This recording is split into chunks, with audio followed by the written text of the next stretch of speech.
from kids up to grown men, walk through the gates of the coal miner's daughter to make a point clearer than the creek water.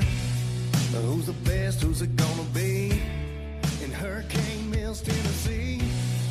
Can you feel the adrenaline? Dirt flies hypnotized by the wheel spin. Hear the crowd, everybody's whistling. Line on the fence. If you can put it all together 3 times, this 1 week of racing could change your life. Everybody knows this is where it all begins. Do what you gotta do for 20 plus 2 out at the ranch.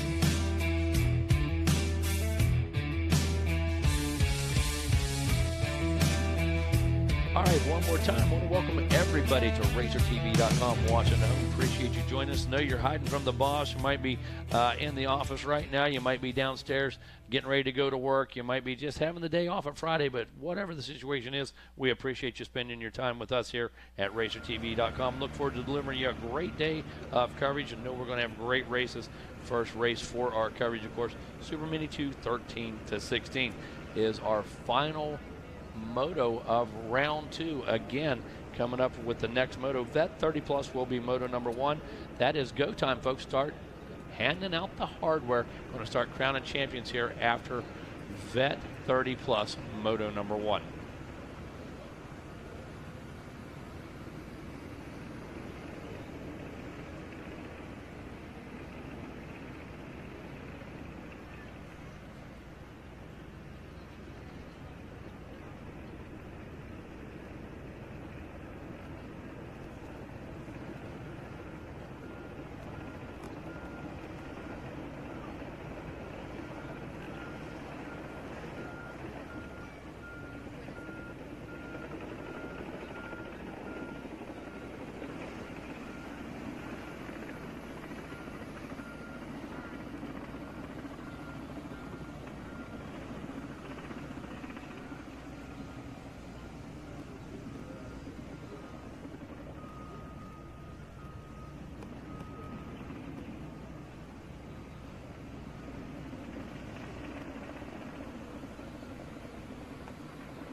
All right, Mikey Waynes here. Just got back up into the booth again. As Megawatt Matt Watson said, I want to thank you guys for tuning in on Racer TV, getting a little track prep taken care of, and then we will get into not our first moto of the day, but our first moto here on Racer TV, the Super Mini 2 class.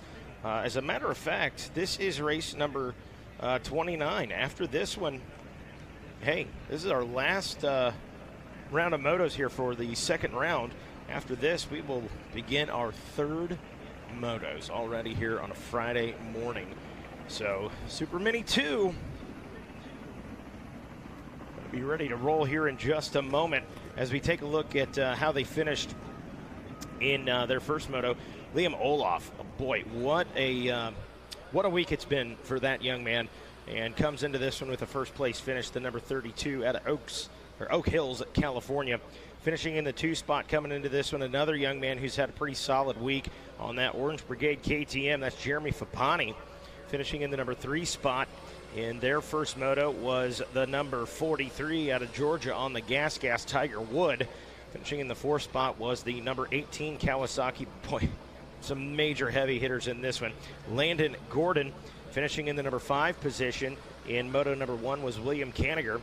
And finishing in 6th was the number 72 out of Clifton Park aboard the KTM of Gavin Betts. Finishing in the number 7 spot in moto number 1 was the number 13 Yamaha out of Hideaway, Texas of Cade Johnson. Finishing in the number 8 spot on the number 82 Gas out of Georgia, Will Campbell. And finishing in the number 9 spot out of Cleveland, Georgia, on the number 21 Husqvarna, Wyatt Bass.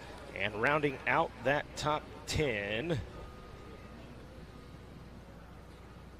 was, drum roll please, There he is, the number 25 Gas out of Thousand Oaks, California, Nathan Abbott. And that is how your top 10 finished Moto number 1. So again, folks, just getting a little bit of track maintenance underway here, or wrapped up, I should say. And we'll be ready to roll for this Super Mini 2. Hey, don't forget Defiance Lifestyles. They got the bargain tent T-shirts for $3 for 10 or 5 for each if you're here on the property. And how about this? Buy a beach towel, get a free bargain T-shirt. They got the polos down there. There's real cool polos down there at Defiance going for $20 a pop. So do yourself a favor. Go on ahead and get yourself loaded up on some amazing T-shirts.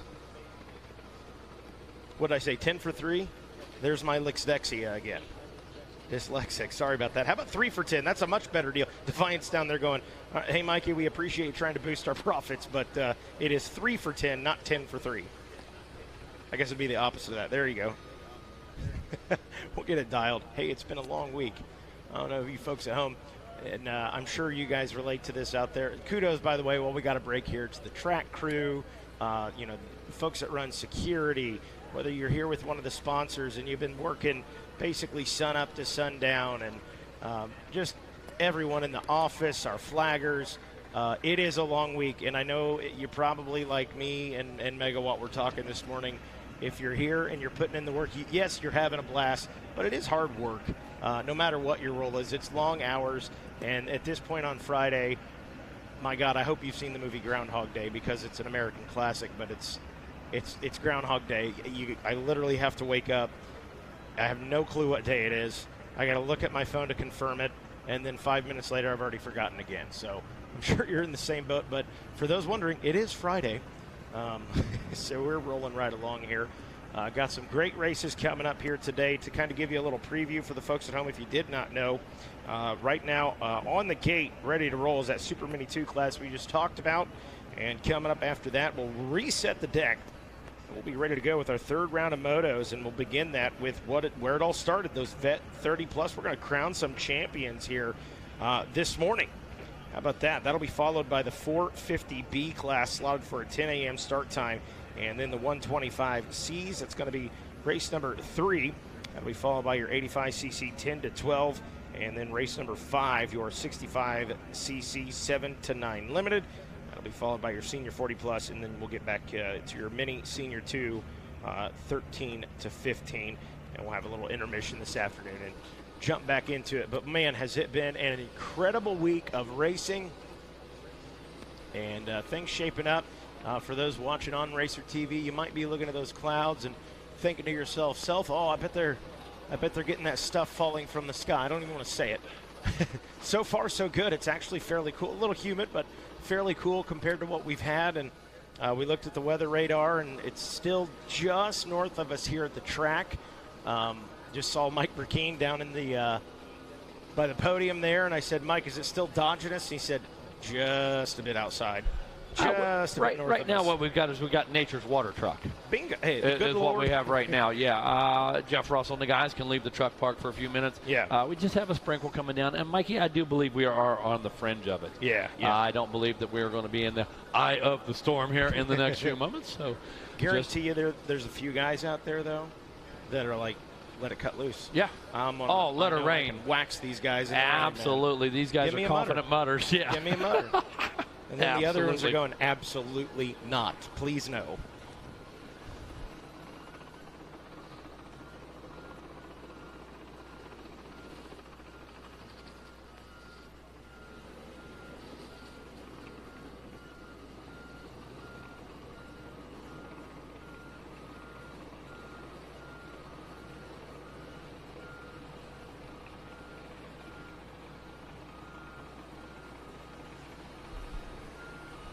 Well, Mikey, anticipation builds on this Super Mini race. I can't wait. But also, man, I can't wait to start handing out hardware. This is what we came here for. We've enjoyed each and every one of these motos. We've enjoyed the battles. We've enjoyed the triumph, the tragedy, as a matter of fact. It's all part of the racing. It's all part of the story. And, when it comes down to it, You're the man. Charlie Mullins coming up here making me happy. We know I'm a hat guy. We want to get him on the mic as well. He comes bearing gifts. I love it. Charlie, tell us about your week. What's going on down there at Moto Tees? How's it been? Been a good crowd, been fun crowd this week? Yeah, it's been an awesome crowd. Just want to let everybody know we have the bargain pit open. Still have a bunch of event shirts, and it's been a great week. Been a long one, on the home stretch now. So, just want to get this one done, and it's been a fun one though this year. You are definitely a veteran of the ranch. You've seen every condition there is down here. You've seen the nationals that we held here. You've seen every amateur race. Give us your thought on this track, how it really shaped. And we've seen several tracks this week, Charlie. Not just one, really. Yeah. No, the track's been awesome. Everybody's done a great job rebuilding the whole thing, and you would never even know that, what happened. So the racing's been fierce and awesome. And I haven't been able to watch too much of it. That's but right. I have. It's been exciting to watch and seeing, the amateurs come up and the up and comers. It's future looks bright for motocross. Oh, absolutely. And speaking of being busy, I have not walked past your trailer that you weren't busy. Things just absolutely phenomenal down there. And what are we doing here late in the week? What's going on? Yeah, so it's been a great week, and just want to let everybody know we have the bargain pit open up in the arena. Awesome. Past event shirts, and be sure to check those out. And we'll be here all day, and even tomorrow we'll have it set up. So just want to let everybody know that's open, and can get back to work and watch them. Get back to it. It's amazing to watch that bargain pit, isn't it, Charlie? Everybody comes out, they get the current event shirt, they do this and that. It might not even cross their mind, but as soon as you say Moto Tees and bargain pit, I mean, they just come like ants to a candy bar, don't they? Yeah, no, it's great, and people love it, and we have a lot to offer, so be sure to check it out. Awesome. And what's next for you? What do you got going on? Me personally, we'll be up at Unadilla. Right. And on my racing e-bike side of things, I'm really kind of not doing too much. I'm not doing World Championships this year. I decided to sit that out. It's in France, but I'm going to sit that one out and just do the last GNCC e-bike round. And I don't know what I'm going to do next. Just busy with Moto Tees. We got a couple nationals we got to go to and finish out the season, and then GNCC start back up. So definitely going to be busy till the end of the year, that's for sure. And I know them boys keep you busy too, bro. I know they keep you on your toes. Yeah, 3 boys. I stay busy. So me and Rachel, we got our hands full, but it's good fun not having it any other way. Absolutely right. Look forward to seeing you next week at Unadilla. And now, you guys here through tomorrow? Yeah, we'll be here open tomorrow.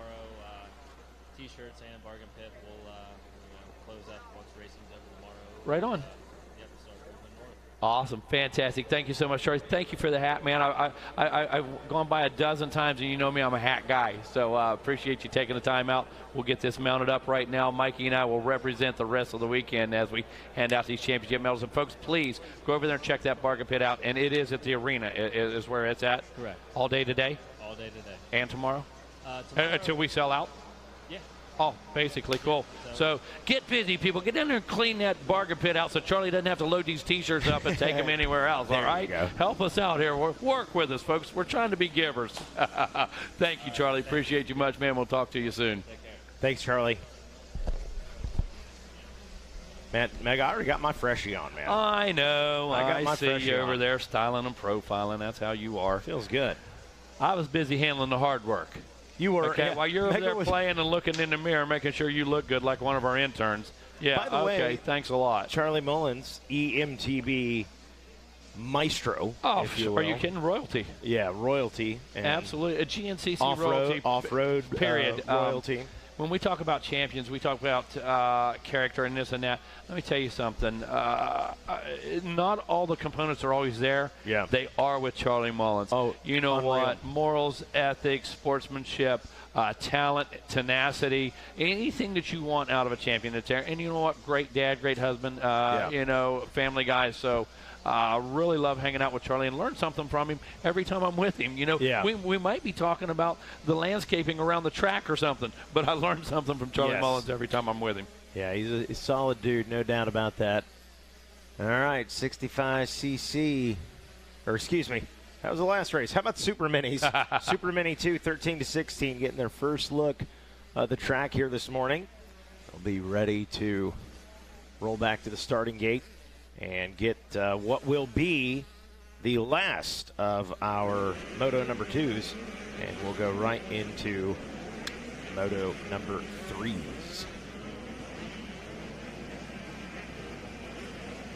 Things shaping up this morning, looking good out there.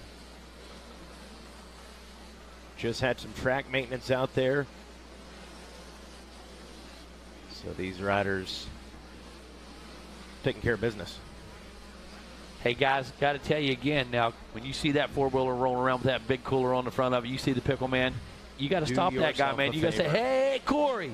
You got to get his attention, man. Do yourself a favor, because I'm going to tell you something. I don't care about that Kroger pickle you bought. I don't care about that classic, that Pillsbury, that stupid Clausen. Nobody cares about that thing. You want the real pickle, you come see our man Corey Benton with the Benton House Pickles. You see that four-wheeler running around, you see that straw hat, you say, hey, pickle man, and he's going to hook you up, bro. That's all I can tell you. Then he'll say, go see my buddy Chef Steve's over there. Oh, man. Hook it up. Holy cow, you had to go there, didn't you? Now I'm starving. Hey, put a little, just flatten that thing out just a little bit, all right? You know, that you want me to go you need to go one way or the other, bro, okay? You're either all in or you're out with that flat rim. Do you see how many? Oh, yeah, you got a size 8 3/4 hat, so that's the problem, yeah. Now I see where we're going with this, you know. So. It's a big cranium. Impossible for that brim to stay flat. It does it do what it do. It do what it do. All right, stop it. Got a deal. Eventually, my fat head will stretch it out, and I'll be money. Yeah, that's when the term custom applies. Then it will be custom. Yeah, I'll take it to my my hat maker over there in Nashville. They'll get it on the steamer. Oh, you use the same. You use the same guy as Kid Rock, don't you? Henry the Hatter. That's it. Yeah. Bingo. Yeah. Well, he's not. He's got a branch in Nashville, but old Henry the Hatter, he's out of Detroit, where he's at. Oh, okay. Yep. That's, you know what? I'm basically halfway in between that, where I'm at in Indiana. The world's foremost fedora maker. Just a little bit of trivia for you. I like that. You know, on that topic, I am determined this year. I've said it for the last 2. I am determined to have like a rhinestone suit for the GNCC banquet this year. Oh, nice. I think I finally have a guy. There was a guy that was making you're going full Conway. Oh, yeah, absolutely. I'm not even joking. I mean, I want some 450s on there, some 250s, some checkered flags. I mean, we're going to do it up, right? So, forget Conway. You're going Porter Wagner. Well, that's fine. Okay. Yeah, you're going full Porter. Full Porter. I love it. There was a guy, somebody sent me his information, and he makes these suits for he made some for Post Malone. He made some for Sturgill Simpson, and I looked him up. Well, inquired, Mikey and Simpson fits right in there with him. I'm not touching that price. I cannot. I said, Carrie Jo, could you foot the bill on this? And she goes, yeah, think again. Maybe you need to run up to JCPenney. She said, sell your truck. Sell your truck, That's maybe. what she said. So finally, I had a guy actually made me a really cool bomber jacket for one of the my home round. The Hoosier GNCCs made me another one for Ironman since it was my home round, and that thing's so killer. And he goes, dude, I can make that suit up for you. So I'm looking forward to it. Awesome. Meanwhile, here on the track, I can go to JCPenney, get you a double knit, and Hannah can bedazzle the heck out of it, dude. We can work this out for you, okay? You give us a budget, son, and we'll make it happen. Walk around looking like a Lisa Frank folder from the 90s. No doubt. All right, Mikey, just moments away. Looks like we've got the equipment off the track right now. Going to see a card go up here in just a moment. Going to get this Super Mini 2 underway. Going to be our final of our second moto. Is going to move into championship rounds here. Coming up with our very next race. That's going to be race 1, our bet 30. And there it is. The revs are up right now. The gate is down on our final of the second motos. Super Mini 2. Oh, whoa. Fist in the air, wave it like you just don't care, son. Getting that Stacy Whole Shot Award. Holy cow, and a great jump off that as well. Looked like just about 2 to 3 bike lengths as he made his way through, and that was the number 17 of Logan Mortberg. What a good celebration around that first turn, man, for sure. Yep. Mortberg having a pretty good ride in the first moto, number 17 bike. Ended up 21st on that one. Yeah, was having a pretty good ride. A pretty good in that DeLand Motorsports backed ride out of Florida, out of Pearson, Florida. But this is the redemption right out here. Said, hey, Moto 1 started all right. Moto 2 1 did not end well. I'm going to make sure I do it from gate drop to checkered flag this time. And Mikey, he just came through the red zone. He took that double going into Storyland. Both feet off the pegs. It looked like Bob Hanna at Unadilla back in the 80s, dude. That thing was clear out from under him. He jerked it back under control. And look at this. Now a big challenge as we work our way off of the whoa, side by side. Tiger Wood as we come down into that tree, and it is Tiger Wood to make it stick right there. Back into sight, Mikey, up over the Kawasaki, jumps into the Polysport beach turn. And battling with the number 72 there, that's Gavin Betts. They're in the 2 spot that Tiger Wood was able to get around. So good battles out front. Look at that battle for second right now. Let's see if Tiger Wood's able to stretch it out and let the guys go to work behind him. Yeah, how many times have we said this young man's name? Liam Olaf should not surprise anybody at this point on Friday. That is the man who took the first place finish in Moto number 1. He's already found himself in the 2 spot. And on the move, Gavin Betts in the number 3 spot. Logan Mortberg back in 4th after pulling the whole shot. And Landon Gordon rounds out your top 5. Well, Landon Gordon, we know he's going to get on the gas. We know he's always a contender. Jeremy Fapani, I believe. Did Fapani get 3rd in the first one? Is that what it says there? I believe Fapani. Great question. He got 2nd. 2nd. Okay, I knew he was in it, so he's got a little bit of work to do. He's sitting in that number 6 spot right there. But all the usual suspects up in this one right now. Wood, Olaf, Betts, Mortberg, Gordon, Fapani, Canair, Jaden Series, Wyatt Bass in the number 9 spot, and Cade Johnson rounding up the top 10. But look at this. You got Will Campbell, Riley Buss, Busey, Nolan Riley, Nathan Abbott, Carson Milliken, all those guys outside the top 10, man. That tells you how stacked and how deep this class really is. Yeah, this is a good one. I was, when we were getting the track prep prior to this one, was going down, running through the top 10, and it seemed like every name I was calling was a name that I thought I could see winning one. So Super Mini 2, 13 to 16, absolutely stacked. Things starting to heat up just a bit. Look at this. The battle continues to rage up front. Wood and Olaf battling out, working their way around the pond one more time. Going to complete lap number 2 this time around. And I have to tell you, we see some jockeying right back there. Look at that battle going on right now. And I'm going to believe that's Gordon and Mortberg. Oh, yeah. Well, we got down to 4-way battle. So I believe it's going to be Betts, Mortberg, and Gordon in there. Maybe Fapani as well. Wow. So Tiger Wood checks in. 2 laps completed for Tiger Wood. He turns a 155.336. Liam Olaf turns a 155.284 in the number 2 spot. Jeremy Fapani going to turn the fastest lap time so far, a 154.943 for the number 75 KTM.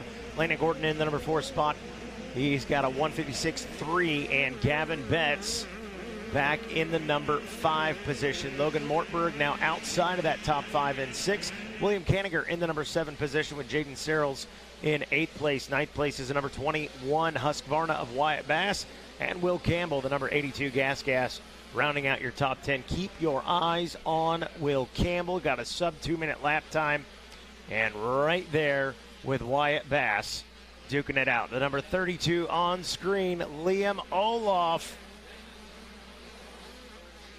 And Liam Olaf trying.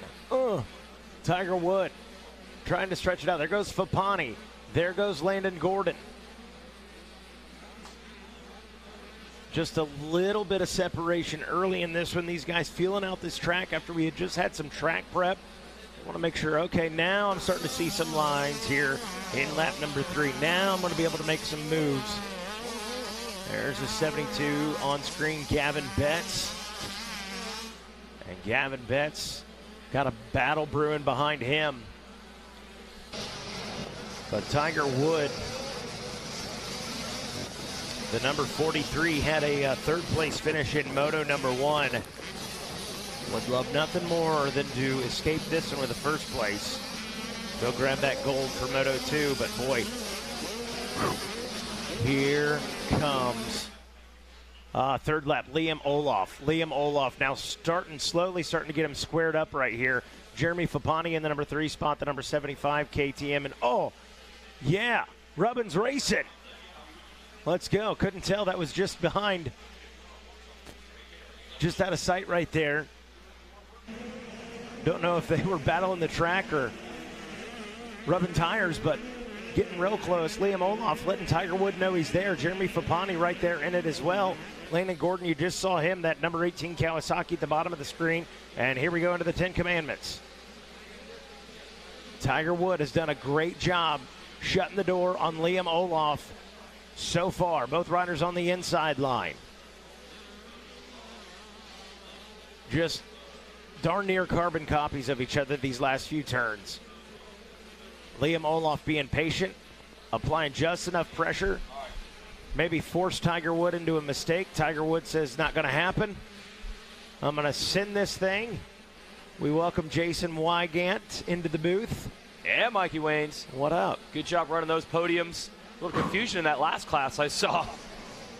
What did the second place finisher said? If the checkered flag had come out when it was supposed to, I would have won. That'll be interesting. Yeah, we'll see. I didn't touch it. That is for the AMA officials, yeah, not Mikey Waynes. The officials will work on that one. Yeah, you're not wearing the referee shirt. Yep. That's Great right. battle, though, as you were calling here between Tiger Wood and Olaf. So Wood, I believe, won a title here last year, so he's well established. And this story here of Olaf in only his second run at Loretta's, that he's been up front in every Super Mini Moto. You don't see that very often. And he is really in it. And it's still not over because look at third place. Fapani. Yeah. Closing the gap. Fapani on the move, man. As a matter of fact, Fapani, that 1:54.583 is the fastest lap time so far. And Tiger Wood, after 4 laps, still up front. Olaf, as you guys saw, in number 2 spot. Fapani, again, still all certainly not spread out by any means. Olaf just hanging back there, trying to see Tiger Wood. He's thinking, man, come on. I got to force this guy into a mistake. A little checkup from the neck up, something. But Tiger Wood has been poised. And every time Olaf's been there, Tiger Wood's been there to shut the door in his face. Fapani might be the fastest of the group, but back in third. Well, he was the previous lap. This time around, Tiger Wood gets into the 154s. So he was 0.2 quicker than both Olaf and Fapani. Olaf and Fapani both ran basically the same exact time, a 155.0 for both.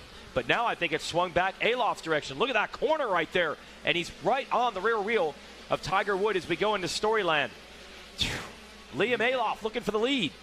He is now. He's going to start really applying that pressure. He was hanging back. Hey, we're 4 laps into it. They just groomed this track, did a little bit of Oh, no! Olaf loses the front, washes out, goes back to third. And Landon Gordon here in the Kawasaki is right there. I didn't see Gordon. He was just out of the camera shot, but he was close enough to take advantage.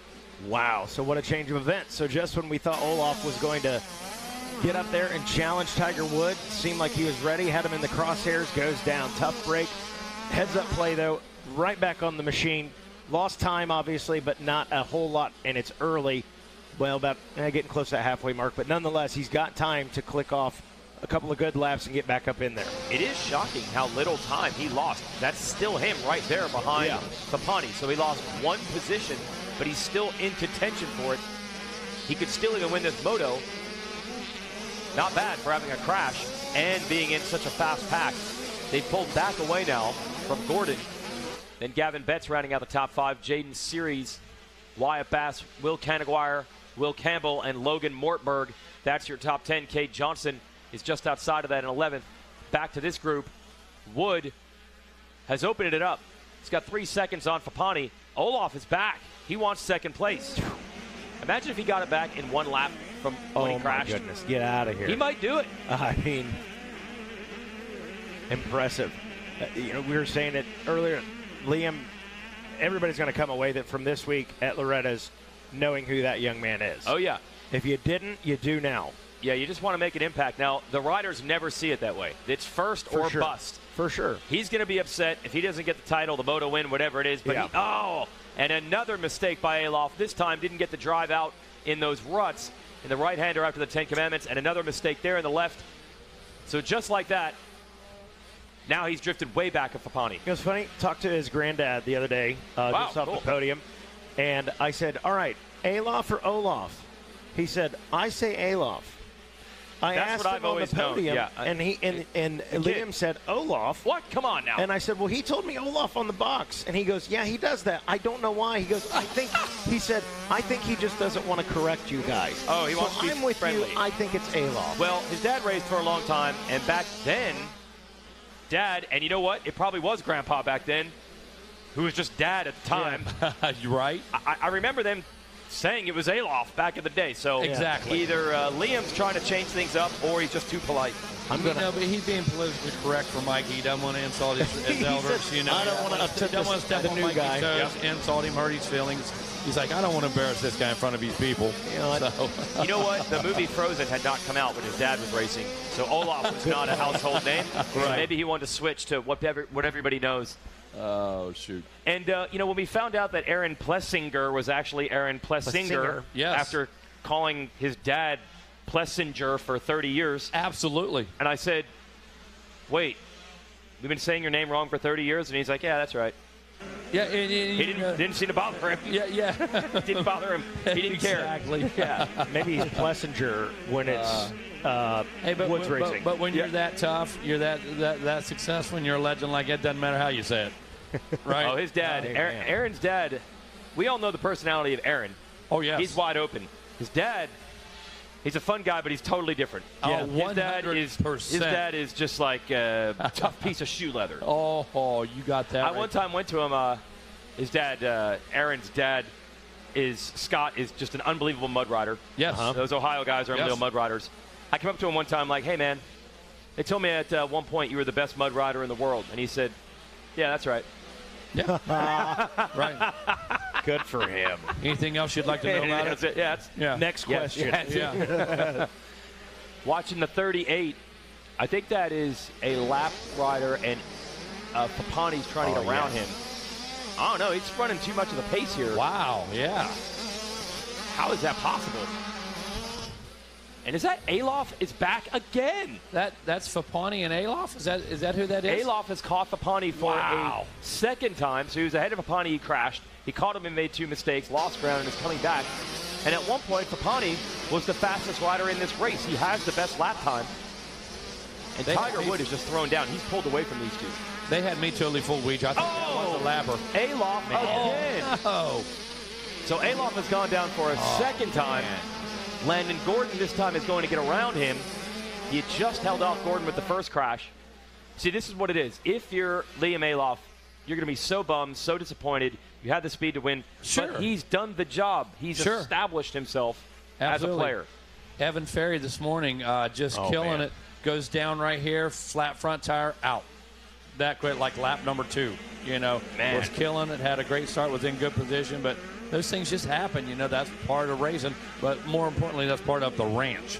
Yeah. So if you're Alof, you're just trying to show that you're a player, maybe get some more support, open some eyes. He's done that with this speed.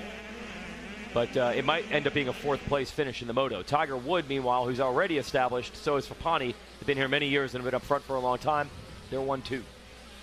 Man, Tiger Wood been pretty well flawless. He had some challenges early in this one from Alof, but since then, setting his sights on a first-place finish here and doing well. Tiger Wood in Moto number 1 was what? I think it was third? Yeah, correct, third. So looking at a 3-1. And then where's Fapani in this? Fapani he was your second-place finisher. There you go. Yeah, first place was Alof. So we got a 1-4, Yeah. a 2-2, and a 3-1. Yeah. So we got a 5 and 2 4s right there. So if you're Alof, just getting Gordon, even getting into the third, could be huge. Right. Yeah. And wow, look at this. This thing only 5 minutes left. Here we are, 15 minutes in. This one's going by pretty quick, fellas. Yeah, but matter of fact, it was just kicking off. Weege walked in. hold on here, Megawatt. What's that? Fapani is making a dash here. Look at that leap. He has kicked it in to another gear, and he is starting to close. And now Gordon is in it from third.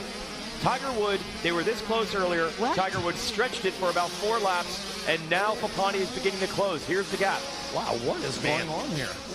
We know Fapani he's got the fastest lap time. He ran that 154.5, and last time around 159. So he said, all right, I got to click it back up, find that 154 pace again, and I'm going to be right there with Tiger Wood. I'm going to be right there with Fapani. If you're Gordon, what is going on? He's getting around, and is he going to make the pass here? Seals it off. Oh, my goodness. Oh, Landon Gordon has gone from 4th to 2nd in about 2 laps. Really just an overlap, and then throws the wheelie and over the braking bumps.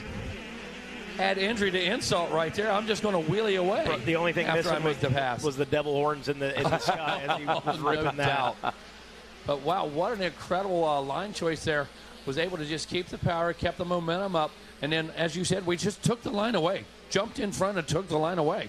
So Landon Gordon, who was kind of just outside of striking distance, his entire moto in the last 2 laps has gone nuts. He gets around Alof when he crashes. He just catches and passes Fapani, who he could not make up ground on for the first 15 minutes of the moto. And all of a sudden, in the 16th minute, he has found a whole nother gear. Unreal. What it is, I'm telling you, Landon Gordon's listening to us on Racer TV. He said, you talked about the guy who finished 1st, 2nd, 3rd in Moto 1. I was the guy who finished 4th. Not happening. I'm going out and getting this thing on the box. And in a ton of lap traffic, he and Fapani are trying to negotiate that. Can Landon Gordon now reel in the win and get it? There's Tiger Wood up over that anthill jump. We got to find Alof in this mix. After he crashed, he's in 4th. I'm just not sure the gap. There's Fapani on the 75. Tiger Woods on the 43 up front. Easy to pick out Gordon because he's on the green machine right here, the number 18 Kawasaki. There is Fapani. Wow. I don't know what it is. It's actually not hot out there at all. It's not like these guys are getting tired and getting a second win. This is probably the coolest temperatures you're ever going to get here at Loretta's. Yeah, I noticed that in the 65 race as well. I said the same thing right toward the end of the race. I don't know if it's deep out there. I don't know if the traction's heavy. The bike's getting it. You know, you're working the bike. Could using be. a little extra energy or something, but I thought that was odd as well. They seem pretty tired. I thought that was odd as well. Did they seem tired? Oh, Yes, okay. sir. Yeah, Yes, sir. these are, I mean, it's got to be 70 Even on your degrees out podium right now. Yeah. they were gassed. No doubt. Look at that. 9 laps in. An absolute dogfight for first right now. Oh, you can see it. There's Tiger Wood, your leader on the 43, the gas, and there is Kawasaki right behind him. Landon Gordon. Is Gordon going to go from 4th to 1st in the final 5 minutes of this moto after just sitting in 4th the whole time? I mean, that's one thing if he had come from 12th and this was just his natural pace. Right. He was the same speed the entire way, and now he's suddenly way faster. And look at the racecraft. We followed him to the last moment, but wasn't going to get locked in the same rut. At the last second, made a inside line choice. Doesn't want to follow, doesn't want to get caught up. Using racecraft beyond his years, I can tell you that. Right now, look at this. Going to keep the momentum up. Going to go the long way around, but not going to eat any roofs right now and not going to get tangled up with Tiger Wood. And just to throw in one more crazy into this moto, the best lap the previous time around, of course, it was Alof, the 4th place rider. It's like you get in 4th, you get some magic turbo boost. Oh, no doubt. To bring you to the front of the pack. Oh, this is a good battle right now. Out all the way around the outside. Big power move coming from Gordon. Huge speed, but such a long way around. And they're side by side now, wheel to wheel. Wood looks over. Now he realizes it's Gordon putting the pressure on. Gordon on the inside. And Wood did not get that triple onto the beach, and Landon Gordon is going to take the lead. Wood set up on the inside right now. Will he be able to close the line off?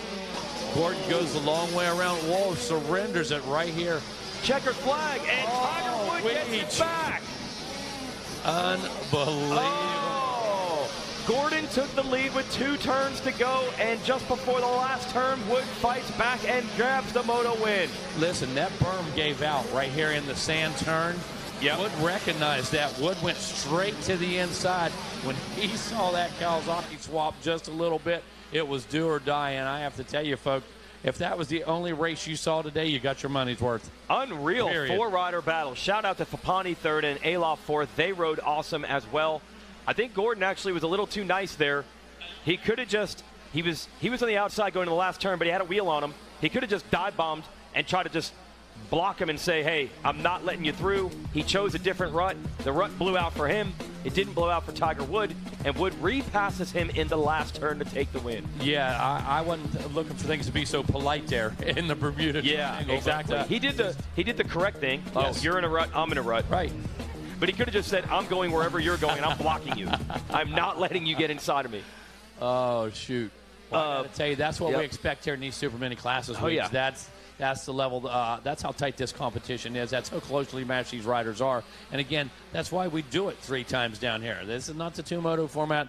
Nobody gets lucky 3 times. And I have to tell you, now the stage is set for this third moto. What a final moto we're going to have. Yep. What a final moto we're going to have. Well, look at this, Weege. It's that time. Is it? It is that time. We are back to race number 1. Championships. We are about to start handing out hardware, bro. This is why we're here. Okay, wow. Moto wins are fantastic. Medals are amazing. But championship trophies are the reason we are here. Race 1 coming up next, Vet 30 Plus. So AMA national titles will be handed out in our next moto. Absolutely. Brandon Haas taking the win in moto number 1 and number 2 in our Vet 30 Plus. So he's sitting on a pair of pocket aces right now. Brock Peterson looks like he's sitting on a 3-2 with a score of 5. Fantastic finish for the Delta, Ohio rider. A 2-3 for Alex Waskob. He's sitting on a 5 as well. So, boy, this one's going to get chippy. Several guys within one position or so being champions in this class. Right now, those guys out on their sight lap, I believe. Yep, out on their sight lap. We're going to make our way down to Mikey Wayans. We already see the number 43 gas machine up there of Tiger Wood coming out of Cairo, Georgia. Here he comes. Wow. That was the end of our second round of motos here, and what a finish it was. Tiger Wood making his way up onto the box. I'm going to hook him up with some hardware. Tiger Wood, throw that on the neck, man. Well earned in that one. Going first place out there, dude. Gnarly race. I mean, there were battles all over the place. And at the end, great defensive riding. Yeah, man. All the guys are riding so good. Super fun battling with them. I almost battled with, gosh, nearly the top 10 in that moto. So, yeah, great race. The track was awesome. It was pretty flat. So it was like wide Clyde. I think I could go much faster than that out here. Hey, you did it, man. That was an incredible ride. Congratulations on the first place finish, Tiger Wood, man. Who you want to thank? Man, I'd like to thank Gas Scouts, Troll Designs, Monster, Dunlop, Links, FMF, Fatty Connection, 100%, Ethica, Pro Taper, Alpine Stars, and everybody else. Thank you very much. Taking first place in an absolute heater, Tiger Wood. Good work, dude. All right, we're going to bring up our second place finisher, Landon Gordon, another young man who absolutely worked his tail off to get the job done. Tiger Wood making his way off the box and fist bumps all around. Landon Gordon, throw that on, man. Second place finish here for the Kawasaki ride, man. Incredible ride. Way to hang in there. You were chipping at this one. When it came down, we thought, is it going to be Gordon? It was crazy, man. Talk us through it. Yeah, I just put a good push in at the end, and my lines were just good.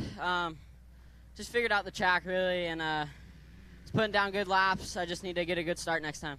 Trying to remember, I believe, a fourth place in Moto 1. You come out here with a second place. How you feeling about the third Moto? I'm feeling good. That moto definitely gave me some confidence, and we'll be pushing for the last moto. Well, hey, man, enjoy this one for the moment at least. Congratulations to you. Who you want to thank? I'd like to thank the Lord for keeping me safe, my whole family. Carrie Shear from Grindstone, Brian Shear, Jacob Hayes, everybody that's been helping me out. Team Green Kawasaki, Monster, Pro Circuit, Dunlop, Alpine Star, 100%, Ethica, and everybody else that supports me, thank you. There you go. Good work. Make some noise. Second place finisher, Landon Gordon. Good work. All right. Coming up next, our third place finisher, I believe, Jeremy Fapani. We'll bring Jeremy Fapani up. Another great ride. Wild finish for him. We're going to get the scoop from the man himself. Fapani grabbing the Monster Energy bottle, coming on up.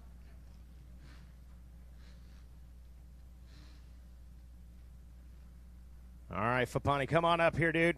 Throw that on the neck. Finish in third place in what was honestly one of the wildest finishes we've had all week here, man. Talk to us about it. Yeah, got off to a pretty good jump. Just got a little pinched off. Had to work a little bit in the first lap. I passed a few people. Then got into third. Then Liam ended up making a mistake, so that moved me up to second. And then Landon, he was riding a solid ride, so he ate me up coming out of a turn. Just had he had really good drive. Then I just tried to watch what he was doing because he was catching tigers well in that moto. So I was just trying to learn from him. But yeah, I just need to work on my drive coming out of the turns a little better outside foot peg pressure, and we should be good for the next motos.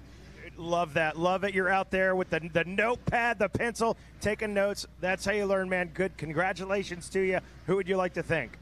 I'd love to thank my mom, my dad, and my mechanic, Trevor, KTM Orange Brigade, 100%, Bell Helmets, Monster Energy, Monster Mike, Roger, and Dennis, and Caitlin and Adam from 7. You guys have been a huge help so far this year. FMF, and Alpine Star, VP Fuels, and everyone that's given me this opportunity. Thank you very much. There you go, your third place finisher, Jeremy Fapani. All right, we got one more item. Logan Mortberg, come on up. I got the Stacy Holeshot Award. Logan Mortberg, there it is. Get your photo, my guy. All right, Logan Mortberg, talk to us, man. Obviously, fantastic start. Grabbing that Stacy Holeshot. Tell us about the ride. Yeah, I got off to a really good jump. Just put the power to the ground, and in the back coming out of Storyland, I went to scrub the table and over scrubbed, front wheel washed out and went down. But I've been battling a little hurt shoulder since the beginning of this week, so I'm just pushing through it and giving it everything I got. Let me ask you something. Does the mullet help? Oh yes, it helps a lot. Hey, pull that hat off, shake it for the folks at home on Racer TV. There you go. Congratulations to you, dude. Who you want to thank? My mom, my dad, DeLand Motorsports, Viral Goggles, TLD, Lynx Racing, Adept, the Moto Stop, Tanya and Royston, Tanya and Mike Royston, and everyone else. Thank you. All right, there you go. Taking the Stacy Holeshot, Logan Mortberg. That's going to do it for us down here on the podium. Throw it back up to Jason Wygant and Megawatt Matt Watson. Yeah, thanks a lot, Mikey Waynes. And as Megawatt Matt Watson has told us, it is time. Our third moto, our first championship moto of 2022 right now. And it's Brandon Haas in position. 1-1 coming in and a Stacy Holeshot coming out here in the third moto. And there he is, the number 11, the Muck-Off Club MX FXR Yamaha. And Brandon Haas, owner of Club MX, looking to get this done. Brought Peterson back there in second. Peterson has kept him honest, but really, Haas has had the edge all week. But how many times we've seen riders have it tucked away, in control, in position, and the bad luck of Loretta's strike. So that's what Haas has to worry about. And what an endorsement for your club. Dude. Okay, no, we don't train champions. We are champions. We are champions okay? ourselves. Absolutely. Yeah, what have we done? I'm going to be in the Hall of Fame here. Yeah, absolutely. Look at your program. Whoa, look at this. Suzuki, that's Alex Hildebrand. He's on the gas here, making moves, trying to get up into the podium spots. Yeah, Peterson was trying to get away from that group right there, but Haas, he's just starting to pull away just a bit. That 1:43.9 on that opening lap. Of course, that's a short lap, but still able to open up a 1.5 second gap. That's big on the opening lap in the Vet 30+ class. Then the 89, third, Joey Olson on that Yamaha. And then Hildebrand. Hildebrand got past. Trying to pick up on the number there of who's moving. That might be Jaramillo. Trying to see who that is in between Olson and Hildebrand. Yeah, that's the 67 right there. That is 67. Yep. That is Jaramillo making moves. Yeah, he's gotten around. He's up to third. Yeah, nice pass right there, too. Stuffed it inside, steer with the rear, brought that thing around, starts the motor off to the next position. And then Hugentagel is next. He comes in seventh. Then it's Hardcastle, Moeller, and Chad Wages. That rounds out your top 10. So, Brandon Haas off on the ride that dreams are made of, with the 1-1 score coming in and the whole shot in Moto 3 and the early lead. Yeah, that's what you picture all year, okay? When you say dreams are made of, seriously, that's what they've been thinking about, okay? Yep. 3-1-1-1 at the ranch, you know, go into the final round 1-1 and get a whole shot. You know, that's what it's made of, and right now he's living that dream. Brock Peterson, like I said, was putting in some good laps right there. Brock Peterson is putting in some good laps. Look at this. Peterson has caught Haas for the lead. Now, he was in contention over there. He was, starting to show himself in the whole shot for us. But look at this. In less than a lap, He is pulled up to the rear fender. And now look at this. Going for the move. Goes around the outside. And now he's going to shoot down to the inside. Mechanic's turn. Haas trying to squeeze him off. They almost collide. Haas getting defensive here. Getting gritty. I like it, Weege. I got to tell you, going to get defensive out there. That's somebody's motorcycle off the track. Trying to figure out what happened there in the split screen box. As we go, you can see that battle for the lead. They're side by side again in the long short shoot. Peterson to the inside. He's got it. Brock Peterson has reeled Haas in. Haas going to try to triple up around the outside and get him back, and he does. Wow. You know what? Look at all the number ones right there. Love it. There's 3 number ones on 2 bikes for a reason, okay?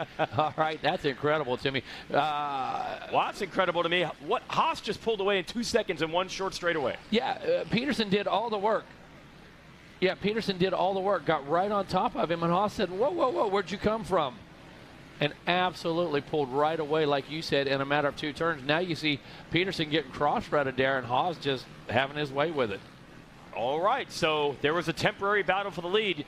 It will never show that Brock Peterson had taken it for about 100 feet.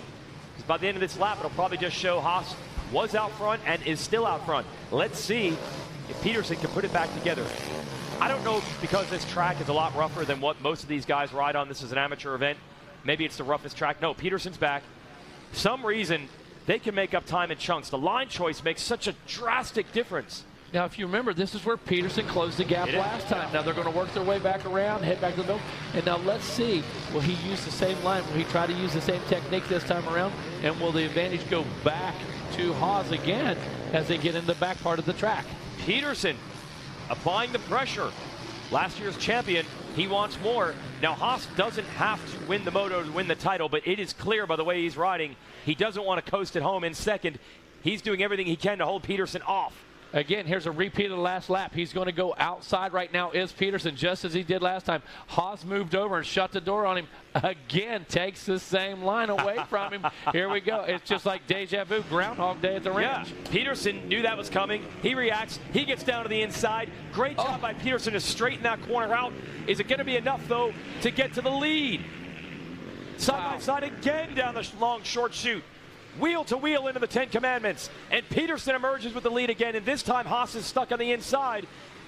He passed him on the outside last time, not going to happen. Brock Peterson, second time in this race. He's led. Haas trying to set it up just like it was the last time, but as you said, didn't work. Lost that line. Now this time had to cross over the ruts instead of use the ruts. And look at that's all it took for Peterson to get about 4 bike lengths as they work their way back into Storyland. Haas is not done by any means. We're only about 7 minutes into this thing. So, well, Haas, does Haas follow now for a little bit? Honestly, does he should. save some? Yes. Does he save some energy and follow? Because the championship's his to lose now. Yes, because Peterson, I think, has the 2-2. No, the 3-2 actually coming in. So Haas has plenty of points to work with. And I'll throw another factor. It started raining pretty hard during that battle. So you got to watch out for the vision. And that might be a factor as well. Nope. Haas decides, I'm coming back at you. Yeah, so much for that. He's like, you guys, nobody resting on anything, okay? Watch this. I'm going back to the front. I'm going to take command of this thing. I cannot believe it. It's line choice. It is. Gordon said it in the previous Moto Super Mini. He said it just took him a while to figure the track out. They're making up literally a second or two in certain sections just on line choice. Now, what's interesting to me is you take look back into the 3rd and 4th place. Yarmella and Luke, they're all on that 2-minute lap as well. But look at Peterson this time around, a 158.5. Whoa. Now, Haas only turned to 2.0, but he was able to limit the damage. Still less than 1 second is the gap. Peterson this time able to make that outside line work. Nobody cutting him off on the inside as they come around the billboard. Now starting to open the gap just a bit on Haas. Yeah, you do have to wonder if Peterson can put on an even faster lap now that he's got clean racetrack in front of him. No exchanges with Haas. I'm seeing something with Peterson right now, and I believe that you're right. I don't know if Haas is going to go into the preservation mode, but Peterson has control of the line right now, and he has 2 really good lines that I like. He has 2 really good lines that are working for him. Here comes one of them right now. So let's see what the strategy is going to be by the number 11, Brandon Haas. Still he tucks into that inside, and Peterson, he has found something on these insides. He has shortened that track up. And right now, Haas not able to answer. Haas has the speed, but does not have the line. Haas going to run the outside. It's a little rough on the entrance to that rutted corner. He might have had something brewing there, but couldn't execute it. And Peterson pulls back away. They're both tripling in that back jump coming out of Storyland, now into the sand. And that was pure line choice. Like you said, he'd been out there a couple times, didn't run through that line. It gave way. He sunk in, gave up half a second right there from what? Line choice. Yeah, and that's what I said. We saw it in the previous, that Super Mini Moto. They were all over the charts, all over the map, going back and forth. And that's happening here as well, just with the line choice. Jaramillo has the fastest lap, actually, of this moto. He ran a 1:57.7. Here he is in third. The rider of the number 67, Gas back to the lead. Brock Peterson, he needs more. He needs Haas to make a mistake or have a mechanical problem to dig out this title. The moto win certainly will feel good. And how will Haas play it? Now, Megawatt, you've been around this a long time. It's one thing to say, I just back it down and take it. But if you're Haas, you kind of just want to at least trick yourself into, I got to hang with Peterson. That will make insurance that no one else will catch you. Absolutely, Yep. Weege. That has to be the mindset. I have to stick with. Do I have to pass him? No. Yeah. Do I have to stay on that fender? Absolutely mandatory. It's going to keep your timing correct. Going to keep the bike working correct. And it's going to keep third place at bay, catching up. At yeah, bay. That's the whole thing. so Haas has to kind of ride with a little sense of urgency. He doesn't have to win the moto, but he doesn't want these guys to catch him. Jaramillo is third. Loop. There's big Jeff Loop on the number 22 there, Yamaha. That's in big fourth. dude. Oh, 6'8". I mean, big dude, man. Matt Hugentoggle is in fifth. Chad Wage is sixth. Joey Olson seventh. Kenny Henry eighth. Travis Hardcastle ninth. And John Moeller rounds out the top 10. Hey, Jeff Loop, he had a pretty good technique coming through the 10 Commandments there, riding with his feet up a good bit. Sticks it down, of course, in that big rut there, but trying to keep feet up, trying to keep balanced over the bike, trying to find some time. Into the back. There's Loop. Oh, look how at him. He's huge. Loop's a good rider, though. I remember him as a Supercross privateer trying to make mains. He knows what he's doing. Oh, but that rut almost got him. I cannot, with these ruts and those long legs, and we're not talking, I mean, when we talk long legs in this sport, we talk about guys that are like 6'2". Sure. Yep. This dude is 6'8". Those ruts have got to be a nightmare. Get those long legs out of them. Yeah, 34-inch inseam is long for a motocrosser. Yeah, and this dude's guy probably 40. I was going to say he's sitting at 43. Yeah, there you go.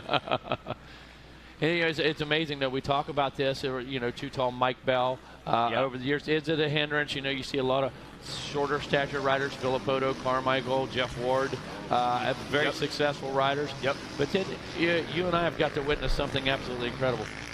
We've got to witness Rick Smith's on vintage equipment. You and I have got to witness Rick Smith on vintage CZs, vintage Odakas. So that is a sight to see for sure.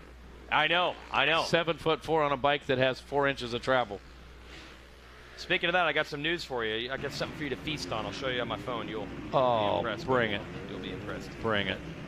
Hang on, I gotta get there. So, no changes up front. I've got to imagine that now Brandon Haas has said, all right, I'm just going to settle for the second place. 3 golds would be nice, but he's about 1.8 behind. That has to be the reasonable mindset. Absolutely. That absolutely has to be the reasonable mindset.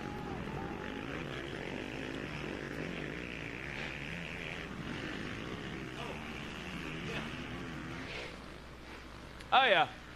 Got some interested listeners back there. Just want to let you know we got some fans listening around the world. Some messages on Facebook. Nice. People tuning in. Absolutely. You know what? And then scroll up and you'll see 2009 when he tipped me off.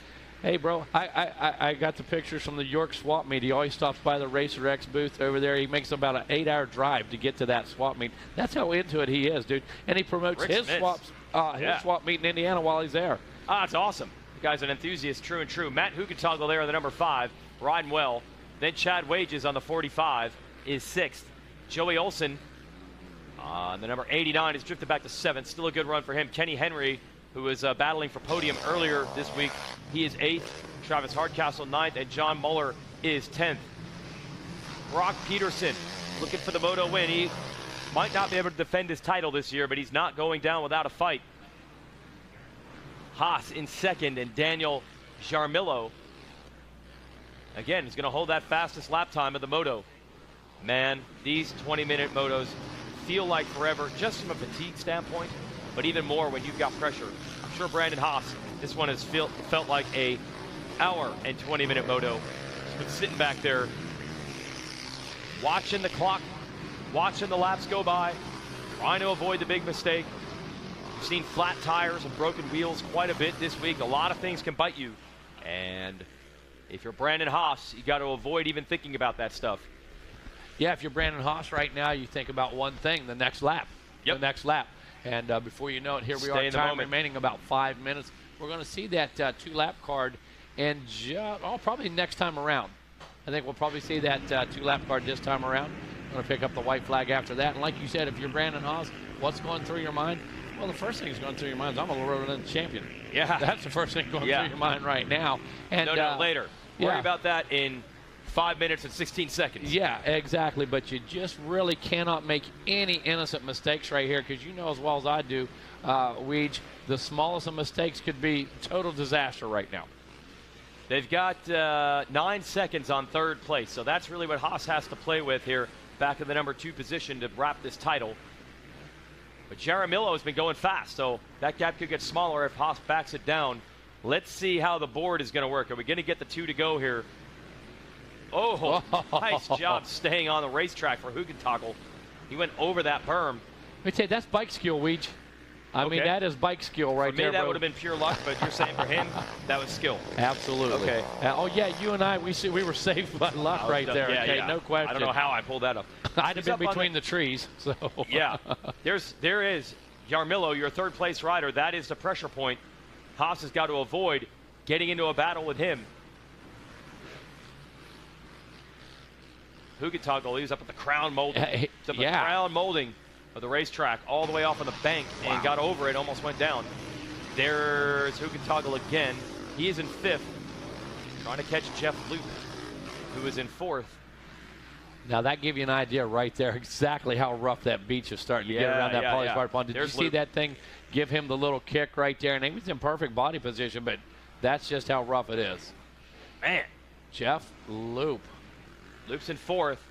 He's been in the podium a couple times here at Loretta's and some motos throughout the years. He'd love to get one more, but he's got 3 seconds to make up. And Haas has done it. He's thrown down a 159, and he's actually closed back in on Peterson. I'd like to get a camera on the lead group with two. I don't know if it's 2 to go yet. I think they're coming up on the 2-lap card. Haas has closed it back down to 1.6 on Peterson, and he's pulled back away from your third-place rider. And there it is. Haas is coming back. In the same shot right now, you know. And, oh, look at this. Haas not only coming back, he's going for it right now. He wants to go 1-1 more. He wants to stamp it. I cannot believe this. He's going to try to make the 1-1-1. And you know he's confident right now. You believe. You know he believes. Last thing I want to do is get up there, get in a mess, and get tangled up. But he has the pace right now. He's feeling the mojo. And if you're going to go out champion, you might as well do it 1-1-1. If you make the pass, you better make it clean. Don't get anywhere near Peterson. I don't think Peterson would play it that way. No. If they both go down, that's going to be advantage Peterson. He just wants chaos. Right, exactly. Yeah, Peterson's not going to pull anything, but you come up and you tag him in the rear wheel, and both of you go down. You can watch 9-10 seconds disappear really quick. Yeah, 9-10 spots. Peterson has nothing to lose. He's second in the championship. It's Haas's to throw away. It's going to be one lap to go. So here it is. Mikey Waynes and I'll head to the finish. We'll be crowning a champion. Who will it be? Will it be Brock Peterson or will it be Brandon Haas? Haas just needs to sit where he is. Well, that's the smart play right now. You know what? We've got less than a lap to go. He's using this outside line again. He just needs to find the smooth spots out on the fringe. And when we start getting these championship rounds, that's when you take a little extra consideration into it for sure.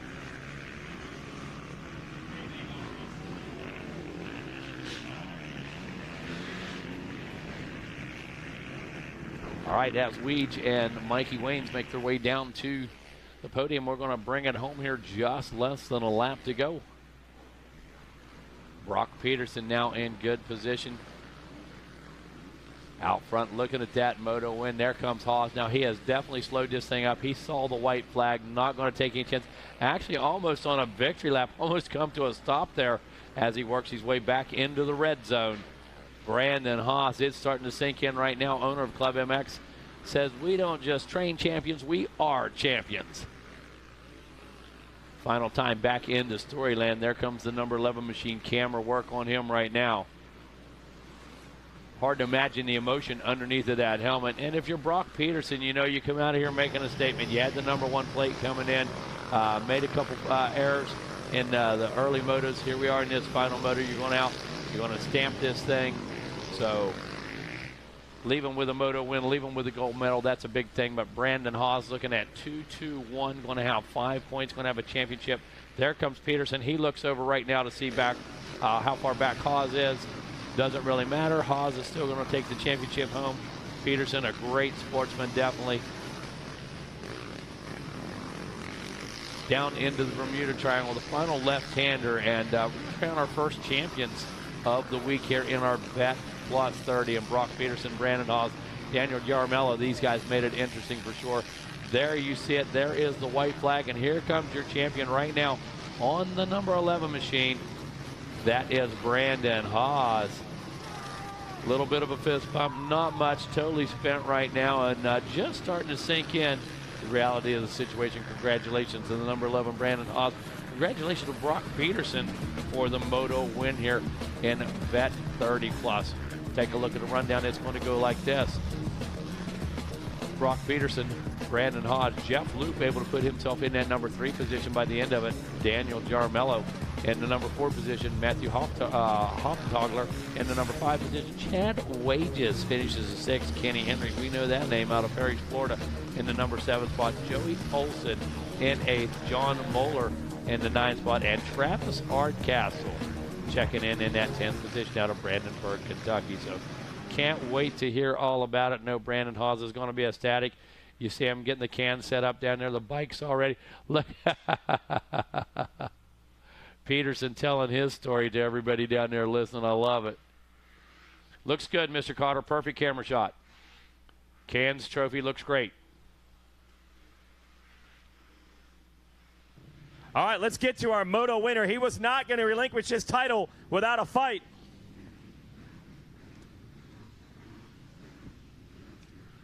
His best ride of the week, and he ends up with a gold medal. Brock Peterson.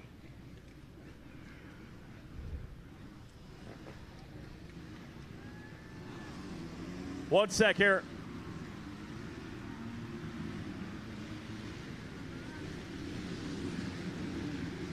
Just want you folks to be able to hear him. We got a sight lap behind us. Well, I got to respect it. You weren't going to give up this number 1 plate without fighting for it. Oh, man, it's bittersweet. Brandon rode great the whole weekend. I still got another chance to beat him in the 25 plus, so that's what I want to do. It was fun this year. Alex Woskop, I think he crashed that last moto, and he was a contender too, so hopefully he's all right. But it was fun racing Brandon. I'm glad I got him at the end there.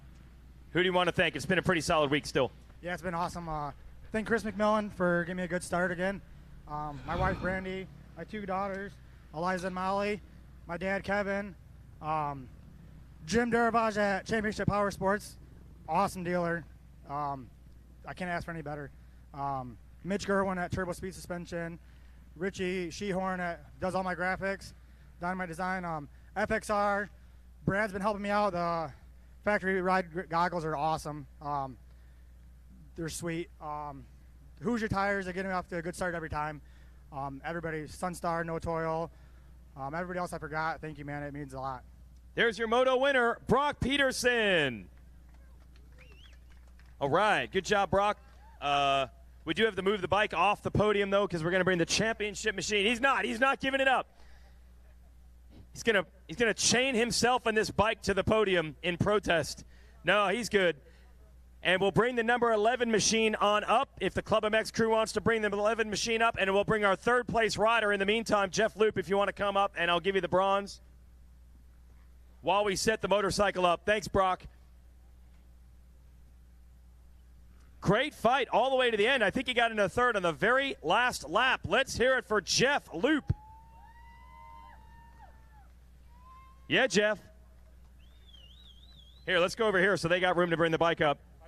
Yeah, you want to stand? Let's try this. It's pretty solid right now. Come on up, boys. All right, Jeff, how'd you do that last lap, making that move? Yeah, I did it in the sand corner. I thought I'd get him in the first sand straight if I stayed close enough, but he dove to the inside. So I knew last chance was bonsai the sand sweeper, and I bonsai'd it, got a little help from a lapper, and I don't care, I'll take it, man. It's podium. It's awesome. Who do you want to thank, Jeff? Man, I got to thank my wife, my kids, the Lord Christ for keeping me safe out there. Fly Racing, Maxxis Tires, X-Brand Goggles. Maxxis Tires hooked it up with the scoop tires. They shipped tires out here because they thought it was going to rain. Like, Mike Farmer killed it for me. My family back at home, Mom, Dad, Jarrett. I know Cameron Silva's watching me. I know Ryan Cruz is watching me. He's one state away, my best mechanics, you know, in quotations. He didn't even show up for me. But, dude, it's been a struggle all week long. I blew out my ACL at the regional last year. I'm 11 months post-reconstruction surgery. I shouldn't even be riding a dirt bike, but I couldn't miss this. Oh, and it is worth it because he made it to the podium. Let's hear it for Jeff Loop. Thank you, Jeff. All right, he can go rest that knee and ice that knee as we bring our champion to the stage.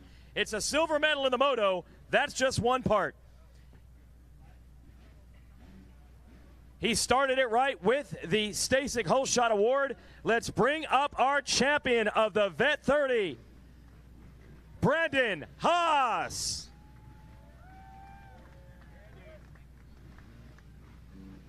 And you get Oakley sunglasses. All champions will get Oakley sunglasses, but only for a female. You got to pick a special lady for that. And how about this? Under pressure, he grabs the whole shot when he needed it. Stasic Whole Shot Award. Well, now you can tell all the kids you're practicing what you preach there at club. First of all, what were the nerves like going into the moto, and then you got the whole shot in under pressure. That's a big move. Yeah, I mean, honestly, I felt good. I kind of went, I got Nicoletti and the Martin brothers texting me my pre-race strategies, so they're basically mimicking what I'd be telling them. So it was actually pretty cool because it did kind of ground me and just like, hey, I want to win the race. I'm not thinking about the championship. And kudos to Brock. He rode really well. I tried. I wanted to win it. I really didn't want to settle for second, but he ran a good pace, and I got arm pump a little bit, so it was all good. I had a blast. I mean, you got big things on your calendar and schedule all the time, but this has to feel great. It does, man. I mean, to be honest with you, this whole week was very humbling. Just all the support and the team guys, Cam the man being my mechanic, came off Alex, left those guys at home. I felt like a factory rider for the week. Pretty cool because I've just been on the outside guiding those guys. So it just, I don't know, it's just really fun. Who do you want to thank, Brandon? I want to thank Jesus first, keeping me safe. I'm super blessed. My wife, my daughters, they were here early in the week. I wish they were still here, but my dad and Jolene, all the club guys, Ben, Brandon, Miguel, Mike, Hayden, Deborah. Got an awesome group of people. The race team, Cam, Tyler, Greg back at the shop, he started it with me. Biggs, our driver, everybody, all the riders. MX Sports, like the first day we got here, you know, it's chaotic, but kind of in the times we're in, it was a little bit refreshing seeing the chaos and, you know, kids riding around on golf carts and just people being free was, I thought, really refreshing to see. So kudos to them. Track was insane. Super technical. Sorry this is long, but muck off FXR. Appreciate Brad and Milt, Andy, Doug, all those guys. They've really took our team to the next level. It wasn't for them, we definitely wouldn't be building like we are. Yamaha, ATVs and more. Charlie's awesome. Motorsport, Jeffrey Holmes, Pirelli, MTMX, ORW, Factory Premium Optics, SKBA Graphics. They've been with us from the beginning. Rika's been with us from the beginning. Garnet, Flow, Twisted. I got a race this week, so that was kind of special for me. FMF, Luxon, BP Fuels, Firepower, Tamer, Enzo KYB. My bike was really good. Rims Plus, DT1, Hinson, Weisco, Churbies, P3, Guts, Ogio, and all my personal friends texting me. I don't know, just a humbling week. That's pretty awesome. He is your national champion. Let's bring up the American Motorcyclist Association to hand out the #1 plate and officially crown Brandon Haas your 30-plus national champion. I'm going to send it back up. Congratulations, Brandon. Great job. Right now, 450B out on the track. First time around, Matty Jorgensen with the lead. It was Cameron Horner with the early hole shot. He comes around in that third position. But Avery Long on the number 76 machine. Avery Long looking at a 2-1 so far with 3 points. Dayton Briggs looking at a 1-3 with 4 points. So these guys definitely in contention. Briggs right there in that number 4 position. Long in the number 2 shot. Mitchell Zaremba also in the hunt in this one. Zaremba back there sitting in the number 6 position. Remember, Zaremba picked up about 5 or 6 positions in Moto number 2 and actually went for a last corner pass. Gap with just about 1 second between your leaders last time in that Moto number 2. But right now, this is the championship Moto. All the chips are on the line here in 450B. Matty Jorgensen, like we said, led the last time around. There he comes one more time. We're taking a look back through the beach. And Jorgensen starting to get some company. That looks like Avery Long starting to close the gap just a bit on that number 76 machine. Your Stacy Coleshot winner, Cameron Horner, giving up just a bit of time to the leaders right now. And take a look at the number 73, Dayton Briggs. Looks like he's making up some time on Horner.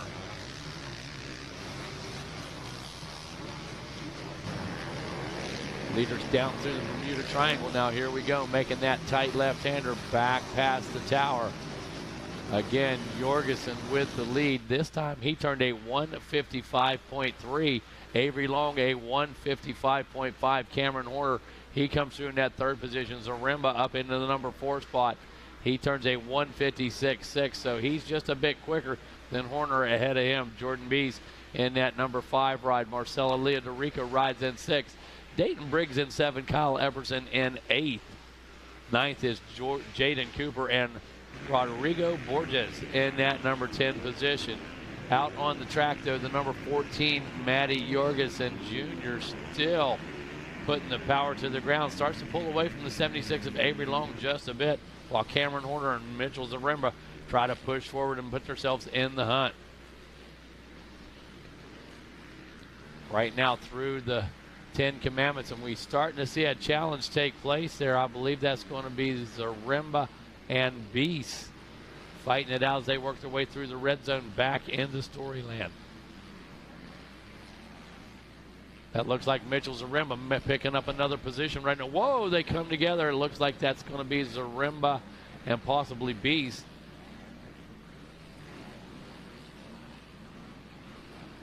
Side by side as they come through the waterworks. Now that is the race on the track. It's Yamaha versus KTM right now. All the way down the beach. Side by side, I believe they almost touched handlebars right there. One goes inside, one goes outside. The battle remains in the favor of Zaremba right now. Oh, down goes the 28 of Beast. He tried to use the outside line. He was carrying a lot of momentum. Oh, no, and he falls over the other side of the bike trying to get up. Big mistake right there. 3 more bikes go by. Oh, bad news for Bees. 4, 5, 6, 7 bikes as Bees tries to get that thing gathered up and back on 2 wheels. Taking a look back up front, Matty Jorgensen still under attack from Avery Long. The gap just about 1 second, 0.875 as they came through timing and scoring last time. Cameron Horner in that 3rd position right now. Zaremba still in that number 4 spot. Marcelo Leodorico moves into the 5th right now. And Bees, he has dropped clear off the radar. Unfortunately, a small tip over slide out for him as he stood back up, tripped over the bike and fell backwards. And that's where the disaster started.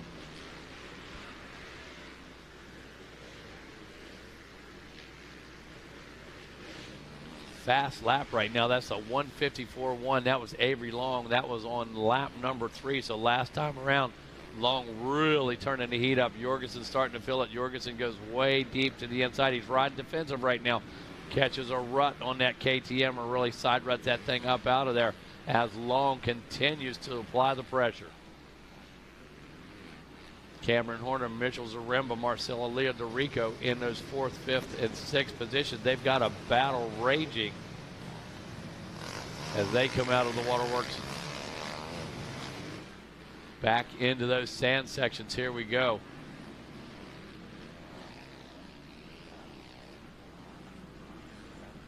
Yamaha mounted Zaremba trying to find some lines right now. Been stuck in a battle ever since the gate dropped. Back on our camera shot here, Avery Long Looks like he's pulling up to the rear fender of Jorgensen Jr. right now, as close as they've been. Last time it was .875. I got to believe it's closer than it, and it is .752. So Long back here biding his time. Knows if he applies enough pressure and waits, going to be a forced error possibly out of Jorgensen. Jorgensen tries to go right up the gut as they work their way behind the billboard. Wants to go over and ride defensive. Cut that short inside line off. And here we go. This is the first time we see this start to pull out just a little bit. Long goes wide to the right. Can he take advantage of the momentum? No. Jorgensen riding the short track, able to maintain the lead. But whoa, swaps big time as he comes out of that rut. Both go to the inside on the 10 Commandments. Different rhythm, almost side-by-side racing. Jorgensen goes to the inside, defends again. Avery Long being very patient right now. Being very selective with that line choice. Jorgensen now, as we work our way back in to Storyland, looks like he's starting to open up that gap just a bit. Long was closing the distance for just a bit. All of a sudden, no, Jorgensen just answers. Long makes a slight mistake as he catches a rut right there. Cameron Horner and Zaremba, though, still back in that number 3 and 4 position, shooting it out. Coming around the coming down the beach right now into the anthill. Jorgensen looked like he's picked up another 2 bike lengths. Avery Long was up on the rear fender now, giving up a few lengths as they work down in the tree turn. Oh, Jorgensen hangs up, makes a mistake. Long smells blood in the water now. After almost stalling that bike, Jorgensen came almost to a stop, and look at this. We have renewed life in the 76 of Avery Long. He has absolutely turned up the heat right now after a small mistake by the number 14 machine. Last time around, .752. The gap's going to get closer. Jorgensen still leading the way. Now 7.19, so Long just ever so slightly working on him. Take a look at Avery Long. He's sitting on a 2-1. A 2 would also give him 5 points right now. When we take a look at our leader, Jorgensen, on the number 14 machine, he had a DNF and a 2, so out of the championship contention right now. We know that Long does not have to make the pass, wants to prove a point.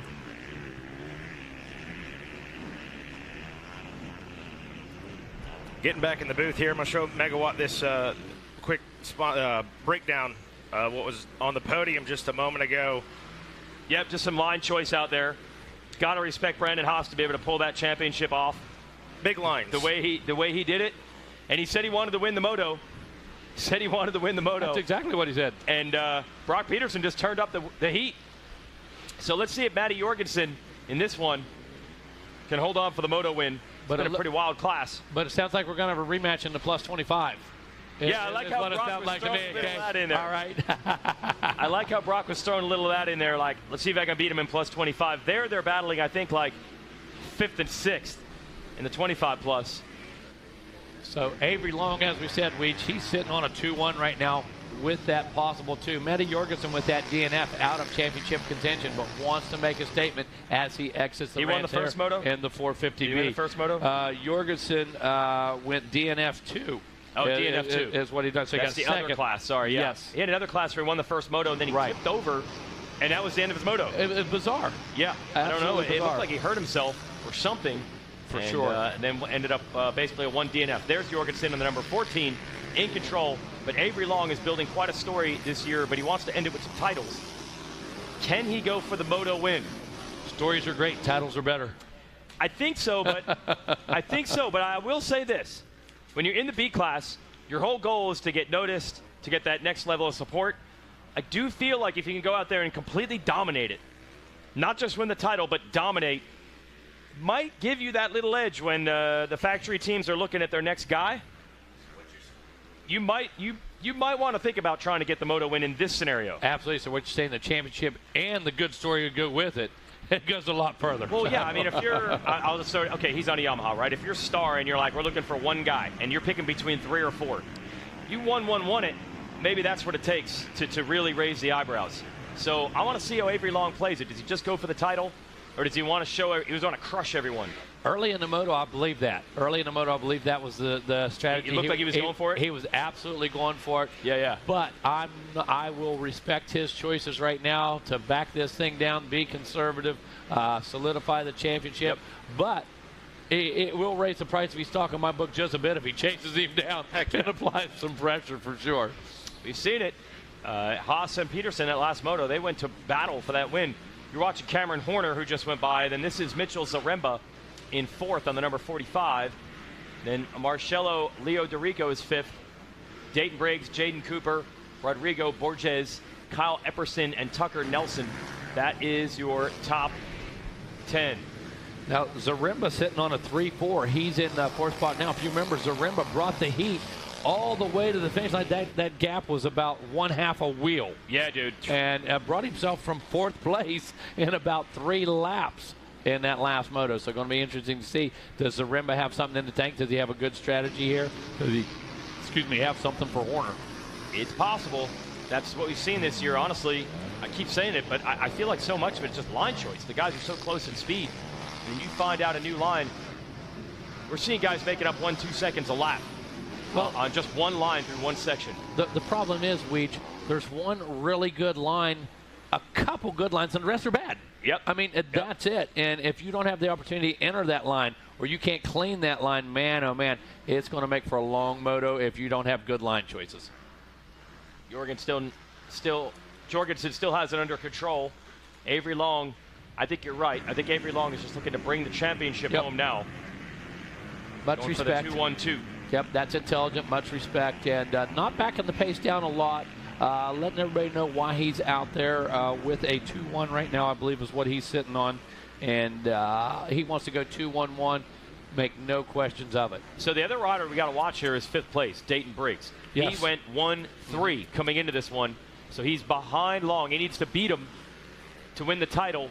But there's 3 positions between them right now. He'd be the next rider. We're watching Zaremba. And let's get it. Good job, Racer TV. Yeah, we're waiting on Briggs, but I don't see him. And Briggs is way back here. Wow. 17, almost 18 seconds back from Mitchell Zaremba. Uh-oh. Well, that's a game changer. Zaremba going 3-4. Yep. So he's sitting on 7 right now. So Briggs is going to have to hope something goes wrong for Avery Long. Briggs at the 1-3, but must have got off to a bad start. Maybe got tangled up because 5th place makes it sound like he's close. Right. There is a 17-second gap between 4th and 5th. So Dayton Briggs on the 73 KTM going to have to dig for it. Or hope that luck shines on him. Yeah, right. And we go. Right now, when you do the math, That's Zaremba. Briggs on screen, by the way. Go ahead. Yeah, Zaremba's going to be out by a couple points. If Briggs was to finish where he is, that's still going to put him in that silver medal position. Yeah, he's looking for 2nd overall, but obviously he's not going to be happy with 2nd overall. He wants to win this thing, so he is hustling on this number 73, Briggs, to try to close the gap, hope that Long bobbles something. And he is pushing right now. Yeah. So you can tell he has a sense of urgency. The problem is, honestly, I think the pushing is actually, we've said it so many times this week, the harder you push, sometimes the slower you go. And he's actually got Leo Dorico putting the heat on. Yeah, that number 43 Yamaha right behind him. Well, how about beside him? Yeah. Beside him. Showing him that front wheel right now. So he's got his own things to worry about. Really can't afford to drop another position. Uh-oh. It's going to happen, Mikey. There it is. Briggs bobbles in the left-hand turn. Leo Dorico gets him. Briggs trying to fight back. Side by side. Leo Dorico able to complete the pass. All right, so now it's going to get desperation time for Briggs. He needs to gain positions, and he just lost one. I got to say, Leo Dorico did not look like he planned on sending that bike out into that rut, but it was necessity. He had no choice, for sure. And a great move, made it stick right there, made it look like he intended to do that. So, meant to do it. Yep. Yeah, there are meant to do it riders. I say that all the time. You're just throwing it out there, and by the end of the section, you're just, that's the way we planned it. Now, to your credit, we take a look at Avery Long's last lap there. 2 minutes, hanging in there, just pretty much marking time, like you said. Want to keep distant, want to keep respectable. And I'm not saying that Avery Long within the next lap isn't going to put on another charge, but you're looking at a 5-second gap right now. Every time we think we know exactly how it's going to turn out, all of a sudden the gaps change completely. You know what I say is the ultimate, to me, the meant-to-do-it guy? Your guy Adam McGill on the ATV side of GNCC. It's just like, hold it wide, and by the time he gets through it, you're like, oh, it all worked out. It all worked out. I always say, I'm like, meant to do that. That's the way I planned it, man. I'm just running it loose, wide Clyde, and I made it. What? That might be Gator's outlook on life. I think so. I think he runs it wide every day. Okay. Model, dude. All right. Yeah. Meant to do that. Wild guy. His outlook on life actually has his personality come out through his riding style. Absolutely. Yep. That's impossible. It's not like our guy Stu Baylor, who we had up here yesterday. He's the opposite. On the track, very calculated. Yeah, very technical. Absolutely. Really thinks his way through everything. And then everything else? Very unpredictable. Not much calculation off the track. No, exactly. Jorgensen looking back, trying to see how big a gap he has on the number 14. It's up to 6 seconds now. He's marching away from Avery Long, and it's white flag. So Mikey Waynes and I got to head to the podium, and it looks like Avery Long closing in on the national title in 450B. Well, Avery Long, just a few moments to go, just a few corners to work his way through, and that's exactly right. He's going to be picking up his title here in 450B. Coming up next, going to be 125C. 125C coming up next. That one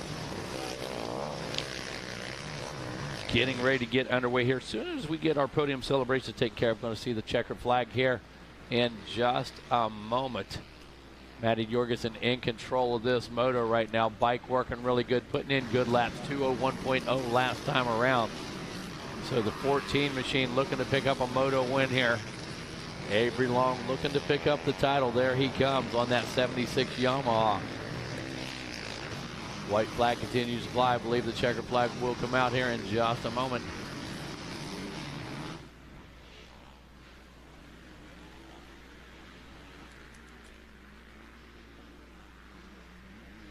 All right, less than a lap to go.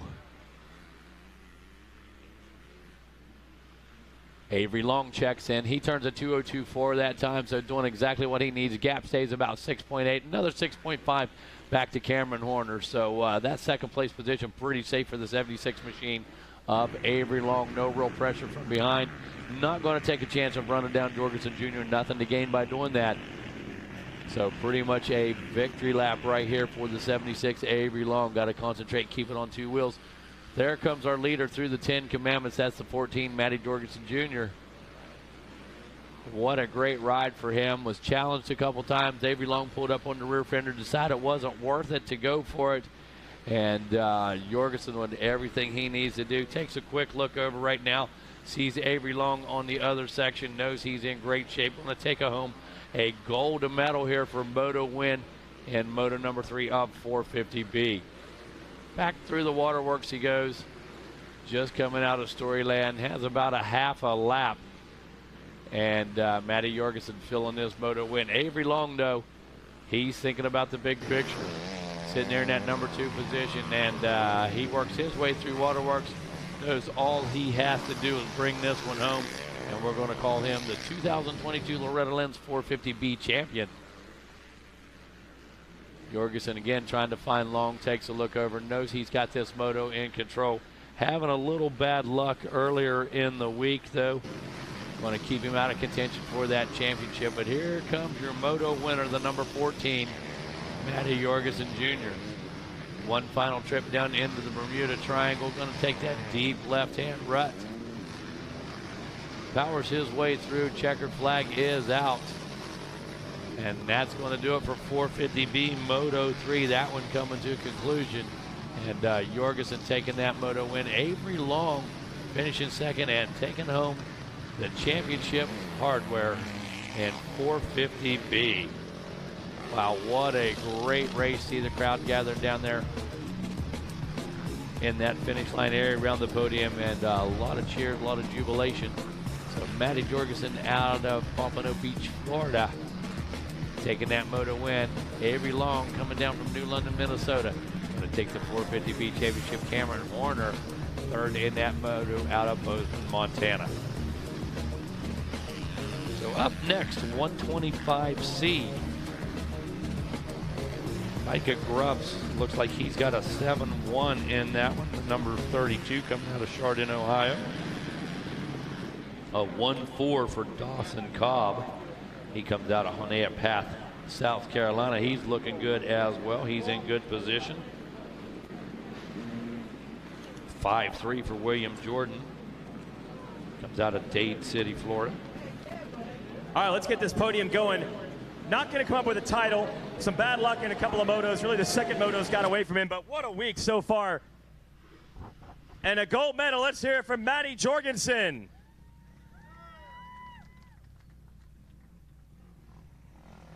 You know, that's the thrill of victory, the agony of defeat. I'm sure you're bummed the way the points worked out, but you got to be proud of the riding. Yeah, I felt good in the last two motos of it. The first one, my wheel blew out, and then it just sucks, but it's whatever. Did you have a moto you tipped over coming like just past 10 commandments? Is that what happened in that other class? That's what happened in 250B yesterday. I was in third, and I tipped over and went back and just had not a good moto. You get hurt there? No, my glove ripped off, and I came off. I had to put it back on, so it took a little bit of time. Still, though, this has taken you another level of confidence, I would think. Yeah, it feels good. All right. Who do you want to thank? I'd like to thank my brother and my dad, TLR Performance, Enso Racing Suspension, One Gripper Seat Covers, SOBMX, Ryan, my two trainers, Matt, Jennifer, Jades, and Hammer Nutrition, Aero Helmets, MX Locker, Active Gear, and everybody else around me. Thank you.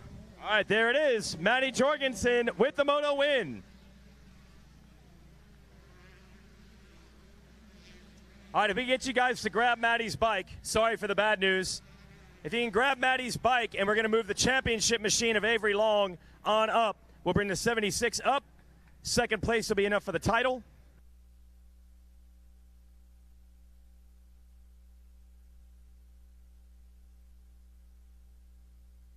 And we will talk to our third place finisher while we swap the bikes. There we go.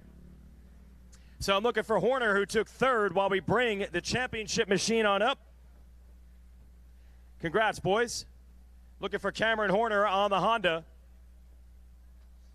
And we'll talk to third place while we get our championship set here on the box. Cameron Horner, bring it on up. Okay, I see he's getting the jersey on. And Horner, some great starts this week, has grabbed himself a Stasic Hole Shot Award. So we're looking for Cameron Horner to come on up to the stage. Come on up, Cameron Horner. We need to make it happen. Championship bike looks good. I'm looking for third place. I need third place. All right, I'm going to just bring the champ on up. I don't know what's going on. Let's bring up our second place finisher. No, he's doing an interview. This is not working out at all. There we go. Let's bring up our bronze medalist and our Stasic Hole Shot Award winner. Let's hear it for Cameron Horner.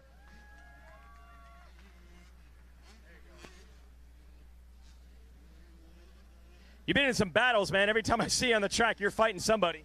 Yeah, it's been a crazy week, but that moto, I felt real good and got off to that great start, and that's where I want to be. It felt really good.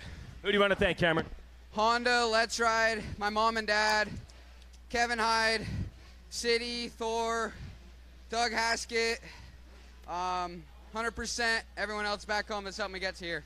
Cameron Horner, everyone, the bronze medalist and Stasic Hole Shot winner. And now let's clear the decks. That's all yours. You get to keep that one. Let's bring our champion on up.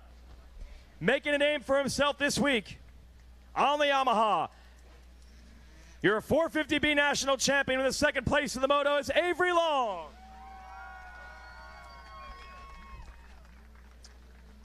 Well, you did it, dude. I know you won a lot of these, but this has to feel so good to break through like this. Yeah, it was good. It feels awesome. Came into the week feeling good, knowing I could win some titles, and yeah, did that. Got one more to go tomorrow, and looking forward to doing the same thing. Sitting 1-1 in that class, so yeah, feeling good going into the third moto in that class.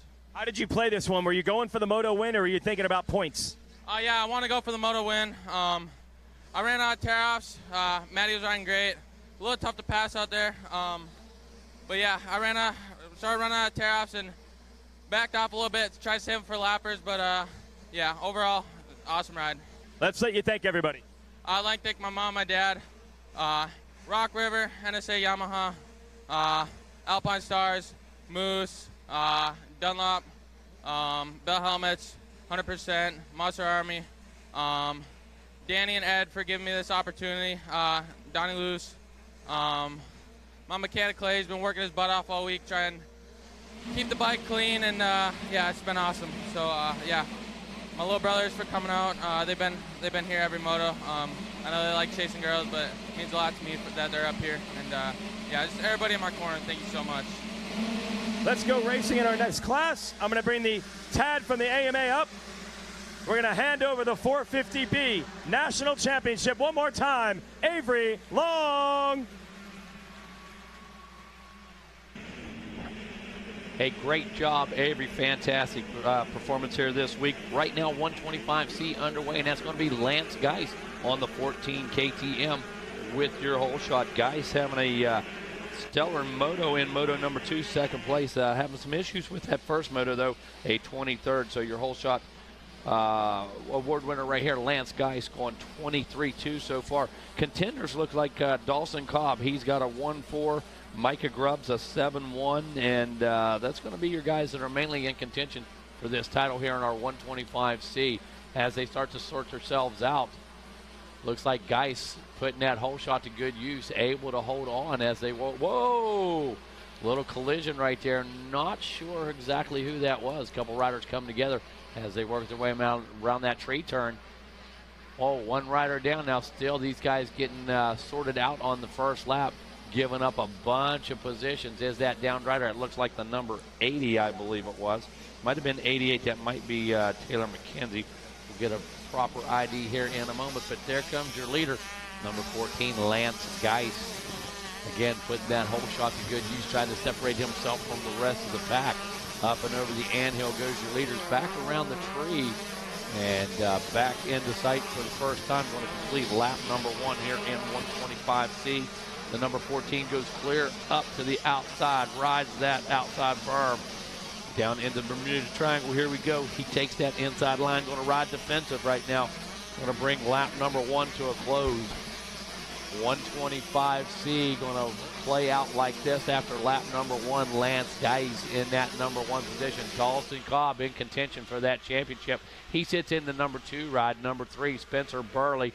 Number 4 position is Mason Simmons. Axel Neff getting another good start in that number 5 spot. So having a little problems in moto number 2. Wasn't feeling good.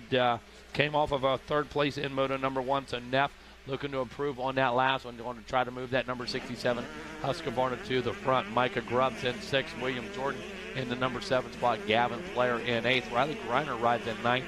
And Mason Dahl is in the number 10 spot here as we take a look at it after lap 1. 125C, that's our 3rd race of our championship rounds right now. Coming up next is going to be that 85cc 10-12. But taking a look at it right now, Dawson Cobb going to work on that number 15 KTM, looking to put it in the books right here. Dawson Cobb sitting on that 1-4, so he's sitting on 5 points total. We're looking at a 1-4-2 right now. So Dawson Cobb in the driver's seat.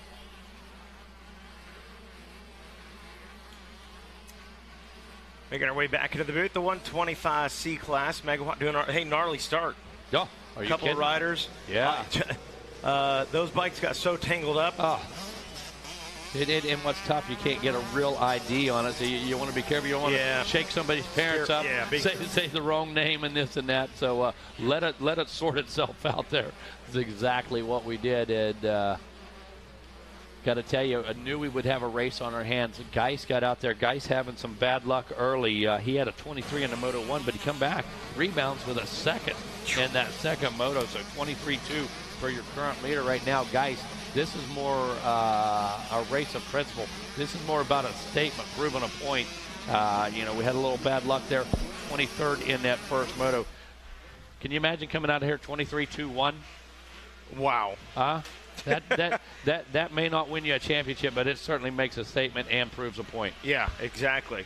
Things don't always go my way, but I certainly don't let it get me down. But when they do, I stomp you. When they do, I'm going to wax you. I'm going to put a hurting on you. Exactly. Mikey, very, very fortunate. Rain showers all around us. Legs just came in and told us he come through a rainstorm a moment ago. Yeah, so very blessed again. Yesterday, as we know, Rodney sent us a video there about 4 o'clock in the afternoon as it was pouring at the Pilot. We had perfect weather right here. A small drizzle is the only thing we saw yesterday. Yeah, not too bad. Been very, very fortunate about it. Ask him, how are those Pringles? Yeah, JP knocking out the Pringles out there. Those look like the cheese puff ones, like cheddar cheese flavor too. Those are one of my favorites. Can't even. That's his appetizer before he goes to the Watson compound for dinner. Listen, that's how we play up there.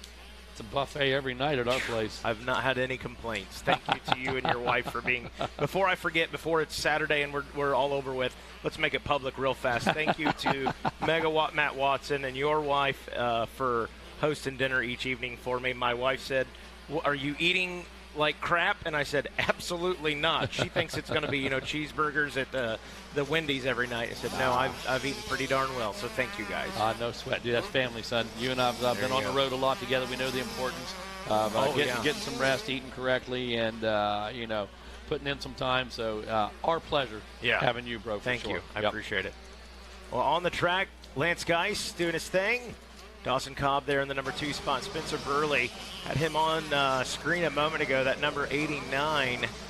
About a second back from Cobb last we saw, but it was a good battle. How are you not a top 10 contender with the name Spencer Burley? I mean, how are you not in top 10, top 5 every moto with a name like that? First of all, they should just let you go. First, they should just give you a head start. Like, look, this guy's going to be there. He's going to be Burley. Yep. Just let him go. Burley. Gavin Playa. Right, Playa. He's in it too. Come on. I'm about it. Mason Simmons rounding out that top 5. Aaron 125 class out there singing. No doubt.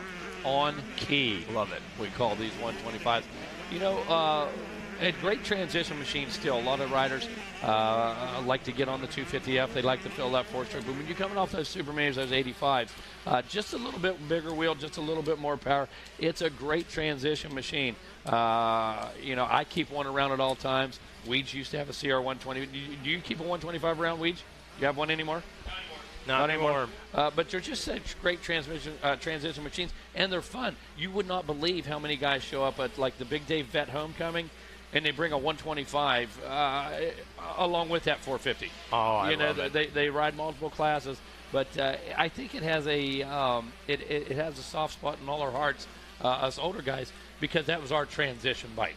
There wasn't the 4-strokes when you came off an 80 machine and went on to a 125. You're riding big bikes. Big bikes. That you'd made the step. I'm the grown man now. For sure. So right now, one of our favorite classes continues to roll away. You see the 15 right now, Dawson Cobb trying to go to work on Lance Geis.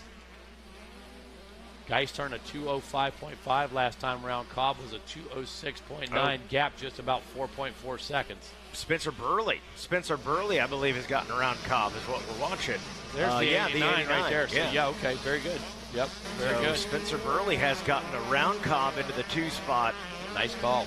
And Dawson Cobb, little gap right there. We'll see if he can hook back up with him. Cobb, a 1.4 when he checked in last time, was in 3. We'll see where that puts him when he drops back to the 4 position, thinking he's still going to be in pretty good shape. I have to tell myself I got the 14 and the 15 confused. They're both on KTM. Oh, yeah. And I got the 14 and 15 confused there. That's how that one happened. I can't believe it. I've not made a single mistake. Weege hasn't made a single mistake this week. And there you go. You guys are ERA 0. You guys are perfect. Sure. I think we went live at 9 a.m. 9 a.m. I think I made my first mistake about 9 a.m. in 1 second. It happens. Coming up on just about halfway, just about 8 minutes right now. Oh, no, we're past halfway. That's elapsed time, so 6 minutes remaining, so well past halfway. Going to see that 2-lap card probably this time around.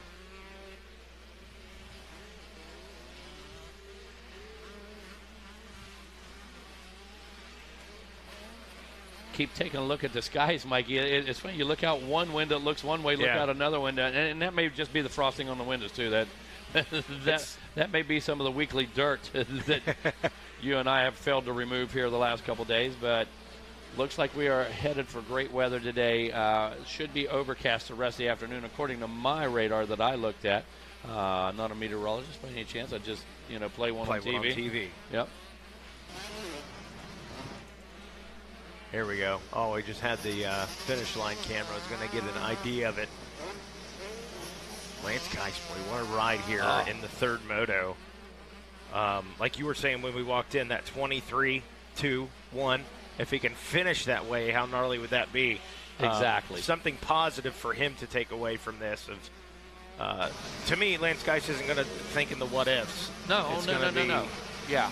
The building block. This was something I'm building for later. Absolutely, and that's the plan for him right now.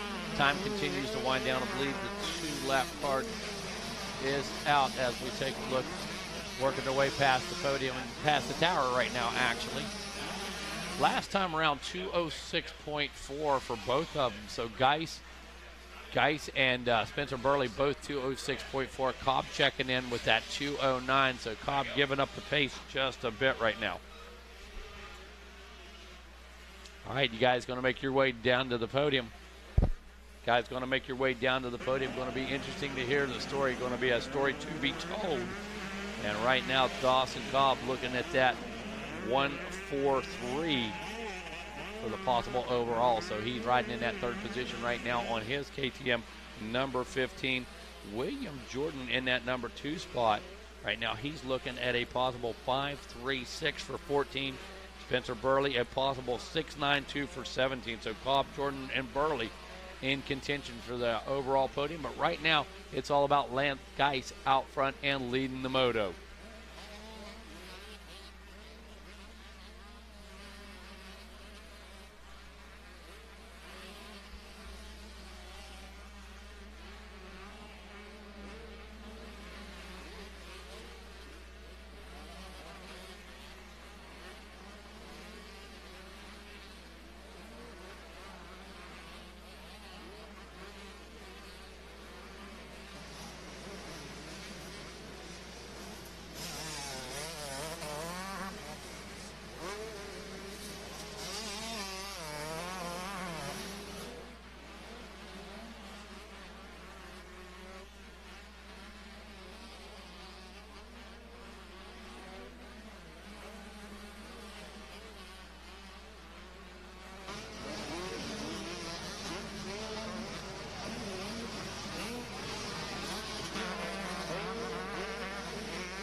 So Lance Geis still out front.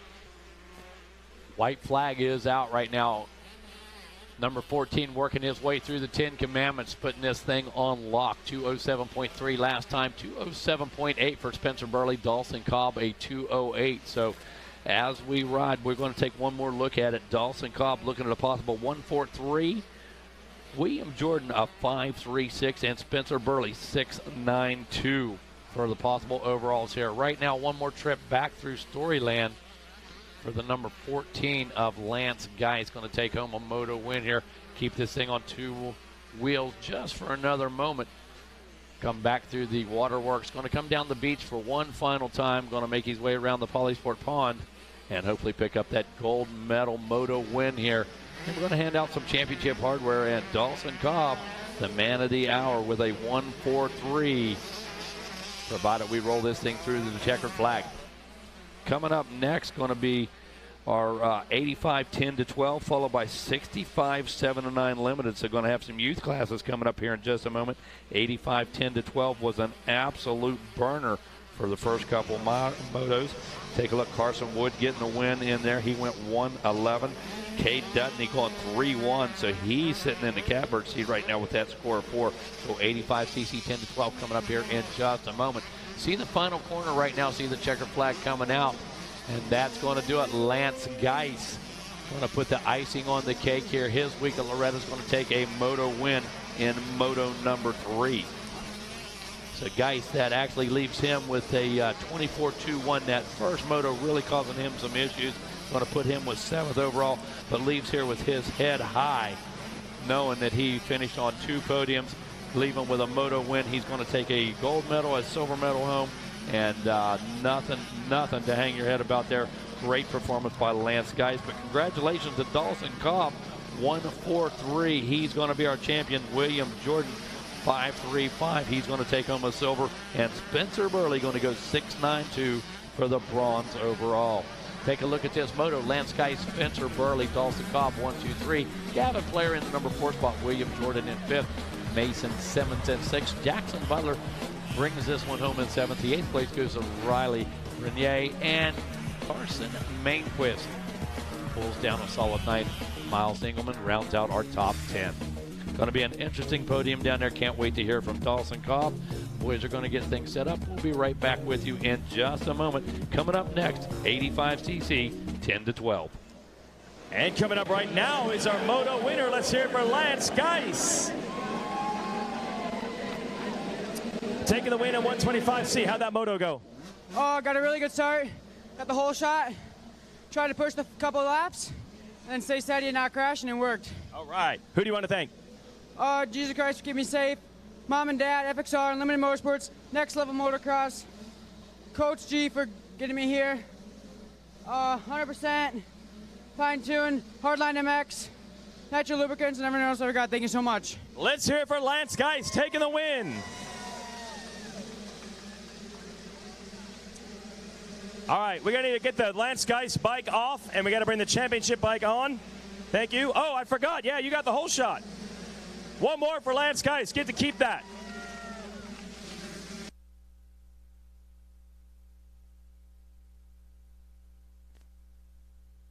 We're going to bring the runner-up rider. We'll bring the second place rider up, and you can bring the Dawson Cobb bike to the stage. So we're going to bring Dawson Cobb's bike on up and get ready for our championship celebration. But I'm going to bring Spencer up to finish second and give him the silver. So let's bring the championship machine on up to the stage. Let's hear it for Spencer Burley taking second. And I need Dawson Cobb's bike. Dawson Cobb's bike to come on up. Spencer, tell me about your moto. I got off to like a 5th place start and just made some moves early and got in the second and just rode there the whole race. Awesome. Who do you want to thank, Spencer? I want to thank my mom, dad, sister, family, Factory Connection, O'Neill, Dunlop, Scott, Moto Pro Graphics, and the Compound Training Facility. All right, there it is. Let's hear it for Spencer. Spencer Burley taking second. Let's get the number 15 machine on up and hand out the hardware. It was a 3rd in the moto. That's just one piece. The big story is the title. Let's hear for Dawson Cobb. And now the most high pressure putting a bike up on the stand of all time, and he handled it. No, he did not. I mean, we're putting the pressure on. We're live on Racer TV. We're handing out titles. There you go. Luckily, it's only a 125. It's a bronze medal, but you will take it because it unlocks the championship. Talk about, first of all, the work that it takes to get to this level. Well, been riding a lot with Stu. Been doing 30s. Yeah. How tiring is that? It's pretty bad. Yeah. Now, what was this moto like for you? Just trying to stay up and be smooth and not throw it away. So you knew what position you needed. You knew you were good? Yes, sir. Awesome.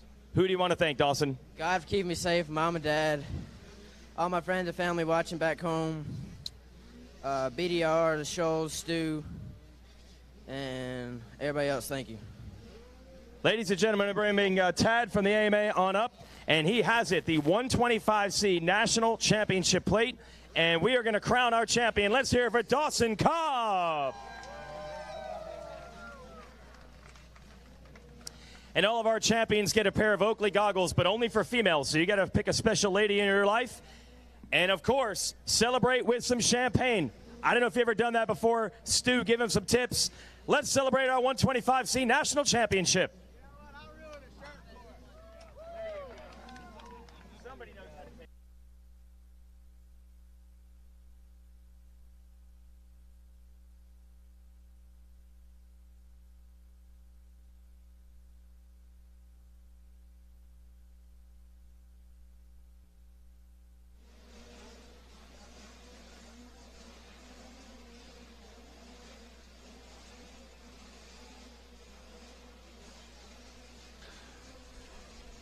All right, 85, 10-12.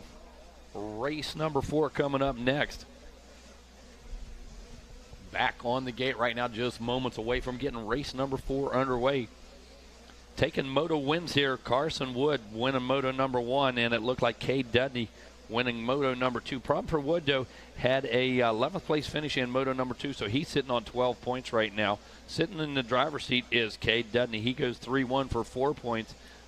Taking a look a little deeper in the field, things are going to heat up quickly, and every lap's going to matter. Every position will matter here in this 85, 10-12 for that championship. But Cade Dudley definitely secure in those 3-1 moto finishes. One card is up right now, just about to go sideways, and we're going racing with 85cc 10-12. 3 to 5 seconds, that gate's going to drop. Right there it is. Here we go. Who's going to get that Stacy Holshot Award? Looks like that was the 52. Yep, Kevin DePino. We've seen that guy bust out more than one hole shot in his day coming out of Bensalem, PA. So DePino trying to take advantage of it, not having the best of luck in the first 2 motos, going 16-12. But right now, all about finishing strong here at Loretta Lynn's.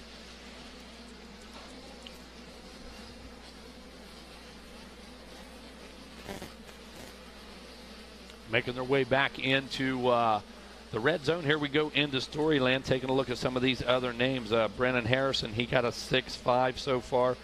Vincent Way sitting on a 9.7. 5.6 for Cole Black. He had some great finishes coming out of Fruita, Colorado. 2.4 for Seth Dennis. He's got a great pair of motos going on as well. Again, so Cade Dudney and Seth Dennis going to be the main contenders here as the number 93 and the number 40 square off this afternoon. We've got a Honda that needs moved. It's a Honda Civic. It has Mississippi license plates TSA 5794. So Mississippi TSA 5794, white Honda Civic.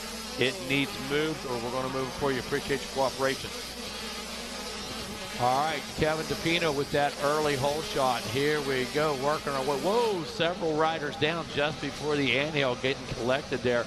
A little bit of a stack up. Looked like the I-5 at 4:30 in the afternoon. As we come down into the Bermuda Triangle, here we go. I believe we have a new leader at the line, and we do. We certainly do. That's going to be Vincent Way, the number 27 machine. He is followed by Carson Wood, Seth Dennis, Grayson Townsend, Wyatt Thurman, Darren Pine, Cole Blecka, Trinity Bachelor, Jet Kellogg, and Kevin DePino. Wow, you talk about all the key players, and look at Cade Dudney sitting in that number 11 spot. So holy cow, this thing is going to heat up like a sterno. Holy cow, Vincent Way is going to have his hands full.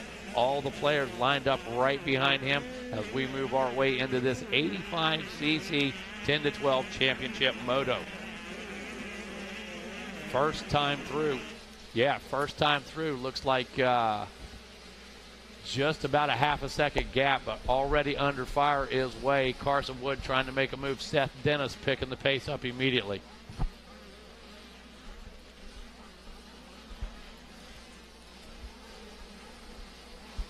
looks like we have some riders going down behind them. Hope everybody's okay there. Looked like we had a group of them right there, Jackson. Yes, we've had a couple people go down in this moto. Right now, going to try to get things squared away as we go back into the waterworks. Guys starting to get themselves sorted out here. We're on lap number 2. Lead group making a break for it. We're talking about Way, Wood, Dennis, and Townsend. Wyatt Thurman trying to get in on the tail end of that action. And I know Darren Pine's going to want to work his way forward as well. So race number 4 in the program here this morning. 85cc 10 to 12. Coming up next, going to be race 5. That's going to be our 65 7 to 9 limited. That's going to move us back into the big bikes as we go to our Senior Plus 40. Then it's going to be Mini Senior 2 before a small intermission, get some track prep done, and right back into the racing at 1 o'clock. So already 10 minutes after 11 here. And here we go. There's the number 93, Seth Dennis, powering that thing through the deep sand. Back around the Bermuda Triangle. Here we go. Leaders working their way through.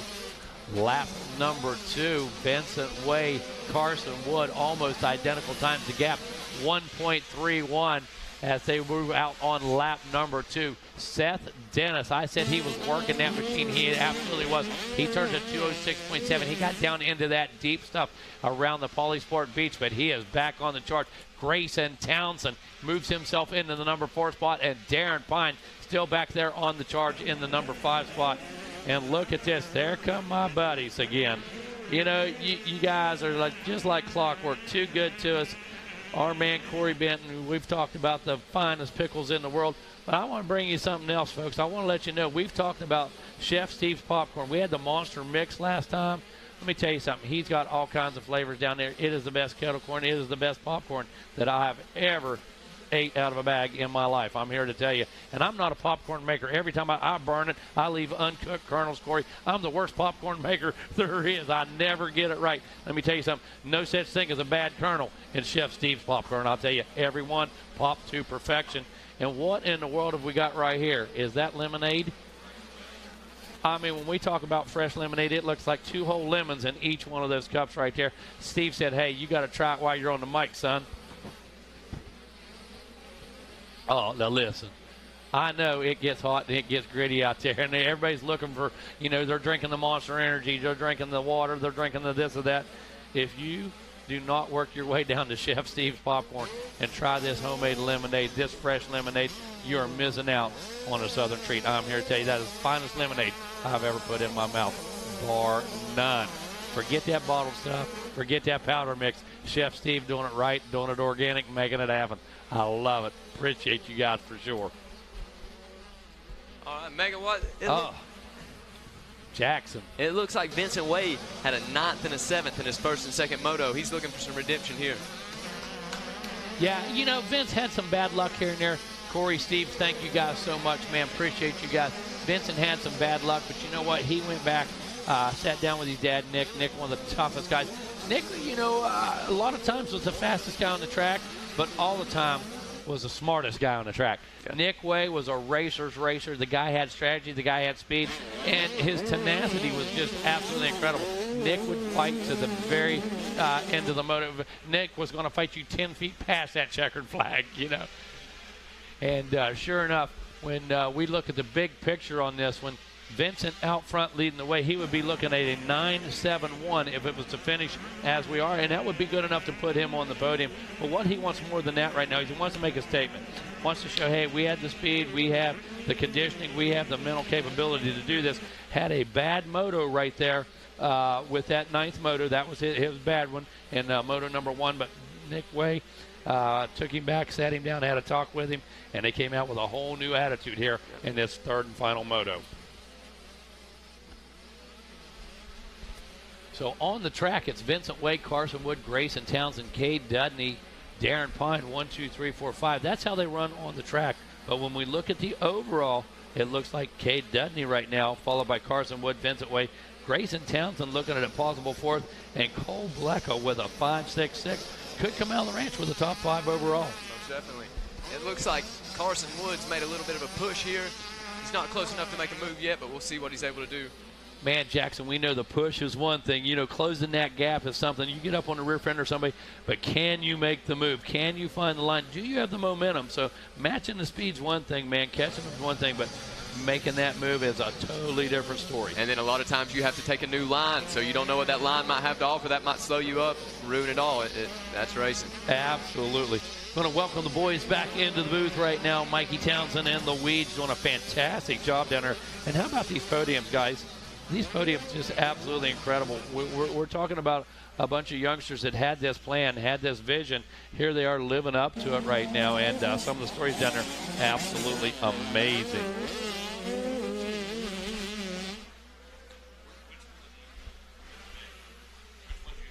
I haven't drunk out of any. If somebody wants it, they can have it. Pretty good. All right. Chef Steve's Popcorn bringing us a lemonade shake-up. Everybody knows the rules. One drink.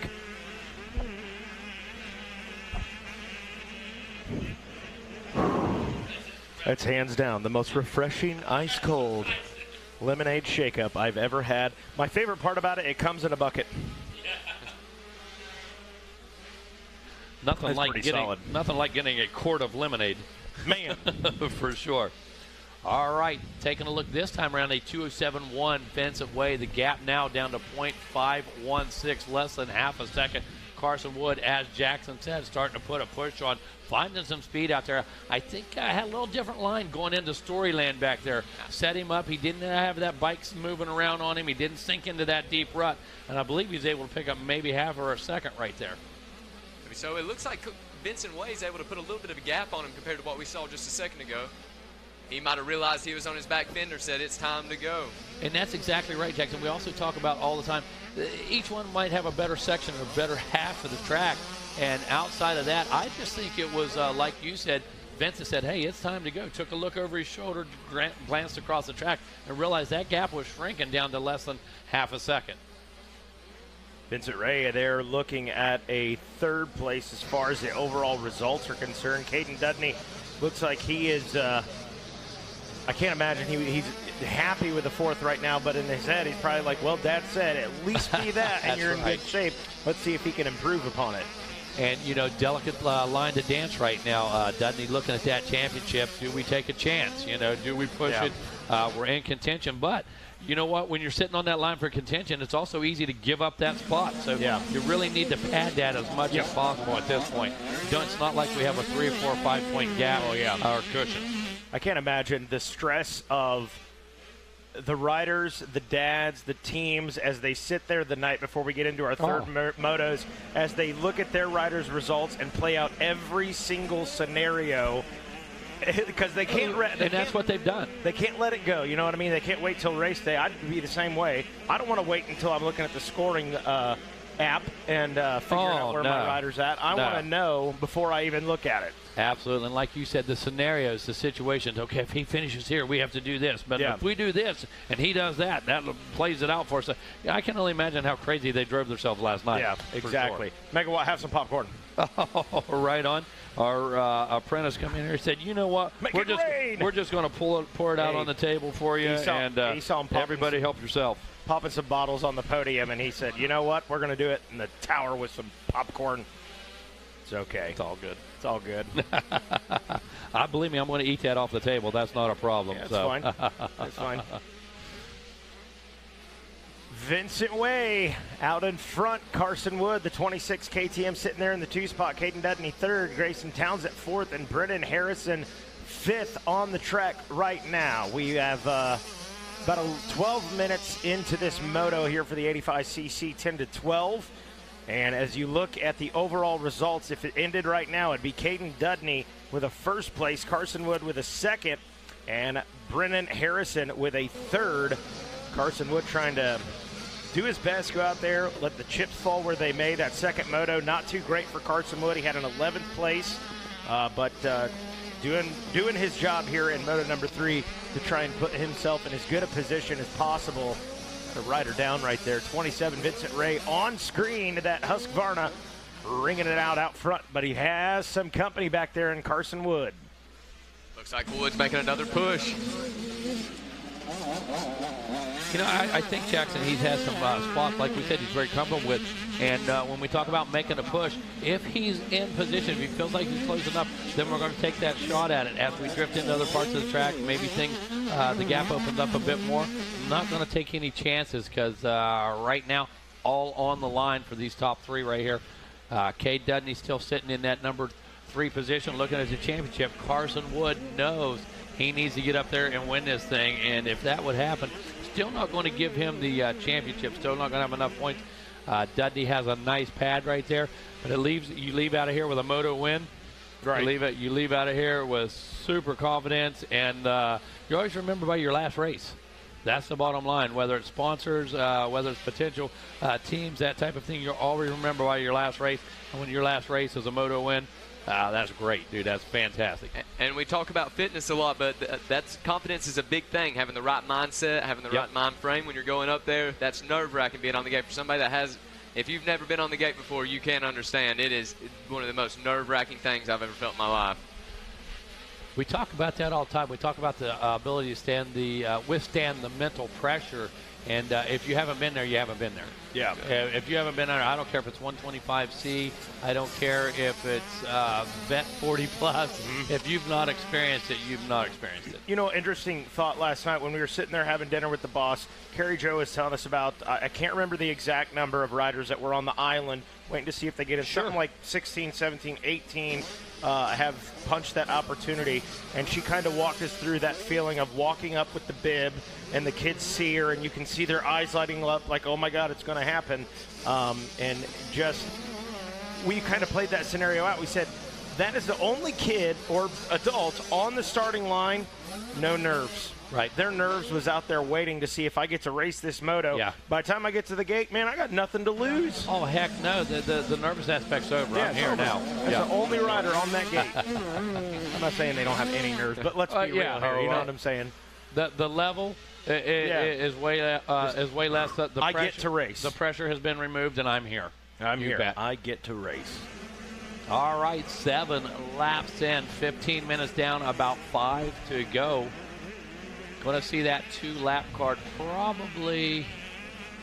Is it out right now? Is the 2-lap card out?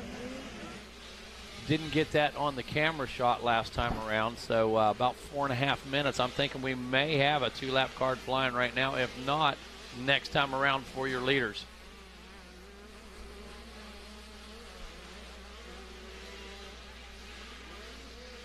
So next time around, going to be picking up that 2-lap card. Mikey Waynes lets us know is not out yet. So time continues to wind down. Just about 4 minutes to go. Vincent Way, the number 27 machine, continues to lead. A great ride by Vinny. To be honest with you, haven't seen any mistakes. Had great line choices here this morning. Got that good start. Able to put it to good use. And look at that. Is that Brennan Harrison putting a move on? Brennan Harrison looked like he was going after Grayson Townsend. Right here, see the battle right in front of us. The number 7 machine looked like it's about to overtake the 87. Townsend goes back to the inside, tries to defend, can't do it. And, wow, that was a great pass. Harrison used the outside in 2 corners to make that pass. Pure momentum, had a smoother line, didn't have to deal with that tough inside rut. And that's where they got held. Townsend got held up at. So, yep, that was the move to make. Got in there, got deep. So great choice right there by the number 7, Brennan Harrison. What's that do for him? Let's see.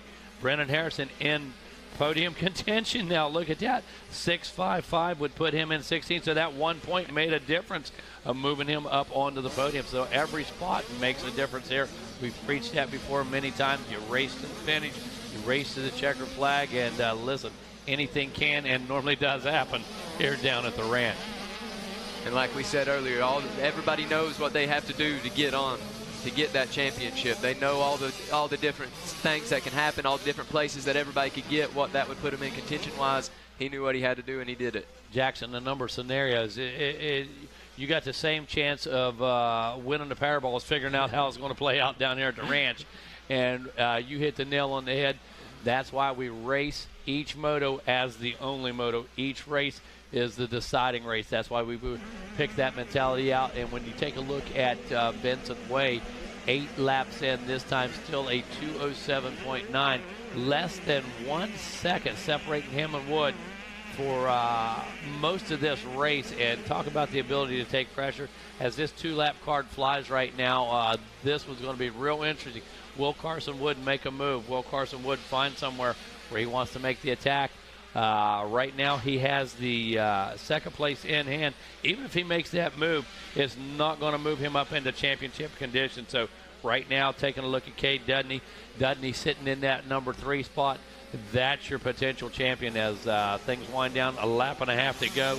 Dudney brings this thing home with a 3:13. That's going to give him a total of 7. Going to be more than enough for that championship. Folks, got our friends from FCA here, Fellowship of Christian Athletes. Got us another scavenger hunt going on today. You guys stop by the booth, get all the details. Going to tell you what we're looking for, how we're going to play it out, and another pair of 100% goggles on the line. Now, we had a winner there Wednesday. Father and son team late in the afternoon. Those guys rounded it up, come by, checked off the list. You guys confirmed it, gave them away a great prize, and also, outside of just having the scavenger hunt, just having a little fun with the FCA, want to let everybody know what all the proceeds and all the benefit of all your raffles and everything are touching base with this week. Thank you so much, Michael. Hey, I'm Mark Jackson with FCA. So, yeah, it's an honor to be here at Loretta's and be able to be a part of this event going on again. So, Fellowship of Christian Athletes, we do ministry at races, we do camps for kids, and you see the bike being pushed around. We're selling raffle tickets for that, and all that money, 100% goes back right into the ministry to enable us to keep the ministry going, enable kids to be able to keep coming to camp. And so, yeah, we're thankful to be a part of this. You can come by our booth on Vendor Row and see us. We've been having games set up, and we're in the FCA Kids Zone by Lake Loretta's in the evening, so come by and hang out with us in the evenings for that as well. But, yeah, definitely come by the FCA booth on Vendor Row right across from the Fox Tower and get information. We'll give you a clue on where to find the scavenger hunt to win that 100% goggles. Awesome. Thank you so much. Give us an update, Jackson, real quick. Let us know what's going on. Carson Wood made a strong charge there. He was able to get past Vincent Way. Him and Vincent Way were battling, and Carson Wood laid it down going into the corner there. That's a tough break for him. He was in contention for this moto win. He knew the white flag was out, and he was ready to do what he had to do. And we've been talking about that. When that white flag comes out, all bets are off. You know, tension levels rise. It's all on the line right then, and unfortunately for Vincent Way, just going to come up on the short end of the stick on that one. Carson Wood, yeah, Carson Wood, my bad. Vincent Way should take our moto win here from the looks of it. He's got a 14-second lead on second. And that's exactly what he planned on doing. I had some bad luck in the first 2 motos, so Vincent able to come out here, put a stamp on this thing, say, hey, I've got the speed, I've got the game, I've got the physicality. We're going to make this happen. And to leave out of here on a positive note. Now, Vincent Way, he's looking at a possible 9.71. That would give him a top 5 overall. No shame in that game, but he, came here planning on a championship. Finishes strong, finishes with a moto win. Cade Dudley, he's still looking at that overall championship with a 3:13 as the checkered flag flies. Now, Mark, you guys from FCA, Fellowship of Christian Athletes, I got to tell you, I've never seen you without a smile on your face. I've had some parents aggravate me. I've had some kids aggravate me. And all I have to do is walk right down there by your booth. You look at me, smile and wave, and it just changes everything. Man, I appreciate you guys. I appreciate everything y'all do. Hey, thank you so much, Michael White. We appreciate you guys and all you do as well. Thank you. Awesome. I'll be down to see you guys in just a little bit. Right now, we're going to wrap this one up. Look at this, already on the podium down there, getting things underway. We're going to get squared away and move right into race number 5. That's going to be our 65cc 7-9 Limited. Good call. Yeah, good.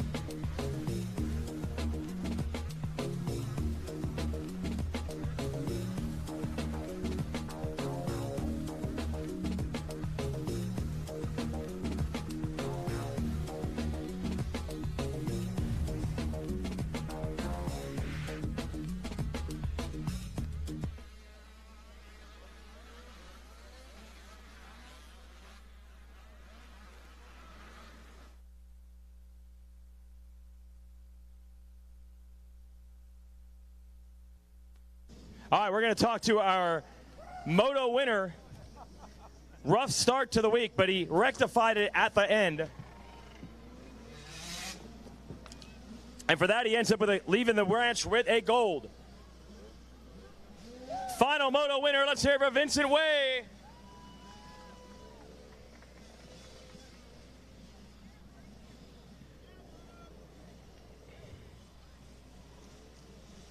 Well, Vincent, I'm sure the title was the goal, but it's going to make it feel a little bit better, at least go home knowing that you got this gold medal and you got a moto win?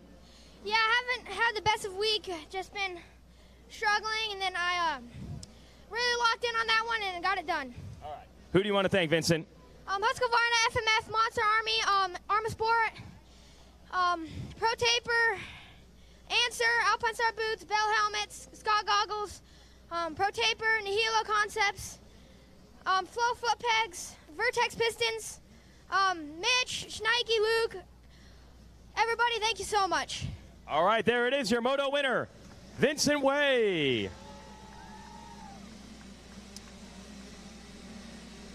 All right, great job, Vincent.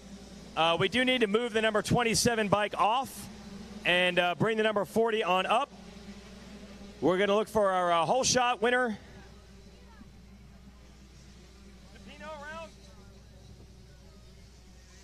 We got to give out a whole shot award to Kiki DePino and look for our third place rider. We'll let the Pro Circuit Kawasaki folks bring the bike up. There's our whole shot winner real quick. All right, there's our championship bike. I'll need our third place finisher. And let me come around front and hand out a Stasic whole shot award to Kiki DePino. Right here. How'd you pull that start? Just my dad told me to like close everyone out. It's like my first time doing that ever in Loretta's, but yeah. Gotta feel good. Who do you want to thank? My mom, my dad, my brother, all my friends, 100%, south of the border, KTM in Brazil, and everybody else that was helping me. Thank you. Okay. Kiki DePino with your Stasic whole shot award. I need our third place rider to come on up and we'll hand out the bronze.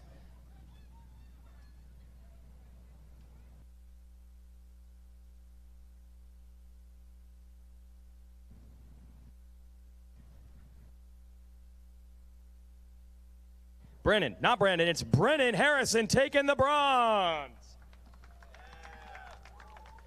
You had to fight for that one. I saw you out of the top three and you made it happen. How'd you do it? I just found a flow and just kept on going. All right. Who do you want to thank, Brennan? Jesus for keeping me safe, Mom, Dad, Club 57, Showroom Floors, OG, Lynx, Munn, FXR, Clover Hill, Decal Works, and anyone else. Thank you. Brennan Harrison taking the bronze. And now we clear the decks to crown our champion. He came from behind in almost every darn moto. He ends up with second place in this one. More than enough to ice the championship. Good thinking. 10-12 national champion. Let's hear it for Caden Dudney.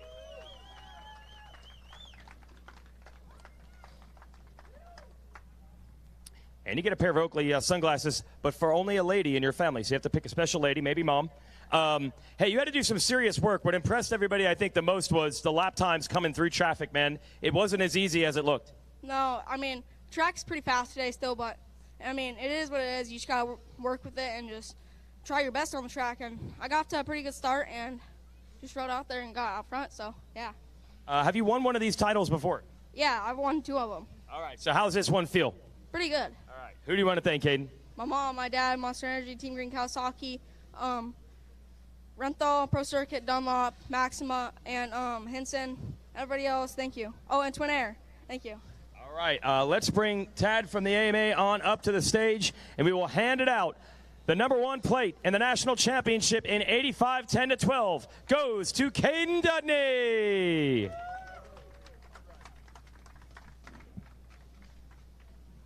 And one more thing, he's going to get to spray some sparkling white grape juice. Don't worry. Celebrate, Caden, and we'll send it back up to the tower. All right, thanks a lot, Weege. Coming up next, 65 7-9.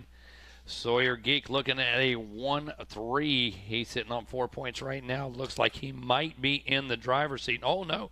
Alex Campili, he's looking at a 2-1. So there's going to be our shootout. I can see it right now. Going to be Geek versus Campili, like 3 points versus 4 points.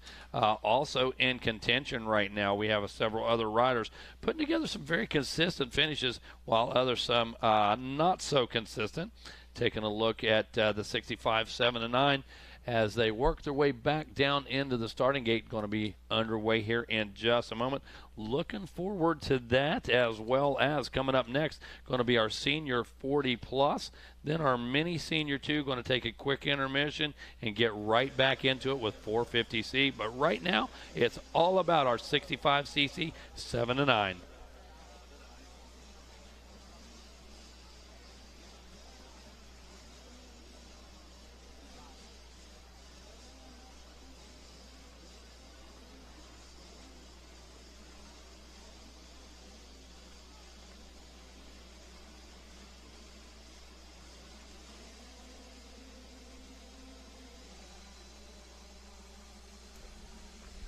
All right, off and firing right here. It's 65, 7, and 9. Who's going to get that? Stacy. Cole shot.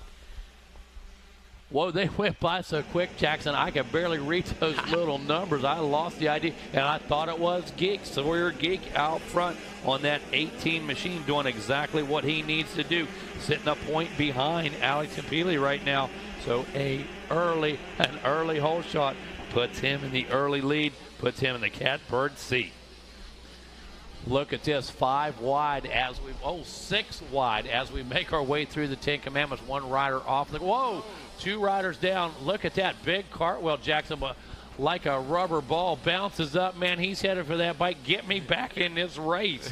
Holy cow, I love it. Right now, hot and heavy. They enter the red zone. Nobody a real breakaway. Geeks has plenty of company back behind him. Here comes the rest of the pack. And we're going to be 4 wide as we come back into the Storyland area, as we come back into Waterworks. Look at this. We have about a 4-way battle, 5-way battle for that 2nd through 4th position. Geek makes a break for it on the number 18 machine. Look at this. That's 3 seconds, Jackson, we're looking at right there. Yes, sir. Yes, sir. This one's going to keep timing and scoring on their toes. It looks like they're going every which way. Yeah, this one's going to be a mathematical challenge right here as he makes a break for it. Look at the race we have shaping up right behind him. Here they come for the first time around the tree, back over the Kawasaki jump, down into the Polysport Beach. And Geek absolutely on fire. He has control of the race line, eating no roost. Right now he is in good position as he works his way around the Polysport Beach, down into the Bermuda Triangle, near the completion of lap number 1 for the number 18 machine. Works his way back right here below the tower, across the finish line, putting 1 in the books. And there it is, Sawyer Geek with the lead at number 1 position. And it looks like we just had a change for 3rd over the finish line here. They're going side by side. Yeah, I believe it was Jaden Smart, wasn't it? And Campili made that pass right there. Now, Campili, we talked about, he is in the driver's seat. He's got a 2-1. He's got 3 points. Sawyer Geek got 4. And I have to tell you, all he has to do is get up there and keep this race where it's at. We're going to have a tie. We've saw plenty of good racing out of Jaden Smart this week. I've saw a lot of him. I know he's on the hunt this moto. They all know what they came here to do. Yeah, the mission's the same, Jackson, when we talk about it. Everybody has a different way of prepping. Everybody has a different way of looking at it. But the ultimate goal is the same. And when I say that, the ultimate goal is ride to the best of your ability, achieve the best finish you can. But riders that are returning to the ranch, riders that have been here at least once or twice before, there's only one goal, and that's a championship. Exactly. This one, of course, won 20 minutes. This is our 65cc class, so not a 15-minute moto. This will be a 20-minute moto. When we look at our potential overalls, we see Sawyer Geik looking at a 1-3-1. Campili would be a 2-1-2. So as I said, we'd be looking at a possible tie right there. And, of course, last moto would get the tiebreaker. So KK DePino 5-4-8 for 17.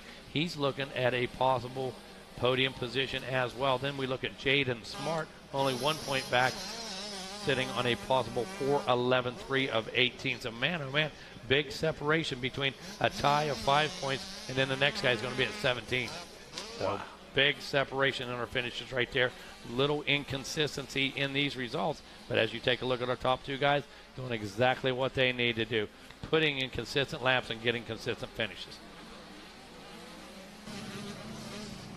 And that's what these sponsors are looking for out here. They're looking for consistency as these guys go from the 65 classes up to the 85 to the Super Mini all the way up. This is the time for them to show what they're made of here in the next few years. And I'll drop a little knowledge on you too. They want to see that consistency, but they're looking for the total package. They're looking for somebody that's either still in school, plans on graduating, doing the on-track program, that type of thing. They want somebody that can be taught. They don't want somebody that knows it all, that has an attitude, or somebody whose dad is going to try to stick his fingers in every aspect of the situation. That's not what these managers are looking for. They're looking for somebody that will absolutely be a team player, and they can take the talents and attributes that they already have and polish them and turn them into champions. Exactly. Want to give us a rundown on the top 10 right now? We got Sawyer Geek and out front, Alex. Capigli in the number 2 spot. Jalen Smart in the 3rd spot. Carter Gray, 4. Braxton Baldick in 5. Kaiki DePino in 6. Chase Vernon in 7th. Joseph Vicari in 8th. Brody Birchery in that 9th spot, and Cade Nightingale rounding out that top 10. Got a little shake-up right there last time around. I believe Nightingale put himself up into that spot. Now, Sawyer Geek got our whole shot, 65-7-9 that we're watching right now. As he puts that thing to good use, take a look behind him. The gap now 3.4 back to Peely.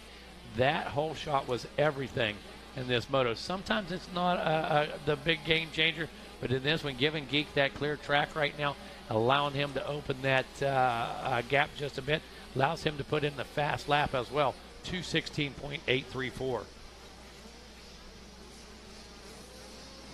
Yeah, Geek took the whole shot, and he's led it the whole way around. He knew what he came here to do. Putting the plan into action right now as they come down into the tree turn.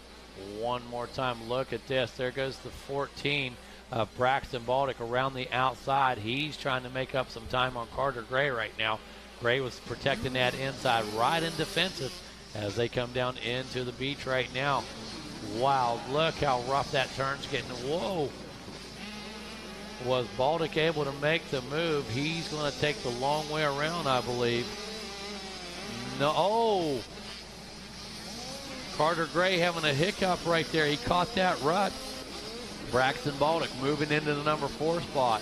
And with that move, let's see, Braxton Baldick sits in the number 7 overall spot. We're looking at a possible 13, 8, and 4. And he's consistently got better all week. Yep. And that's the goal. That's the goal. You know, very few guys can come down here and go 1-1-1. Very few guys have that ability. And when we talk about each of these classes, well, the reason we have qualifiers, the reason we have areas and regionals is to bring the best of the best. You just can't pay your money, come down here and race Loretta Lynch. You have to earn your way in. So passing somebody here at the ranch isn't going to be as easy as passing somebody at your local race on Sunday afternoon by any means.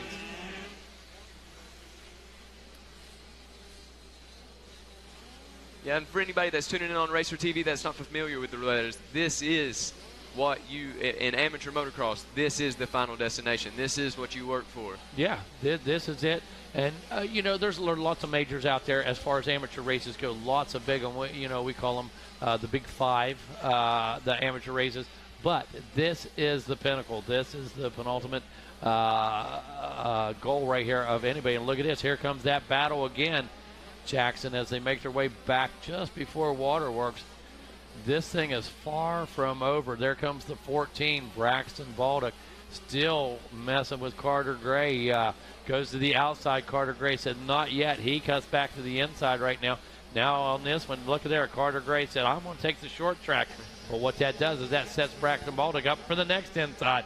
So it is a game of strategy. And these youngsters right here, between 7 and 9 years old, using all of that experience they've gained over the last couple years.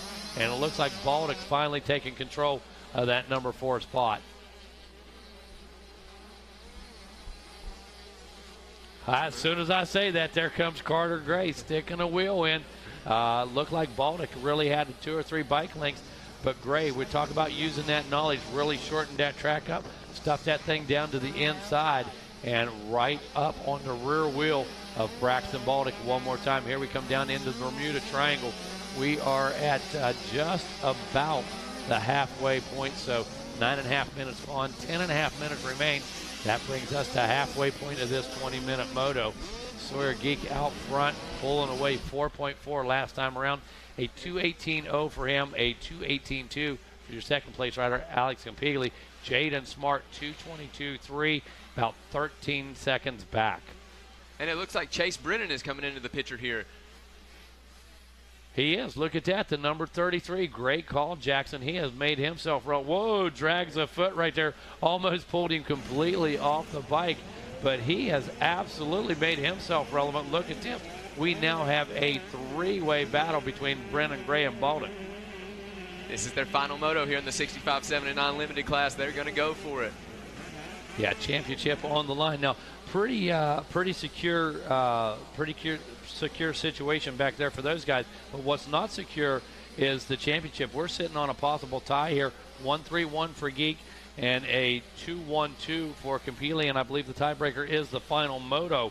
So you'll be looking at Geek receiving the championship awards here. Eden Steinbrecher, he's sitting back here currently in that third position, 3-2-10 with 15 points. And our top 4 is just going to be able to break away from, or our top 3 is going to be able to just break away from each other from the looks of things. Right now with the pace and the line choice, and we keep talking about line choice, sound like broken records, it is obvious to see what lines are working and what lines aren't right now, and that shows in the lap times as well. Just as close as 5th position, all the way from a 2:18 down to a 2:26. So I'm telling you right now, that's line choice is exactly what that is.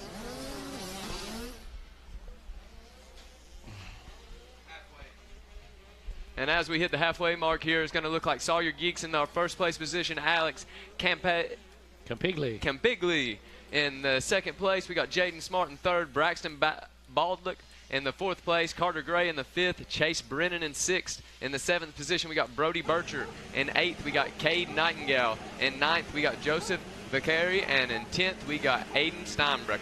Yeah, those are all the suspects right there, all the usual players. Those guys have put themselves in great position and given themselves what we keep referring to as opportunity. But the opportunity right now lies with Sawyer Geek and Alex Campigli right now. What's going to happen with these two running 1-2? They've each got moto wins in the bag right now, looking at a possible 1-3-1 or a 2-1-2 for Campigli. So all going to come down to the next 8 minutes of race in Jackson.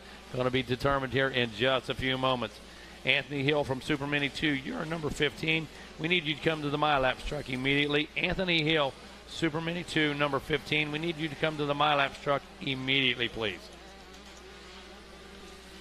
And from timing and scoring, it looks like we might have a battle going on here for fourth place between Chase Brennan and Braxton Bullock.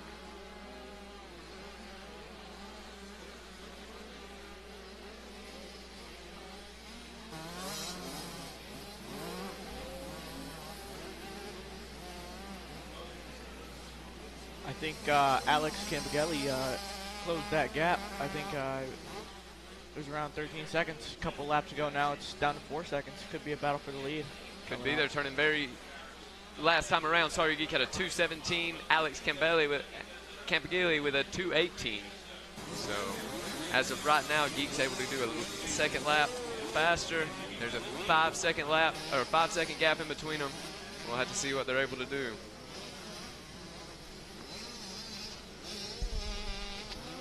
Laps continue to burn down. Time continues to wind. Just about 6 minutes left in this one.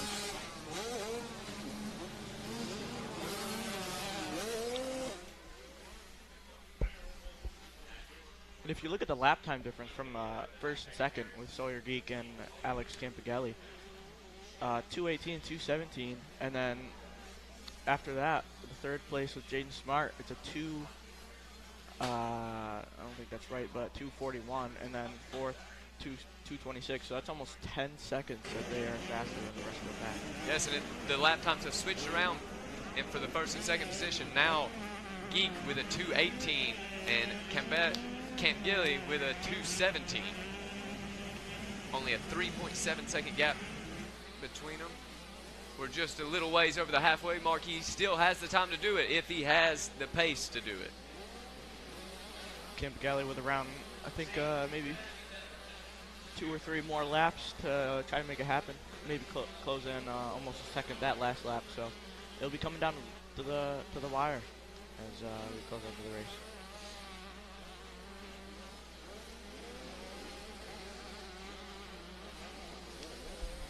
So going to be picking up that 2-lap card here in just a moment. Do not see that it is out yet. So going to be picking it up this time around. Our leaders, as we look at Geek, Campili, Smart, Brennan, Baldock, Steinbrecher, Nightingale in that number 7 position, Gray in 8th, Bryson Woodman in the number 9 spot, and Brody Bircher in 10th. This one winding down into the late stages.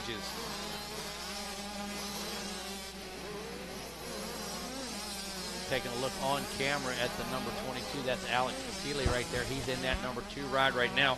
Taking a look at the overall, of course, he's sitting there with a 2:12. So Campili, everything to gain here by making a pass. Get up there, get ahead of Geek, and this one is his title solely. If it finishes as it is, we have a title, we have a tie, and I believe the tiebreaker goes to the final moto. Yep, absolutely. So everything on the line right now for the number 22 gas machine, and you can see he's trying to bring it just out ahead of him, Sawyer Geek. Last time around 3.7 seconds, so a little further down the road this time. When we look at that gap, it's going to turn into actually 3.4, so he did pick up just a touch of time on him. So a little shorter distance, but running out of time at a rapid pace.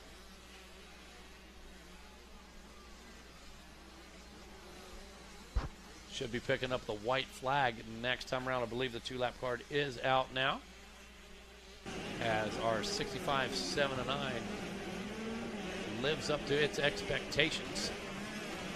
Sawyer Geek, Alex Campili, and Jaden Smart running 1, 2, and 3. And the way they're running now, Eden Steinbrecher will get our 3rd place in the championship this week. Yeah, you know, we're not sure how it's going to play out with them first 2 just yet. We got a tie so far. If Campili can make that move, the championship will be his. That will put Geek back into the 2nd position. Smart will remain in 3rd, but right now, as it sits, Geek is going to be the man. He's going to get the opportunity to go 1-3-1. Picking up that last moto win, going to give you the advantage. 2-lap card is out, so less than 2 laps remain in this one.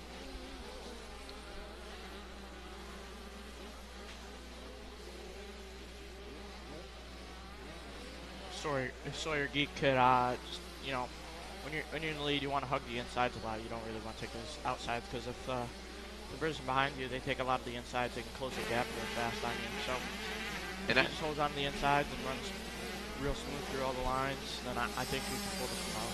And as we come into lap traffic here, his line choice might have to be mixed up, depending on which way they go, depending on if they get out of his way or not. They're racing too, so.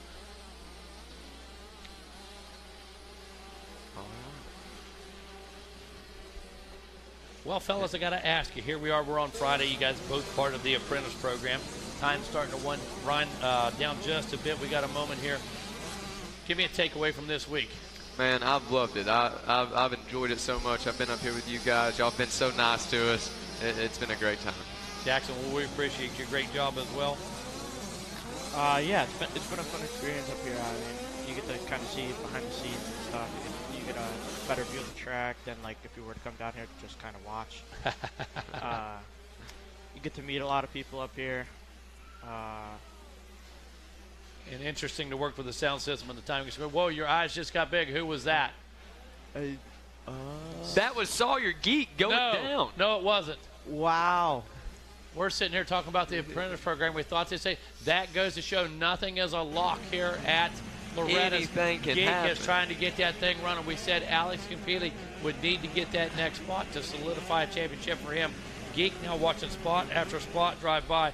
Wow, total disaster here with less than 2 laps to go for the number 18 Sire Geek. Wow, unbelievable. So we're going to see what happens to Geek, where he gets up, where he's running at after this one. White flag is going to come out this time around, and I have to tell you, Jackson, nobody was expecting that, and that's part of the ranch. That's what's happened. We talk about time winding down. We talk about losing concentration, that type of thing, getting a little pumped up, maybe hitting the wall or starting to tank.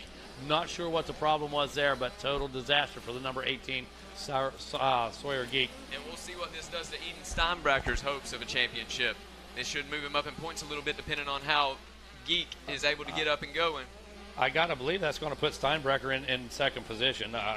Campili is going to be in contention for the championship, of course. I believe that would definitely put Steinbrecker in contention for that second place overall right now, because Geek definitely gave up some positions.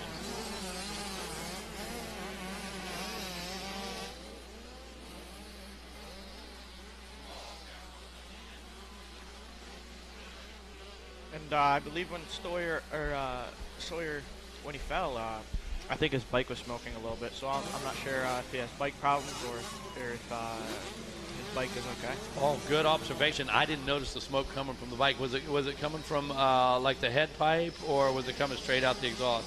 I think out of the exhaust. But when he picked it up, I think it might have stopped. Well, folks, here it goes right there. There it is. There's the checkered flag. Alex Campili takes the moto win and the championship. You can see the sigh of relief right there as the goggles come off. And, see the adulations down there on pit road as he makes his way straight up onto the podium. He said, Campili, yeah, a little victory rev right he there, said, Jackson. I don't need no water. I don't need nothing. Get me up here on the podium. Yeah, forget your towel. Forget that water, bro. Get me up here and give me some hardware. Wow, fantastic. Total heartbreaker, though, for Geek coming out of Alpine, Wyoming. Now, is that showing me right there? Let's see.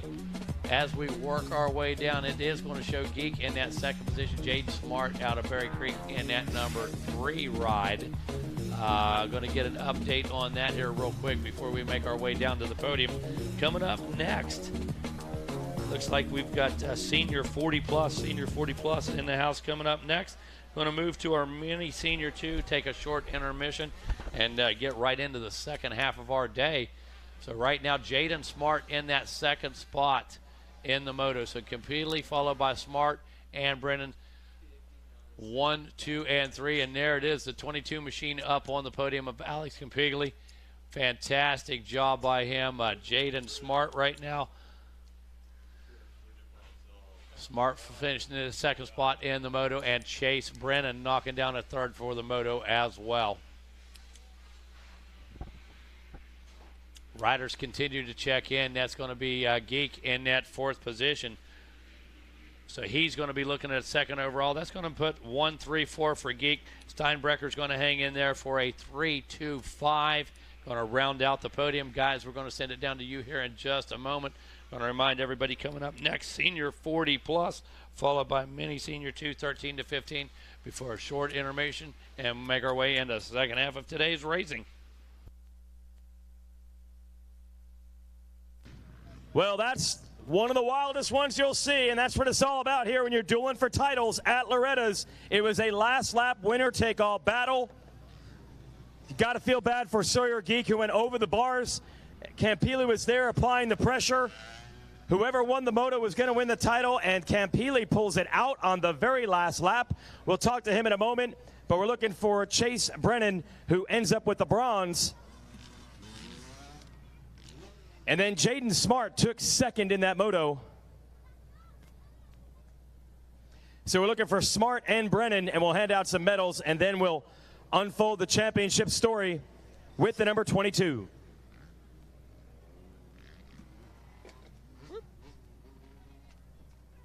Chase? Alex. No, okay, we'll do you third. You can hang out here if you want.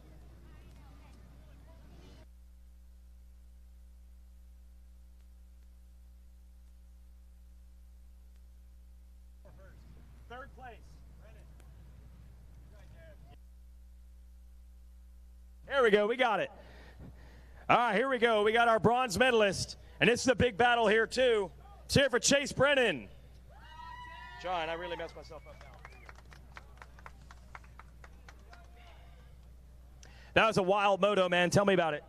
Got off to a decent start and fell in the back, and it took me like 15 seconds to get up, and then my bike was still running, then just didn't give up and charged a second. That is awesome. Who do you want to thank? Mom, Dad, ALT, Clover Hill, PAX Racing, B-Ray, SSR, Asterix, and everybody else. Thank you. Let's hear it for Chase Brennan, third place. Great job. I need Jaden Smart, who's going to take the silver medal.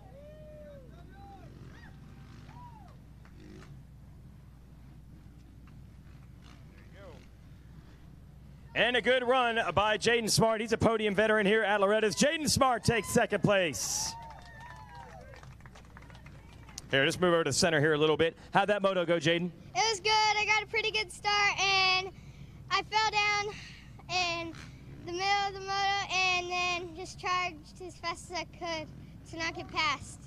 All right, who do you want to thank? I'd like to thank my mom, my dad, Cobra Motorcycles, Tyson, DRS Suspension, Dunlop, Fox, Ruse, Golden Country, Casino, Justin Costello from State Farm, Skyline Steel, CP Racing, Papa John, my friend Foz, and everybody else that helped me. Thank you. Jaden Smart, everyone. Good job, Jaden. Let's bring our champion on up, and he does it. Last lap battle. It all came down to who wins the moto, and he won it. Alex Campili. I can't even imagine how hard you were pushing those last couple laps to try to close that gap. That must have been as hard as you could go. Yeah. You saw him. I'm sure you got to the white flag. You saw him. Did you see the crash right there? Yes. What's going through your mind when you're in a battle like that? Just charge. That's it. Who do you want to thank? I'd like to thank my mom and dad, Dirt Bike Kids, CP Racing, Fast House, DRS, Game Moto, RJR, Pirelli, Oakley, and everyone else. Thank you. All right, and he's got another showdown coming later. Let's hear it for your champ. I want to bring Tad from the AMA on up to the stage. He'll hand out the #1 plate. One more time, Alex Campili.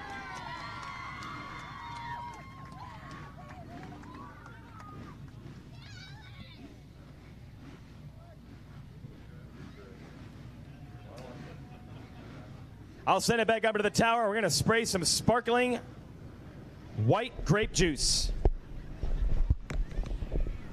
All right, thanks a lot, Weege. Another great podium down there. Hey, Kyle's with us right now in the booth from Ethica. Man, oh man, what a great partnership we've had with you through RacerX. You guys have a retail booth down there as well. And in the typical spirit of Loretta Lynn's, here you guys are at the end of the week. Got some specials going on. Want to share them with us? Yeah, we're trying to get rid of everything we have.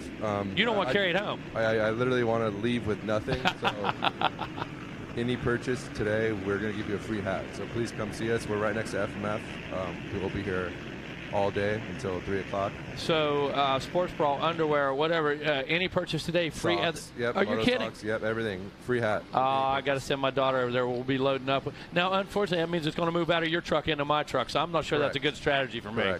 But yeah, see us all day. Free hat with purchase all day. Awesome. Hey, thanks, Kyle. You guys, as you know, #1 brand out there. Everybody absolutely crazy about it. You spent your time down here at the week with us, and you know, here at the end of the week, reaching out. Got a great deal going on. Any Ethica purchase includes a free hat. They're right beside FMF. Stop down and see them. See Kyle. Tell him his friends up at the booth sent you down. Kyle, have a great week, man. Appreciate you. All right, coming up next, Senior 40 Plus, getting these guys on the gate right now. Going to be just a moment, get things underway.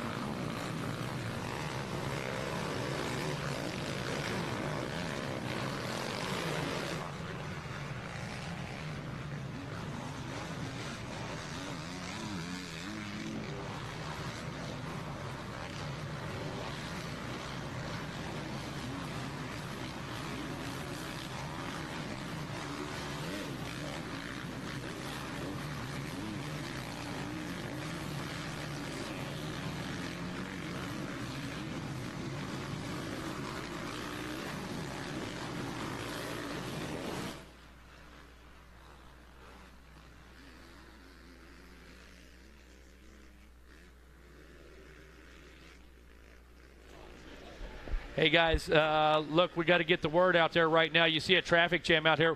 I'm not sure if you guys understand or not, but this is a county road. This is not a private park road. This is not a straight state park road. Anthony, the ranch manager, just told me if you are parked on this road, bad news for you because there is a tow truck en route. Now you can see we've got traffic stopped. People, not everybody are here to see. You know, some people live right out here. Some people are going back and forth to work. Not everybody stops here to watch the races. So if you decide that you're so important you have to park on the side of the road because you can't walk or don't feel like walking, well, that's going to result in a big tow bill for you because the tow truck is on the way.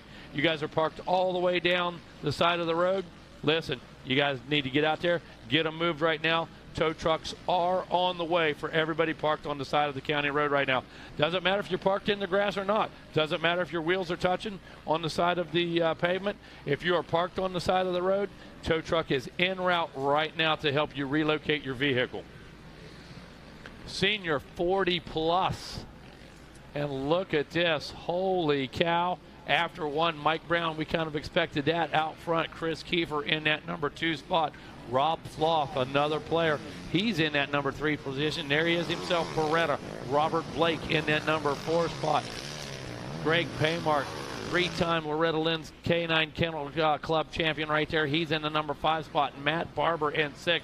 Shane Keller rides in 7th. Robbie McQuarrie in that number 8 spot. Scotty Metz rides in 9th. And Ryan Terlecki's going to round out our top 10. Take a look at our lap times right now.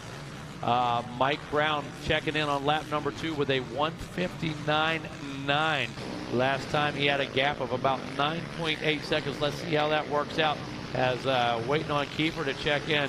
Should be about 20 seconds from now. Now it's back 16.6 seconds. So Mike Brown doing exactly what he needs to do. Putting in good laps, making good line choices, and being very, very consistent. Mike Brown looking for that trifecta, looking to go 1-1-1. Kiefer, he could have 3 deuces right here, 2-2-2, and Shane Keller looking at a possible 6-3-3 for 3rd overall.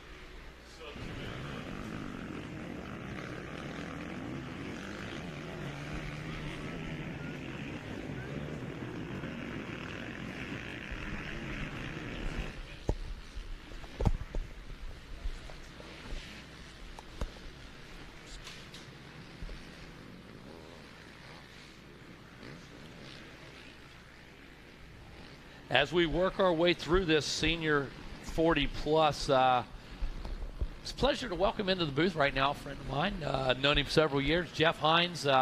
You know, you and I go back, my goodness, I don't even know how many years. We've done a lot of events together. I got a phone call from you there last week and said, man, something about the ranch, Megawatt. What's going on up there? What's happening? You need some help, this and that. I said, well, we pretty much got it covered, but, man, we'd love to have you with us. You guys we'd love to have you hanging out with us. And sure enough, man, you show up, and you have been all over this place.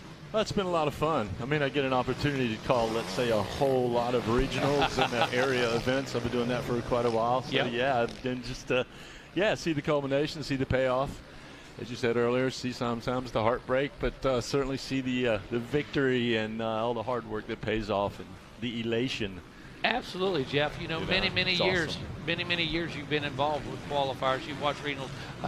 You've done everything from ROC to Freestone to that one. Ponca, that kind of stuff. You've done them all, man. You've been there, done that, and you know, when we take a look at today's rundown, Mike Brown, Chris Kiefer, Shane Keller, Rob Floth. Man, these are names we've been calling for 25 years. Yeah, they've been around. The thing is, we're all closer to 60, so 25 years had us at the plus 30 class anyways, right? But you know what? When you start adding up the experience, you see guys like Gruy that are making their way through the pack. Looks like old Pork Stevenson, Michael. Pork Sandwich Stevenson hanging on with him. And those guys put some laps together. And Scotty Metz, you can see their times. So they've got some work to do, but they're getting it done. They're about halfway through where they probably want to be, but they've still got plenty of time to make it happen. And out there making it happen, Jeff. You know, year in and year out, that's who they are. They're racers, you know, and they're going to continue to be racers. We talk about the upcoming riders. We talk about the 65s, the 85s, the Super Minis. Those are definitely the stars of tomorrow. But when we look through some of our vet classes, not only do we have guys like Chris Kiefer, one of the Ultimate Magazine bike testers, has his own testing company now. Mike Brown, a multi-time national champion in many disciplines, motocross, off-road, doesn't matter. And then we look at guys like Greg Paymart. Greg Paymart, that guy's got a full-time job, all right? He's out there working all week long, but Frenchie never misses the ranch. He's way more than a weekend warrior, isn't he? He's all in, man. You see the guy at the track, he's always on top of it, a thumb of whatever's happening. He's got the pulse going with him. Absolutely. He's a mess. A lot of fun. Absolutely. Robert Blake, so McQuarrie, he's been in it for quite a while, no doubt about that. And you know, Kiefer out there walking the walk, talking the talk, doing a great job in other media outlets, and just seeing in the mix, and his son as well. I know Kevin was talking about how many father-sons, how many brothers we got coming back and enjoying it, you know. And I love that, Jeff, to be honest with you. You know, we had the Alessi brothers, and you know, we go clear back to the Jones brothers, the Sun brothers, you know, I mean, the Martin brothers, you know. What's going on? Is that me? Many different. It's okay. There we go. Many different brother combinations over the years, and most notably right now, the Lawrence brothers, you know, most notably. It all means a little something to everybody, but we've had a lot of fun here this week.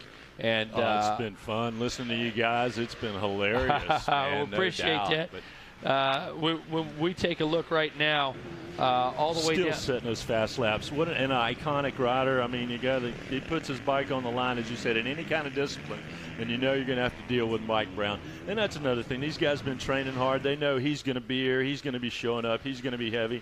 Gruy, another guy, man. It don't matter what class. You see him down there at the other big amateur nationals and stuff, and multiple classes. The guy was always on fire, and you know, just he keeps it rolling, gives an opportunity to these guys and these young guys in this plus 40 class to look at their future, and they continue to, you know, make their mark at the amateur national level. You know, as Rodney likes to call it, the amateur racing nation, man. Absolutely, it's alive and well. Take a look at John Gray. Now he's moved himself up to the 11th. What's funny is he got a really bad start, which is unusual for John Gray. And you didn't see him picking up one or two spots. Timing and scoring doesn't do sections. They do laps here is exactly what they do. So all of a sudden, Gruy picks up about 5 spots. You know, a lot of guys work their way by one spot at a time and this and that. Well, you alluded to that earlier. This ain't your average ride right here. Those ain't your average guys out there. To get through 3 or 4 guys in one lap, that's almost unheard of here at the ranch. These guys work too hard. They're not giving up those spots that easy, especially this plus 40 class of crusty dudes out there. They know a lot of stuff. They're not going to give up any easy passes out there. No, so they're not going to be any give-me's, that's for sure. One thing I was mentioning, we take a look a little farther back. You know, you look at guys like Matt Byton, as certainly not what he planned as he came down to the ranch here on that 21 Honda. Barry Karsten, you know, he's sitting in that 13th position right now. Actually, he's, let's see, where is Barry Karsten as we run? Looks like he's back in 21, back in 21st position. So having some issues right there, and those are challenges of the ranch. Now, challenges of the ranch, we're normally used to seeing him, Gruy, Brown up front battling for the lead, and this is a stacked class this year, and with the strange starts that we've had, all kinds of guys in contention. But that right now really illustrates just how hard that track is, how tough that track is out there. For these guys to have a bad time and then come through a charge from the back of the pack, man, it's just really unbelievable to see this happen. And it's happened to a lot of guys. I mean, Logan Best had a tough time. He came all the way through back. I mean, you know, there's Casey Cochran had an amazing ride the other day. Passed like 107 people. Yeah. And there was only 40 on the track. You know, if Casey gets that good start up there, he's so polished. If you don't get up there and ruffle his feathers a little bit, he's polished. He's going to take it. We saw that earlier. I mean, there's a lot of great races coming up where those third championship motos hanging in the balance, and these guys want to wrap it up. And that's what we live for, Jeff. We live for that showdown. We live for that shootout. We live for the winner take all.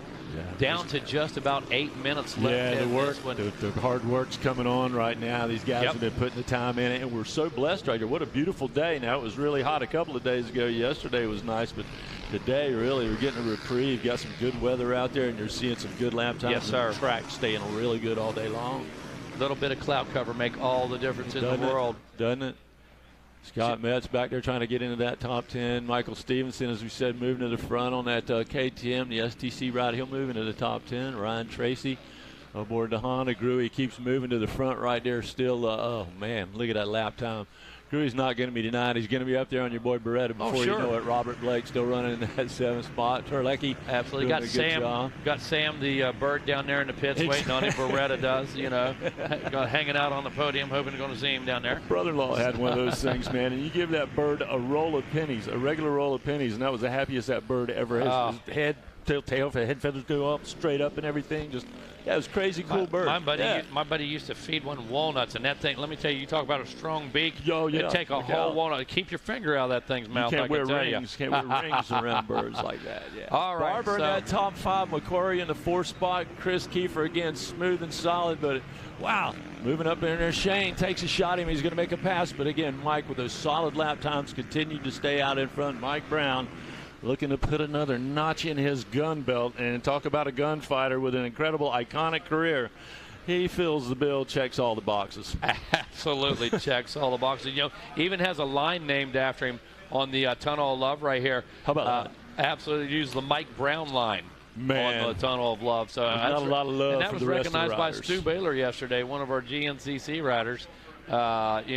I was impressed with Stu's knowledge, his ability to pick out the line choices, the ability to see the differences in the riders. That tells me he doesn't just follow pro motocross. He just didn't pick up a couple motos and catch a couple motos before he headed down. He's on the tractor listening each and every year. He was calling out, Stu was calling out. Even at his age. Moto wins from last year and finishing position and crashes from last year. So great job by Stu Baylor. Hope he stops by a little later this afternoon.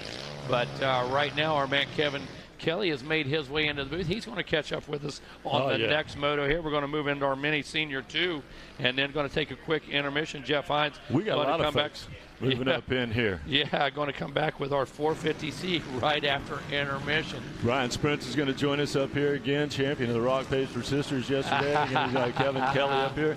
You got your Jake and the boys up here. Doing a great job, man. Mikey Wayne's over there talking strategy as well. So. Right there, Brian's on point, and Mike Brown looking to roll this thing on in a little more than 5 minutes right here, and he continues just to be the benchmark up here in this plus 40 class, and and rightfully so. But these other guys, no doubt about it, just an amazing run.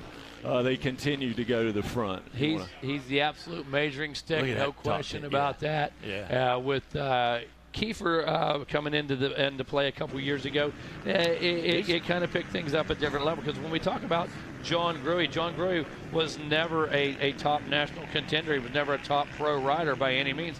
He was an amateur national champion many times over, and that's what he continues to be. Barry Carson, another champion in different areas like Canada or some arena cross stuff. Incredible or arena small cross. series of stuff. So Barry having a stellar pro career, comes back here and spends time with us every year at the ranch.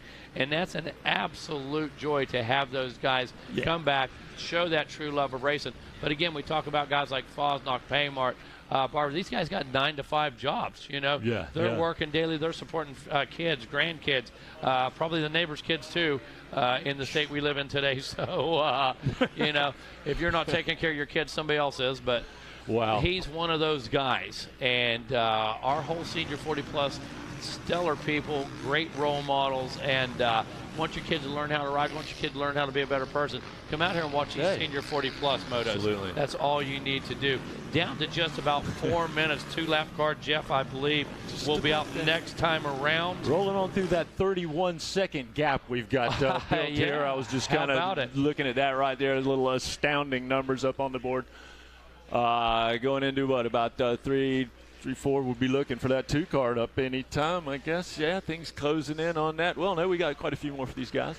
But Shane trying to hold off Chris Kiefer. Kiefer running just about 8 seconds back right there. Robbie McCarry about the 9-second gap that he's got going on in Gruey will make his way into the top 5. Again, man, just like a diesel engine on that Kawasaki, you get that guy rolling, and he's a runaway engine. He's going to go to the top 5. No, man, he's good to go. Ryan Terlecki doing a good job. That Kawasaki rider's going to follow him into the top 6. Hans in that top 7 now for you. Stevenson moves to the 8th spot. Robert Blake, 9th place run, and Matt Barber up into the top 10 on the KTM right there. So some great racing between these riders. You see these lap times very, very similar, even as we work it all the way down to the end. So, you know, even though these guys, as many of them have their 9-to-5ers, their weekend warriors out there, but they are letting it all hang out here at the ranch. They know what it means to get a win here. And an interesting point about that, Jeff, a lot of times our last lap is the same as our first lap because that's our pace.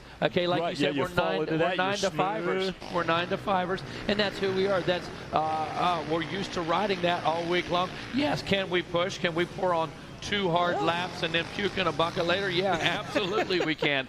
But to be able to get out here and run this kind of pace lap after lap after lap for 20 minutes, that absolutely explains who each of these guys are. Hans Nil's a 207 guy. Chris Kiefer's a 209 guy.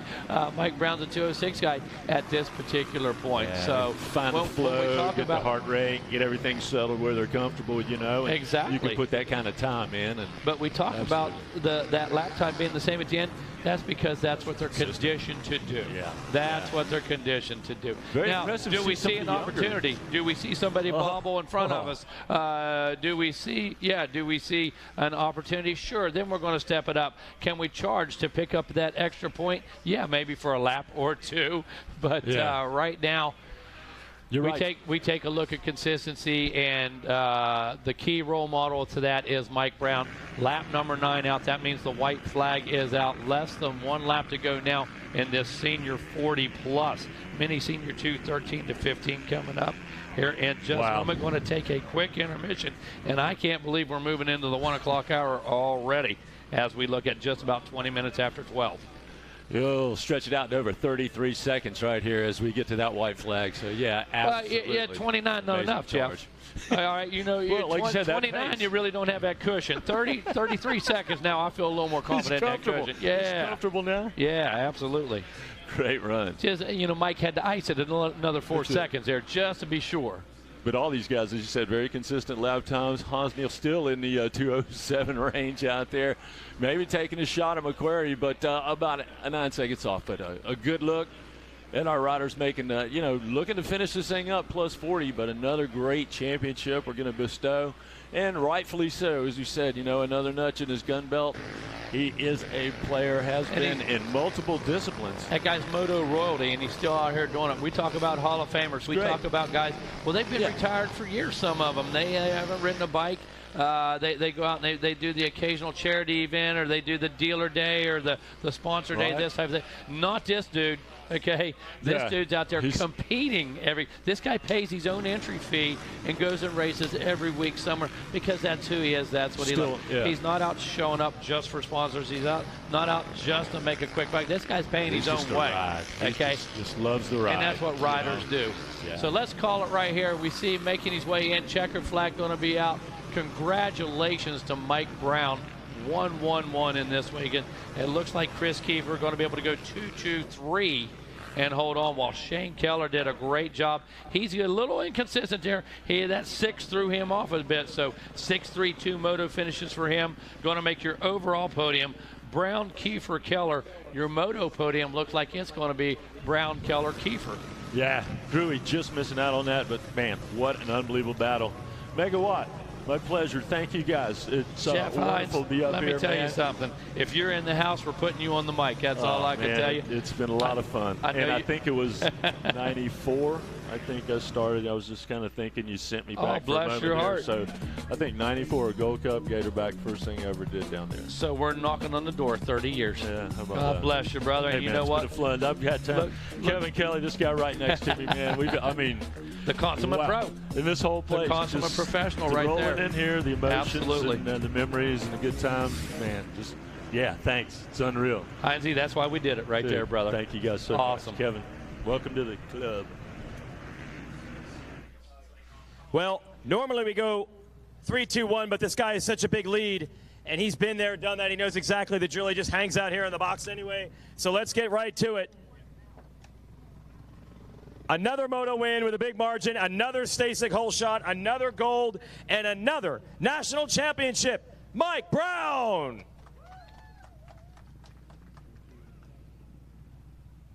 You know, it's funny, Kiefer said the other day, this is your Glen Helen, but okay, you are a Tennessee guy, but it is different. You don't get to ride this track any more than anyone else. For sure. Coming from sand all year long, it's difficult for I think everybody that trains in the sand. You come here and you see ruts everywhere, and it makes a big difference. But luckily, the last 2 weeks in Florida there, we had a great track at Baker's and made it as rut as we could, and helped me for sure. Last year I come not prepared for the ruts, and it showed. And this year I feel better, and bike's doing awesome, and just happy to be here. Hope the rain holds out for everybody. Yeah, we'll see. You got another one you're working on, right? Yeah, one more, the 50 plus still at 4 o'clock, and yeah, just like I said, I hope the rain holds out and everybody can have a clean race, good racing, and go home safe. All right. Who do you want to thank, Mike? FXR, Munn Racing, Dunlop, FMF, 60s, Enzo suspension. I've got it, like I said, last week, and it's awesome. Haven't turned a clicker on it, and tried a 350 this year, too. I've been riding 450s, and it whooped me last year, so I had to go to a little bit more of a girly bike. So it's good. Andrew Langston for building the engine. It shows how good it is on the start there with them other bikes, and couldn't done it without him. You know, I got everything last week. I rode this bike for the first time Tuesday, and it's awesome, and I haven't touched a clicker on it. 350, getting the whole shot. Here is a whole shot award, and I will bring the AMA up for a second to hand out the #1 plate. We'll give you champagne when it's all over. We're on a plate yet. Hang out here for a minute, Mike. I want to get our second place finisher on up and hand out a silver.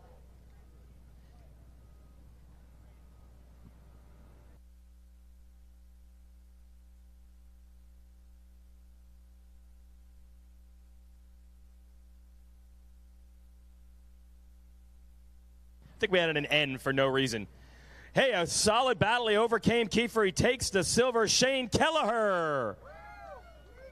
You worked hard for that one. Very hard. Yeah, you got to be proud. Very proud. What kind of, okay, we know what Brown's deal is. What is your program leading in this event? Like I said yesterday, we just show up on Sundays and race. There's no practice. There's no diet. We literally just show up and race and go hard. I love it. Only in New England. All right, who do you want to thank, Shane? FXR Moto, Hydroworth, Factory Connection Suspension, 139 Designs, and Motor Rods. And that's it. Razy Motorcycles. All right, let's hear it for Shane Kelleher taking silver in 40 plus. Good job, Shane. And now we'll bring up our third place finisher. And then we'll hand over the #1 plate and shake some champagne with Mr. Mike Brown. All right, always good to have him here at the ranch. Been slinging podcasts all week. Let's hear it for Chris Kiefer. Sorry, I almost tripped over his trophy. The experience, man. I know you're all about, you know, the vibing and all that. I know third in the moto might not be what you want, but this experience, what's that been like for you? I just like hanging out with my family and all the like-minded people that love dirt bikes, so it's fun, but I'm still competitive, so a little salty on that one. Okay. My plan of veering over on Brownie off the start did not shake down like I thought it was, and I completely choked on the start, and but man, some of these guys, 5th, 6th on the first lap, they send it like B-class kids. I'm like, whoa, like I'm good, bro. Like you guys can go and stack it in there. I'm just kind of cruised, and I got mass arm pump. I never get arm pump, so I think it's just over the week helping Aiden. I'm a little worn down, but no excuses, man. The guy in the Honda rode really good. Brownie's unbelievable. He's like an alien. Brownie is an alien. Like I feel like someone's inside of his body that's not 50 years old and like 18. So it's fun to be here. I got 2nd overall behind Mike, so. And I got to hang out with my kid. He rode really good, and it's a great. And I get to see you, Weege. I know we don't hang out as much as people think. And I don't drink, but I have an annual beer with Weege every year here. So we're gonna maybe have an annual beer tonight. I feel bad. You got about 9,000 friends, and there's 899 that are jealous that I get to do that. Who do you want to thank, dude? I better give a shout out to Steve at Pulp MX. He's always riding me. That you know, Steve's actually helped me start my career post dirt rider, so I owe a lot to Steve and Pookie, and owe a lot to my my beautiful wife Heather. We call her Amateur National Heather because she's aggro, but she's been pretty mellow this week. And big I love you to my wife and my kid. I love them very much, and it's nice to be around. And shout out to my dad who got me into dirt bikes. It's a great stress reliever. No matter if you guys race or not, you know, when you put your leg over a dirt bike, it's an unbelievable feeling, and win or lose, I love it. All right. Anybody else? You good? I'm good. FXR, Dunlop. Of course, as always, Yamaha supplying me a bike. Congrats to Brownie. He is a badass. That's it. All right, Chris Kiefer takes 3rd. And let's bring Mike from the AMA on up with the #1 plate, and we will officially crown Mike Brown the champion He gets a pair of Oakley sunglasses, but only for a lady.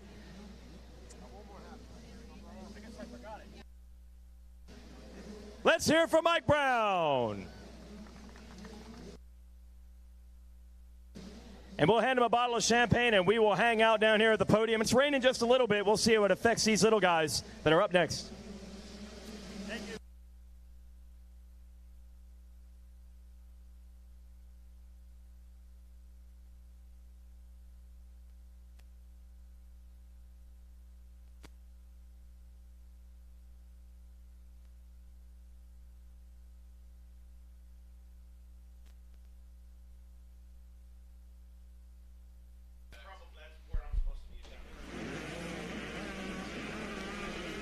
Well, let's pick back up with race number 7 as the rain somewhat begins to fall. Man, I've been chasing down a phone. I went to Nashville this morning. My phone was on the brink, so I had to get that done. Came back, but the reason I'm even telling you that, our hotel is about 6 miles right here off of the interstate, and it has poured rain there for an hour. Like, they are getting it cats and dogs, so hopefully we can avoid that. Only about 6 miles away, just dumping all the way from the hotel all the way to pretty much Nashville. So keep that stuff going that way. We don't want anything to do with that. Yeah, we're good here. Mini Senior 2, 13 to 15. We'll paint the picture for you. This is how they finished in their second moto. In the second moto, your 10th place finisher was Heath Fisher aboard the Husqvarna. 9th place finisher was Oceanside, California rider Max Shane on the 79 machine. 8th place finisher would have been New Jersey native aboard the Husqvarna Canyon Richards on the 31 machine. 7th place finisher, Chase Lawton out of Foster, Rhode Island. That's up in Don Collins' neck of the woods. 6th place position last time we went racing here in the Mini Senior 2, 13 to 15. As I filibuster to locate that 6th place position, there it is. Calamasa, California rider Cole Timbo on the 43 machine. Here is your top 5. 5th place finisher, it would have been KTM rider out of Cairo, Georgia, or excuse me, Kemp, Texas, Jessen Turner on the 57 machine.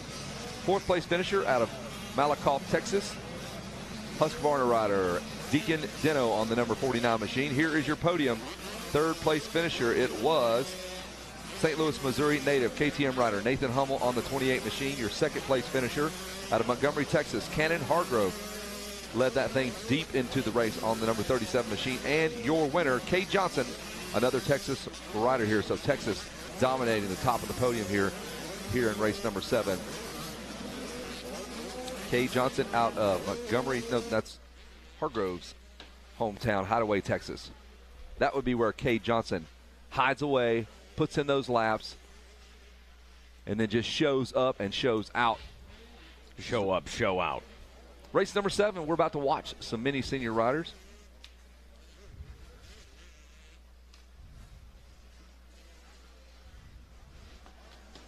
And hopefully the rain will hold off, give these kids a clean track. That's, man, if you're one of those in-between motos where it might rain, it might not rain, what kind of goggles do I go with? There you go. What kind of tire do I run with? Do I lower the pressure, raise the pressure? Because, you know, you do all those things based on the weather conditions. Rob Fox's phone's blowing up down there. Oh, he's just selling double the tires. Oh, hey, I got to have one of each. I got to have one of each. I can do you got that. to be ready. Got to be prepared. Yes, the boys at Oakley are slinging out lenses. Dave Janoffy from 100%. I love No Doubt. 100%. I love No Doubt. They are down there slinging out lenses as well. Do we go with the amber lens, the dark lens, the limo tint? What's going on behind there? That limo tint. So dark. What's happening? Like a so mysterious. Defensive back in the NFL. Yes. Julio Jones had that dark limo tint mask on his helmet. But we'll get back to motocross racing. That's what we're about to watch. The 3rd and deciding moto here. Cannon Hargrove has a heartbreaking 16th in Moto 1, so that's 16-2 will effectively knock him out of the championship. Kay Johnson with a 2-1.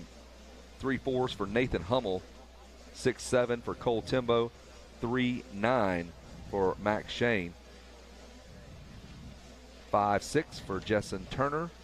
4-9 for Deacon Deno. And look at that, Heath Fisher, a 1 and a 10.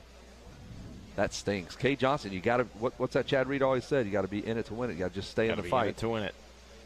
Hey, we've seen some crazy things happen here this morning with these 3rd motos. Some heartbreak, as we expected.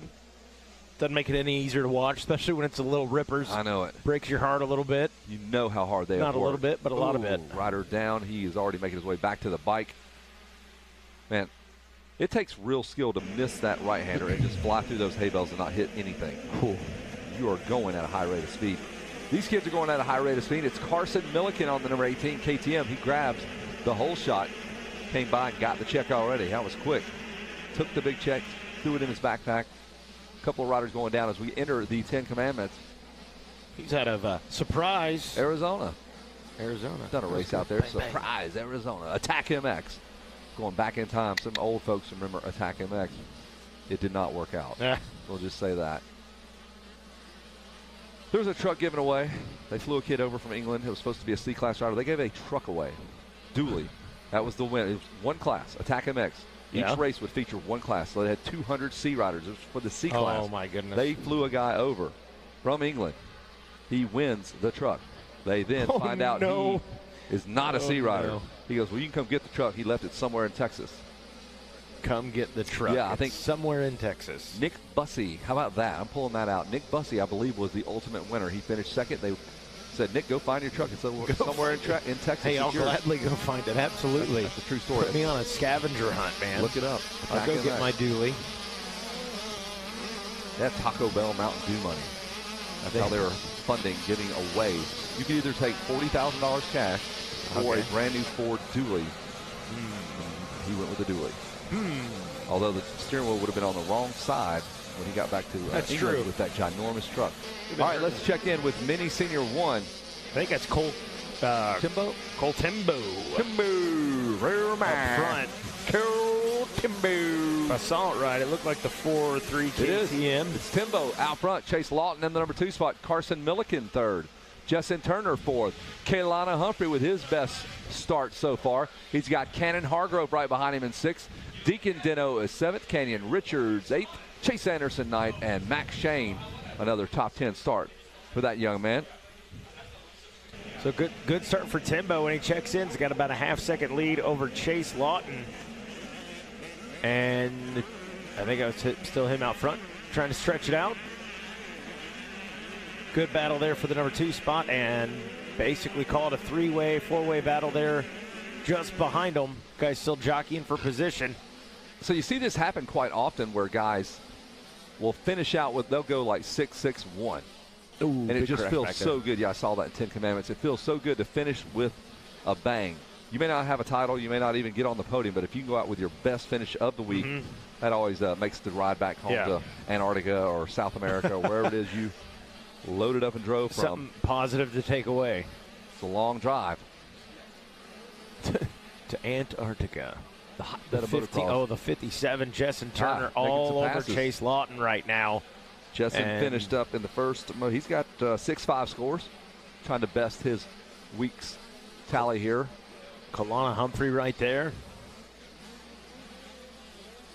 Whew. Oh, man. I thought they were crisscrossing lines there. Going into the beach. Got their flip-flops on, playing in the sand. Wow. And I think he just got him right there. So there's the 62 of Humphrey getting around the number 18 of Carson Milliken. So Kalana having a good run here. Sure, Jeremy Malotte's doing push-ups watching Kalana race right now. One of his Red Bull athletes. Push-ups. One-handed push-ups. Yep. He's got a dip bar. No-handed push-ups. Got the party pump. Kevin Kelly just running his excuses for not being able to keep in touch with the home front. Oh, my phone broke. I swear. My phone just didn't work. Yep. It's been a 3-day ordeal, man. I went to Nashville. You had to go all the way there to make this happen. Yep, just to find out that my charging port is shot. So he goes, what about a magnetic charger? Have you tried that? I'm like, I don't have one. He goes, well, we do. So I got that. Yeah, it'll charge. Okay. But so it's doing it now, and I can at least manage my business and my events. For the next few days. Yep. You might have some decisions to make here. No, it's coming. The insurance is going to handle the next part of it. Okay. So this will get me through. Cole Timbo, your leader, it's going down. I'm calling Timbo. I see what you did there. Timbo.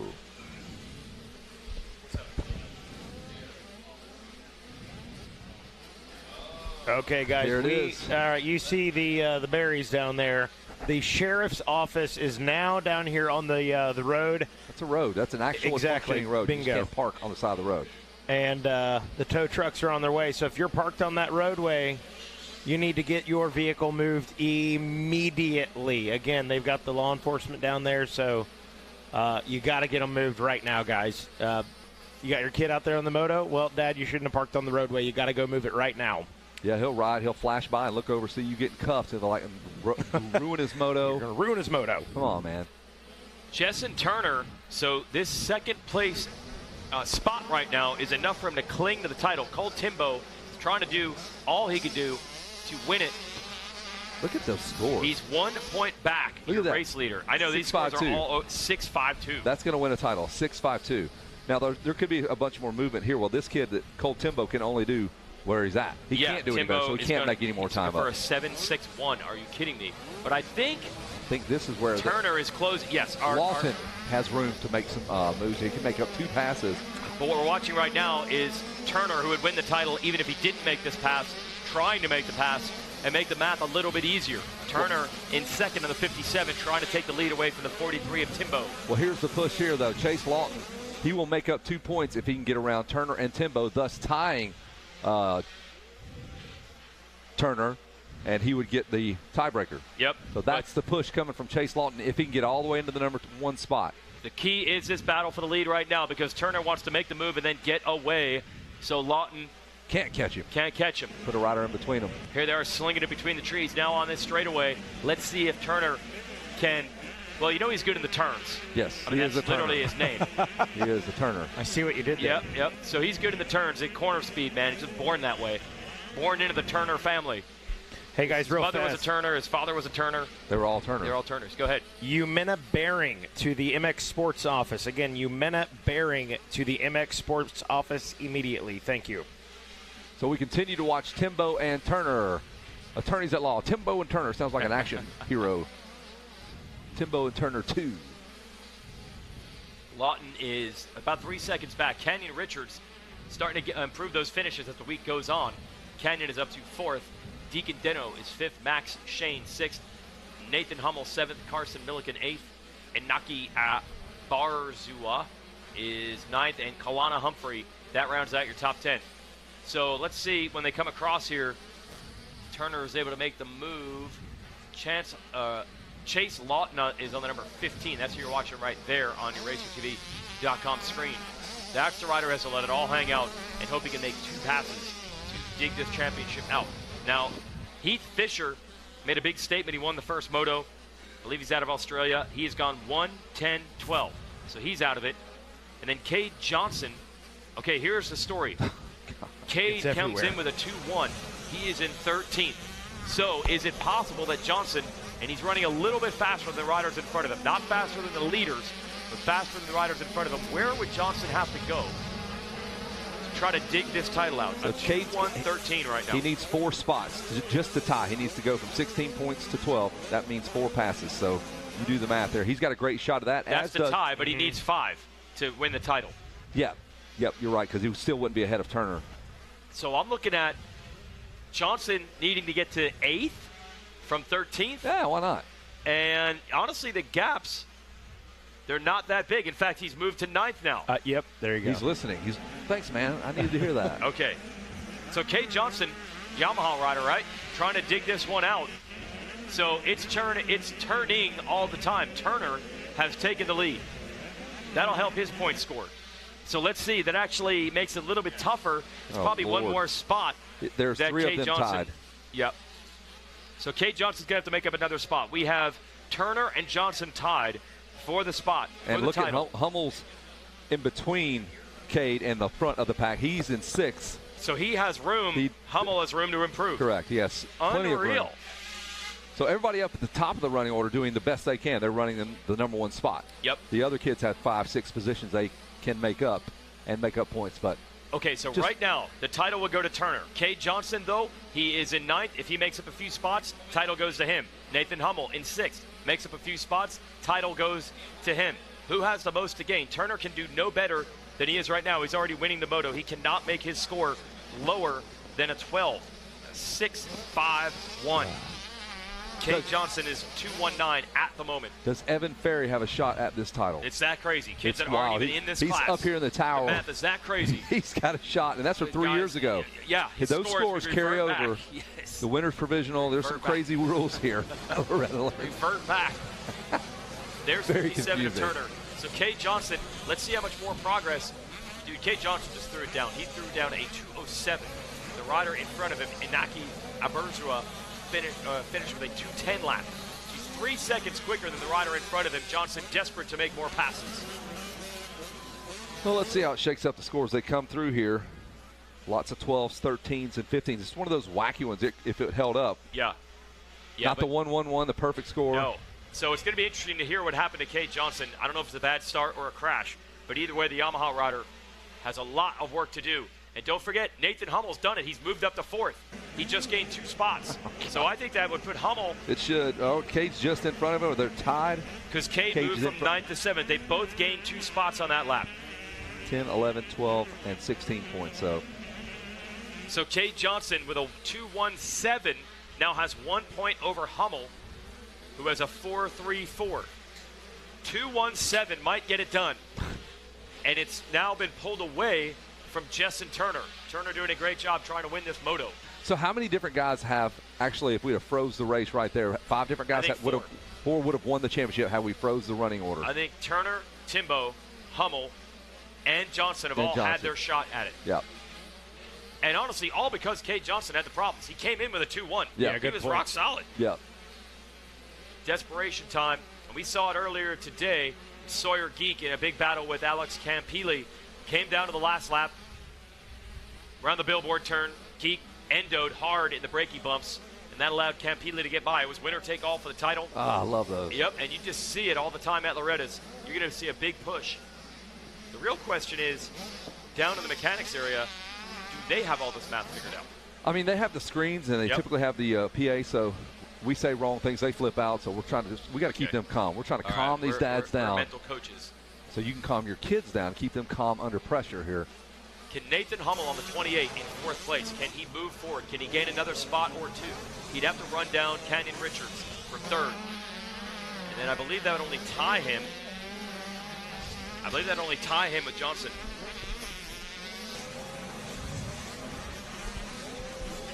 Cade's making it. Good thing we have on-track schooling. Yes, helping us out Evan here. Ferry on his own would be useless, but he's got on-track schooling, so he's able to tell us what he's seeing out the window. You can talk. You can fire back at him. And tell us that Cade Johnson's made up another spot. Yep, looks like Cade Johnson got around Decon Dino right there that last lap. Yeah, so that's going to help make the math a little bit easier for Cade. Rough moto for you this morning, Evan Ferry. They were telling me flat tire. Is that what got you? Yeah, front flat tire. I don't know if I got it on the sight lap or if I got it on the first lap, but yeah, I noticed it instantly. Right on the first lap, and I tried as hard as I could. You know, I had Hayden knocking on my back door like the first lap, and I'm trying to ride, trying to keep my composure and everything. But man, that front wheel was really weird. And then had a couple close calls right here on this front jump, landed off the side one time, and then finally. I think I washed out 2 or 3 laps in a row, and it finally took me down to the ground. And yeah, I didn't have an awesome first finish in that class really, anyways. So coming in second in the next class. So hopefully do a little bit better than this. That's one. 3-3. You got 3-3 going in for second right now. Right. So. Okay. All right. So save you did it. You got your bad luck in the class you were kind of out of contention in anyway. Yep. Okay. Consistent bad luck. Yeah. You're consistent with bad luck. Yeah. Have all the bad luck in one class, and have all the good in the other. We'll talk to Evan a little bit more. He's here with On-Track Schools, watching the battle on your screen right now. Is that Hummel trying to get Richards? If Richards got a yellow helmet, yes. Yeah, that is it. Hummel against Richards. So Hummel's trying to make moves, looking to get into 3rd place. Here we go through the sand section. He's going to do it. Richards on the inside, Hummel on the outside. And he does it. Wow. Just about cut the front wheel right out from underneath of Canyon Richards. That was when the light is yellow at the intersection and you gas it. Oh, that was Hummel like, I can make it. You see a cop cross the way like, all right, crap. But Hummel, the problem is Johnson was so far back. Johnson just continues to gain points as this moto goes on. So Hummel's doing everything he can. He moved up into a podium spot. But still, Cade Johnson would have it, Mikey. I would say Hummel's in 4th, where he's at right now. Well, he's going to be 3rd now. He'll be 3rd. He'll be having 10 points. and he'll still be a point behind. Oh, you're Cade right. Yeah. Johnson. So still going to be a point behind Cade Johnson. I just got a text. Steven Squire, SSR coach, said, Mikey, let me know where he's at. So you are right, Kevin Kelly. They are listening down there. They got the abacus out. They got the right over there, notepad, the pencil. Texting. At least his text work. I'm more shocked about that. I'm more shocked about that than anything. It also looks like Cade Johnson is also pulling up on Max Shane here on lap 7 now. So there we go, keeping us back on track. Yep. Thank keeping you, us Evan. on track with On Track. Of course, Evan on Ferry. track. Yep. Yeah. So that's going to be more than enough to ice it for Cade Johnson. Won't be on the podium in this moto. That's a bit of a stretch. But he still has that 1-point advantage over Nathan Hummel. Can Hummel get all the way to second? Look at the lap times, Kevin. Look at Hummel's lap time. He is 3 seconds faster than Cole Timbo. He's got a long way to go. He's got about 5 seconds to make up, but can he do it? 2-lap card is out, so the math is going to be. And he has the tiebreaker because he has the better second moto finish. That's Kenyon Richards trying to hang with Nathan Hummel right now. Hummel looking for the 4.32. That would be enough. But right now he's looking at a 4.33, and that'll keep him 1 point away from the title. Wow, so last lap here, whatever Hummel can do, if he can dig deep, make a pass, changes the points around, tiebreaker goes to him because he's in front of Cade Johnson. Jeez.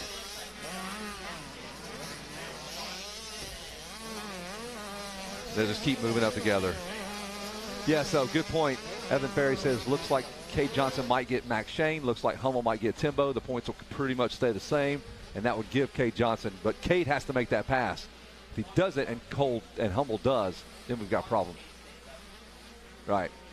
You got the voice of approval here from Evan Ferry. And the white flag should come out this time around. There's Cole Timbo in the number 2 spot.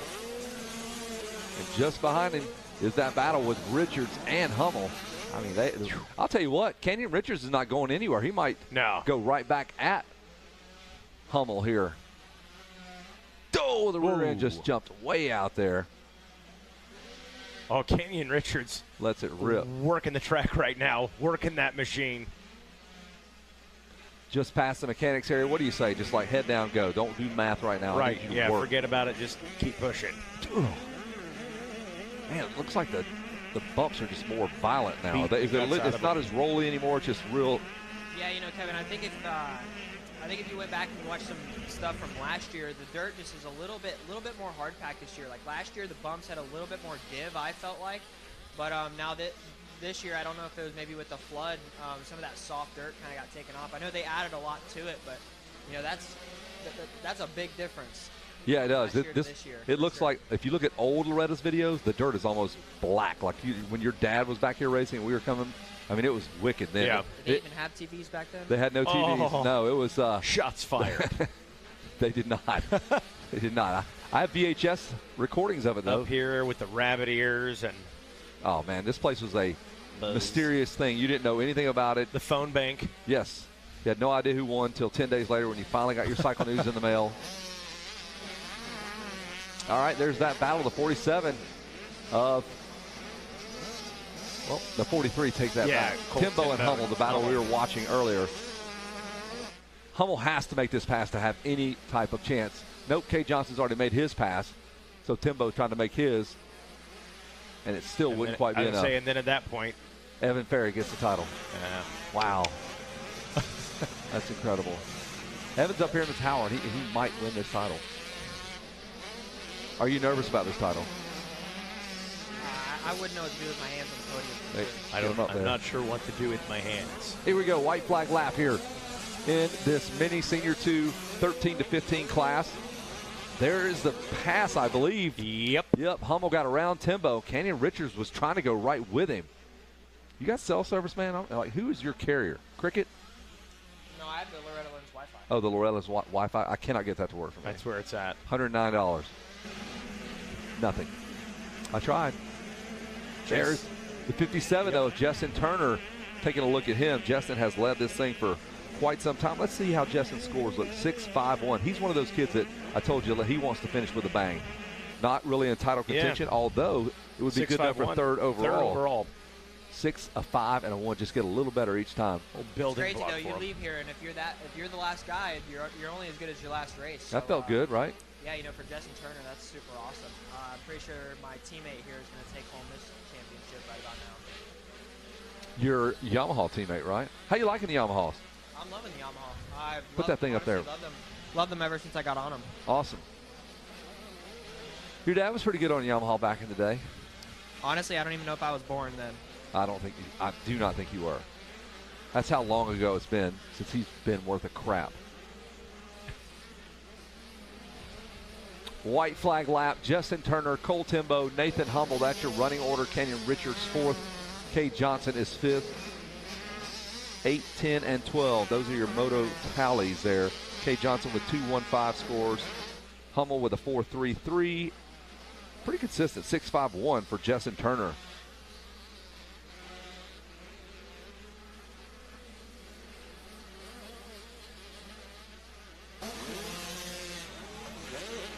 How many more years you got in you at the ranch, you think? We know what we're doing yet? Maybe next year. We'll see. Evan Ferry, got to work on that microphone use. You got to put it right there. Hey, I'm not trying to be too annoying on this thing. No, you're awesome. Yeah. You're doing great. It's super cool seeing Justin Turner. I'm pretty sure it's his first win there. Awesome. That's solid. He's pumped. That was a cool, calm, and collected win right there. It was. I was waiting for the fist to go in the air. About 7 seconds. No drama. Yeah, you're right. He pulls out a 6+ second lead. Knows right where to put that motorcycle. Those are the times when you get that moto win. Normally you're exhausted. You just tell somebody, please throw my bike on the. But when you win, you're like, boom, throw that thing up on the stand. I am stoked. On your screen, you can see Turner, Hummel, Timbo, 1, 2, 3, Richards, and Kate Johnson round out your top 5. But the champion, moto win goes to Turner, and the championship will go to 4th place rider, Kate Johnson. Jeez, get it right, All man. over the place. But I am. Kate Johnson did what he had to do. Get the job done. And we will get ready to toss it down to an ecstatic moto winner and champion. Justin Turner will get the moto win, and Kate Johnson will get the overall, and we will return here to the tower once Jason Wygant says whatever nonsense he's going to say.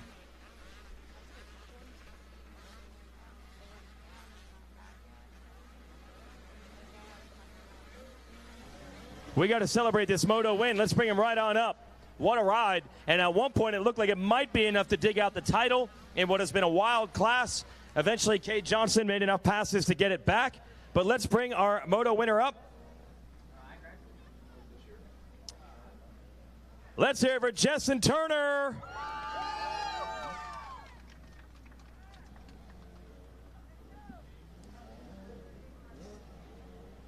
I don't even know if you know, but at one point, you might have had this title. Were you even thinking championship coming in with the 5th-ish that you had before this race? Yeah, it was just only if Cade stayed up or not. That was the only thing that I could have got it. Did you know partway through the moto that it was in your hands when you got that lead? Yes, sir. Like right at the beginning of the moto, I saw that there was only a few people ahead of me. Man, how good does it feel to get a moto win either way? Dude, it feels amazing.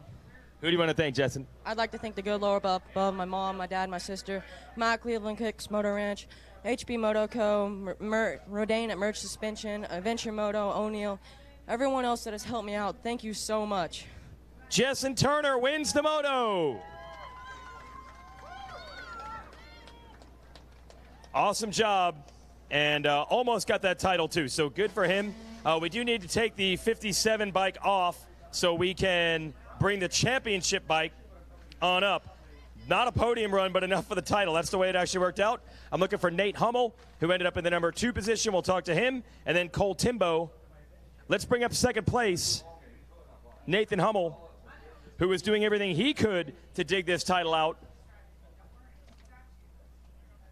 And then we'll bring Kate Johnson's machine on up. Here, head to the center.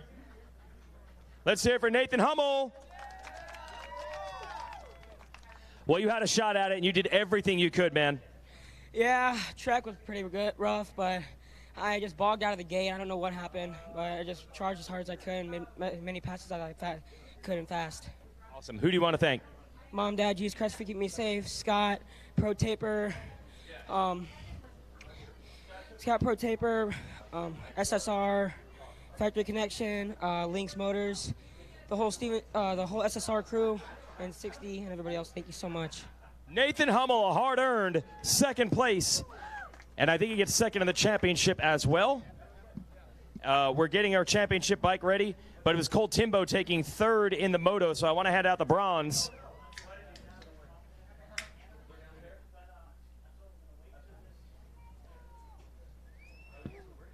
Let's bring our bronze medalist on up. Let's hear it for Cole Timbo. How was that moto? It was good. I got off to a good start and rode my race, but I faded the last 2 laps, so ended up third, but it was a good race. Who do you want to thank, Cole? I'd like to thank my mom, my dad, my whole family, RJR, 100%, Toyota Redlands, Buddy Antonez, Jaeger Diesel, TLD, Maxley, 100%, FMF, Clover Hill, and everybody else I forgot. Thanks so much. Cole Timbo, everybody. I'm going to get a Stasic Whole Shot Award in, and then we'll bring Kay Johnson on up. The number 18 pulled it. Man, that looked good coming out of the gate. Let's hear it for Carson Milliken. How'd you get that start? Good gate packing and got my shifts on point. Who do you want to thank, man? I'd like to thank White Wolf Lodge, Clover Hill, Sofa, Scott, Up and Star, Desert Windows, Shock Socks, and everyone else. Thank you. All right, there it is, Carson Milliken, and you can hold on to that. And now we get ready to crown our champion. What a comeback. He was way, way, way back early in this moto. Dug his way into the top 10. That's when the championship started looking a little bit better. Got his way all the way inside the top 5. And with that, he is going to be a national champ. He gets the Oakley sunglasses. He gets to come on up as well. Let's hear it for Cade Johnson.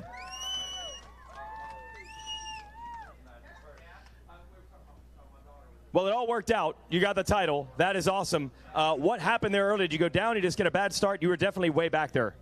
Well, I got a bad start. I knew I had to get 4th or better, but so I started charging early. I was launching a single and I landed in a braking bump, and I actually went over the bars. So it was a comeback and a half, but I just had to push it really hard, and I knew that I could win this championship, and I went out there and was training with MTF and Quick Moto, and I did it. So I'm so glad. Thank you. Oh yeah, you got to be proud. What a comeback for sure. Like 20th or so. Who do you want to thank for it, Kate?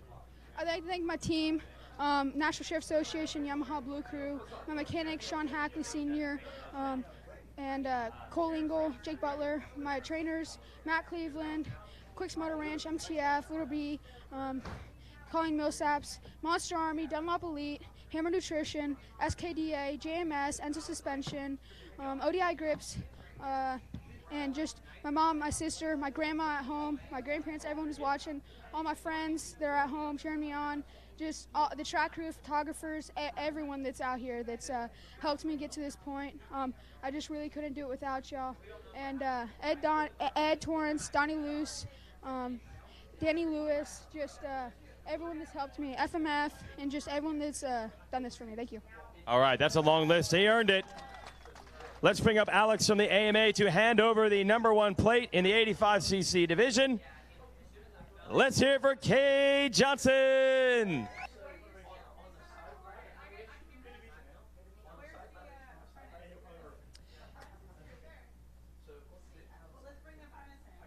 And one more thing for Cade. He gets to spray some sparkling cider. Oh, yeah. First, some photos. He even thanked the photographers, so you got to take some pictures of this guy.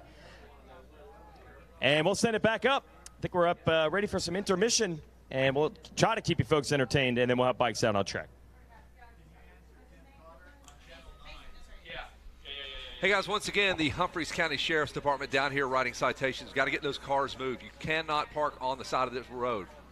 That is a actual state highway. You cannot park any vehicles on these roadways. There are cars parked up and down. You're clogging the roadways. So here's what happens. If we have to run an emergency vehicle, something happens way back in the back 40, we're not going to be able to get through and help the folks that need it. So every vehicle on the road needs to be moved. You cannot park on the road. Got to find a parking spot. You've got 900 scooters. You've got golf carts. Park that bad boy. Don't be looking at me. That woman's staring me down.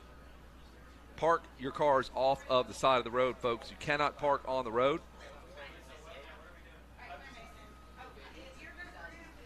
So doing a little bit of track work just a moment before we get back into race number 8. It's going to be the 450Cs.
Saying hello to Peter from Olin's. He said a couple of his buddies, my buddies too, that they worked there.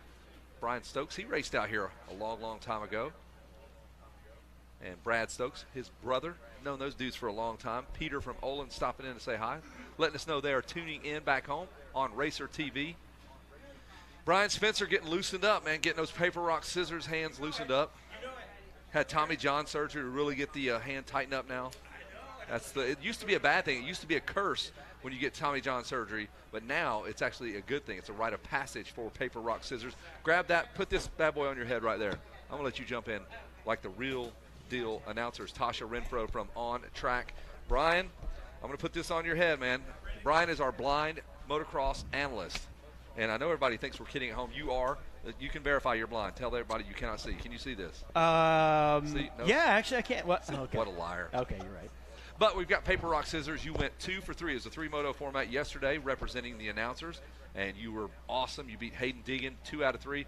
Now you got to square up. Tasha's brought her heavy hitters in again. Okay. Evan Ferry or Casey Cochran. Casey, I know Casey, but yeah, who's and going then to do it? We've got Mason too. So we're going three Wow. moto format against again. you, Brian. Mason's one of our Bruce Lee apprentices. Kung Fu movie. He's just fighting all you guys off. That's right. That's right. We had to come in heavy because he did kind of wear us out yesterday. He was good. All right, so Brian, we talked about this. We've done training. Yes, we have. He went to the Paper Rock Scissors Academy up in New York. 2-week stint there, got him all dialed in. I am very fatigued, though. I'll tell you that. Well, welcome back. So, well, good. That's our strategy. 2 out of 3. Okay. We know how this works. Okay, Tasha. so we're going to have Mason. Does this one work? Do we Sure, want to have them? Okay. So that one's already on. There you go. Okay. Hot Okay, mic. so we've got Mason. So Mason's part of our apprentice program. So Mason, say hi. Hi. How's it going? How's it going? Okay, are you ready to start us off?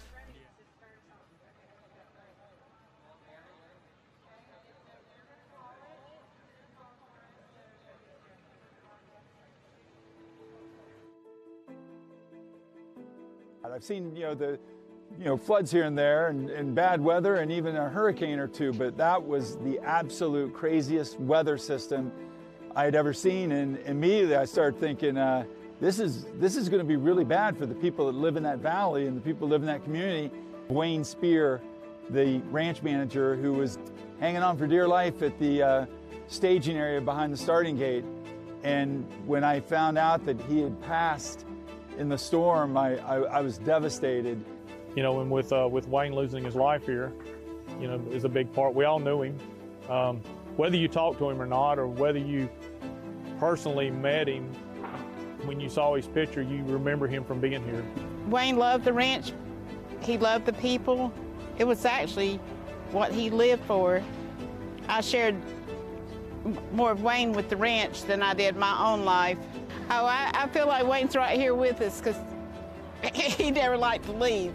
I was pretty overwhelmed whenever I first was there, and that first day, after that first day, and we actually found Wayne's body after he passed away in the flood, and I actually had a dream at home, and I was there, and you know, I was standing in the middle of the motocross track actually, and I'm looking around just totally devastated by what's going on. I'm sitting here looking around like this, and I catch something out of the side of my eye, and I look around, and Wayne's standing there, and I'm like, what do I do? And he just said, you got to just start, buddy.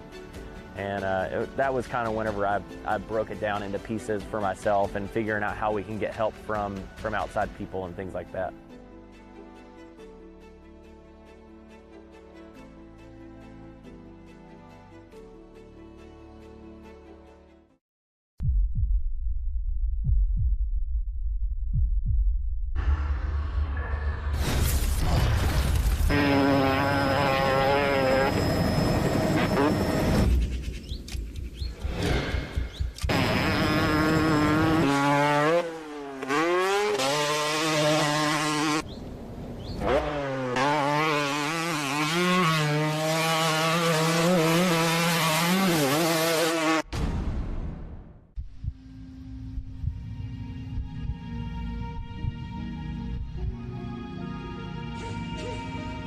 We all have our reasons to accomplish, to work hard.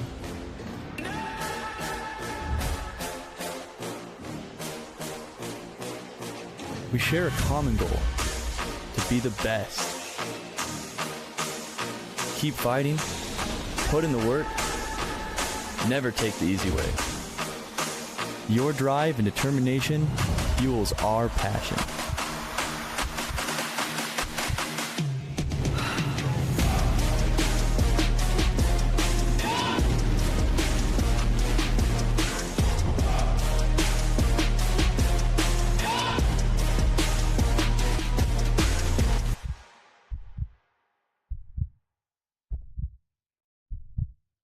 Born of family values and a homegrown work ethic, Cometic Gaskets seals your machine so you can focus on the finish line. Cometic Gaskets are the competitive standard for racers who demand the very best. Cometic Gaskets are constructed from superior materials designed to perform in the most demanding environment, whether it's championships on the line or a day in the dirt with friends. Professionals and enthusiasts depend on Cometic. Cometic Gaskets, sealing championships since 1989. VP Racing Fuels. No matter what motorcycle you race or ride, amateur or pro, we have a fuel to make more power.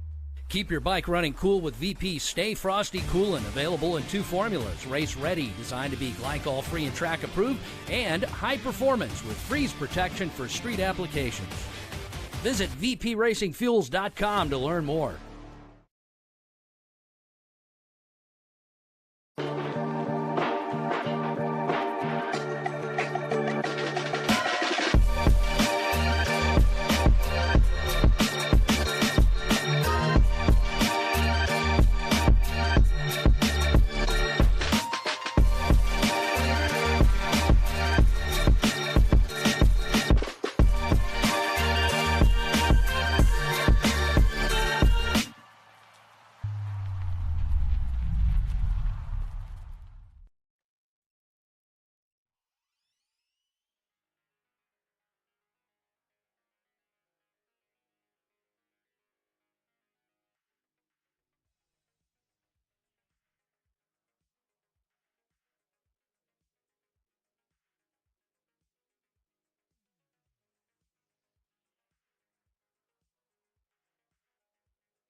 is 70% water and 30% land.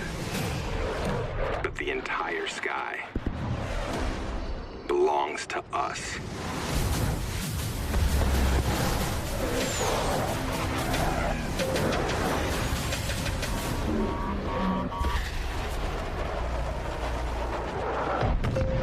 Copy that. Aim high, Airman.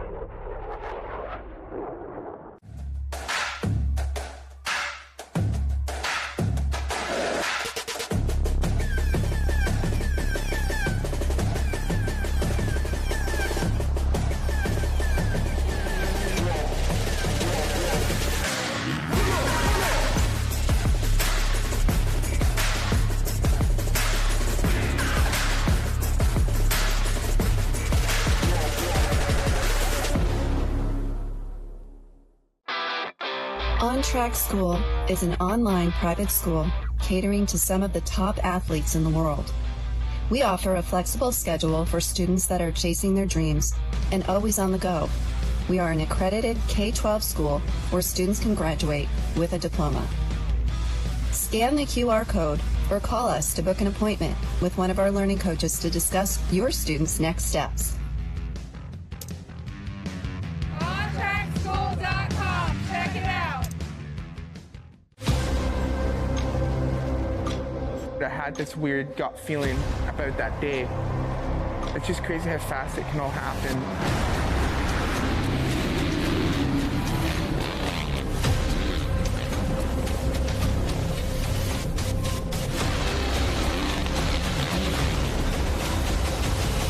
Trying to get those demons out your head of flashbacks of bad things that have happened to you.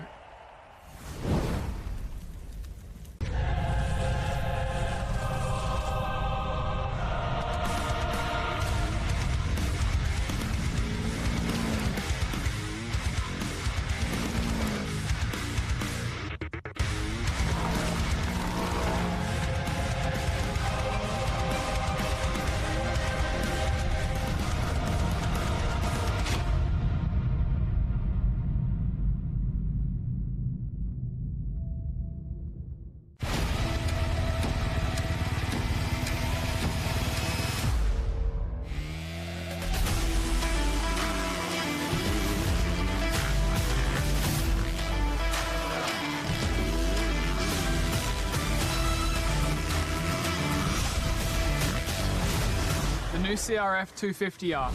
Lighter, faster, stronger. Ready to help you find your edge.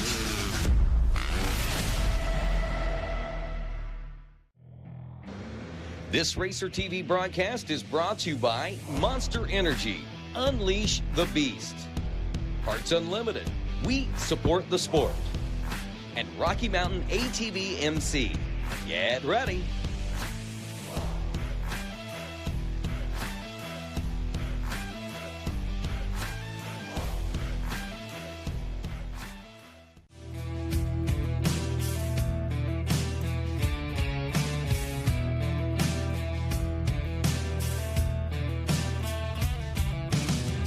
Welcome to Best 42 in the land. All ages from kids up to grown men. Walk through the gates of the coal miner's daughter to make a point clearer than the creek water. Who's the best? Who's it gonna be? In Hurricane Mills, Tennessee. Can you feel the adrenaline? Dirt flies hypnotized by the wheel spin. Hear the crowd, everybody's whistling. Line on the field. If you can put it all together 3 times, this 1 week of racing could change your life. Everybody knows this is where it all begins. Do what you gotta do for 20 plus 2 out at the ranch.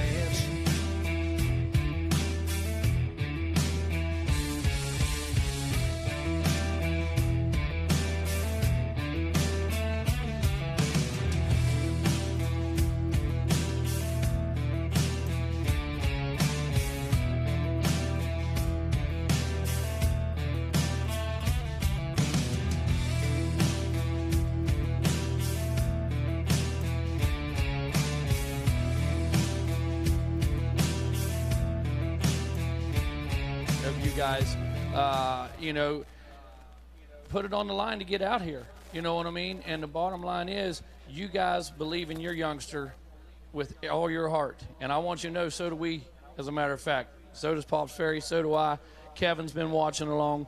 And I just want to make sure that everybody out there realizes what type of young lady we're dealing with here, and that keep an eye on this youngster, Miss Hannah Jameson, and what do I got to do to become a member of your fan club? You're already there. You're the president. Yeah. So I have to handle the sign-ups for everybody else? Yeah. Hey, Hannah, so tell me, love it. What are your plans? Do you hope to race professional motocross? Would that be a dream of yours to actually race on the starting line with the big boys? She said yes as Megawatt pulls the microphone away. Yeah. You don't want to do it? Come on over here. We'll talk about it. Yeah, let's get over here. Yep. We got a bunch of people coming in. So, yeah, I was asking, like, what is your dream? Is it to race, like, on the same starting line, be on TV and race with those big guys? Yeah. Do you enjoy beating the boys, don't you? Oh, yeah. Is that your favorite part? Yeah. Now, I'm guessing Florida is where you call home? No. Nope. Where is home? Colorado. Not even close. That is a long way away from Florida here. So, what are your moto scores before we let you go? How have you done here this week? Not so good. No, but it's fun. That great attitude there. Hannah, congratulations. Thanks for stopping in. Nice to meet you guys here. Megawatt, thanks for making that happen, guys. Good luck, Hannah.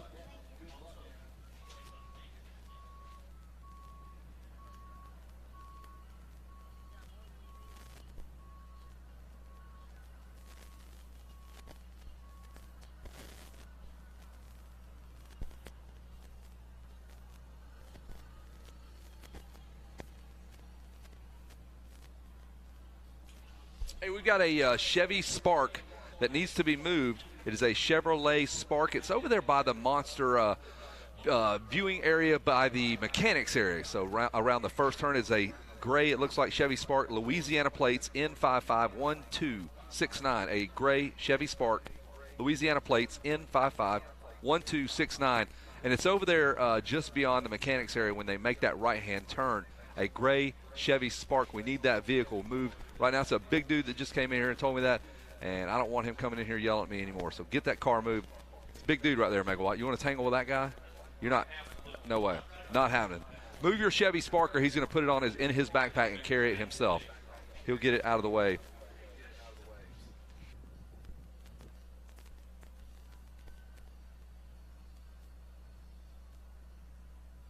Look out, and here we go.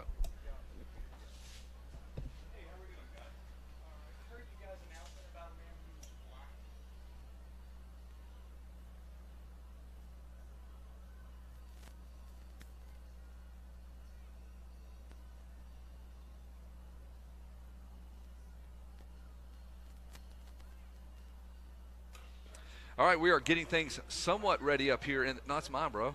We're just going to do it. Oh, crap. No, that's mine. We both have these things. What is going on? Oh, boy. It's about to waterfall either way. You know, what did they say in the anchor man there during the street fight? I said, that escalated quickly. Sure. Did you just open yours? No. Okay. Yeah, we got a little confusion in the booth there, and like they said in Anchorman, man, that escalated quickly. You killed a man with a trident. So coming up next, let's see here. Going to get back into it. 450C 450C. Ready to go. Awesome, fantastic. Getting ready to do a sight lap, I take here in just a couple minutes. I'm going to get right back at it. I tell you, Kevin, been awesome. This is part of the week we're waiting for. Handing out the hardware, handing out the championships. We've seen some heartbreak already. We've seen some different types of situations. We've seen some mechanical failures, seen a couple injuries, seen some crashes. But I have to tell you, we've seen more inconsistency, I believe, this year than in several years past.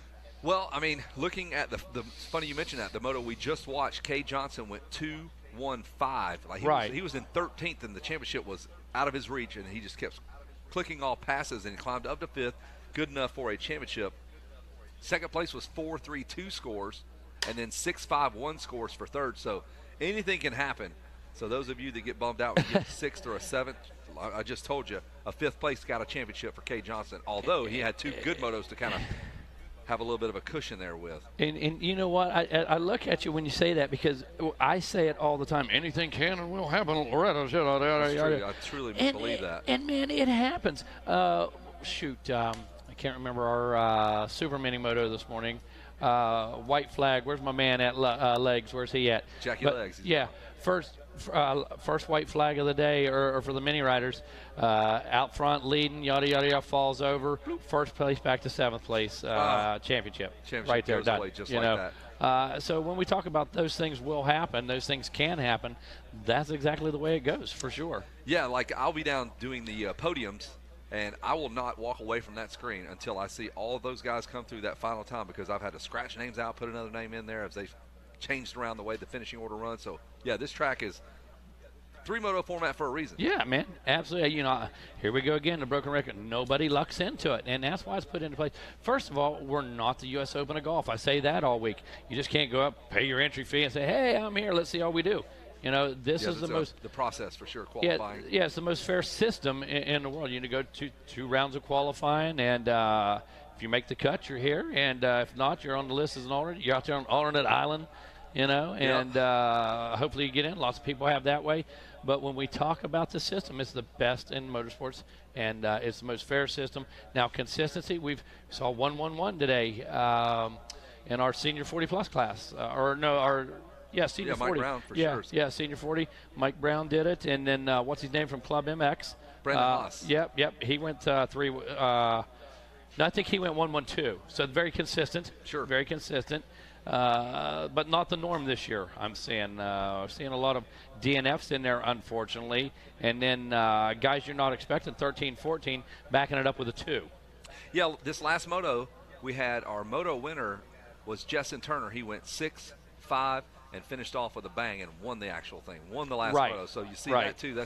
And Evan Ferry was talking. He goes, man, that makes that drive home a lot better. When you go 6 or 5, all smiles all the way back home. You're only as good as your last win, that kind of stuff. Yeah. Jason Wygant, did you buy that? No. He did not buy that. No, I'll answer that for you. He did not. Yeah. Little Italy. That fresh pizza flown right in from Italy, huh? It's a pizza for Jason Wygant, huh? Hey, it's a good. He's a good. It's a good. Well, sure, it's fresh. At some point, it was fresh. Oh, look who it is. Look who it is walking into the tower himself, man. One of our former apprentices, competitor here, contender. Had a broken leg last year, wandering around this place with a cast on. That's the worst. Well, you up here trying to, let's get this guy, Mike, you up here trying to take somebody's job or something? I know you just didn't come in to say hi. It's already on. All right, Gage Dunham in the house with it. Good to see you, buddy. Only got to hook up just for like a half a second maybe at Colorado. I don't even know if we saw each other. But good to see you. I'm pumped. And tell us what's been going on. Nothing much right now. The track is kind of crazy right now. When I went out there this morning, he lost. He forgot everything. It was definitely rough. I had a 11 o'clock moto. I mean, the track was starting to shape up a little bit. Lines were kind of coming out. I mean, the braking bumps were getting really, really big, especially coming in this the sand, like the corner right before the 2 doubles, coming right up before the finish line. It was getting super rough. I was getting my butt kicked right here. Dude. It was tough. Right on. So came off the injury last year, moved up a class. Yes, sir. Right. So a lot of things going on. Not only did you have to rehab from that injury, but you say, you know what, we're going to change bikes. We're going to step it up a bit. So taking on a lot this summer, huh? Yes, sir. Very much. Awesome. Hey, you want to come out to the last round of Pala? You guys going to make it out there? Awesome. Yeah. Dad says, yeah, you had to check over and make sure we're going to do it. Yeah. Look forward to seeing you guys there. And definitely, man, have to get you on the mic there in the morning. You have to help me with that timing and scoring. Bite us sometimes with those numbers. You know how it is with him. So you get up there, keep us straight. And I'm looking forward to that, buddy. Thank you, man. I really appreciate it. Awesome, man. Good to see you. Gage Dunham here joining us on the mic, Kevin. I love hearing little dudes like, hey, how's the wife and kids, bud? He always asks me. That's the first thing he asks me. How's the family? How's the wife and kids, dude? Fair question. First thing he always asks. How's the wife? Good people, bro. That's because of you, homie. No girlfriend. Nothing. You just athlete. I gotta stay focused. My man. I like it. I love it. I love it. So, listen. After we get home from Loretta's, what's on the docket? What we do? Surgery. Oh wow. Yeah. Surgery. Same for you. Why get surgery? Yeah, Jason. Buy one, get one surgery. Nice. Just saving it. Got a coupon. Nice. BOGO. Buy one, get one. I don't care. We like that. That's fine. Buy one, get one for Jason on those surgeries. So, well, all right. Good to see you, big guy. And look forward to hanging out at Pala just a little bit. And good luck with the rest of the week for you as well. So, appreciate it. Pumped to see you, bro. Pumped to see you Awesome. guys. Good stuff. Thank you. Gage Dunham. Awesome. Kevin, did mention that apprentice last year, so you put that to good use a couple times, and it worked out for you, huh? Yeah, definitely. I learned a lot of things here, especially at Polo, too. Tell me specifically what you learned. I learned just like talking on the mic is like a conversation. You're hanging out with your friends. It's like a daily basis. I like that. That's real. That's good stuff. It is, and you can see from the first time he stepped in the booth last year, he was an all-star. There was no two ways about it. He's full of a little bit of crap, and he's full of crap, and that makes him a natural. Yes. So that's that extra element for him. Yes. No doubt about it. And just got to slow him down, though. He's coming for us, Kevin. I mean, he makes no bones about wanting somebody's job.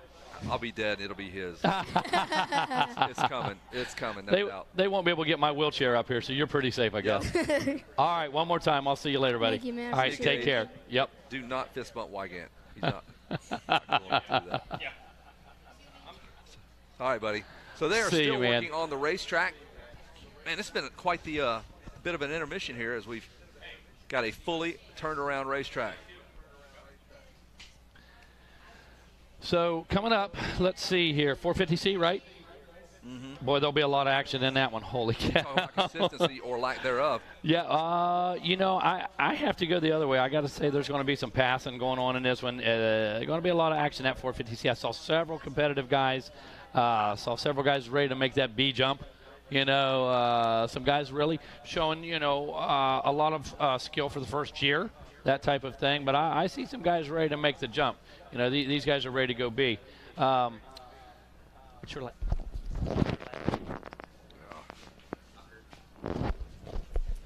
All right, we're going to have a guest in the seat with us, Leo Tucker from out near Crawfordsville. Your family sponsors the Crawfordsville race. Yeah, is that correct? The title sponsor of it. Yeah, absolutely. It's for the Pro Motocross coming up, the national. Okay, yeah.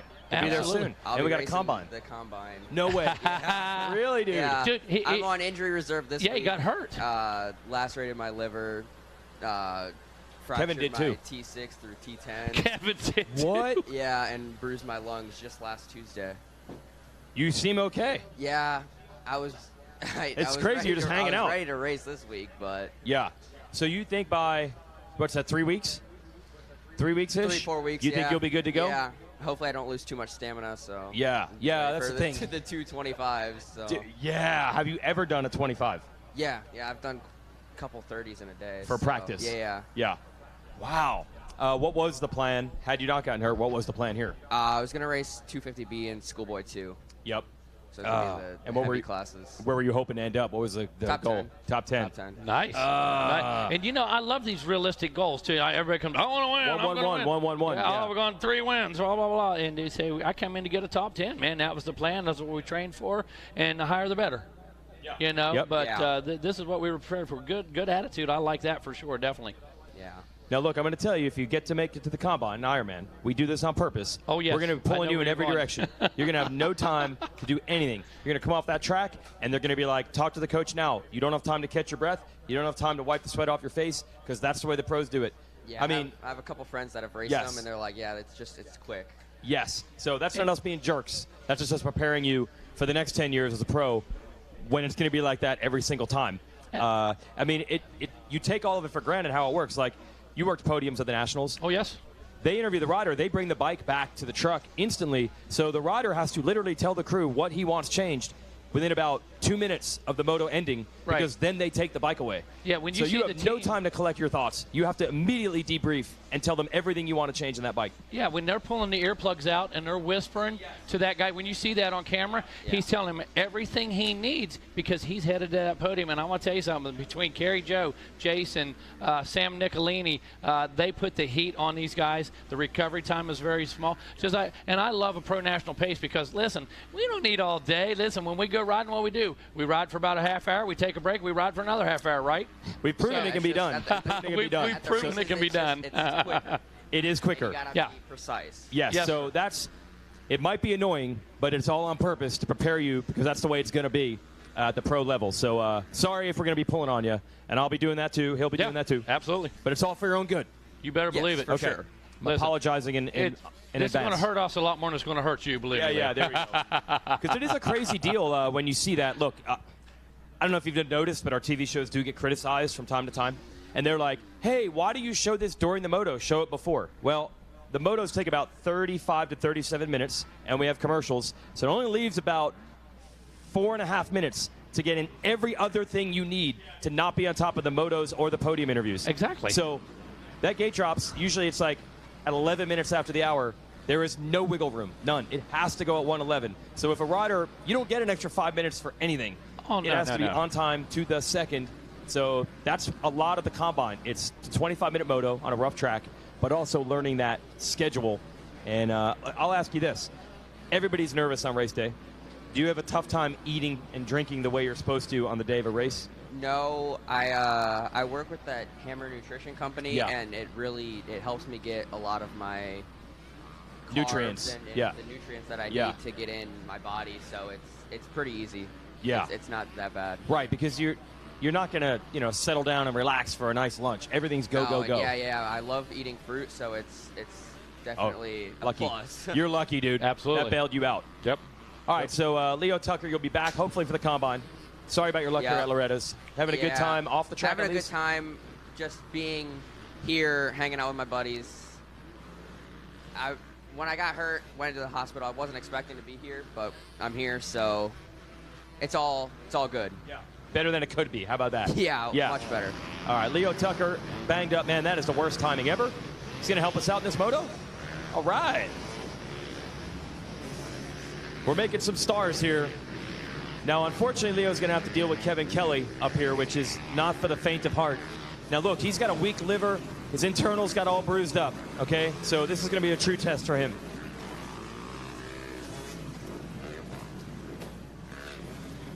Yeah. Race number 8, 450C class. We're going to have a look at our top 10. This is how they finished last time we went racing. In the number 10 spot out of Castle Rock, Colorado. It's Blythe Duza on the number 72 machine. In the number 9 spot with 2-9 finishes, it was Chance Hayward. 8th place finisher out of Nova Scotia, Justin Burge on the 61 machine. Looking for our 7th place finisher. Where are you at, my man? There you are. 13-7 scores out of Texas, Garrett Blanky on the 81 machine. 6th place finisher in our second moto would have been Matthew Sterling with 12-6 moto scores. Here's your top 5 in the 450C class. 5th place with 8-5 moto scores, Chase Patton out of Sarasota, Florida. 4th place with 16-4 scores out of Live Oak, California, Jacob Herring on the 24 machine. 3rd place finisher with 10-3 scores. This one's all over the place, guys. That would have been Rapid City, South Dakota rider Blake Broderick. Our 2nd place finisher with 4-2 moto scores, there we go, a little more consistent, would be Josh Tickner, and 1-1 moto scores for Minnesota rider Lance Geis. I believe he is 14. He's on a 125. We've watched him ride, and that's a tall order to try to get a good start on a 125 in the 450 class, huh? Yeah, for sure. I actually know Lance from a ways back. Me being from Illinois, I've raced a couple races against him, and he's definitely progressed a lot in the last year or so. I think he took a little bit of time off, and it helped him. 14 years old on a 125 in the 450C class, and he comes off the gate good, so. Yeah, it's pretty impressive being on the 125 in the 450 class. We'll see how he gets the jump here. Working their way into the first turn.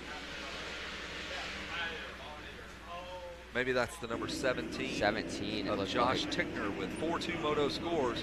And it was Josh Tickner. He's got 15 minutes to try to hold off 40 other riders here in the 450C class. Josh has 4-2 scores. Wants to go out with a 4-2-1. We'll see. Oh, through the 10 commandments, my man's off the side of the race. Wow, somebody that just was punched you in the stomach there. You just went, no. Yeah, he just OJ'd the triple and completely faced the 4 and just slammed the bars. Working their way back into Storyland, your leader, the number 17 on the KTM, Josh Tickner. See if Tickner can really try to dip out and keep that number 14 and the rest of the gang behind him. 450C class, we are 8 motos in here, so the track should be good. They just they just did the track about prep, everything. They watered it. They ran the skiddy out there. They got all the tractors out there. So I saw them prepping the 10 Commandments, so they should be pretty fresh. Yeah, they backdrunked those. I saw that. Into the sandy little beach there. Not many lines right now. Now they just where worked it all out. Yep. Pretty wide open. Middle part of the racetrack, I believe. I don't think it's the number 17 anymore. It's the number 80. Made the pass. I'm listening for the sweet sounds of that 125. Probably going to be buried back a little bit. You wouldn't expect him to get off the start super strong, but it's going to be the number 60 out front on the gas. And we'll wait for our little cheat sheet. That is Blake Broderick out front. And Blake has 10-3-1 scores, but Lance Geis is in 7th. 117 scores, already good enough for the championship if Lance can hang in there. Yeah, it would have to be a catastrophe for Lance to lose this thing. He's got a pretty, the 1-1 that's definitely helping him a lot. Yeah, especially with all the inconsistency behind him, the 2s and 3s. Yeah, the C class, they tends to have a little bit more of a up-down week compared to, say, a B class or the Pro Sport. Into the 10 Commandments, we are here on lap number 2.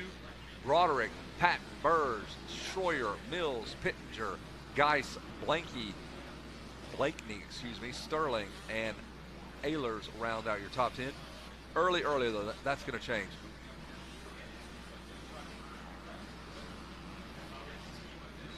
So they're going to go 15 minutes in this one. Josh Tickner credited with that whole shot. Yeah, as we're back into Storyland, I can see Lance just going around people, just making the moves quick. He's looking them over too. Did you see that? The number 14 on your screen there. That is in the number 7 spot, but not anymore. Lance Geis is moving forward. Sure, he's up to 5th or 6th. Yeah, top 5 probably. Yeah. There is Geis working his way towards that beach. There is the lead group of riders. He's probably going to be in the tail end of that shot. He's in 4th. What a ride. What an opening couple of laps. He is quick with the passes. And there is the number 14. We've got you trained. We see you on screen. Yeah, I've been watching him a lot more this year, and he has been looking good. I raced him a couple times in Iowa, not raced him, but saw him there, and he was just going for it. Looking for him as they come across right in front of us. Still the same leader, and Lance is back in 4th. You are right, the 125 in a sea of 250Fs and 450s, up and over that Camelback over the tunnel jump. Lance goes off the track. Didn't go down. Went did off the not go side down. Of the step up there. Slid off the face. Over by the billboards, that's where we'll pick up our leaders. They'll come into the mechanics area. Take a breath there, Lance. Now, that is one way you can toss this championship away. Like right now, if I'm his pit guy, I'm like, hey, settle down, man. You're right where you need to be. You can finish 8th place and still get this championship. I'm sure he wrote on there, push or breathe or something just to settle down. Going. How about that? Yeah. Calm down. He is passing for 3rd. Now, the speed is there. Like, at this point, he has to know he's got enough speed, so just trust it. You don't have to force passes. Yeah, no, he has it for sure. So there's Lance on the left side of your screen on the number 14. He is working on the 61 of Justin Burge. Looks like the track is a lot more flat today. They prepped it for some rain. Don't blame them. It was raining everywhere when but I here, drove in. But here, we got very, very lucky here. And that's tricky for a family if you're like, okay, what are we doing here? What are we doing about the tires, the goggles? How do you prep that bike? You prep it a little differently. You know, if it's a splashy, wet affair. You may want to put a little bit of foam in between the pegs and the brake, and just to keep the mud from packing in there. All right, 4-way battle now for the number 1 spot. Broderick on the number 60 machine, Chase Patton with the 43 machine, Burge on the 61, and Geis on the number 14. But Geis, good Lord, he about tossed it away again. He's right behind. He's still in 4th. Burge just in front of him. He's at a big disadvantage on the 125, but I think he's been riding it for quite some time now. He's got it down. so he knows what to do. Thank you, Ms. Cochran. All right, so we've seen him almost toss it away. We're watching the number 14. He's got 1-1 moto scores. That's why we're kind of interested in Lance Geiss's ascent here. We're working on our third lap. And we Looks are like he just about made the halfway pass through at here, the about finish 6 line. minutes into this race. And Geiss will jump into the number 3 spot. He is credited with that. Not firing through the crowd quite as quickly. They're all about the same in terms of lap times. 2:05, 2:05 for your first and second place. Geiss was quickest with that 2:04. Past the mechanics area, Geiss can look over. He probably read. Oh, he's looks like he stalled it. And missed, hit neutral there. Yeah. He's going to have to pass this guy again. This guy's like, seriously? The sun looks much brighter than it really is on that TV screen. It's not that bright. Yeah, It's very overcast here.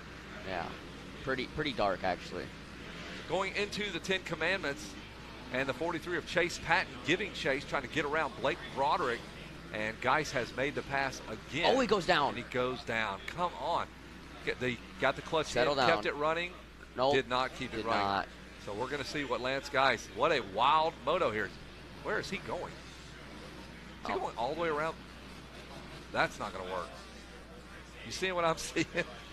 Yeah, but I think just the way he was angled literally like straight towards the next bump. He couldn't really get back on the track in the turn. So that was probably well, the there's the somebody, best I move. guarantee you, that was videoing that. They'll be like, hey, wait a minute, you can't do that. We'll let the AMA sort that out. Yeah, it's not our move.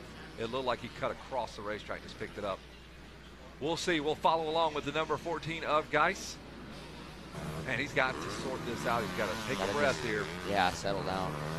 So I'm sure they have the same scoring, I believe. Have you been over to the pit signal area? Do they have the timing and scoring over there? I'm sure they do. I'm not entirely You don't know. sure. You just have no clue. Fair enough. Fair No, enough. no, Yeah. no. Yeah, they used to. I know that before the flood. I just didn't know if they wired it back up for scoring and timing. I have not been over there to see it. Normally they do, and they can see the moto scores and the math's all done for them, like it is for us. It's our cheat sheet. Well, it was 1-1-3 scores for Lance Geiss, but that has changed. He has almost crashed about 14 times, and he has crashed to match the number on the bike there. The number 14 now got some work to do. Geiss is going to slip down a few spots. Still in fourth. He's in third. Unbelievable. Oh, he is in He's third. in the same spot he came through. He can crash and still come through in the same spot. So let's give you your top 10 running order brought to you by Thor. In the number 10 spots, it is A.J. Greenwell. Vance Bruce is, well, Greenwell drops to 9th. Blake must have went down. Vance Bruce is 8th. Jordan Pittenger is 7th.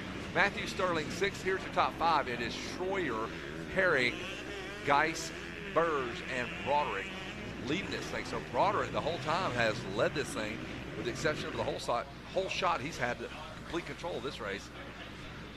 Man, it is a wild time with Lance Geiss here. He's now working on, I believe that might be a Burge on the 61. Yeah. All right. He's had quite the Very heart rate eventful spike. Yeah, he's had a very eventful moto here. 14 years old, though, man. Hard to tell a young kid. Settle down. You know, they just know one speed and it's wide open. And sometimes when you slow down, that's when problems happen, too. So he's probably got a championship on his mind. Lots going on in that little 14-year-old's brain right now. Yeah, I'm sure he just wants to keep picking them off, but not crash. Yeah, he's not crash. Well, when you focus on not crashing, you're also focusing on crashing. Because you are thinking about crashing. Because when you tell yourself not to do something, you have to think about doing it in order not to do it. A lot of, it's gotten very mental up here, folks. Hope you're following along. Middle part of the racetrack, Lance Geiss still going after Burge. There's Burge on that number 61 Gas. Geiss on the number 14 KTM. Your leader still the number 60 of Blake Broderick. He touches down and he comes right into the finish line turn. Broderick is cruising. Yeah, he's got the lead, just cruise control now. Yeah, he'll come across right now. He just flashed in front of us on the number 60 machine, and then their second, third place riders are coming right at us as well. There's the 14. I believe he might have made the pass. Geiss has done it. All right. That's the third time he's had to pass this guy up and over that step up. So 1-1 and now 2 scores for the 125 rider of Lance Geiss. He's already crashed once. Yeah, almost crashed about 6 different times. If he just calms down and stays where he is, he's got it by 10 points. Yeah, he can give up Yeah. 8 spots and still win this thing. Yeah, he's 10 minutes have elapsed. We've got less than 5 minutes to go. 2-lap board is out. We'll see the white flag next go around for the 450C class. And Blake Broderick can finish off with the bang here. That's cool for him on the number 60 machine. A nice drive home with the 10-3-1 with the win. 10-3-1 scores. So it's like the opposite. He just got better and better. 10, a 3, and a 1. If he could have only gotten off that gate, put in a 2 or a 1 on that first moto, he could have challenged for the championship. Yeah, but it would have been right there. You can go home with a smile if you're Blake Broderick with a moto win.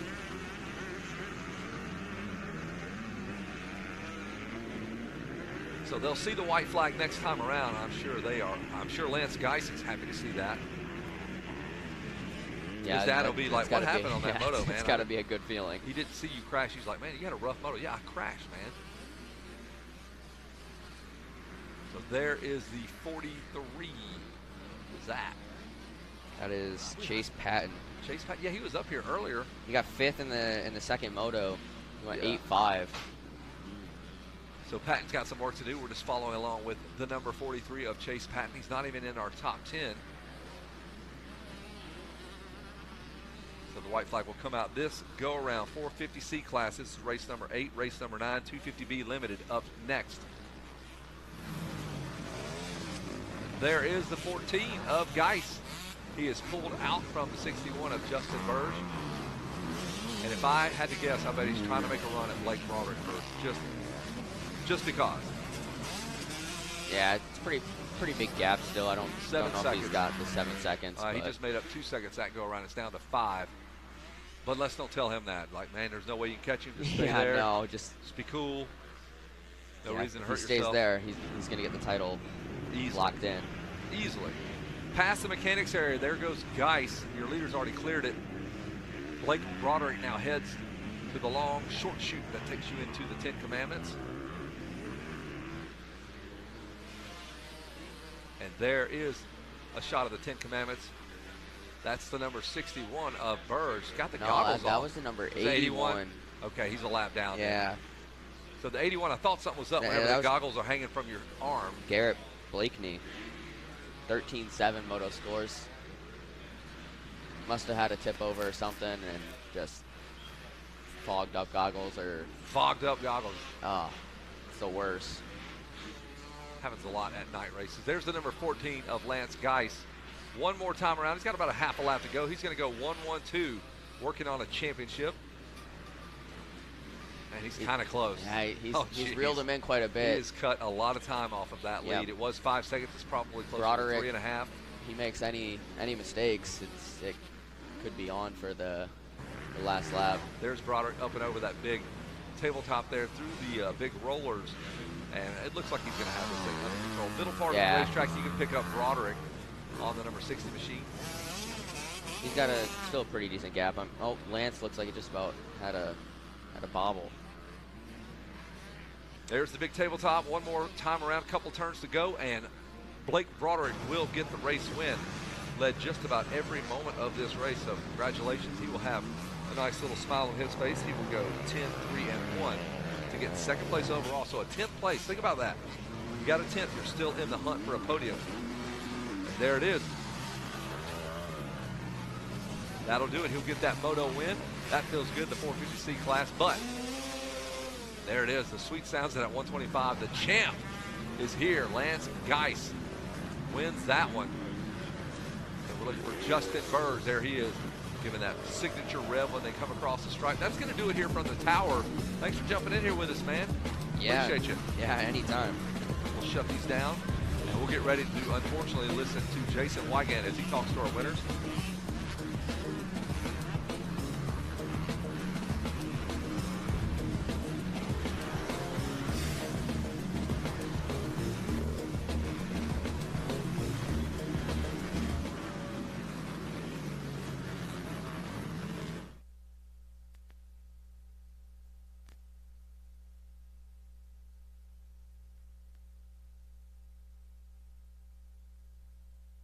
Well, this is awesome. Head on up. I'll meet you there. Getting a panic rev from some buddies that are proud of this moment. Let's hear it for Blake Broderick. taking a gold, taking the moto win. How's that feel? Great. How'd you pull it off? Tell me about your race. I had a great hole shot. I think I was like second. Thought I was going to get pinched off, but just held it and stayed smooth. That last lap, just trying not to make some mistakes the whole time, but felt really good. Awesome. Who do you want to thank, Blake? My mom, my dad, grandma, grandpa, Dakota Concepts, Hydraulic Solutions, my sister, All Out Racing, Motocross Plus, Don Bichelia MX Training, and everyone else. Let's hear for Blake Broderick. We got to get Blake's bike off so we can bring the number 14 up. I'll talk to our third place finisher in the meantime while we do the switcheroo.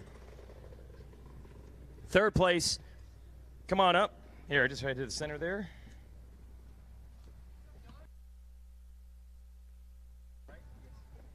Now we got it.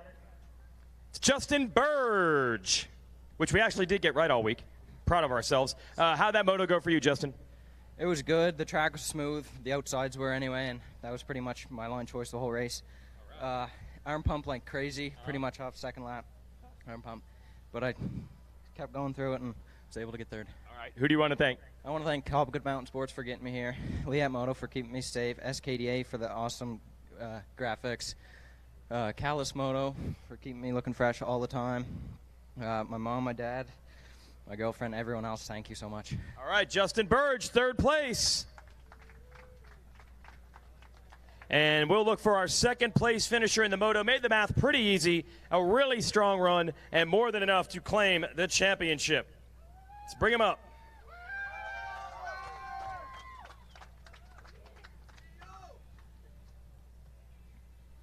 Got a lot of media over here. Let's hear it for Lance Geis. Yeah, Lance, what was the pressure like here trying to get this thing done? That motor was not, it was good but bad. Got a horrible start, and then two kids fell in front of me after 10 commandments. And then make my way up to like third or second, and then my back end just totally missed the rut. But then got up quick, charged my way back up there, and then came away with the second. Awesome. No, yeah, that's good. Plus, you did it on the two-stroke. Did you hear people cheering? You got some fans because you're on this little machine. Yeah, definitely way harder when they do the track prep before 450C on a 125, but yeah. Oh, that couldn't stop you. That's impressive. Overcoming that. Who do you want to thank? Jesus Christ for keeping me safe. Mom and Dad, Coach G for literally getting me here. Nitro Lubricants, Unlimited Motorsports, High Five Erectors, FXR Fine Tuning Suspension, Black Diamond MX, Dunlop for giving me good traction, and everyone else forgot. Thank you so much. There it is, doing it on the 125 and winning the 450C class. Let's hear it for Geis taking it. We're going to bring Tad from the AMA, and we will present the #1 plate in 450C. You also get a pair of Oakley sunglasses for a lucky lady in your life. One more time, hold up that #1 plate. Be proud, Lance Geis.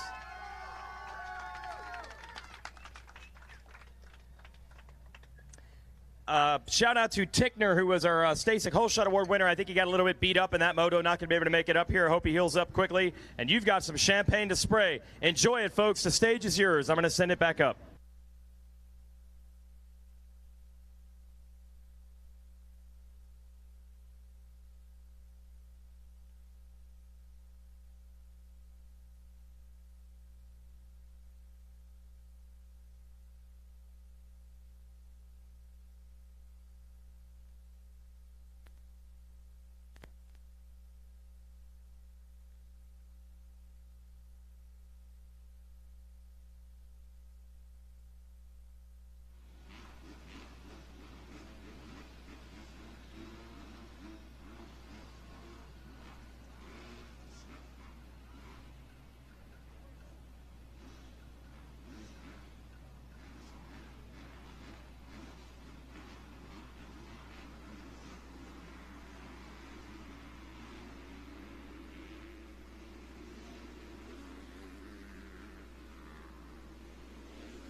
Hey, real quick, we need there's a Toyota 4Runner parked, near the beer tent. There's a silver Toyota 4Runner. You got Alabama plates. Need to move that. Someone's trying to get out. Kevin, you don't drive one of those, so for once you're innocent. No, I do. So we have a gray 4Runner. Oh, maybe it is. Yeah. Not from Alabama, though. No. All right. Your wife would not do that. No. There is a silver 4Runner parked out by the beer tent. You're blocking somebody in. Silver Toyota 4Runner with Alabama license plate. Move that thing. Sight lap by Specialized complete.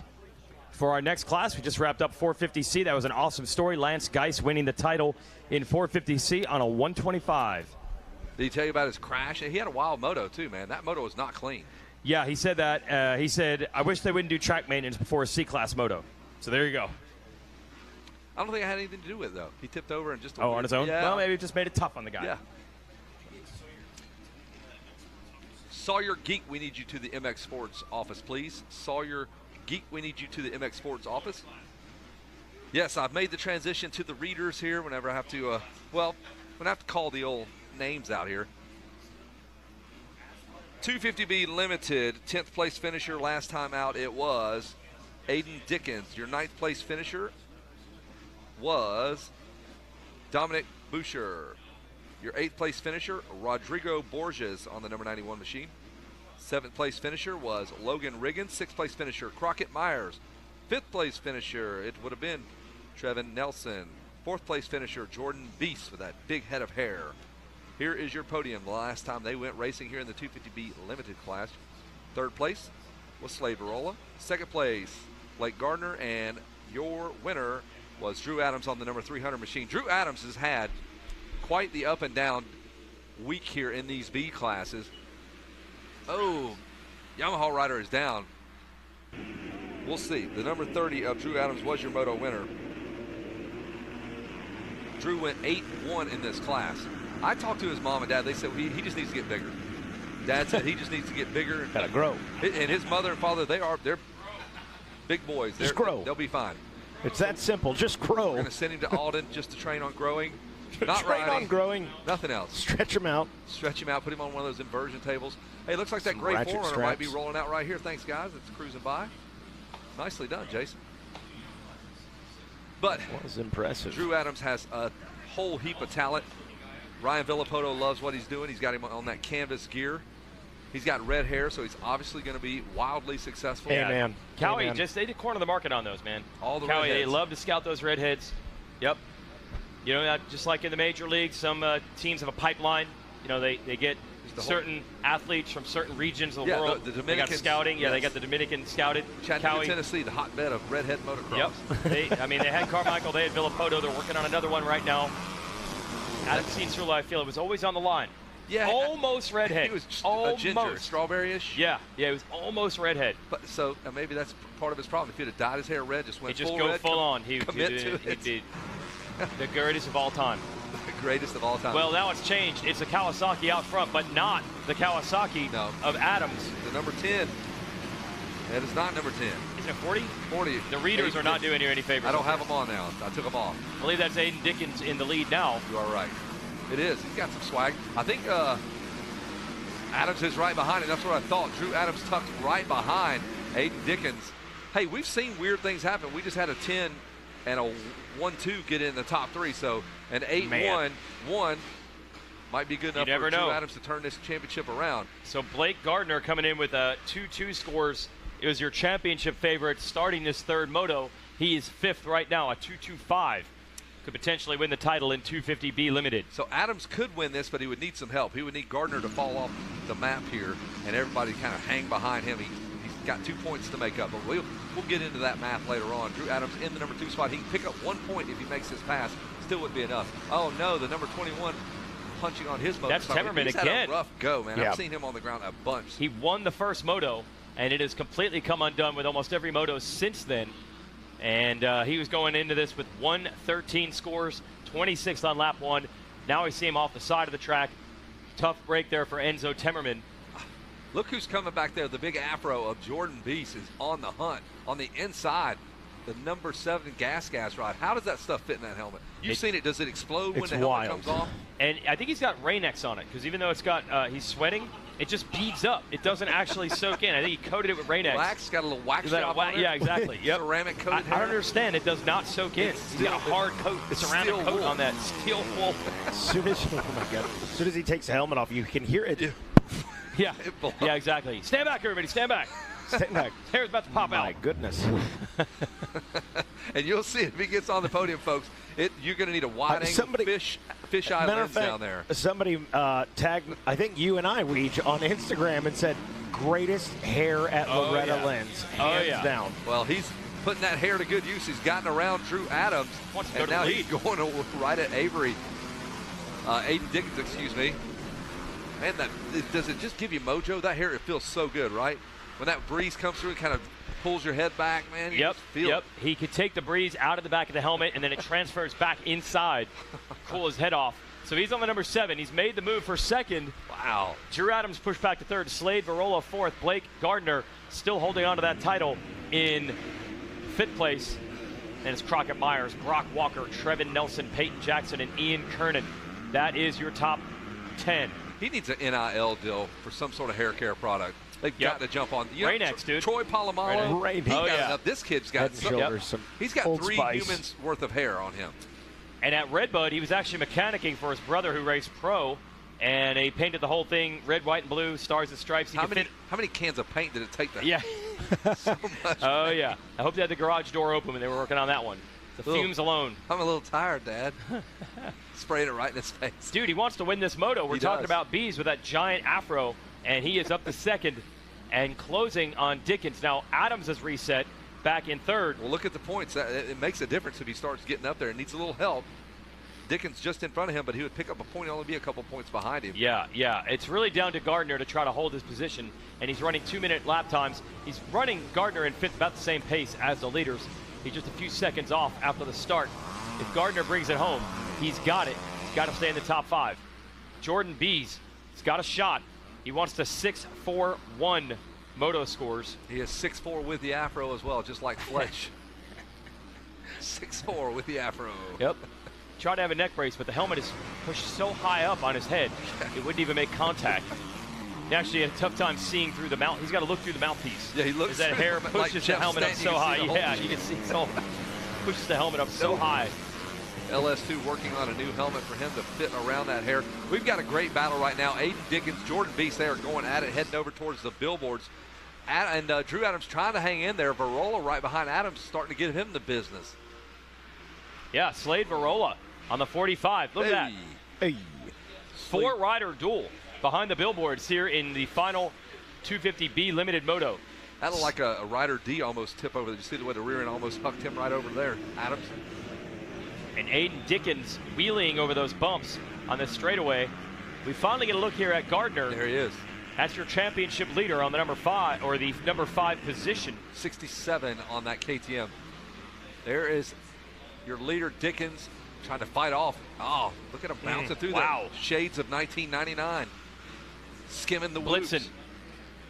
Blitzing the 10 Commandments. Here's 6-7. Blake Gardner in position for a title.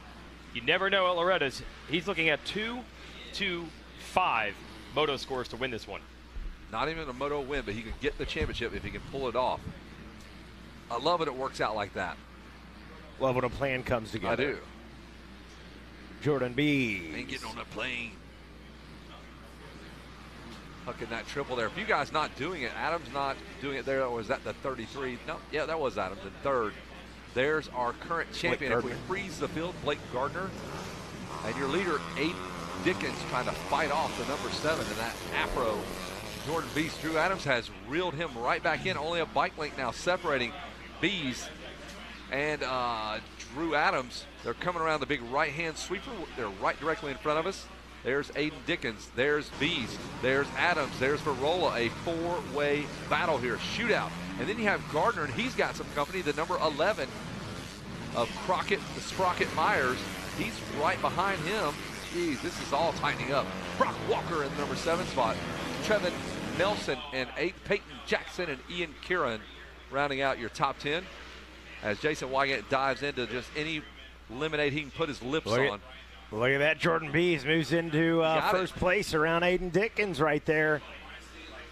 on the gas. So finally some movement there. And the hair you see in the back of that helmet is actually the top of his head of hair. It's so tall. For sure. For sure. A slick back. That is not a mullet. That is a ginormous amount of hair with nowhere to go. All right, going into the 10 Commandments, Aiden Dickens is not done, though. He tries to fire back at Bees. Going to try to hit this triple. He did not triple. Drew Adams was able to triple. Wonder if I think Drew Adams is around him. Yeah, he did. Yeah. He made that pass. I could see that Dickens did not do that triple. I knew Adams would go for it. And here comes Varola now going on the offense as he goes after Aiden Dickens as well. Did Jason Wygant tell you about Rick Smits hit him up last night? Yeah, and his son Derek, who I've known for years, hit me up and said, yeah, Dad told me he was listening to you guys. And then this morning we chose the Duncan Dutchman back home listening to chat. Some Racer X. Yeah, my Hoosier heart was full with that one. It's a good day for you Just guys. Nobody tell Rick Smits I was a Bulls fan then. I know. And now I was a Dominique Williams Hawks fan too. So Atlanta. Awkward. Nothing you can do about it. There's the number 7. We are following along. Jordan Beast, your new leader. He's got the 33 of Adams behind him. There is Beast. That hair can only be contained for about another 10 minutes before that flag comes out, and he just explodes that Snell-approved helmet. He seems to kind of float in the air a little longer with that. It does. Like a parachute. Soaks up the landing there. There's the 33, the Chattanooga kid. That is Drew Adams. So he can get sunburned right now. He's so red-headed. Oh, yeah. He's got SPF on right now. It can relate. I mean, if you got a full moon, I stay inside. I put on some SPF 50 for a full moon, you know? Yeah. Do not adjust the white balance, folks. Those were my legs on the podium the other day. Well, Drew Adams right now would be, what, an 8-1-2? Yeah, 8-1-2. That put him that up in... 8th place finish, man. Third. So he's, if he can get up there into the 1 spot, I mean, he's really going to help him at all. Looking at who's in front of him, Jordan Bees right now, if it ended with a 6-4-1. Yeah, he would need some help. Spot. Gardner would have to hit the deck, and Bees would have to hit the deck as well in order to pass this over to Drew Adams. But hey, a moto wins what he wants. At this point, just stack them up. No doubt. Drew Adams is used to winning. He's been one of the premier I'm guys. A winner. And he's very young for this class, too. So if you look at the number 33, Drew Adams, he's the baby. He's 14. Oh, he just young buck. He can still be on 80s. There's 14-year-olds riding Super Minis, doing all that stuff. So this is like everybody's like, oh, what's wrong with Drew Adams? I'll tell you what's wrong with him. He's 14, riding a 250S. So a lot of kids on the other manufacturers, they get the benefit of riding Schoolboy. You can ride that 125. He doesn't have that option. He went from a Super Mini right to the 250F.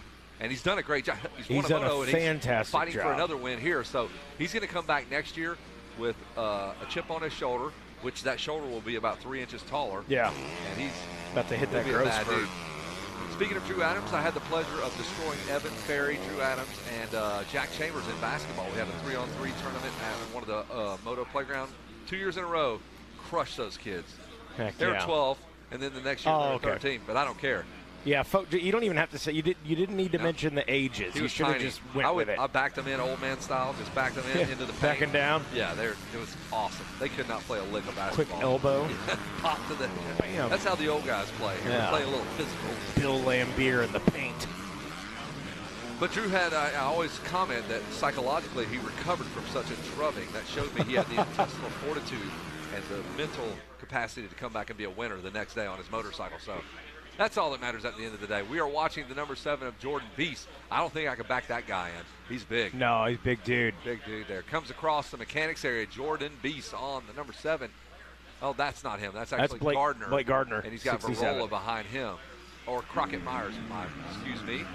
Bronson Myers will come over here and punch you square in the mouth.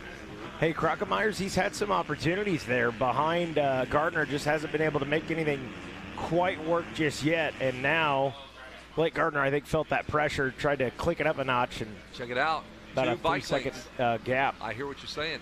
Yeah, Gardner trying to not want to deal with Myers, because what could happen is you tangle with that guy, you go down, championship's gone. Now it's gone. Yeah, now we've. So we don't want that to happen. We are watching the battle.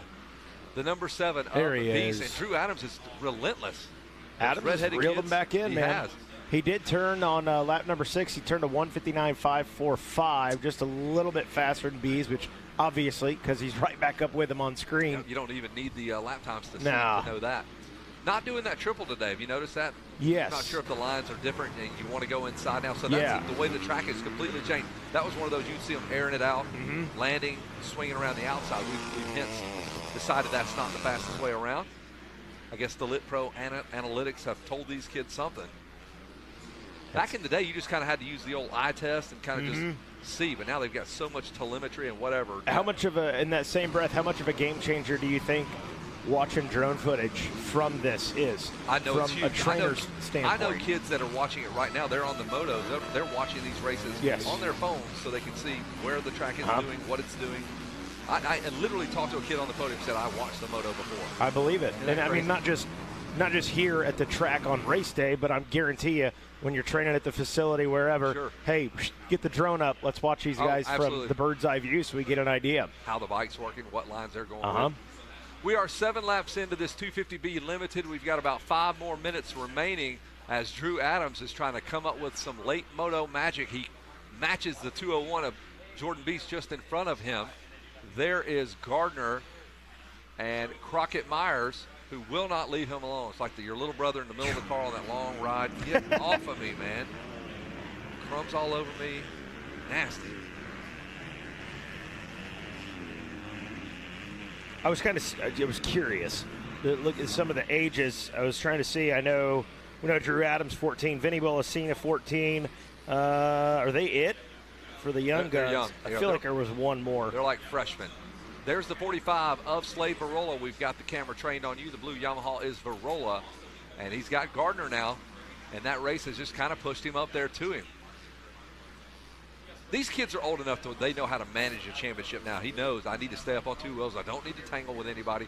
I'm sure they pitted to him on the board, telling him exactly where he's at championship-wise, and that's a buffer right there. If he can make the pass without any contact, that's what you want. Crockett Myers likes what's going on in front of him, because there's that triple that's not happening today. You must just land in a sea of ruts or something. Slade Varola with the good pass right there, and once he got around him, man, goodbye. And Crockett Myers trying to duplicate that, goes the long way around. 3-way battle with the champ right now. This is not what he needs to have happen. Gardner does not need to go backwards, that's for sure. There's a little problem there, and something was going on with the bike. He came out of that turn super slow. So Gardner having some issues, slips back to the number 5 spot. Still not going to be enough. Beast needs a couple of points, and Beast can't go any further forward than he is right now. 2-lap board is out. Jordan Beast trying to win a moto.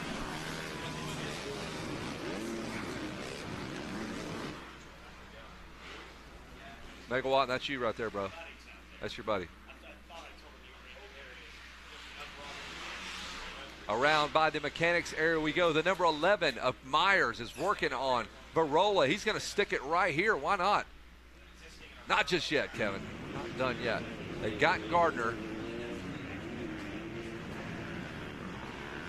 A lot of hand signals through the window there. Yep. He's going to bunt. I'm not sure he's going to squeeze. So it's Jordan Bees out front. Drew Adams in the number 2 spot. Varola, Myers, Gardner. Brock Walker is 6th. And there's that ferocious battle with Myers working his way around. Varola couldn't really decide if he wanted to make the pass or not. See how these lines intersect.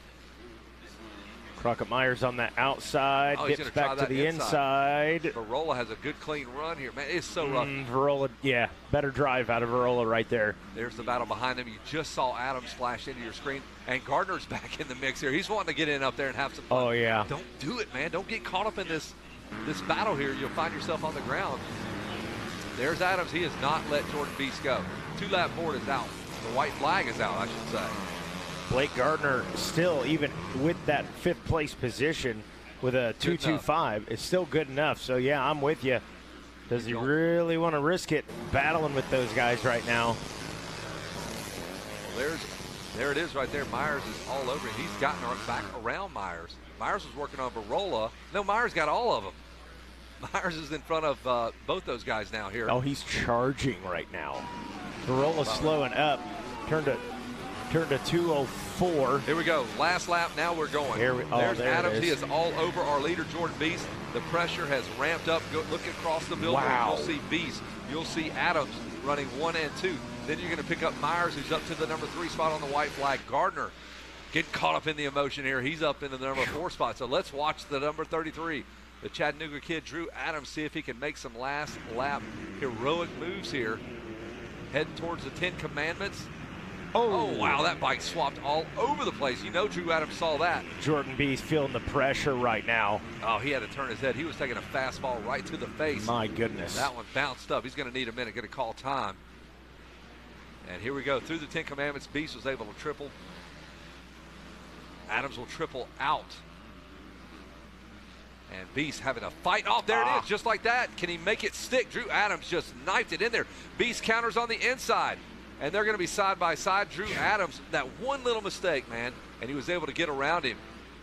He had sat behind him for at least 4 laps, that close, looking for that exact moment to capitalize it. You saw the anticipation. Yeah, I mean, he really started going to work right there with about 3 laps to go in these last couple laps, just laying down some heaters, and puts himself out front, kind of forces Jordan Bees into maybe thinking about what's going on behind him instead of in front of him, and capitalizes right there.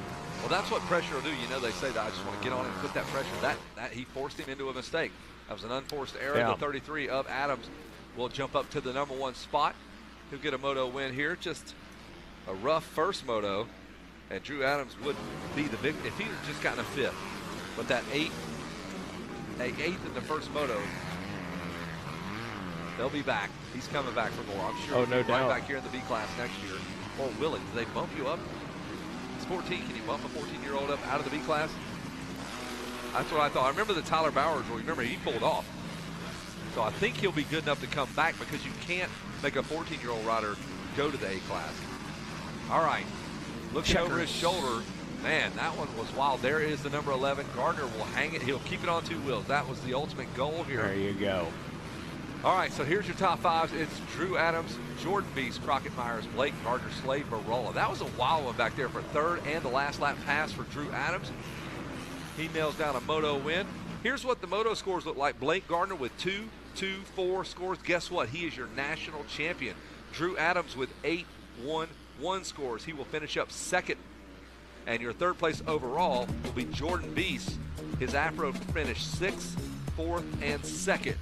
Impressive run for the hair.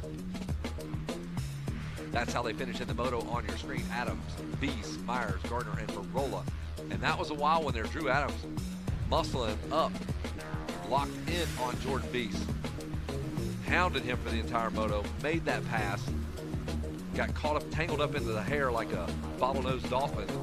Tangled up into some 6-pack rings there. Sand.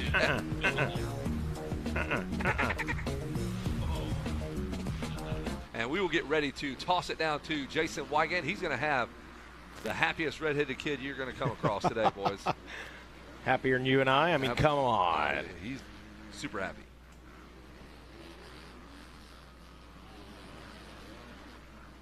Let's get this rolling, because we do have to get 3 podiums, and then our 4th place finisher actually ends up winning the title. So I did tell Drew Adams we're going to bring him on up. Last lap battle for the moto win. And Drew Adams gets it done. Going to miss the title. Had 1 bad moto. Couple of wins throughout the week. Here it is. Moto winner, Drew Adams. You're up there the whole race. You never gave up. How did you get that lead back right at the end? What happened there? Well, I thought I had the whole shot, and Aiden came flying around me, and then just made a few mistakes the first few laps. Let Jordan get by, and I never gave up. Just kept on putting on the pressure, and I knew he was going to mess up at some point, but I didn't know it was going to be that late. So he definitely wore us both out, but it was an amazing race for me and Jordan. Yeah, that is awesome. Yeah, you got to a couple moto wins. What happened in that one that mixed it up for the title for you? I just wasn't feeling myself the first 2 motos of the week, but I think that we're finally back in the groove now. Oh yeah, there's no doubt about that. Who do you want to thank, Drew? I'd like to thank Jesus for keeping me safe. My mom, my dad, my sister, my whole family, my grandparents. I couldn't do without them. Team Green, Kawasaki, Monster Energy, Team Dunlop, Rob, always hooking me up with the sweet tires. Renthal, Matt Walker's Mullets Compound, Matt and Tyler, they've been helping me out for a lot of years now. They're probably what made me fast. And 83 Compound, Seth Rarick, Mark, all of them out there, Ethan Lane, for helping me leading up to this race. Canvas MX, Ryan Villapoto, Michael Lieb, hooking me up with some kits. Alpine Star, Bell, Oakley, my Oakley reps. They probably couldn't race without them. Need my vision. And Def Family, Nate Adams, and everybody else that helps me out there, just a huge thanks to. Awesome. Let's hear it for our moto winner, Drew Adams. We'll let Drew go cool off. We pulled him up here quick. We need the Kawasaki folks, if they can grab his motorcycle. And we got to move these number 67 up to the stage. Meanwhile, I want to invite Jordan Bees on up. He just sat down, but I'm going to invite him back up, and we'll talk to him for a second. Well, this was almost enough for a title, almost enough for a moto win. What a great battle throughout this B class.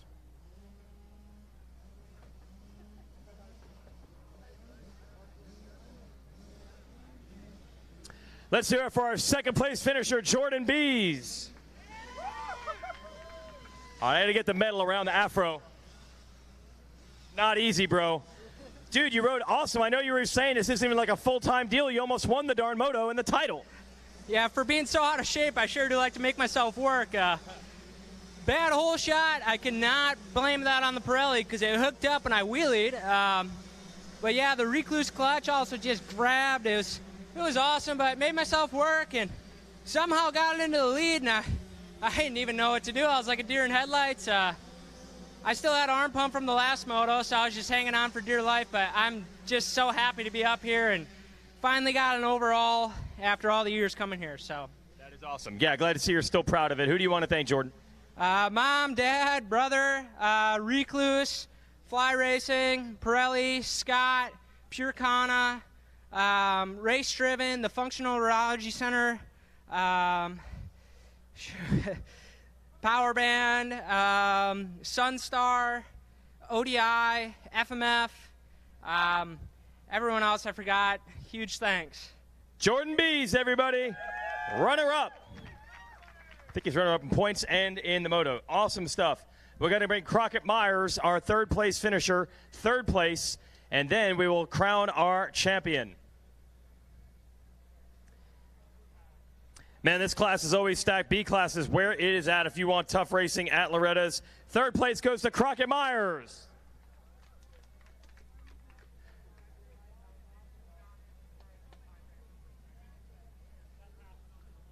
How'd that moto go for you? Oh, you know, it was all right. I've been struggling on the starts on the 250 this week, and that one I almost had. I got a little wheel spin coming out of the gate, and I just tried to push my way up in there, and I got caught up a little bit and ended up probably like 8th around the first turn and just couldn't get up too quick. And then a little in the beginning of the moto, I just ate a little bit of dirt, couldn't breathe, and then I finally got it all out, put a push on at the end, got those two guys, and just tried to keep coming as far as I could, but here we are. All right, I made it up to the podium for you. Who do you want to thank? Oh, I thank the Lord Jesus Christ for keeping me safe. My mom, my dad, Danny Lewis, Ed Torrance, Donnie Lewis, the whole NSA Yamaha team. Thank you guys so much. I appreciate all the hard work we put in. Bell helmets, 100% goggles, Moose racing gear, Alpine Stars, FMF, ODI grips, SKDA graphics, Hammer Nutrition, and everybody that supports me. Thank you so much. Crockett Myers, third place.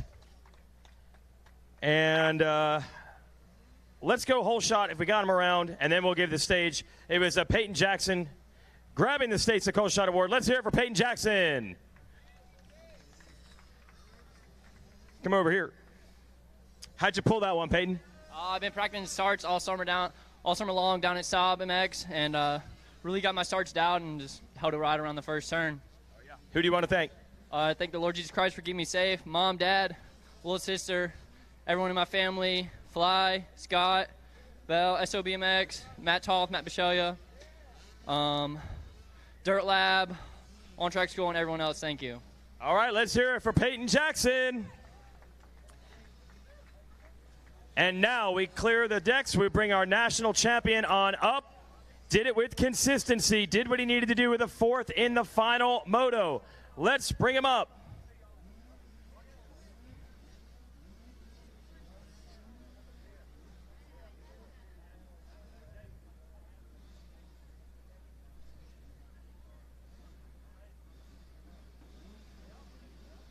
We're looking for our champion to come on up.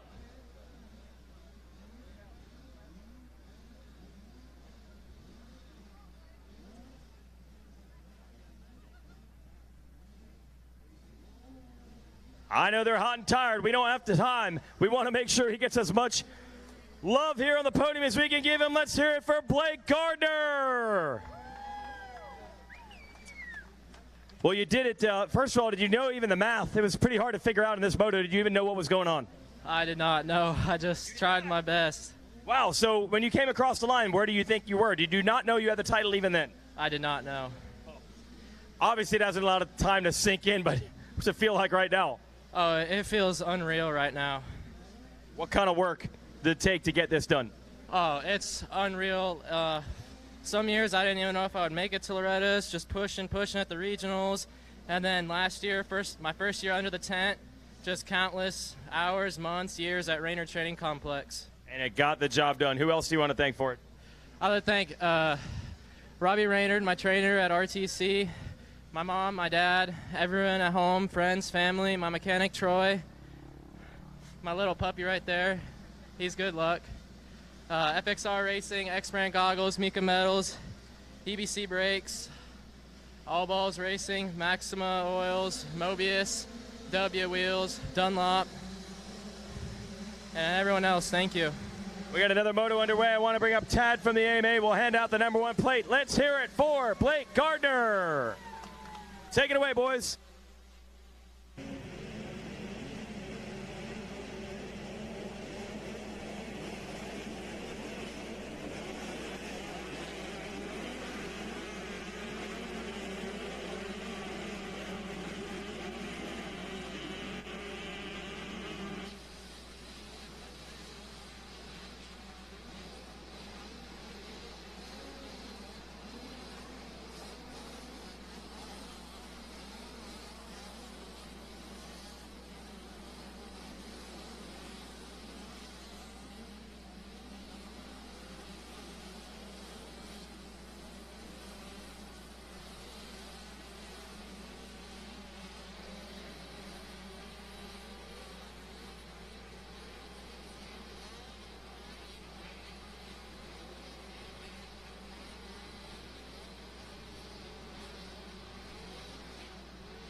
Here we go, race number 10, 65, 10 to 11 class.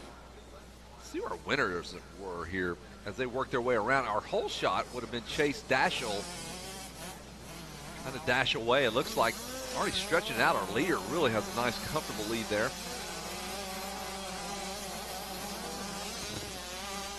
The food is flowing like the trout of salmon of Capistrano. All right, see who we got here. Maybe the number 96 of Dashiell, I believe, is who that is. And then the masses, the throngs, the peloton. Nope, is the number 50 now with the lead. I take it all back. Chase, you're great, but looks like the number 50 has taken over Maddox Timmerman on the Husqvarna. And let's see how Maddox, he went 3-8, so of course it's going to be a wild one. A lot of math involved with this. Oh boy. Get your abacus, your ruler. Your kids are back in school, so follow along. It's going to be the foil method. It's first, outer, inner, and last. And we'll work our way through here. A 158, but we know that's not a complete lap. Right. Because they cut half the track on the first lap. Maddox Timmerman, I believe, is the one earlier this week that went from, like he's got a 16th 3-8 moto score in this one. Yeah, and he really had to move up the pack. Can't remember if it was this class or not, but an impressive moto. Had to make a lot of passes to be even relevant in the thing, and he did it. Chase Dashiell with a hole shot. He's running second right now, and guess what? He's got 4-1-2 scores, got the lowest point tally, 7. And then Elliott Bosher with 1, 4, and 5 moto scores. Paul Parabinos, what you eating here, bud? Every time I see you, you got something delicious. You find the good stuff. Hey. Paul Pretzelbenas, Paul Parapajamas. I don't know, what were we calling you? Parapajamas? There you go, Paul Parapajamas. Parapaginos, Parabanjos. It's got that J in there, man. That J will get you, Parabinos. There's Elliott Bosher around the outside. The 53 we are watching, Bosher, and he's got some work to do, and he's got a shot at making up these points, guys. So Bosher runs in the number 5 spot, and he needs a few points to get around Chase Dashiell in terms of lowering his point total. And where did you pick that up at, man? Let's give him a plug. Ooh. The pretzel guy? Good save. The pretzel guy. You had some sort of smoothie freezy thing yesterday. You're just enjoying yourself. You're a kid at the fair. Well, just as you said that, Chase Dashiell has a little, not a little bobble, big bobble, able to keep it on 2 wheels, and the pass was made. That's not good because Dashiell cannot really afford to give up many points. He's got 7 points total, so the lowest point total wins. 10 points go to Elliott Bosher, Bosher. All right, it is really tightening up front. Your leader has already cleared us, and that is Timmerman. He is gone, but the battle and the championship sits back here. The 53 of Elliott Bosher is all the way up to second. Wow, that's going to change the championship right there. Watch this. He goes from 5th to 2nd, and I believe he will leapfrog Dashiell and jump down to 7 points. So with that 1 lap, Bosher has jumped into the number 2 spot and the number 1 spot overall. Nolan Ford sitting there in between Elliott Bosher and Chase Dashiell. We'll see Chase all over that tracker on the throttle right there. Really pushing, wants to make up for that little bobble he had. See if he can't catch back up and battle with Elliott Bosher. But first he's got to get through Nolan Ford. All pair of banners. Is that a silly straw? It's just like the big. It's like Six Flags for him, man. If this were Vegas, he'd have that 6-foot-long beer. Yep. Yeah. It costs $85 for watered down Miller Lite. Exactly. I'd buy them too. I get it. It should be a 6-pack of beer in that thing. Yeah, it really should. That baseball, you get the whole bat. It's like 2 foot long. A Louisville Slugger. That's what your head feels like you got hit by the next day. We are watching the 65 10-11s. Remember, it's a 3-moto format. This is our 3rd moto. It's Championship Friday. And the 53 of Elliott Bosher working his way through the field. 2:15 lap time for Timmerman, a 2:18 for Bosher, but I bet Bosher's lap times are going to start to drop now that he's not having to pass 4 guys in 1 lap. Yeah, and Chase Dashiell, I believe, has gotten around Nolan Ford. That should be the 96 right there. Sure enough is. That's a 96 Chase Dashiell, so here we go. So that's the championship. They're going to slug it out. So Dashiell's gone backwards. Remember, he was 2nd, went to 4th. Now he's back up to 3rd as he's gotten around Ford. There's the 53, Bosher, who is in control of the championship right now. He can give up a spot. He could get passed by Dashiell and still maintain that championship. Chase just came through that section that he had that bobble on. He's got to be feeling good about getting through it clean that time. He said, okay, no mistakes. Not taking that line again. I learned my lesson. Your leaders have already cleared through lap 2. I believe is about to flip over to lap 3. There goes Timmerman. And, man, that's a comfortable lead, 12 or so seconds. The real race here for 2nd and 3rd, Bosher and Dashiell. Here comes the 53 of Bosher. Then you have Dashiell on the 96. And here comes our 4th place rider. That might be Braxton Mees. Yeah, he's coming too, the push there. Look at that lap time, though. 2:15 for Timmerman. He is 4 seconds quicker. We haven't seen too much of that go on this week. Normally, it's everybody's within a second or two, but that kid is straight up 5 seconds, 4 seconds faster than anyone on the racetrack. That's what I was talking about. Maddox Timmerman was that rider that was way back in the pack, and just every time he'd come through for another lap completed, he'd just jump in 4 or 5 spots. Sure. And he's showing exactly why out front, because that blistering 2:15.893 on the 65cc, pretty daggone impressive. There is your 2nd place rider on screen here, the bright yellow camera. He's aboard his Husqvarna. Coming through the 10 Commandments. Keep that front wheel down, man. Ah, man, my man out there on the outside, double, almost tripled out. Kind of faced that 3rd one. We got one cooking here, second, third, and fourth, all in that screen right there. Some of our media members getting the shot. That looked like the Shaw of Verb Moto, Wes Williams. Always has that towel over his head ever since he's age 14. He's done that same thing. Got the best calves in the business. Braxton Meese is right there in the fight. He's doing what he has to do. He has to get this pass made, hope for a big mistake out of Bosher, and then he could get this championship back. They're wrestling for it right now, but check out Braxton Meese. He's fighting for it as well. Yeah, they've got their hands on the trophy, just pulling it back and forth. I want it. You get it. So 1-4-2 scores for Bosher. He runs second right now, but that's good enough for the championship if we freeze the field. Dashiell, if he can make the pass, if he can get around Bosher, now it shows he'd be 1 point behind. He would tie him up. Hey, this is the best lunch you're going to have all week. Here, I was delivered that. I got that. I already ate that. It's good stuff. So the 53 under the attack. Bosher, if he can hold off Chase Dashiell, he would be the champ. So this is where it is right here for that number 2 spot. Oh, killer. Thanks, brother. Killer. The blue cooler guys, that's right. They are leaving 4 o'clock, right? 4 o'clock, you're out of here. If you're thinking about picking up a blue cooler, you better do it soon because they are rolling out. They just hand-delivered some of their blue cooler cups, man. Thanks a lot, Marcus. Very cool. Very cool, man. Very cool.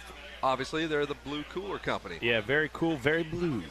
And they are leaving at 4, so if you want to get one of those, the title is in the balance right now. The 96, if he can make this pass, he would be the champ. He's got to get around that 53, so they know it.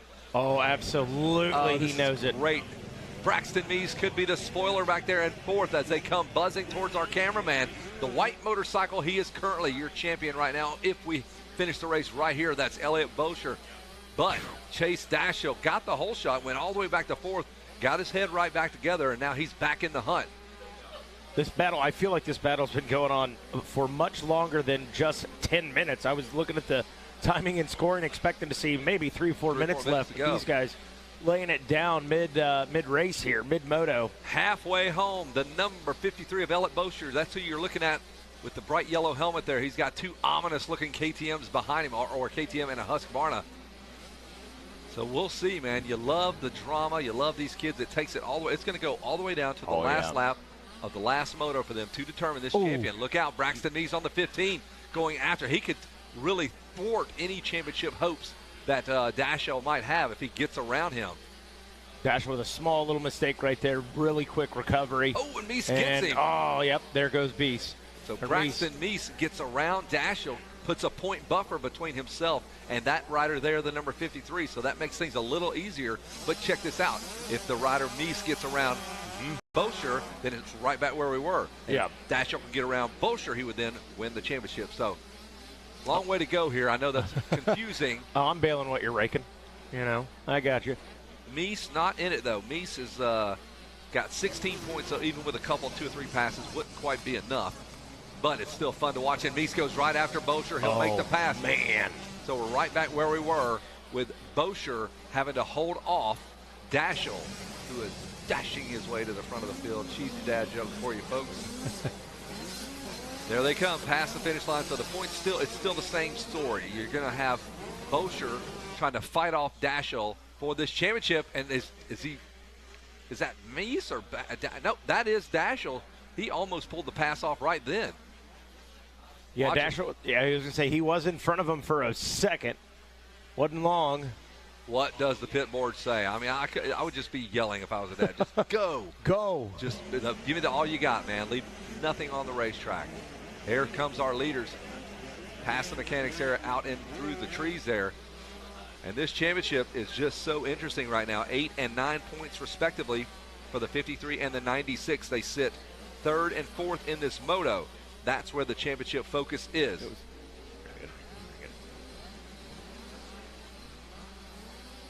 There we go. You got the 53 Elliott Bosher right there and the 96 Chase Dashiell.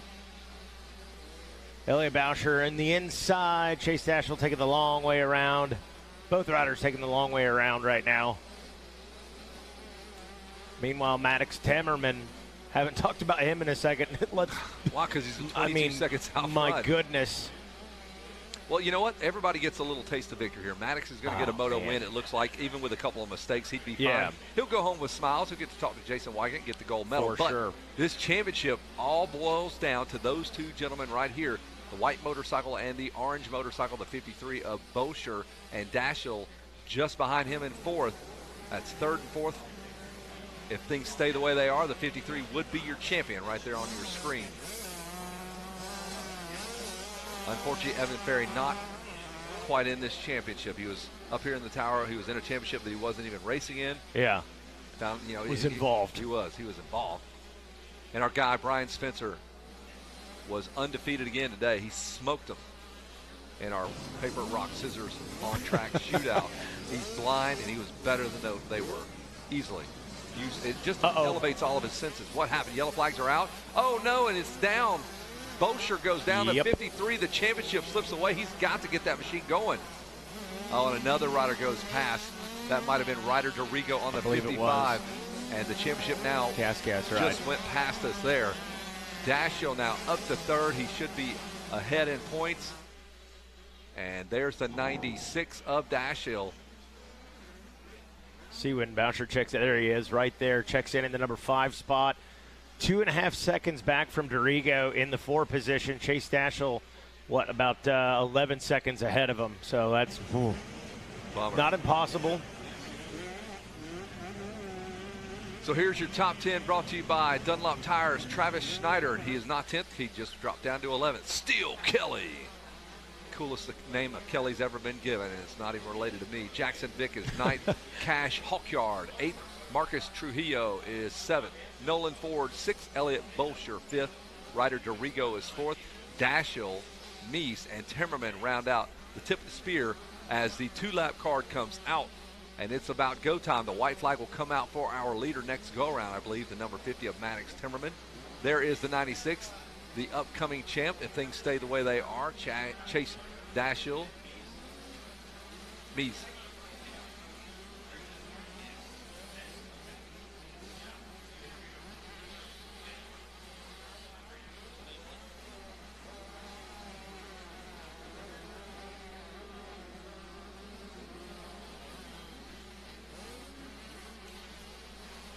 There's the 96. We're following along. He might be our champ. He has had a wild moto. You just got to stay in it to win it. Keep it on 2 wheels. In it to win it. Jason Wygant working his way down. He's running. He's sprinting with no regard for his ACL. Knee. Yep. That's the dedication. You'll have that on the bigger jobs. Look at that. Chase Dashiell, the number 96 KTM. Maddox, meanwhile, we blinked, and there went Maddox Timmerman for a 7th lap. He's somewhere close to Nashville after the checkered flag flies. Yep. I believe white flag will come out this go-around. Maddox Timmerman managing a very comfortable lazy boy. Pulled the lever up on that thing. Bam, he's super comfortable out there. 24 seconds out front of Braxton Mess is what we're going with. I believe. I think it was Mess. You don't remember, do you? Man, I hate to say it. I asked him yesterday. I said, Braxton, is it Mess or Meese? And I'm pretty sure he said Mess. Okay. 98.7% sure. Good to know. Good to know. That young man had the championships within his little tiny size 4 gloves, and then it all went away when he hit the deck. And that is Elliott Bolsher on that 53 Husqvarna. Going through that bright white dirt there that we clean every morning. Just there, we actually sift and clean that dirt to keep it super bright right in front of our mechanics area, so it does not stain the clothes of our mechanics who are hanging over that fence. Yeah. There. Love what Moto Playground's doing. They've been kind of focusing on the mechanics, some slow motion shots of the mechanics swirling their arms, just the raw emotion of the families over there. You don't really even know that you're getting your photo taken, but it's cool videos, cool photos coming out of the Moto Playground media giant. There's the 53. We follow along. He's in the number 5 spot. Bolsher, Dorigo just in front of him. Dashiell, your champ. If he can hang on here on this white flag lap, that's what we talk about. You got to race this thing all the way to the finish. He had it. Oh, yeah. Yeah, you are correct. Whoa. We could dive into this bad boy right here. Fudge round. Look at, listen to that. A little crinkle. A little crinkle. Who is that? Levi Kitchen said, let's have a little ASMR for the folks back home. He goes, let's eat this cookie. He's like, clever kid, man. Enjoyed having Levi Kitchen with us yesterday, along with Justin Cooper, Adam Cianciarillo. We've had all the boys come through. Oh, yeah. Webb has been Stu here. Baylor, GNCC. Stu Baylor. Shout out for my off-road guy. Yeah, Levi Kitchen, Justin Cooper actually obviously joined the Yamaha Blue Crew family dinner last night. We pulled them up on stage, and I picked their brain a little bit about, hey, what was your favorite memory at Loretta's? Tell us about it. Both of them had the same message to all the kids out there, and it was have fun. Have fun, enjoy it. Everybody says because that. before you know it, it's over. Super and stressful. You're coming back as this mega star. The blip on the radar. You know. We were not waiting for everybody, but still. Yeah, not for everybody. But still have fun regardless. Still have fun regardless. It's going to be Absolutely. a small grain of sand that falls through.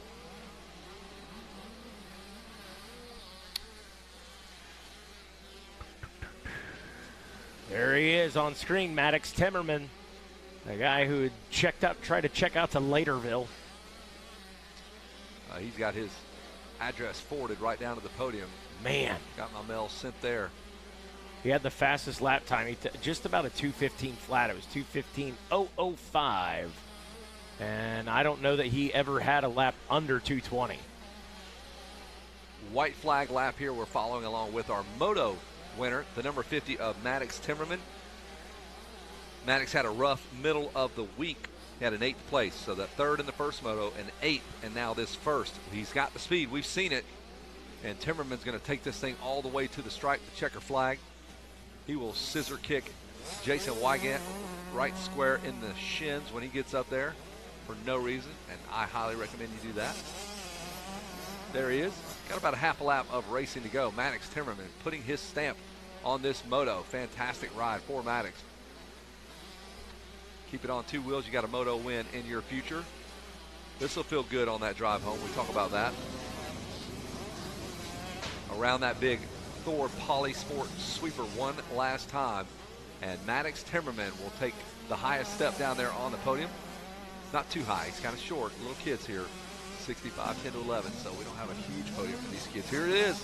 Your winner, the number 50. It's Maddox Timmerman.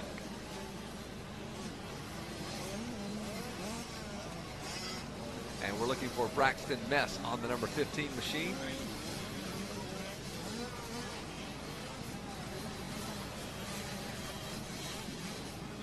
Chase Dashiell in the number 3 spot. That would be, I believe, your champ. 4-1-3 scores. And that's right, you are the champ, my man. Number 96, Chase Dashiell, will get a 3rd place in the moto. Good enough to be your national champion here in the 65, 10 to 11 class. And that's going to do it from the podium here as we get ready to celebrate. They are dancing in the streets back in Dashiell's hometown. The 65, 10 to 11 class is done. And we will hand it off to Jason Wygant with our winners.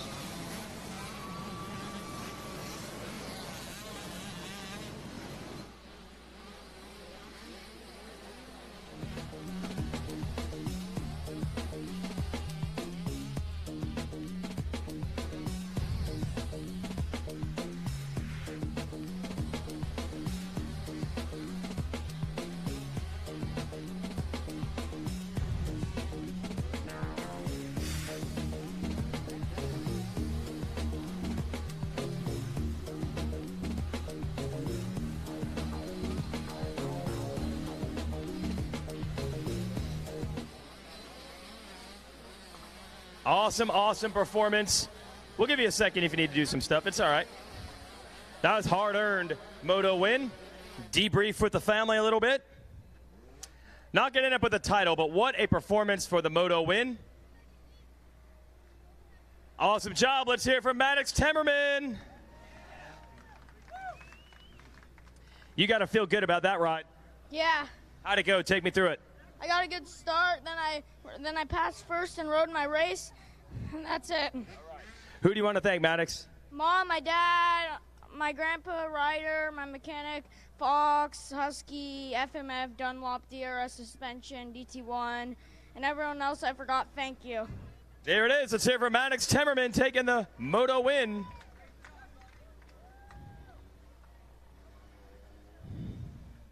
Good job, Maddox. Now he can go cool off and hang out. We do need to take the number 50 machine off the podium so we can get our championship bike. He's going to do it himself. Yeah, boy. Yeah. He had a last lap, fast lap, so he's got plenty of energy left. We're bringing up the number 2 spot. And, yeah, go ahead, bring that bike up. You don't know what you're doing with motorcycles, BK. You don't know what you're doing. All right, let's bring up the second place rider. Braxton Mess taking second place. All right, Braxton, how'd you get it done, man? How'd that moto go? I got one of my best starts this week, about 4th. I was in that position for about 3 or 4 laps. I made the pass on Chase, and then I was on Elliott for a while, got past him, and then tried not to crash and make as many mistakes. All right, yeah, you did that, man. You got second. Who do you want to thank? My mom and dad, Fast House Hot Wheels, Dirt Bike Kids, Jeremy AEO, EMT Racing, 100%, Bell Helmets, and Pro Circuit for making my bikes run amazing. And everybody else, thank you. Yeah. All right, let's hear it for Braxton Mess. All right, and now we clear the stage to hand out a 3rd place, and that is going to be enough to win the championship. He also started it the right way by grabbing the Stasic Whole Shot Award. Let's hear it for Chase the Shield. Come on over to the middle here, Chase. All right, first a scenario coming in. Did you know the math? Did you know what was going on to win the title? Oh, yeah. Okay. Did you get some pit board stuff? Yeah. Okay. Now, they tell me down at Sandbox, you work on your own motorcycles. Is that true? Yes, sir. Like, what kind of stuff can you do to a bike? I can change the oil. I can swap wheels, suspension. I can air filters. Chain? Oh, yeah. Unbelievable. Does his own bike work. And how old are you? 12 years old. 12 years old, does his own bike work. Listen, kids, it can be done. As far as winning this, man, how does that feel? Oh, this feels amazing. For being my 2nd time coming here and getting the 1st overall, it's just really amazing. Absolutely. Who do you want to thank? I want to thank Lord Jesus Christ for keeping me safe. I want to thank my mom, my dad, my brother, my grandma, my pop-pop, my aunt and uncle, O'Neill, Factory Connection, Rhino Power, Leot, Micah Metals, 100%, OGO, Fuel Clothing, Roost Graphics, Dunlop Tires, T-Rex Doddles, and everybody else. Thank you so much. There it is, folks, your national champ. Looking for an AMA #1 plate. Let's bring Tab from the AMA on up to hand it over. Ladies and gentlemen, let's hear it for Chase the Shield.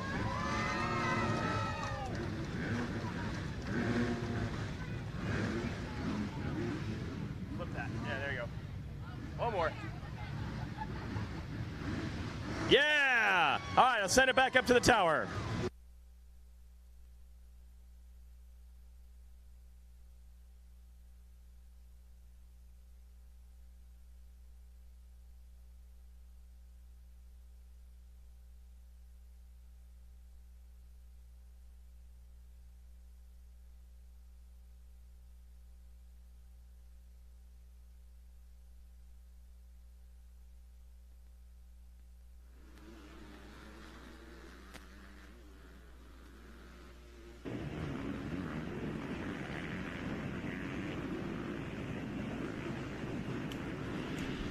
All right, sight lap underway. We've got a local legend.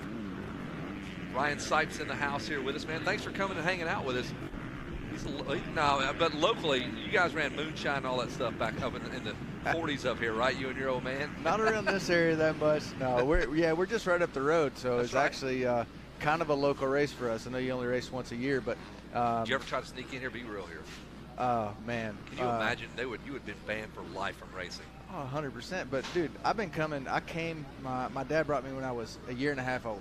86 is the first year I came. Holy cow. And then I qualified for the first time in 92, and then every year until 04 except one. I messed up a regional one time, but yeah, so I came here a lot. Wow, so this is home for you. And how much it has changed. I know I was here in 93, and I talk about this, the 1-800-COLLECT phone booths that were all, there were pay phones that 1-800-COLLECT brought so that you could call your family and get a phone call out of this place. Like there were Jeremy and Grass McGrath's big sponsor, so they had a bank of the phones here. But there was no way of, I mean, it's changed so much from, the one thing that hasn't changed is you can't make a cell phone call still. Oh, I know. Well, they got this Wi-Fi thing now, so you see a lot more people looking at their phones now. Right. But yeah, it's totally different. But again, like you said, it's still the same. The track is still the gnarliest track. Like you can't replicate this track. You can't practice on this at home. You come down here, it's going to be tougher than anything you've seen. So. Do you ever hear your buddies say, "Oh yeah, I'm coming back to Loretta's, I'm going to win it"? You're like, "Are you now? You're really going to win it?" And they may be a great rider. I mean, some elite riders will come here and get humbled by this nasty, gnarly motocross track. Yeah, and even guys that are say were once good and they're coming back and they're feeling good and they're doing local races in 4 or 5 laps, and you come down here and about the 8-minute mark, they're like, oh yeah, I'm done. Out of gas. Because it's 20 minutes plus 2, so it's a totally different deal. But I love this place. Coming back, I'm down here with my son. He's racing this week. And how fun has that been? It's been great. It's been stressful. Like every day when his moto's done, I feel like I just raced. Like I'm just drained. Nerves. But I'm like so focused on. I want him to do, have fun and be safe and do his best. But he's having a blast. So that's the main thing. You're doing it right, and that's the perspective that you have. Like you've done it at a very high level, so you're probably bringing that perspective back here. I'm going to make sure he has fun. Number one, right? Oh yeah, like that's the only reason we do it. And the only reason that I'm here is because he wants to be here. Like I'm never going to be like, hey, we got to do this. To be honest, like my wife would rather him not race, and I'm fine. If he don't want to race, totally cool. But if he wants to, like, let's do it. Let's go Loretta's. Let's, and I'm really proud of him. He's riding good. We haven't had good moto finishes yet, but you know how it is, Loretta's. You got to put everything together. You have to get the start. You can't fall down. You can't take bad lines. You can't follow, and he's had some of those issues in both motos. But how do you teach and train young kids on how to scout lines? There's just an overwhelming number of them to choose from. There's so many of them out there. Well, I tell him on the hot lap, except he don't get a hot lap because he's on an electric bike, so that's been a whole nother issue. I just tell him, like, it's pretty cool how they do it. They prep half of the track. They might prep the outside. You tell him stay in that? Well, yeah, but then the first moto, so I told him that, but then I've also told him never follow. So when he's coming through the pack, those guys are in the smooth line. He takes the big bump line. I'm like, all right, bub, this is one time you're allowed to follow right there. Well, you told me not to, so I don't know what to tell you. Well, we're about to watch. We've got Ryan Sipes up with us, going to help us call the action here in this 250 Pro Sport. You picked a good one, man. Caden Braswell, have you watched some of his motos, the number 77? A lot of people are saying he's going to make a great pro rider, like years from now. Like he has that build. I think he's going to do great too. He's got good technique on the bike too. I've been watching him, really paying attention to him, Ryder D, and Towers and Hymas. Yep. Just those because I know those guys are the next guys coming up. And sorry if I forgot anybody, but you can tell. Not that anybody's going to be a bad pro, but you can kind of tell the guy that's got at least the technique that I like, and I think will translate. There you go. Well, Ryan Sipes, we're about ready for a gate drop here. Our 250 Pro Sport, a championship on the line. You ever get any of these Pro Sport wins? I did. My last year here, won the 125 Pro Sport when it was called a 125 class. We were metal gas tanks? Square wheels and stuff like that. He had help. Me and Tommy Hahn and Gerke. Yeah. Oh, the Hahn boys. All right, we are up and running. You can stay seated here. We'll watch this start. The Stasic hole shot up for grabs. Looks like the 71 of Hawkins. Man, he's figured these starts out. Good for him. Yeah, second one in 2 days, right? That's right. Talon Hawkins had a little bit of a slow start, but, man, he's really caught fire. A Suzuki in the hunt there, a Kawasaki in the number 2 spot. Who could it be? Perhaps Ryder D? Possibly. He was kind of tall. Yeah, that's Ryder D on the, is that the 23? It is. Yes. So it's Hawkins, Ryder D Francisco. Oh, Jimmy Albertson, the old dog up there in third. Oh, he's in fourth there on the Honda there with the gold rim? He's in third. Look at him. Just passed into third on the 2-stroke. Yeah, the 2-stroke. Nice. Hang on, Jimmy. Get in there, Weech, if you want. Or you're just eating a delicious lunch that was dropped off by Miss Cochran. Yeah, Jimmy Albertson. Jimmy is literally twice the age of some of these kids. There's Caden Braswell all over Jimmy Albertson, one of our Fast House guys. Gentleman Jim, ladies and gentlemen. We've called him back in the B class back in the day. Well, they've come all the way through. I mean, is he about your age, right? He's 3-4 years younger. He's the same age as my brother. Okay. Buddy, the very first year I came to Loretta, the first champion crowned that week was this guy, Ryan Sipes, B class, 2002. And you were the first moto of the week.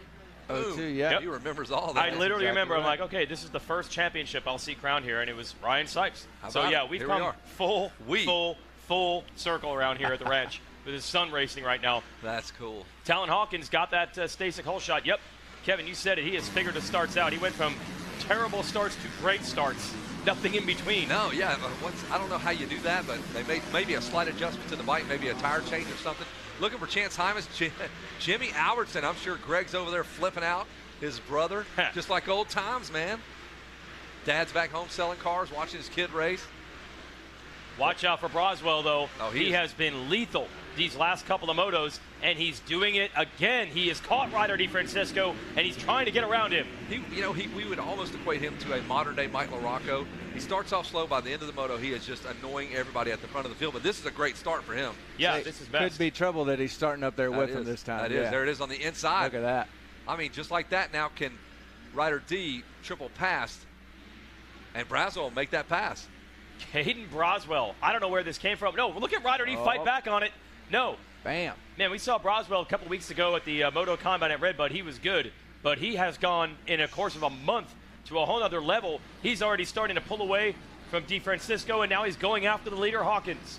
There's one of your other players. Gavin Towers is in 6th. Linville is in 9th. We're looking for is Chance Hymas in this thing? Nowhere to be found. He has not had good starts this week, that's for sure.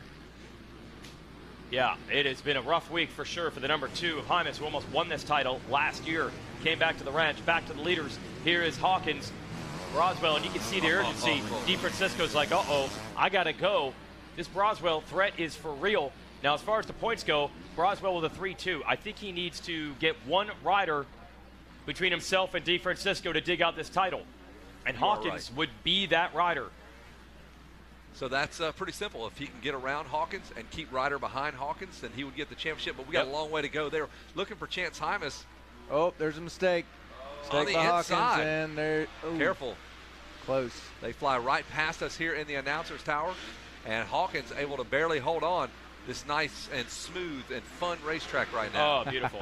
Yep. Just find your flow state out there, everybody. Yeah, easy to flow out here. One thing I thought was interesting is earlier in the week, it's a brand new track, you know, and it was really soft. The bumps are super big and kind of rolled. Everybody was saying, go stiffer, go stiffer. It's too soft, it's too soft. Now, I think because they're, correct me if I'm wrong, it looks like they were expecting rain and they didn't dig it quite as deep. It's really choppy and small bumps now. Now you're changing everything back up. Some guys are going to have a too stiff of a setup now. Yeah, so if they stay with the original early week settings. Right, it's kind of who can adapt or who can judge, you know, how it's going to be today, maybe make those adjustments beforehand. Did you guys make changes like that midweek or whatever you came in with what you ran? Dude, back in those days, you just, whatever you showed up with, you didn't change it. We weren't changing clickers. We weren't, you know, nothing like that. Like fancy clickers, Bluetooth. They're basically factory riders now. They probably did a revalve in between. We didn't do any of that. We didn't change the oil before we came. And he was top flight, dude. I know. You were Team Green, but yeah, I felt like it was you and your own deal. I didn't see a bunch of green shirts and technicians standing around your deal. It was you and your dad. Yeah, pretty much. Always has been. Oh, Towers down. Gavin Towers has gone down. He had climbed up to 5th. He was just outside of that battle. Jaden Clough is 4th. Linville up to 6th. Jimmy Albertson now back to 7th. Garib, Chapman, and Yenser. That's your top 10. Finally jumping into the 15th spot is Chance Hymas. Jeez. Yeah, that's rough. And our buddy Ryan Cunha listening back home. Your son is in 13th. We got him up there. He's moved up 2 spots. A little Dylan Cunha. And watch that battle for Broswell's closing in. Likes those inside lines, man. Hawkins is riding good, though, man. He's like a different rider these last 2 days versus the first 2. Maybe it's just getting a good start, but it looked like he was kind of stuck where he was back in 8th in the first couple of Well, that's why I was asking you, do you think he made changes to the bike? And they've got the capability to literally redo that bike. He might have changed one click on the front end, and that made the is that it? Okay. Not really. One click. It was a joke. Half a millimeter did the job. Roll the bars forward. So I think I asked you this, Kevin, earlier this week, but okay, you've announced a lot of these races this year. Were you seeing this Caden Broswell? No. So he has stepped up at the right time. No, it's been Chance Hymas and Towers and, the Ryder D and the usual guys. Braswell just, I don't know where he's been training, who's been doing what, but they got him sorted out. Look at this. Where is DeFrancisco? Oh, no. I thought they left him behind. He must have had a problem. He has been caught by Clough. Now the championship is. Yeah. It's Braswell. Yes, because if Braswell gets around Hawkins, Ryder has to finish second, and now there is a huge gap between. Look, they're long gone. Long gone. And Gage Linville is just behind the battle you see here on the screen. So we have got some high drama. You love these third motos, man. Mm-hmm. If we stopped Loretta's at 2 motos, it would be some of the most boring championships ever. But the third moto just throws such a wrench into it. Okay, so you are going to have to see Ryder D. Francisco just uncork it like never before, because he's going to have, 8 or 9 seconds he'd have to make up if Braswell makes the pass. And Ryder D's been around this block many times. He knows the math for sure. And here it is. Pass for the lead. Braswell's taken over the #1 spot, and if it ended like this, he'd be your champ. And we've got 17 more minutes to go. And I'll tell you, Ryder D, his lap times were 1:54. He's already got a 1:54, as does Braswell, though, too. Boy. So, holy cow. Now, this would be quite the upset, wouldn't it? I mean, he's kind of, Ryder D's the favorite. He's the coming guy. out of Yeah. this. Chance Hymas was the guy. So, I mean, Braswell would probably tell you otherwise, but. Yeah. That's the way it always works, yep. So many titles for DeFrancisco in the past. We've had a lot of the combines, Supercross Futures. It's generally been DeFrancisco versus Hymas at the front of those, but Caden Braswell is changing that script right now, and it's really going to come down to Hawkins. If Hawkins can maintain this pace and finish in second, it's over, and the title is Braswell. So Ryder DeFrancisco is going to have to put in the laps of his life to try to get to second and salvage the title. 6.5 seconds back is Ryder D from Hawkins. Hopefully Talon ate his Wheaties today, because I saw kind of a big fade in the last moto that I watched, the last one he hole shotted. So hopefully he can keep it going this time. Yeah, and we're doing 25 minutes this year. I think that might have started last year. It had always been traditionally 20. Oh, that hole is so big there. And the 5 minutes, it's noticeable when you watch. It's a big difference. So we'll see if that extra 5 minutes is going to sap Hawkins and help DeFrancisco. Hawkins looking good right now. And there's the gap. He's coming, guys. Yeah. There's Ryder D. It was 6.5 seconds. I don't think it's that. No, it's definitely closer now. There's Hawkins. You'll see Ryder D in your screen jumping that triple. Okay, he's got a shot. And I'm surprised. We're only 9 minutes into a 25-minute moto. It really does feel longer. It does. There's 25 minutes. This would be the halfway mark, but it's not, because we added 5 minutes to the race time. So is it plus 2 laps after that? It's or is just it 25. Just 25? Yeah, There's it's no just plus 25, 2. yep. Okay. So they have to eclipse the 25, and then you get the white flag, or how does that work? They kind of just guesstimate when the 2-lap card is probably going to get them close enough to 25, yeah. 2-lap card will come out at the 4:38 laps mark before we get to that 4:38, based on their lap times. Okay. Yeah, so I'm not sure if some of the motos don't end up being 24 minutes and 39 seconds or something like that. I see. They're pretty close. They're pretty good at it. They've got a nice little Hey, system Sipes, you here. raced GNCC. You didn't know how many laps you were doing until halfway through the darn thing, right? Oh, yeah, I know. And it makes a big difference, too, whether you come in at, if we were doing 3 hours. If we came in at 2 hours and 40 minutes, you were doing another 35 minutes. Yeah. It would be over. And if you weren't leading, that's 3.5 hours, so it's a big difference. Yeah. Well, those it's all the bad days. When you come through just before the time, those are the bad days. 3 hours and 20 minutes instead of 2 hours and 50. So this extra time is going to work in DeFrancisco's favor, and he did cut it down by about a second, but it's still 5.6, the gap he's got to make up. Yeah, if he can make up about a second or so a lap, we'll have some drama towards the end of the race. Yeah, well, a little bit of a bobble there or something. Hawkins has fallen off a little bit off the pace of Braswell. Braswell continues to charge with those 156s. 157 for Hawkins, a 156 for DeFrancisco. Clough with a 155. I thought he was hanging tough with Ryder D, and he is. He's on that blue Yamaha. He could spoil this whole thing for him. Oh, yeah. So DeFrancisco must have crashed, and then he had, Clough all over it. Clough it is, right? Clough, that's what we go with? I don't know. I have no idea. I believe you told me Clough, so I'm going to assume that's wrong then. Yes, go with I got Clough. it from you, yeah. Like Doe, D-O-U-G-H, so we're going with Clough. Yeah, we got it. And who else? Like Gage Linville. Of course, it's going to be Gage Linville. So this thing is far from over. He cannot pass. He has to go forward. Getting past is not an option in terms of winning this championship. Yeah, and they are right there applying pressure. Did you guys talk to him, maybe Weeze, did you talk to him about that crash earlier in the week? Because that was bizarre. It seemed like after that crash, he was a little bit different. Like, I was hoping he didn't hurt himself, but it seemed like maybe, maybe he did.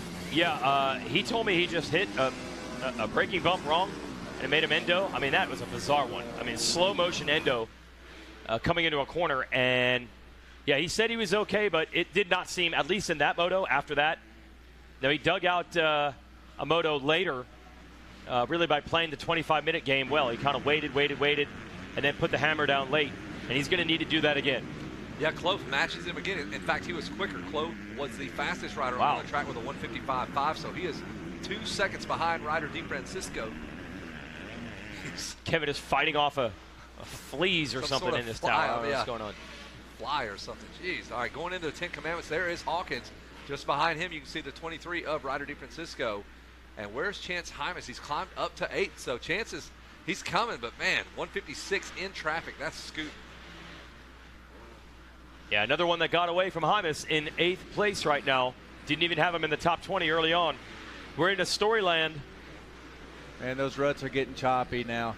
And they're not straight either. They're choppy, plus they're all squirrely. Got hooks in them and stuff. That's hard to ride. You see the guys kicking their feet out, their head. They're kind of opposite of the leg or whatever, trying to balance through those long ruts. Yeah, because, I mean, just a small mistake at the coming out of the turn makes such a difference at the end of the straightaway. If, you messed it up and the guy in front of you didn't, or the guy behind you, you might get passed. Even though it's such a small mistake, they compound themselves and stuff like this.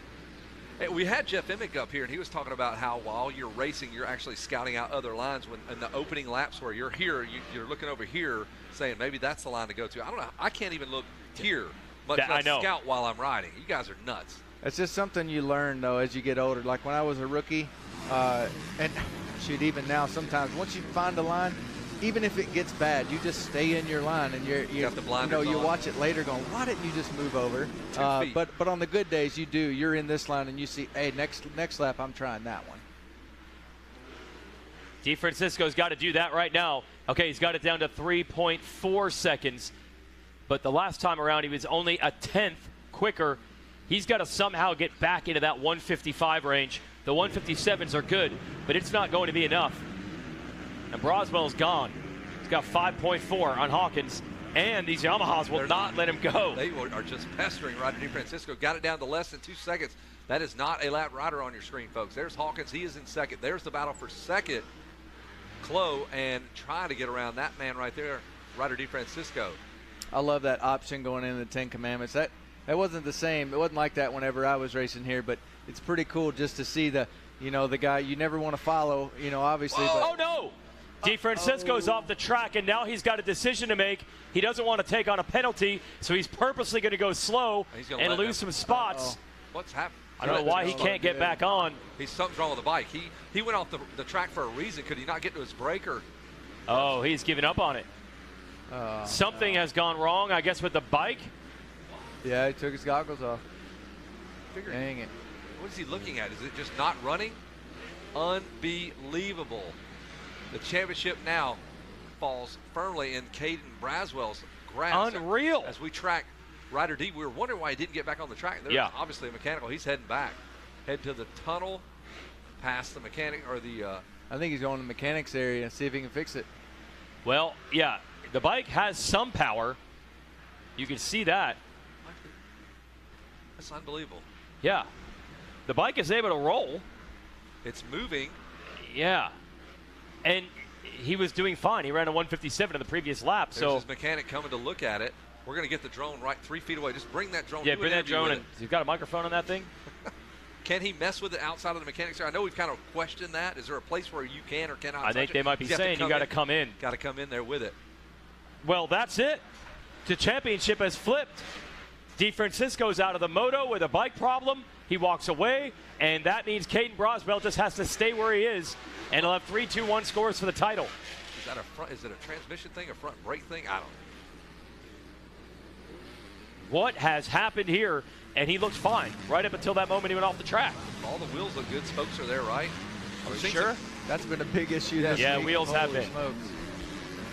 Yeah, we've lost a lot of wheels, some front flats, and a lot of Is that rear front flats. tire flat? It doesn't look like it. Whatever it is, he knew it was done and Immediately, unfixable because he took his helmet out. He wasn't even rushing to get in there. Unbelievable. So Caden Broswell now looking at a title. Believe it or not, there are still 8 minutes to go in this race. I'm telling you, it feels like a completely different race by adding 5 minutes. And I got to tell you, this was not given to Caden Braswell. He was right where he was supposed to be. He was in the championship spot, so no matter how you shake it, I feel like he probably was going to get this. In fact, Chloe was really charging, and he might have given Ryder D a problem late into that moto. So kudos to that kid, the 77. And you're right, man. When you get him on that stage, he'll have you doing push-ups. He's the Jerry, He's he the needs Jerry to do Robert. inspirational speaking. Yes. He's unbelievable. And honestly, Talon Hawkins not too shabby either. Awesome. It's going to be an awesome podium coming up here. A lot of fun, man, for sure. Trying to see Broswell's record here at Loretta's. Does he have one? Does he have a title? As we check, we are following along here on Racer TV. Our drone footage was just epic. They caught all of that. Yeah, he does. He actually won here in the Schoolboy 2 class last year. Oh, there you go. And has an 85cc title back in 2018. So Broswell will be working on his third ever title at the ranch. Where's Broswell from? He's out of Florida, right? Or is that just where he trains, or is that where he's from? Yeah, no one's from Florida. Everybody's from Florida. Yeah, exactly. Yeah, I dude. think he is from Florida, though. Okay. I could be wrong, but I feel like he's just been down there forever. And that's him, the number 77, Caden Braswell, here on lap number 9. He turns a 158. There's Hawkins in that number 2 spot. Who's that sneaking up behind him? Is that Chloe? Looks like Chloe and Linville. Those tall, lanky riders, man. Yamaha has a minimum height requirement for their B-class riders, 6'1" or more. Chloe wants second. He wants a piece of Hawkins before this one is over. He might get a piece of him. He's big enough to rip a piece of him off. There is the number 15 of Gavin Towers. Remember, he crashed early in this moto, so a nice comeback. That was him down. And he should have Hymas right with him. He does, right behind him. You are 100% right. Those two guys have had to come through and bull rush through this field. Yeah, it's funny. You watch this battle. This could have been a battle for the win. The way we were coming in. Moto wins between the two of them. Yep. Towers and Hymas. They've done well at Loretta's in the past. They had some momentum coming in. They're battling right now, but it's for 6th and 7th. A crash for Towers. A bad start for Hymas. And we're headed into Storyland in the back. Hey, what about Noah Viney? He had some crazy rides this summer, right? In some of the Pro Nationals. He showed up at the first one. Yeah. And got a whole shot. And then overjumped the first jump of the track, and the shoulder was out. And that was the end of that experiment. Okay. So I was hoping he'd be back and ready because I think his regional was literally like a weekend later. And people were worried he wasn't going to make it. So he's made it. He's back. He's in 14. That's great to see. Yep. And, yeah, they just wanted to give it a shot, get some experience, but unfortunately got hurt. But was able to make it back for Loretta's at least. This could be a Pro National in about 5 years, watching these guys in 7th or 8th in the 250 class. Well, that's the goal. Get them ready for that next level. Got some of those Moto Combines coming up. We'll have one at Ironman and one at Fox Raceway at Pala. Give them a chance to race on a pro weekend and basically just be pulled in a million directions and try to still focus on racing. That's the whole key there. Hey, say what you will about Towers this week. He had a great, he proved with that moto. Oh, yeah, win, he got that moto win. Good, man. Yep. I know he's been trying, right in the mix, getting seconds and thirds, trying to justify this run. He's like, oh, I'm going to get a win and when it really matters. And that one, I know they were super stoked on that. Oh, yeah. I was going to say, just because you win here doesn't mean you're going to be a great pro. And just because you get 6th or 7th like these guys doesn't mean that you won't be. There's guys that just are late bloomers or whatever, figure it out later as they get a little bit older. Or just struggle at the ranch. Yeah, the track isn't good for them. That's a real thing. And honestly, I feel like it happens now more than ever. We went through the era of Carmichael Stewart just winning everything they ever raced, so it made it look like that's so realistic. But yes, now you realize they were the exceptions. And we've seen a lot of riders come out of the woodwork late. Kind of like Caden Broswell right now. Villapoto got one title. Yep. Dungey got one title. Yep. And they had a pretty decent career after that. Exactly. Yeah, that's wild to think about. They only got one down here. Yep. And you look at their assault on titles. They had the longest. Honestly, those two had the longest run of any two-rider combo. We're talking 8 years. that they won the Supercross title. 8. 8 straight years. One or the other. Kevin and I grew up being like, oh, it's all about Rick Johnson and Jeff Ward. That was like 3 years. Yeah. It's like 2.5, 3 years of that long-running rivalry. Pure dominance between those two Yeah, guys. 8 years they won the Supercross Had a title. good battle there. Whoa, nice move by Hymas. Lap riders, that's just all heart right there. Hymas just nothing to gain. Nothing. Yep. Championship's done. Here comes Towers trying something on the inside. He might. Oh, the lap rider kind of holds him up. They have no idea who they're racing against. Like, who is this? Is that for the win? No, it's 6 and 7. Towers going right back at Hymas. I love the fight. The big single to roller there. Towers is not done with Chance Hymas. He comes right back on the inside. He's going to push him off to the side of the track. They are fist fighting right here, and that is for 6th place. They could be battling for the win That's if you what it didn't looks watch like. the rest of it. Yeah, if you were just jumped in, you're like, oh, they're following along with our winners. No, that's 6th and 7th because Braswell's 5.5 seconds out front of Hawkins. Whoa, what happened that was there? Close. Man, it's just really kind of hard pack here coming across the finish line before this little triple, or actually after the little triple, and he just almost lost the front end, but could have been a catapult moment. Oh, Tuck the front no. and then go over the bars. Yeah. Backwards. Yeah, I'm glad that didn't happen. We are watching the 15. He went down. Gavin Towers, we picked him up. Hymas was not even on our screen. Took him half the race to even jump into the top 15, and now Hymas finds himself in 7th. Towers is 6 and 7. White flag lap, though, that is it for this young man. Caden Braswell has made a name for himself. He's rode really good this moto. Did what he had to do. Exactly. No matter what happens behind him, he went out and got the win. It's pretty cool. Sat back there for a bit. 3rd place off the gate, got around Rider D, sat behind Talon Hawkins for a bit, and then made the pass. And now the sweet victory is within his grasp. The championship is there. I'm sure it says on there, congratulations, champ, on that pit board. That last lap must have been a good time. Here it is, folks, your winner. And he's got one more lap. I was wrong, even though the leader white flag False alarm was on the screen here. Let's talk about it again. One more lap to go. Lap number 13 coming up. What if they gave him 2 whites? I've had that happen Just before. keep racing, That's right? the worst. It's oh, a yeah, courtesy you got to flag. keep going, but, man, that's the worst. Oh, like, it wait, is. I thought we were done. All that Nope. drama, you think you got it covered, this dude's all over you, and now you got to fight him off again. But he's got a nice lead. I mean, that's a good feeling on your last lap, knowing that you just passed everybody and you're the best guy in the moto, and it's going to lead to a championship. Sure is. Now he just got that pit board. Congratulations, champ. Keep it on 2 wheels, and he will be the champ. Caden Braswell, let's see.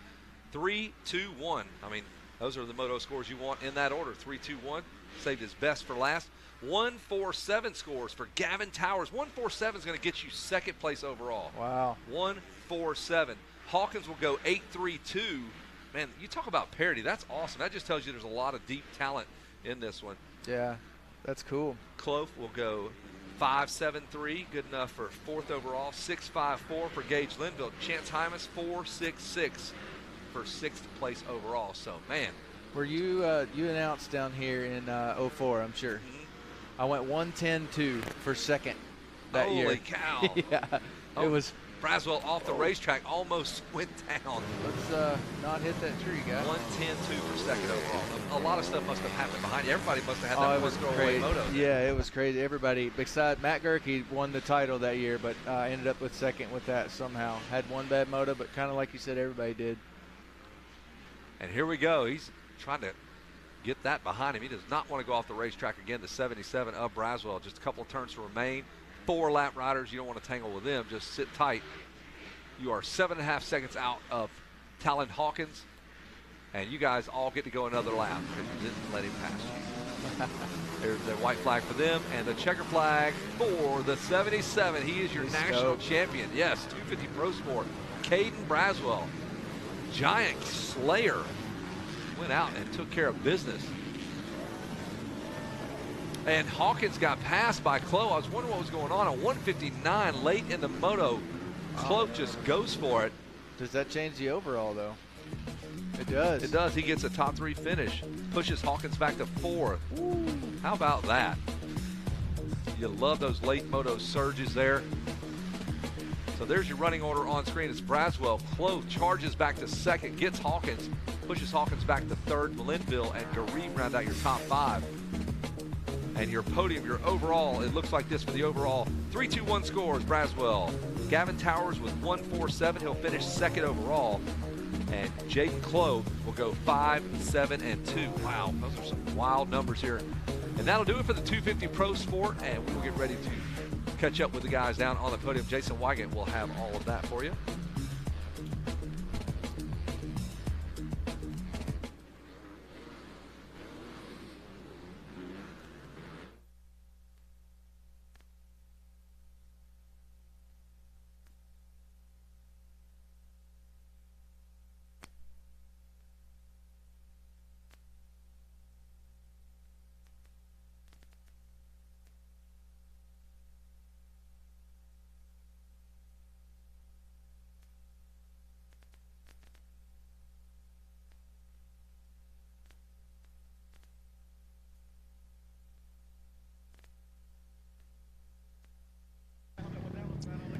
Well, that was an impressive charge there for Clough there at the end to take second away. We'll go 3-2-1 with our podium. We'll talk to our top three and crown the champion. And what a wild ride it was. Just going to a whole nother level this week. Caden Braswell, he earned it. DeFrancisco did have the bike problems, but at that point in the moto, the title was going to go to Caden Braswell anyway, and he passed everybody to get to that #1 spot. What a week, what a ride. We'll talk to him in a little bit. But first, we're going to talk to our third place rider.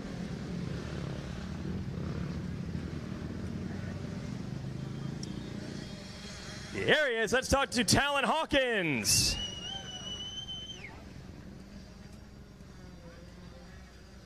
First of all, we're wondering, you went from horrible starts to great starts. What did you do overnight? I talked about my boy Ryan Rice. He was seeing I was struggling with starts, so give it up to him, dude. He helped me out, so was able to get 2 good starts in a row. It was a very rough start to the week earlier on, but was able to turn around and just have some fun right there. Obviously, I tipped over last lap, but what can you do? It's racing, bro. So I'm just stoked to be here, and I'm stoked to be up here on the podium. So fun to talk to you up here, man. I'm inspired. Who do you want to thank, Talon? I got to thank my mom, my dad, Murph and Ramsey at home. My little sister watching from home too. She just went to this soccer tournament in Denmark, so it's been a busy week. It's been a busy month for my parents, but she killed it out there. They just got back. They flew into here. And yeah, I got to thank the whole Rockstar Energy Husqvarna factory racing team. Of course, dude, keeping my bike awesome like always. My mechanic, he's keeping my bike fresh, always, always. I got to thank the good Lord Jesus Christ and everybody for all the fans for being here. Pumped to be here. All right, we're pumped to have you. Let's hear it for Talon Hawkins. Oh, hey, I got one more piece of swag for you. You grabbed the Stacey Colshot Award. Thanks to your guy giving you those tips. That's 2 in a row.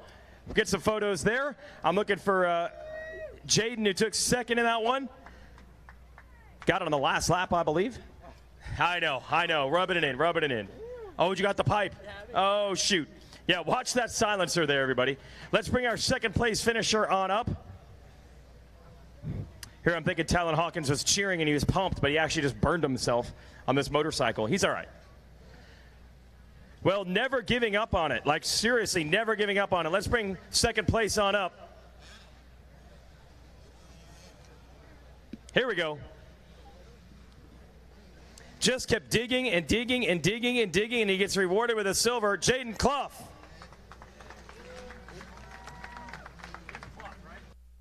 Clough. Hey, so you're pretty far back. You just never gave up. Yeah, I just kept pushing, kept giving it my all, and ended up coming out second place. Yeah. You're pretty proud. I know you obviously wanted to win the title, but you happy with that ride? Yeah, obviously I'm pumped with that ride. I got pinched off in the start, which I need to work on my starts, but yeah, I just got pinched off in the start and then kept pushing, then ended up getting lucky with Talon following that last lap and came out second. All right. Who do you want to thank? I'd like to thank my dad, everybody at SSR Training Facility, 100%, FXR, Dunlop Tires, Tamer Whole Shot, FXR, 6D, Yamaha, JM Racing, Black Diamond MX, and everybody else that came down here to support me. Thank you. All right, let's hear it for Jaden Clough, second place. And now our gold medal. And with it, unlocking of one of the most prestigious championships here. Let's bring him up, our champion. And it's going to be a good podium speech, by the way, too. He's pretty darn good at this part, as well as the racing side.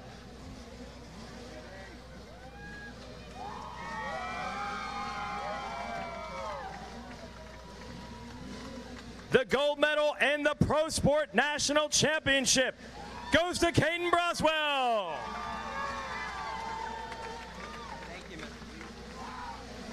Look, you earned it. Your starts weren't even that good, but your riding was unbelievable. What changed for you this week?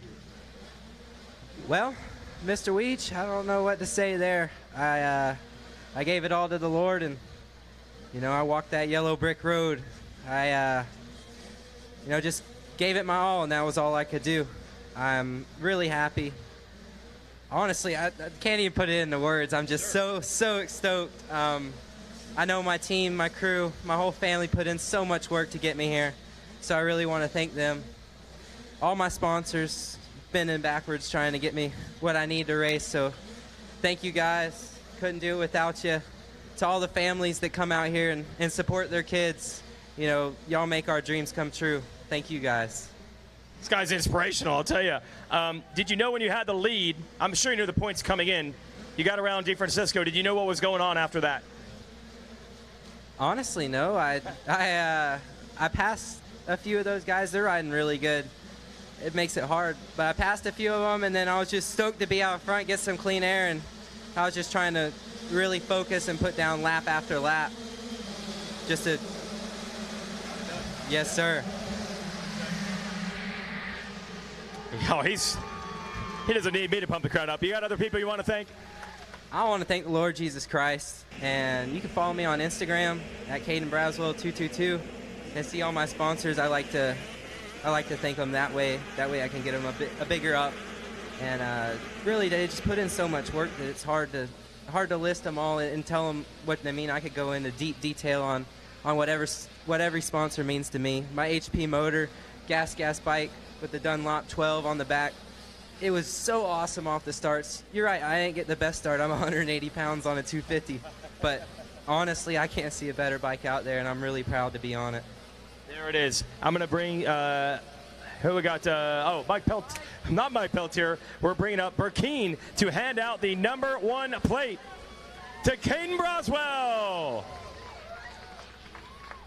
That's a special one right there. Send it back up to the tower.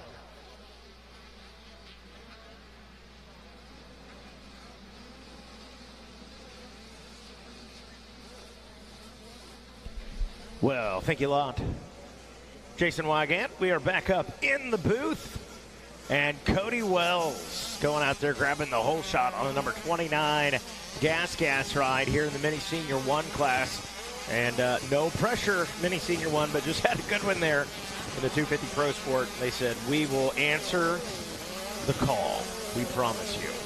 So as we take a look here at this Mini Senior 1, how did they... as we're rolling along here, how did they wrap up?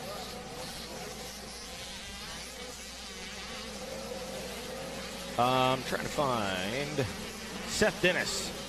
Really kind of our Seth Dennis, Caden Dudley are the only ones that have 2 motos where they finished in the top 3. That's what I guess I'm trying to get at. Outside of that, Deacon Deno had a 4.6, but man, you get outside of those 3 riders, there, it's like a 9 and a 5, a 24 and a 4. So this one going to be interesting to see how it plays out. You got 3 basically heavy hitters. Will they put themselves ahead of the rest? Everybody else, boy, this one's kind of wide open. And we'll see how it plays out.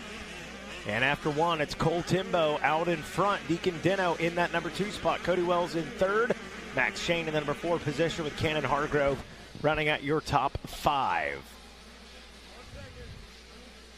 You just mentioned Deacon Dano, one of the guys up front right now in that number 2 position. He was sitting on, I believe, a 4.6. So right now, look at this, 4.62. That could put him in podium position right there with a silver medal. Seth Dennis looking at a 2-1, possible 7. He's got all kinds of room to work with that 2-1 moto score. So the 7, not really that big a deal to him right now. All he's going to do is improve upon his position and pad that cushion with every spot he picks up.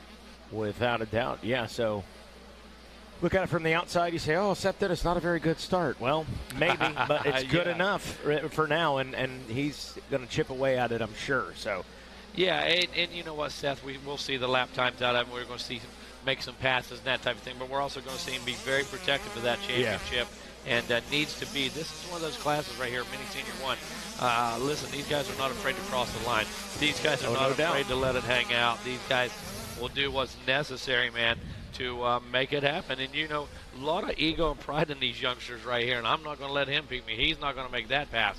And I have to tell you, going to be interesting to see exactly how Seth is going to play this one out. We know he's got more than enough points the way it sits. He's going to continue to pad that lead. So, let's see what happens with Deacon Deno, Cannon Hargrove, Cade Dudney, Max Shane. Oh, man. Seth Dennis, as we're just praising him all over the track, fortunately able to keep it on two wheels and moving forward. And Seth Dennis probably in his helmet right now going, okay, calm down. Calm down. We're going to be okay. You know, Mikey, that was one of those situations where it makes the announcer, he needs a wardrobe change. Oh, yeah, that one made me nervous, dude. I'm telling you. Absolutely. Bounced up left, bounced up right, and then finally got her back on two wheels. That big swap we saw out of, I believe it was Gibson the other day. You and I watched that thing go side to side. I had to change my shorts. Yes. You know, that's the bottom line. So looking at 208 last time around, 208.6 for Cole Timbo. 210.1 Deacon Deno, Cody Wells in that 212 range, Max Shane as well in there. Take a look at Cannon Hargrove. He's in that 211 spot. Seth Dennis hanging out back there, running to 212, looking good as he works his way through. Went up from 7th to 6th place. No urgency right now for the number 93 machine. No, he's doing just fine. Really, it's him against the track right now. Yeah, for Seth Dennis. exactly. You know, let's see where we end up when it's all said and done. Sure, he'd love to go out there and get first place, but if it doesn't happen, that's all right. On screen, that looks like the 29 Cody Wells, your third place ride. Trying to catch up Cole Timbo after 2.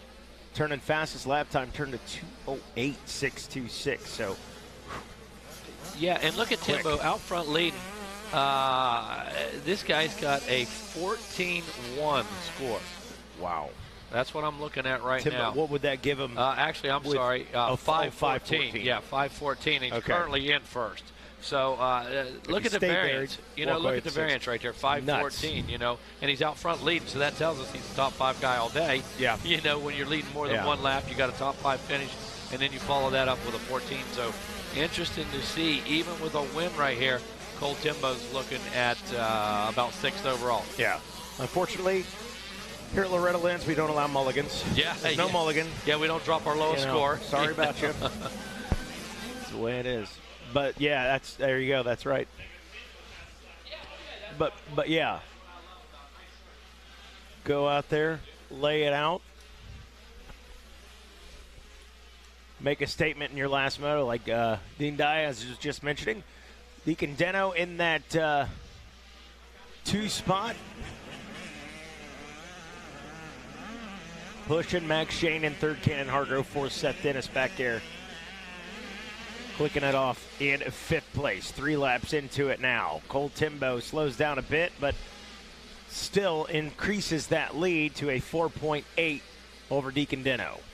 Yeah, it's funny. We see the lead increase. You'll see the guy in 2nd, 3rd place run a quicker lap time, but still, you know, able to increase the gap. You know, you're wondering, how does that happen? What's the distance around the track? Yeah, is basically how it works. So even they run a quicker quicker lap, the other guy had just a little bit of a better line, and it allows the gap to increase anyways. There's Seth Dennis on screen, and the Kawasaki ride. Boys, was that Caden Dudney? The number 40, I believe it is. Yes, so Caden Dudney goes the long way around. Another little mistake by Seth Dennis. And Dudney able to make the pass on Seth Dennis. And, you know, Dudney out there fighting a good fight for the Team Green guys out there amongst a bunch of KTM Husqvarna's gas cast. He's out there keeping them relevant on the Team Green machine, the number 40 bike now in the 7th position. Man, so kudos to the 40 of Caden Dudney. Getting around him, Seth Dennis going the wrong way. Oh, yeah, look going at the that. wrong way. And you know what? Might tighten up here just a bit, knowing that championship's on the line. Might get just a little arm pump or something. He'll ride through that. My goodness, early. He's got about 3 points to work with right now. Cade Dudney sitting on 11 points in that number 2 position. But here's the problem. Cade Dudney sitting in that number 7 spot. He's got enough spots to pick up. He can cover that 4 points easily. Oh, yeah. So this is not a gimme for Seth Dennis by any means. And with Dennis going back and Dudney going forward, the two will meet in the middle, Mike. My goodness, Caden Dudney is still pushing out there all over Cannon Hargrove. Good battle. He knows what's necessary. He knows he has to pick those spots up. He has to pull away from Dennis. He has like to, a freight train. It is. Look at it, dude. Dudney last time 2:09. The guys ahead of him 2:11, 2:12. You know, he's 2 to 2.5, 3 seconds quicker than those guys. Now, does that mean he will be each and every lap? No. Right. But if he continues picking good lines and he continues the momentum, he will push forward. Yeah, no doubt. Leading this pack right here through the 10 Commandments. And look at him, dude. He's shoving that bike around where he wants it. He's positioning that bike physically. There's not a lot of fluid technique right now. Dudney just manhandling that Kawasaki. Yeah, man. My goodness. Doggy paddling, anything it takes. 14 years old, he's manhandling that bike, dude. Seriously. He said, "You want me to strap this thing to my back and run with it? I will." Scott Summer style right there. U-Haul style. There you go. Doesn't care what it takes. David Knight, rather, yeah. So take a look at that lap again, 2:09.256. And, man, he's got plenty of room to work. Look at him aggressive around the outside. This is what I'm talking about. You see the bike didn't even move. That's a good line. Yeah. Mikey Wayne. That line was smooth right there. Yeah. He found the one smooth line left. That makes a Everything big else. difference. He said OCD. Hot food.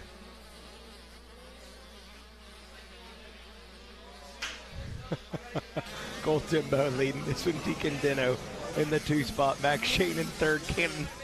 Cannon Hargrove in 4th. Caden Dudney in the 5th place position. If you guys are familiar, Jason Wygant, he will hang on to a salad dressing for a month. And he left 2 bites of food left of his lunch. Megawatt said, "Oh, this is trash," while he was out. And now Jason Wygant is having a meltdown in the tower over lunch. Get after him. Get after him.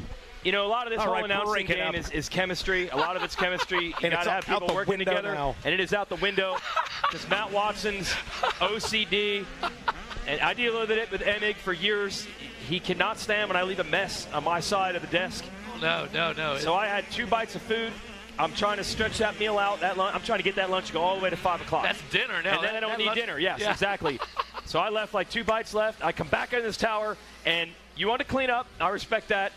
Megawatt threw my last 2 bites of lunch out, and now my whole day is thrown off. I might have to purchase dinner tonight now. Because of your OCD, For shame. I will not allow that trash to stay on this desk for more than 20-minute moto. I will be emotionally crushed. Yes. If this ruins our chemistry. I don't know. I'm ruined. Like, my stinginess and your OCD, we cannot coexist. Not we a can't. mesh. It's not. We have no chemistry. Yeah. Yeah, Emig last year at one point is like, "Hey, all this stuff, you need all this stuff?" And I'm like, "Why?" He's like, "You want to throw it out or anything?" And I'm like, "Why?" And I'm like, "Wait, you just can't stand there being a mess It's in this just room." And he's like, "I driving can't. crazy. Tell him. I can't stand looking at a mess." That's you, right? Oh. To a T. Hey, how many times do I mop the trailer at Minios per day? It'd be easier to say per hour. I would say 3 or 4 once every quarter, and by quarter I mean 15 minutes. How many bottles of Clorox spray bleach? Well, in listen, 1 week. by day 3, he had me going to town to buy more air freshener. Oh my gosh.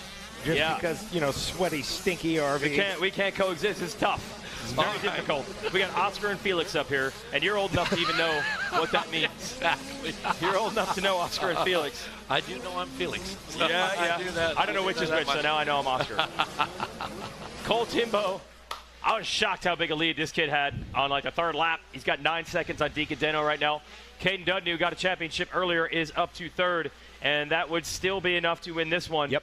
except you got to watch Send It Seth. So this is really down to, is it winner take all? It or is. at least the pass? Essentially, yeah. Yeah. It's basically the pass. Yeah. Seth Dennis, the first half of this moto, real rough for him. Just could not find that groove. Actually went backwards, Mike. Few mistakes, dropped a couple of positions, but he seems to have settled in now and kind of settled down. Still got a lot of time to make up. And how about Dudney out there forcing that Kawasaki around the track, dude? Yeah. I mean, just putting it where he wants it. Oh, yeah. Shoving that thing from berm to berm, dude. I said 14 years old, manhandling it. I don't know if I've seen a single really good start from. He's had some terrible ones and then some that weren't as bad, but I don't think he's had a good start, Dudney, all week as far as I can remember. So he's had to do his work from the back. Had some lightning quick lap times early in the week. That set him up for this title. And Seth Dennis, who we remember as a 50cc rider, it's shocking to even see him on an 85. Oh, exactly. Yeah, how quickly Exactly. they grow up. And he would like to get it, but he's got to make up 5 seconds right now on Dudney, and Dudney's going quicker. You say that it's fine. I say the same thing about Kanan Richards all the time. Like, wasn't Remember he him as a just little on, guy, yeah. Wasn't he just on 50s? Wasn't he just, that's crazy. Cannon Hargrove is 5th. Max Shane is 6th. Heath Fisher, who had a moto win earlier in the week, is 7th. Dudney reeling in Dino right now. Oh, okay. The 40, all over the 49. Husqvarna going for it. Not yet. I was going to point out Dudney's lap time, 2:09 last time around. The fast lap of the race, 2:08.6. So Dudney hauling the bill right now on lap number 6. He's 3 seconds quicker than Deno ahead of him. Look at that, 209.7 to 212.8, 212.1. He's 3 seconds quicker than those guys. We've got 5 minutes left. Oh, yeah.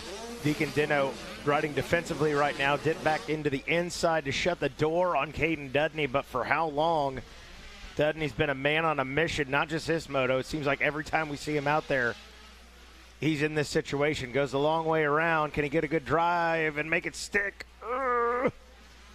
Maybe, yeah. Oh, there he goes. Look up at into the that. number 2 spot. Deno coming back, wants to make a run around the outside. Can he use the long way around? No, not enough momentum there. Dudney just shoves that thing in that line like we talked about. Get in there. We're going inside right now. Shoves that thing clear down in there. Man, makes that pass. So Cade Dudney running right now in that number 2 position.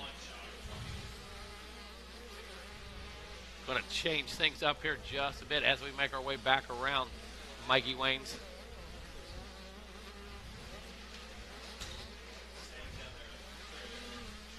Wrangling. Yeah, sorry about that, Mega. Cole Timbo, I left you hanging right there. You had Mikey and I just staring at that pin right there. Yeah, so, boy, all eyes on Caden Dudney and the Seth Dennis battle. Seth Dennis has been able to get up into the 4 spot and sits 8.5 seconds back from Caden Dudney. Scratch that. It's a little further because I forgot Dudney got around Deegan Deno. Exactly. So there is a 41, some lap traffic right there. And in the same shot, is that going to be Deacon? That is Deacon. So where's the 93 of Seth Dennis? You got to. Dennis needs a pass here. Clock is ticking. Yep, Dennis needs he a knows pass. it. Yep, absolutely. You guys are tied right now. What's going to happen is that second moto is going to weigh out the most. Oh, there comes the Jason Wygant and Mikey Wayne's fan club. Yes, yes, yes. Last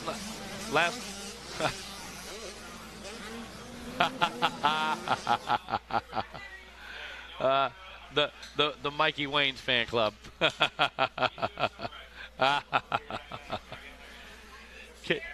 Cade Dudney continues to do work out there right now. We're about down to 2 minutes 37 seconds. Should be seeing that 2 lap card out there. Going back to work, Seth Dennis. Seth Dennis still in that number 4 position right now, so he's looking at 2:14 for Seth. Oh, Cade Dudney now. That 1:32 puts him in the lead solidly with a 6 point. So 7 for Dennis, 6 for Dudney. Dennis has to make a pass to tie and really get up there and put the pressure on for the win. So right now in the driver's seat, Cade Dudney, all that work put in early in this moto paying off. Yeah, impressive ride by the number 40 Kawasaki. Like Weege was saying a moment ago, has not really had any good starts. Right. But man, does he find a way through the pack. He's on that Eli Tomac program out there. Exactly. And again, go back to keys to the race, all week long. Oh, here we go. Hey, we see these guys winning from 5th, 6th, 7th place all week long. Show me some heart. Pick some good lines. Hold it on 10 feet longer into the corner. That's all exactly. right? That's how you get it done. Yeah. Train for 40+2. Sure. All right? No doubt. Roswell didn't have good starts. No. Yeah, good point. Absolutely, man. Yep. Absolutely. Starts are overrated. I not really that important. Hey, Mega's been preaching it all week, man. Well, they just It's wear an me out aspect. on it. They do. They just wear me out on it every single week. There's so much more involved. You come up here, you tell Matt Watson, if I just get a good start, he's going to go. Oh boy! Oh, Listen. it's over. Yeah. And I'm going to give you. I'm going to give you countless examples of people that did not work for this year. Yeah. Oh, they got you. I'm going to give you countless examples of people that did whole shot, that Chase Sexton beat Silly, that Eli Tomac beat into the ground, that Jet Lawrence passed from 7th, that Hunter Lawrence said, you know what, 60 looks good, but I'd like to get in the front right now, mate, and he'd do it. Mate. So there it is. Checkered flag. Cole Timbo wins the moto, but Caden Dudney has conquered. He wins 2 absolutely championships on the KX85 today. Ryan Holiday going nuts. KX85 still building titles down here. That's one of the longest running traditions at the ranch, to be honest. I mean, Team Green was here at day 1, and Team Green's legacy continues here. How about Caden Dudney with 2 titles? Deacon Deno finishes up in 3rd. Seth Dennis gave it everything he had, try to make up that ground. He'll end up 4th in the moto and 2nd overall. And Deno, that 3rd in the moto, will give him 3rd overall. Ahead of Hargrove and Timbo. And we just sticking with me. That was a physical ride for Dudney. I mean, the kid's 13 years old. Yeah. And I didn't see a lot of flow. It wasn't real smooth, man. It wasn't real pretty, to be honest. But, man, it was effective. All right? Yeah. Through the bumps, found some outside lines early. That I think that's what made the difference. He had a couple really good lines through the beach and then headed into the Kawasaki jumps. And, man, nobody was using it. Nobody was using it. That's actually how he got himself up to the front. Hey, we're providing the footage on racertv.com. You guys can go back and review. Oh, please do. Yeah, go ahead. Please do. Go back. Yeah, Absolutely. exactly. But how many times did the riders say, I don't know why I did not see that. I don't know why I didn't see that line. Lot to uncork down there on the podium. It's going to be Cole Timbo that we'll talk to, I believe, first because he got that moto win. And then we'll clear the decks for Caden Dudney to bring his Kawasaki on up. Deacon Deno finishing the moto in 3rd. And also a whole shot to Cody Wells.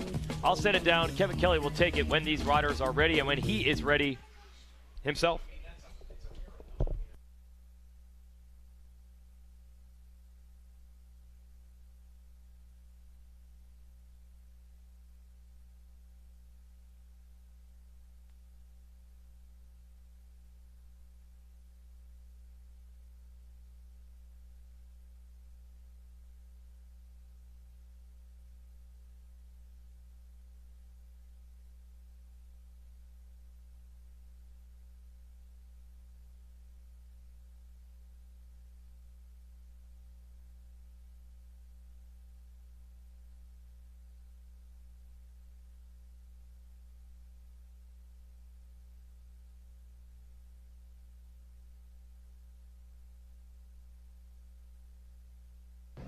All right. Got it all sorted out now. Look at that fireman's mustache. I recognize that a mile away. Put that around your neck. Cole Timbo, let's hear it for your moto winner. Cole, great job out there. Save your best for last. That's a great way to go home with a smile on your face. Makes that ride home a little better. Yes, it does. Well, tell me about that race. You beat some top flight superstars out there. I got a good start and got to the front pretty early and just rode my race. Didn't worry about it, no pressure, nothing. You had nothing to lose, right? Nope. You ready to do it again? Nope. No, he's not. He's done. Who do you want to thank, Cole? I'd like to thank my mom, my dad, my whole family, RJR, 100%, Toyota Redlands, Troy Lee Designs, Max Lee, Jaeger Diesel, FMF, Rocky Mountain ATV, and everybody else I forgot. Thank you so much. All right, folks, let's hear it. Cole Timbo. Got his bike. He rolled that bad boy right up here. Got the gold medal. That feels good. Take that home with you, and we'll roll up the champ's bike here. Cole, congratulations. Again, awesome mustache. Love it. I cannot grow one of those. I would. I'm a firefighter, but I cannot do that. All right, let's roll that 40 up here. I'll get the heck out of the way. Let the boys from Pro Circuit Team Green Kawasaki bring up that machine.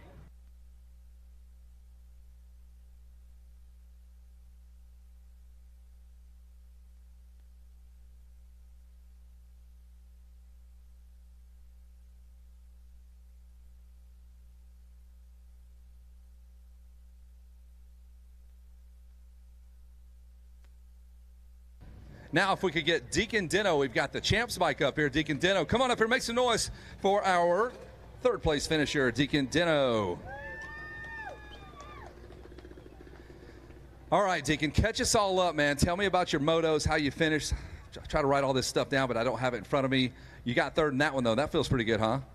Yeah, it's great to go home with a smile on my face. Been a rough week. Finally put a solid motor together, so it's pretty good.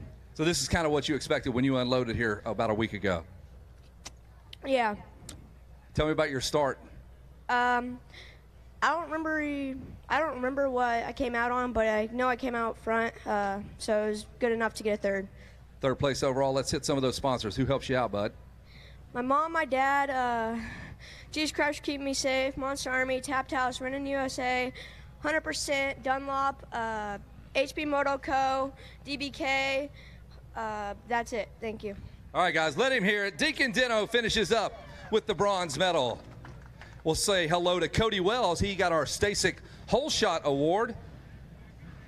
Lots of good, and there's always, it's like Upward Motocross. Everybody gets something up here. Grab that, Cody Wells, Moto X Compound, Matt Walker working you on the starts? Yes, sir. We worked a lot of starts. Well, it showed up. You got the Stasic Hole Shot. How did you finish after that great start? Not too good. Just got really tired and faded. My knee's starting to hurt, so pretty much it.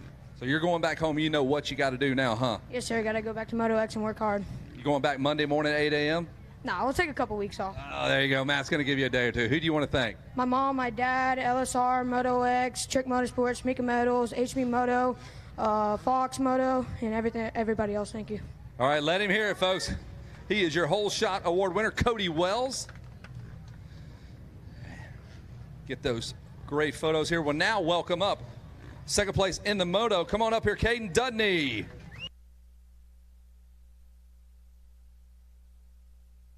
Lots to hand to you here. That's that. Put that around your neck. You got a girlfriend back home somewhere you want to give these Oakley shades to? No, just my mom. There you go, Mom. You're the girlfriend. You get that. Hand that to your mom. All right, bud. Talk to me about that race here. This is probably one of your better finishes on the week. You had a bit of a rough week. You know, I actually kind of got a start, and I was just trying my best just to get up there. And, you know, Seth made a couple mistakes, got around him, and then Shane and they were battling, and, yeah, I just cut under him, got around him, and then I was just checking out. I was just pumped just to be out front, and I knew I had it in the bag, so I just tried to keep calm and not mess up too much. Yeah, what point in the moto did you know you had this thing locked down? About 5th lap. 5th lap, so you then had 4 or 5 more laps just to try to keep it up on 2 wheels and not mess up. Yeah. That is nerve-wracking. What you going to do to celebrate tonight? Well, I'm going to go back, drink a milkshake, and then I'm going to shred Stasics. There you go. He's got his night figured out, folks. Who do you want to thank, Caden, before I let you go? My mom, my dad, my brother, Rainer Training Facility, Ryan Holiday, Monster Energy, Team Green Kawasaki, Pro Circuit, Renthal, Dunlop, Maxima, Twin Air, Hinson, and everybody else that helps me and supports me. Thank you. All right, here's the champ. You know how to open that up. You know what to do. I'm going to get out of the way. Let's hear it for the number 40. He's your national champion, Kay Dunny. I'll welcome you from the AMA Tap. Come on up there, hand off the number 1 plate. I'll get out of the way for that shot. The number 1 plate is yours. That's the good stuff there. That's what you fight for right there. One more time for Kay Dudney.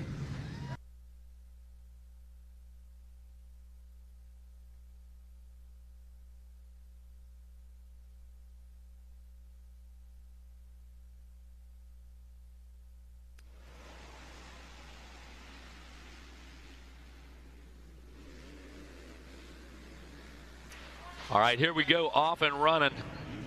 Masters 50 plus underway right now. All right, well, we get this one underway right now, Weech. I want to introduce somebody. Got Bruce Thinger with us, brother of Steve Thinger. So we got Thing 1 and Thing 2 here. Met these guys in NorCal. Actually met them in SoCal. Met them at Pala. And they are the voices up in Hangtown with the Dirt Diggers. Nice. Yeah, absolutely. Coming all the way to Loretta's. You bet. Yeah. Yeah, so Steve does a lot of announcing as well. Bruce taking a little break from the riding right now, right, Bruce? That's right. But I'm here to support my brother. First time to Loretta's. Exactly. This is his first time. He's been trying for 50 years. No way. Well, a long time. He's been trying for a long time. But he finally made it. So we're here. Yes, we're having a great time. And Megawatt, awesome to see you again. We had fun at Paula. We had fun at Hangtown. Listen, dude, we have fun anytime we get together. And apparently you guys had fun at the beer tent the other night as well. Impromptu session for you. They needed an MC. And Thinger, listen, I'm here. I'm here to work. You jump up, you get the party started. And there was no surprise in hearing that for me. So it was fun. I mean, Tim's awesome. Jason. Yeah, I was in there. I was having a good time. We were all in there. Sorry, Jason Wygant was in there. Yeah, I wanted to give him the mic, but he was having too much fun. Josh Hill was there. Last night we had Ryan Hughes. He was a little having needed a great some Rhino time. juice. Yeah, it's Rhino. We all had a good time, and tonight's the last night. So if you want to come check out the white tent, it is I'm glad tonight. you got the armband. You got the full collection of nightly armbands. Dude, this guy looks like a 22-year-old girl at Mardi Gras right now. All these armbands. And a lot of swag. We made a challenge. I told the girls if they collected 4 wristbands by Friday night, I'd buy them a drink. There we go. Wow, one drink. There Very it good. is. They got to earn that. Mike Brown, as not surprisingly, leading with a big gap. Billy Fosnock, John Gruey, second and third. Alan Horn and Earl the Pearl May. Good to see him with a good start. Yeah, absolutely. Yeah, that is fifth. It's 50-plus, by the way. Karsten Yenser, Saba, McLemore, and Gabe Guardado. That's your top 10. So thanks for all the help down there. Yeah, I'm not shying away from it. We did hang out down there. It's a weird thing, the world we live in these days. I have so much staff at Racer X that we do not see in person. I see these people in person 2 or 3 days a year. Loretta's is the best place to do it.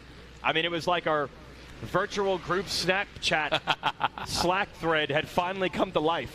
And we finally actually got to hang out in person. It's a good time. Absolutely. Yep. Everybody showed up. Like I said, Josh Hill was in the house a couple nights ago. Jason Wygant last night. Rhino was there. No, not last night. I snuck out of there. Okay. I'm not doing 2 in a row. 2 nights ago. Yeah, exactly. I can't do 2 in a row. I got to be ready for podiums today. Yeah. But hey, how about my little brother? That's thing 1. And he's in 16th. That's the best he's done all week. All right, Stephen Thinger. Nicely done. He's picking it up by the end of the week. And they have that family situation like we do as a staff. Believe me, they find each other's weaknesses. They point them out to each other. They capitalize on them. So, hey, Bruce, appreciate you coming by, man. I will definitely, after the dog show, I'm going to make my way over to you tonight, and we're going to have a great time. Right now, me and Jason are going to take this one home real quick. Going to move into some, I believe, let's see here. Going to move into our 250B right after this. So, all right. Got several good races coming up. I know Thing 1's probably going to need your help down there in a few minutes, but man, I am pumped to see you and can't wait to hang out tonight. Awesome. Appreciate it, guys. And yes, we'll see you tonight about 9:30. Come on down. We're going to have a good time at the white tent. But you guys are awesome. And I hope my little brother can hang on to 16th. We'll see. That is awesome. You get all the personalities from all across the country over here at Loretta's, coming down from the Hangtown area to entertain. And he said none of that was planned. No. He wasn't supposed to be the MC DJ down there. Right, yeah, absolutely. Get in where you fit in, as our man Wes Kane likes to say. So Mike Brown putting a hurt on everybody, as expected. He's got a 7.5-second lead. But Fosnock was actually quicker the last time around. No, that was an incorrect lap time. Now we got it. All right. Fosnock still second, but he did not close it on Brown. No offense to anyone in this field, but Brown is just next level in this 50-plus class. Absolutely, and you know what? No shame in your game to get second to Mike Brown. You know, John Gruey used to dominating this thing, used to coming out and beating Barry Carson on the last lap. And ouch, you know, hey, come on now. These guys have a heck of a time out there. You see Barry in that 4th position right now. He's used to chasing Gruey down to the finish line, and right now, that's not happening when you've got a 19-second gap to your leader. No, and let's be honest here. We give all these guys credit, but Mike Brown was a higher level pro than anyone out here. He's a former pro national motocross champion in the 125 class. Won a lot of pro national races, a lot multiple of factory rides. races, factory rides, and The dude never retired. I mean, Yeah, the that's guy the just difference. keeps riding. And he does say that his main job now, he's like the right-hand man to Alden Baker. Yes. So he trains riders. He doesn't ride that much. I think he said he only has 6 hours on his motorcycle or something. But the fitness, I don't think he let the fitness drop one bit. He only has 6 hours on that new KTM he picked up last week. But yeah, he claims he hasn't ridden since November. That's what he's saying. Yep. That's what he says. And I take him at his word. I don't know. It's Mike Brown, dude. Absolutely. One day we called him to do an interview with him, and he had his bike loaded up after a day of training to go to the local track and do some laps. So. Well, yeah, he done trained everybody, he done showed everybody how to do it. He had to go do it himself. Yeah, exactly. All right. Yep. Yeah. Sweating it out there and training dudes all day, not enough for Brown. He gets back on the bike. Good battle we're watching here. That is the 70, of course, of Gruy. He wants second from Fosnock. Fosnock family out of Florida. Always fun to have them here. But right now he is under serious pressure. And Gruy looking to make the move on the inside. John Gruy out of Michigan. And he makes the pass. And that textbook just moved over on him. Had the momentum. Weege just went outside in, took that inside away. And look at this, 3 bike lengths at the finish line. Only 50 yards away from that. And last time, John Gruy, 209.9. So he turned a really nice lap. Fosnock was a 212.6. There it is. We got the Mako on screen. Yeah, Davey Coombs said we got to get that. We got to make it happen. This guy's actually been out here for years in this class on modern bikes. Rodney Carrier. Yeah, man, coming out of Lebanon Junction, Kentucky. So, yep. Yeah, right up the road basically, and bringing that 81 Mako out and making it relevant here and putting about 19 other guys to shame so far. Yeah, he's beating half the field on this 1981 Mako. I'm just impressed that our timing and scoring screen is able to. It has an abbreviation, MAI. It has an abbreviation built in. And you and I were the only two that knew what that meant. May. Mako. It's a May. Look at this thing handle this track. Now, this thing was designed in 1981. They were legendary chassis. These were actually known as good bikes. Dude, listen. Like the last good Mako. It was common to take a Honda motor and put in a Mako chassis a lot of times. But this 81, it was a dream machine. It was an electric motor, basically. The power band was so easy to use. And look at this bike on a modern track. How well it's working for this guy. Yeah, but you can also see the difference. Everything looks so flexy and soft. It looks like a Coupe de Ville hitting those bumps, man. Exactly. Kevin, I know you'd rather ride in a Coupe de Ville than a I saw him at Vintage Motorcycle Tesla. Days. He was there. I know that, Kevin. What's that? You'd rather ride in a Coupe de Ville than a Tesla all day? All day long, man. You feel that bump from 3 minutes ago. That thing's still just swaying. That 10th commandment's still bouncing that motorcycle right now. I just can't believe how well this thing's set up. I can't talk enough about how good this thing looks. He sent it over to Pro Circuit. Mitch got it all set up for him. Oh, yeah. Got it all adjusted. Still got a drawer with some files in it. Oh, you know it. You know they do. So old it has no scoring and timing. There was no such thing as electricity when this thing was even racing. So and good job by Rodney independent Carrier. power source for the transponder. Yeah, this is the last great Mako. Is that a 500 or a 4 something? The 490s were legendary. 490s. They made it. They Doubling through? They didn't have doubles when this bike was basically built. It was not built to jump double jumps. They were just coming out with double jumps. Absolutely. JoJo Keller, you know, he had to make that thing work. He and Marty Tripes invented the pre-jump. You know, they'd land the front wheel there and soak it up. They claim they kind of invented the scrub. If you really look at some of those JoJo photos. Keller did. Yeah. I can show you the picture. Yeah, I can Yep. show you the picture. And Marty Smith is your true first double jumper, not Magoo. We have that photo as well. Marty Smith did the first double. And sending it on a CR125 in 1975. That double he just jumped was basically a Supercross triple in 1981. It's about 25 feet long. Oh, it looked like that thing comes straight out of the Coliseum. Absolutely same type design. So Rodney Carrier in a time machine right now would be your Supercross champion. He would be your Supercross champ. On that bike in 82. And that bike was age appropriate for the first ever Loretta Lynn's back in 1982. There was probably 200 of those here some 41 years ago. No question.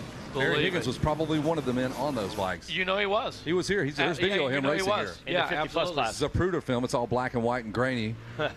Those guys, everything's fast like Babe Ruth. Yes. Everything moves 20% too fast. They had they were like the KTM guys back in the day. They would take parts off an AW and parts off an Alpha and parts off a Desert Spider and just create take the transmission out of one and the front end off another one and they built just legendary bikes, dude. Is that Fosnock off the side of the track with a broken motorcycle? It looked like him. So while we were watching Carrier, on the a 41-year-old motorcycle, his bike's going to make it all the way to the finish line. 40 plus class. Tough break for Fosnock, who had a podium for sure. Yeah. And there he is on the unlucky number 13. And, well, Kevin, who's second and who's third? Of course. It's John Gruey and Barry Carson. Of course it does it not is. matter. You could put 5. They go to the Baja 1000, put 1,200 riders on the track. They're going to cross that finish line, fist fighting each other, flipping through the finish line. There's Karsten right there, running in third. A long way to go to get to Gruey this time. Jason, this is actually, it's comical how It is. often they wind up. It's every single moto. They'll start first and 40th, and they'll finish 11th and 12th. And you can change the supporting cast around. You can change It don't all matter. the riders Oh, yeah. around them. You Yep. could drop in X-Pros. Put 'em in and this and Super that. Mini. It don't and matter. those guys are going to find each other. They'll Put 'em find in each other. Super Mini. They're going to find each other. Look at Barry Well, cutting look at down. that line. Cutting down out of that berm. Take your ruts. See, I don't need those, bro. Yeah, that's how you do it, Barry. Bumps. Look how comfy he is. He just slinks down into that motorcycle. Is that like a saddle? You know, have a horse, old glue sticks, got the old cutout in there. Yeah. He's actually sitting on top of the motor. There's no seat there. He's squished, cut that thing all the way out. You know how everybody His wants to. frame is just gone. It's all foam. Yeah, they build up everything. He cuts it all. He wants to be He's comfortable. the opposite, yeah.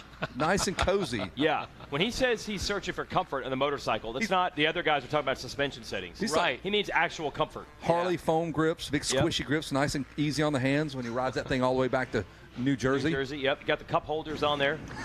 Bluetooth, wireless for the helmet. Him and his wife can ride double back. The only guy that has GPS, I can tell you.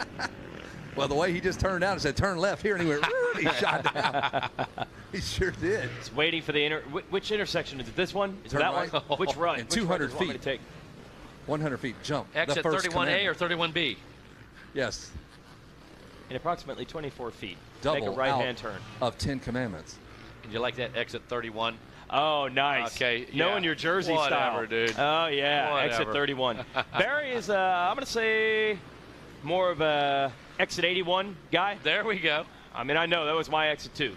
This guy lived down the street from me, and then I had a heartbreaking conversation with a guy earlier in the year who said he also lived in the area and this massive network of trails that I could have ridden right out of my garage, but I didn't own a motorcycle, so that didn't happen. You can do it? Oh, no, I better do it. Barry Carson's on the podium. I'm going to have to do it. I'm going to have to do it. All right, I'm going to head on down. 15-minute moto here for the old guys. Mike Brown piling on another championship. Moments away from the checker flag as Jason Wygant makes his way down to the podium. Going to have his chance to talk to Mike Brown, John Gray, Barry Carson, provided they finish that way. And look at this. It's going to be Mike Brown, John Gray, and Barry Carson for the championship as well. Not going to have to change that podium around, Weech. Nah, going to be pretty straightforward on that one. Easy breezy. There is the number 3, Mike Brown. 11 titles. He's closing in.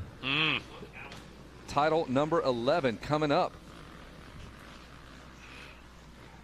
for Michael Brown out of Kingsport, Gray, Tennessee, Bristol. He's from all three of the towns. They all claim him. They do.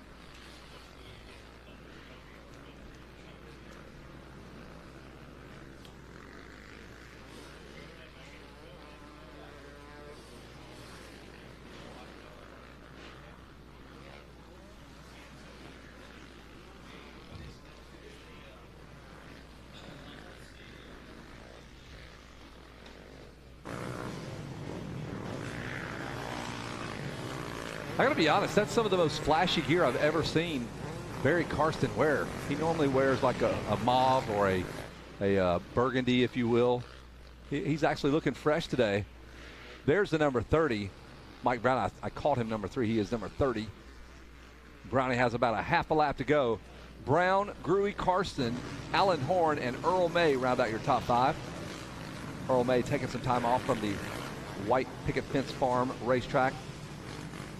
And his CPA wife, who is counting every dime on her way up here. Look, oh, Mike Brown looking over, not happy. Looking over again. He goes, you want to go another lap? I'm trying to help you out, guy. Look at that.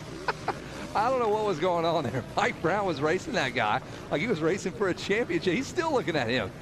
Jason Wygant, you got to figure out what that was all about. I think he was trying to help that guy out so he didn't have to go another lap. And that dude was racing him for blood just to not get lapped by Mike Brown. That may have been a thing. He may have not wanted to get lapped by Mike Brown. He looked over in that finish line turn, kept looking over, and this guy's seriously going to race me. And that's how they finish. It's Mike Brown, John Gruey, Barry Carson, Alan Horn, Earl May. That's your top 5. And the Masters, I like that name, the Masters plus 50 class. We are Masters. I will be 50 this year, so I will join the Masters. I get my black belt in motocross. They present it to you down there on the podium. I'll bring a piece of wood. I keep it going all day. Jason Wyatt's got our winners. Jason's excited. He gets to talk to his buddy Barry Carson, John Gruey, and Mike Brown. That's how they finished. That's your podium. We're done up here.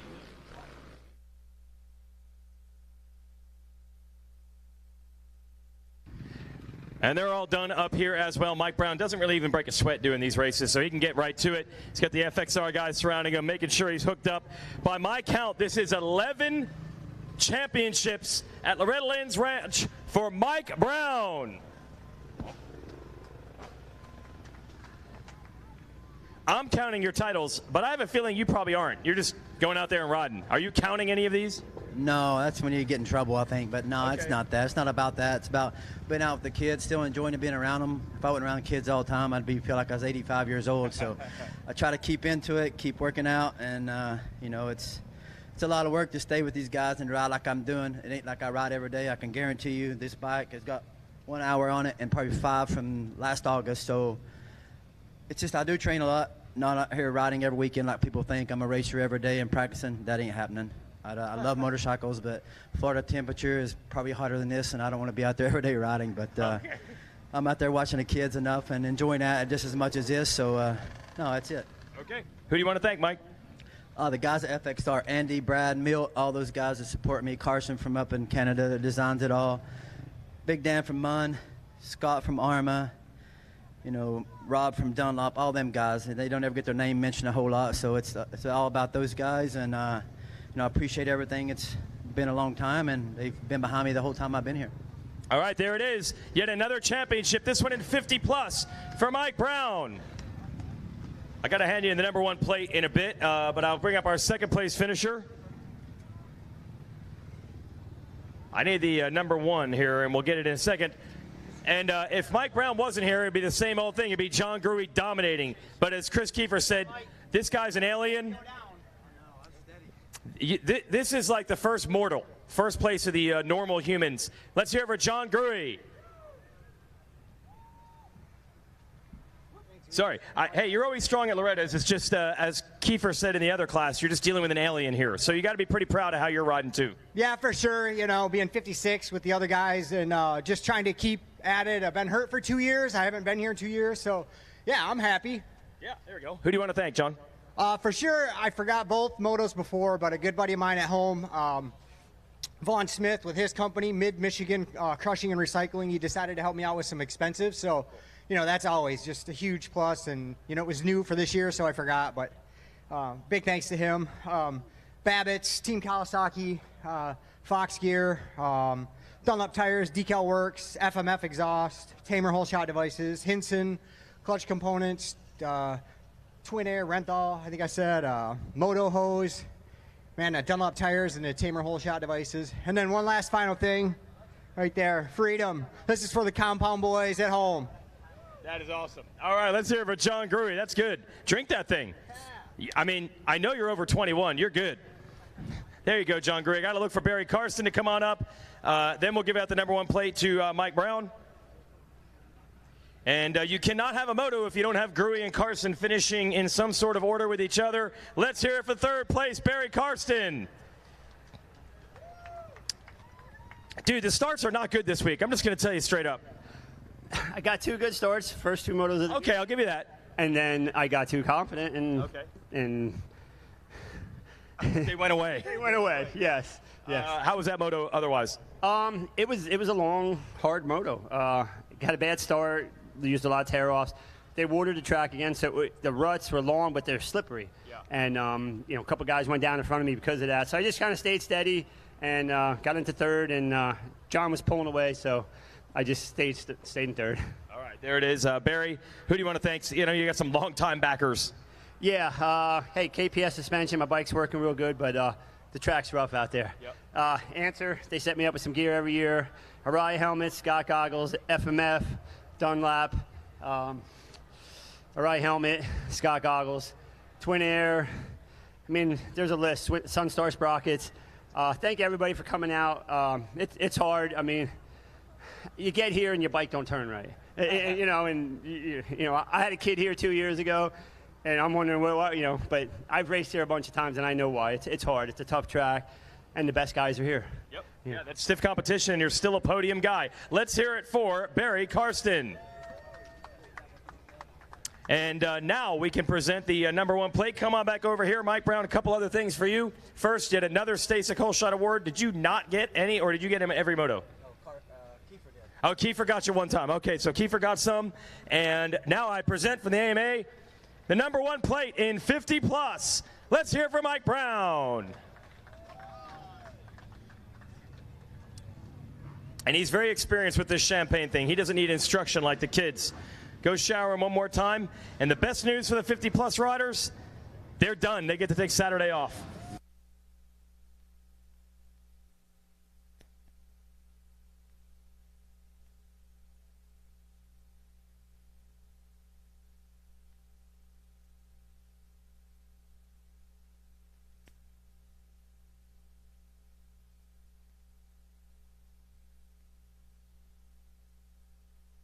All right. Thanks a lot, Jason Wygant, and a big congrats to Mike Brown there. He knows a thing or two about a thing or two. Joined in the booth by the Jack Chambers. What's going on, man? What's up? I'm glad to be here and glad I could make it up in the booth and just call a little bit of this moto. Pull that microphone in just a little bit tighter. So these guys right now on Racer TV, we're still watching Mike Brown do something we've seen him do several times, no doubt about that. But anyways, on the track right now, coming up next, we've got the 250B class. Jack and I, we were just talking. This has got storylines all over the place. Oh, yeah. We got Matty Jorgensen. They won the first moto, and a few moto swaps between a few guys. Deegan with a DNF in the first moto, and then second in the second moto. So here for the third moto, we got kind of a few guys that can really go for the win and possibly a change up of a championship mid-moto. Yeah, so this, if you guys recall, if you've been watching with us all week, I'm sure if you are anywhere in the world of social media and in tune, this was the moto. It was moto number 1, Hayden Deegan, where it basically just shredded the rear tire as he got into it with Evan Ferry. And so he's got a DNF in this one. And then in moto number 2, he took a second place. And who was it? Dax Bennick. Yep. Another storyline there. Went with, got a 4th place in moto number 1, took first place in the second moto. And Jack, you just filled me in on something. You want to elaborate? You want me to do it? Yeah, I mean, I was down there on the line, and I walk up there, and I didn't know what class this was or if Dax had a bad moto or something. I saw him 42nd gate pick, and I realized that they're cracking down on some rules this year and not giving any edge on anybody. So there was a few more people than expected down in there on the line, and they put him last gate pick. So we'll see what he can do with last gate pick in this moto. I know he's quick and he's got the speed to come to the front, but hopefully he's got a good run. It's going to be tough. The rule is 1 rider, 1 mechanic, and had a few incidents. I know it. Basically, it is what it is. It kind of ruined it for everybody. It's like, okay, well, here's how it's going to be.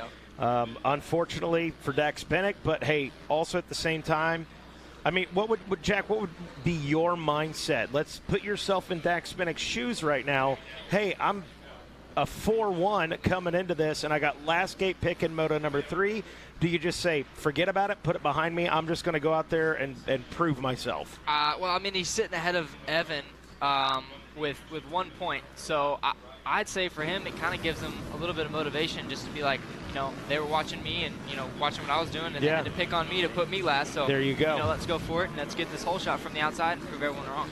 I mean, the best way to do it, if you're Dax Bennick, you want to express your opinion on it, go get on the podium. There you go. Talk to Jason Wygant up there and express yourself. You'll have that platform if you go out there and get the job done, and he is without a doubt capable of doing so. You mentioned Evan Ferry. Evan Ferry coming into this with a 3-3. Very consistent. Yeah, absolutely consistent. Yep. Preston Bosley is sitting in 3rd place right now with 2.5 moto scores, and I mean, he could possibly still win this championship if he gets 2.51, and then he's got 8 points, and Daxon could make a mistake or something, and anything could happen. It's a good class, and not not to forget Mark Finnis. He's got the speed. Bingo. Bad, some bad few motos for him with a 2014 moto scores, but I know Mark's got the speed and he can really shake up the front. You know, with 2014, he's really got nothing to lose. Sure. So he's on the line. Like, let's go play spoiler. I'm gonna go shake up this moto and see what I can mess up for these boys. Let me finish it on a high note in moto number 3 and play spoiler. And the KTM Orange Brigade KTM rider certainly capable of doing that. So we got our hot lap, our sight lap wrapped up. Guys locked and loaded back down on the gate. And looks like we've got one rider, one mechanic across the board. Yeah. Make no mistake about it. I think everybody probably just heard that loud and clear, whether they're here on the property on their way home because they've wrapped up the weekend or they've been watching from home all week. They said, hey, when we get there in 2023, one rider, one mechanic, we are not going to make that mistake. Yeah, it's one thing to choose 42 chip in first moto, but to get put back there after winning second moto, that's not too fun. Obstacle. So can Dax Bennick rise to the pressure? And it looks like he is all the way out, maybe all the way outside, or could be all the way outside. Okay, right. Yep, I think you're right. He's got some orange and white gear on. But hey, it's been done. Oh, for sure. It's been done from the outside for sure. Yeah, for sure. Maybe not a whole shot, but definitely top 5, top 10. He can do it. I know he's got the bike and puts his mind to it. You know, that's really all that matters. Yep. So as the adrenaline starts setting in, and the pit board's fanning the boys. I was going to say the heart rate starts to increase. And we're waiting to see what's going on here. Maybe somebody's got a 2-minute hold. Possibly, didn't see.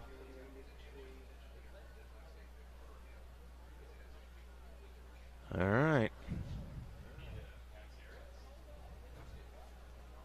So to steal one from old Rodney Tomlin, waiting with bated breath here.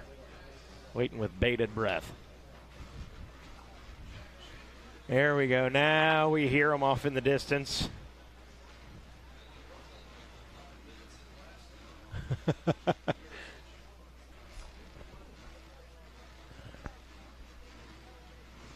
Let's go. Yeah. Those mechanics got blitzers before they even start riding. No doubt.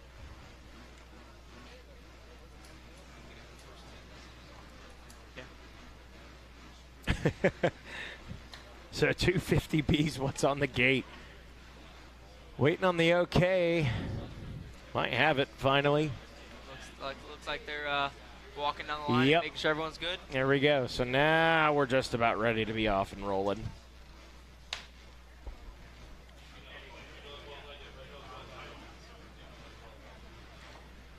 Don't forget, Loretta Lynn Kennel Club Dog Show tonight at the Pole Sport Pond at 5:30. Or excuse me, why is that if I say 5:30? I'm going to guess it's different. 7:30 on-track school graduation at the Monster Energy Arena. And we are ready, finally. No more killing time. Let's get to it. We are racing 250B. Hey, Dax around the outside. I think he is in the top 5. Wow. Yeah, he pulled it off. Yeah, he's about 5th right now. Hayden Deegan, I think, is going to snag that whole shot. Yes, the 38 Danger Boy on that Yamaha. And how about a Dax Bennick going out? Last gate pick. Yeah. Evan Ferry sitting about 2nd or 3rd, just like he went on the outside and got moved to 3rd. But Bennick's in now 4th place. Matty Jorgensen in 6th. That was clutch to be able to pull that start from the extreme outside gate. Bennick right back in the hunt for this one. Deegan trying to get away. Ferry going to be in the hunt for it as well. And it's the class that Ferry's focused on. He had some bad luck in his other class earlier today, but he was already out of contention in that one anyway. This is the one he's keyed in on. More moves by Bennick. Dax Bennick here in this orange, number 41 KTM. He just blew by Ferry as well. He just made 2 passes. He's about to go to 2nd right now. Yep. There it is. Unbelievable. He went from I'm ticked off, I got last gate pick, to okay, now it's motivation for me. Yep. Obviously. But he's also, I mean, yeah, he has something to prove to go out there and pass Deegan. But, you know, Deegan had a DNF in the first moto, so he sits right here and stays smooth right behind him, follow him to the end. And, you know, Dax has got it. But I know him pretty well, and he's probably wanting to prove everyone that he can beat him. Absolutely. That is Dax Bennick you're looking at on screen right there. Impressive from the last gate pick to second place here on the end of lap 1. Deegan, as you mentioned, not a championship factor because his bike broke almost instantly in the first moto, right. DNF. So Deegan's just out here to win motos. And just as quickly as Bennett blew by these guys, they're back. They're going to challenge him. I think Ferry was in that group, and Julian Boehmer, who's had his bad luck with some bike issues throughout the week. Baseflug is 5th of the Cowie. Jorgensen 6th. Dayton Briggs, Lux Turner, Trevor Collop, Garrett Alumbaugh. That's your top 10. And I don't see Mark Finn's name in here, so maybe he's not racing this one due to some bad luck, or if he's just got another bad start. Yeah, we don't see it yet. So that's a tough break for him. He was showing some speed in the motos. Yes. Bad moto scores. It looks bad on paper, but on the track and maybe some lap times, he was showing his speed for sure. Definitely. We saw him close some gaps from pretty far back. Way back, yeah. So Boehmer here, that's that high-vis gear you're looking at. That is 3rd place, and he's trying to keep Bennett honest. Right now, Bennett, though, would have this title pretty handily. He got around Ferry, who was one of the riders he had to deal with for the title. He got around him on lap 1. Look at Baseflug here on the Kawasaki. He's moving forward.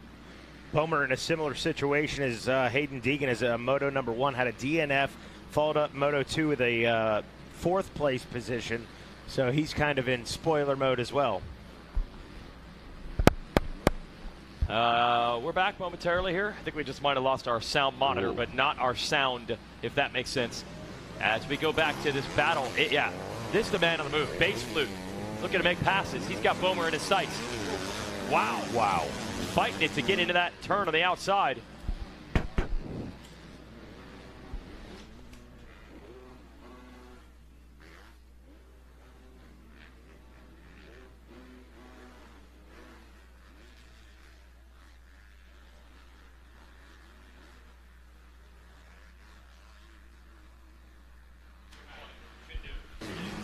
And Baseflug and Julian Boehmer are going at it, and Baseflug got the pass on him. Baseflug, man. Same thing. So many stories this week of guys who rode well and didn't quite show in the moto scores. He's sitting on a 2.5. Those top 3 guys with pretty consistent even times with the 156. There's not too much of a gap, so Dax Bennett is sitting good right now, and he's got the overall because Hayden Deegan with the first moto DNF. So Evan Ferry's got to do something and pass some guys if he wants to have any chance at this championship. Yeah, 5th place, not where Ferry wants to be. Same thing with Jorgensen back in 6th. And they're all, so you mentioned they're all the 159s. Yep. No one's making up ground back there. Fastest of the group is Trevor Collop from 7th. Went a little quicker than Jorgensen, Ferry, Boehmer, and in the lead 3 are checking out. So we'll see how Daxton Bennett plays this. Does he want to show what he can do against Deegan, or is he just going to try to take the title? Yeah, Evan's going back into storyline around Julian Boehmer, so he moved up the position there. He's in 4th now, and maybe if he can get by Baseflug and Bennett, could possibly shift some positions back and maybe have a better chance at that championship. Working their way back out of Storyland now. Ferry is going to have to hope for a mistake from Bennett, who's about 5 seconds further up the road. Baseflug in this Kawasaki keeps charging forward. And he's catching, I think he's catching Bennett. Just about in the same shot. Dax Bennett not too far in front of him. Good battle behind him, too. Well, they pulled away from this group of Yamahas. Boehmer and Ferry.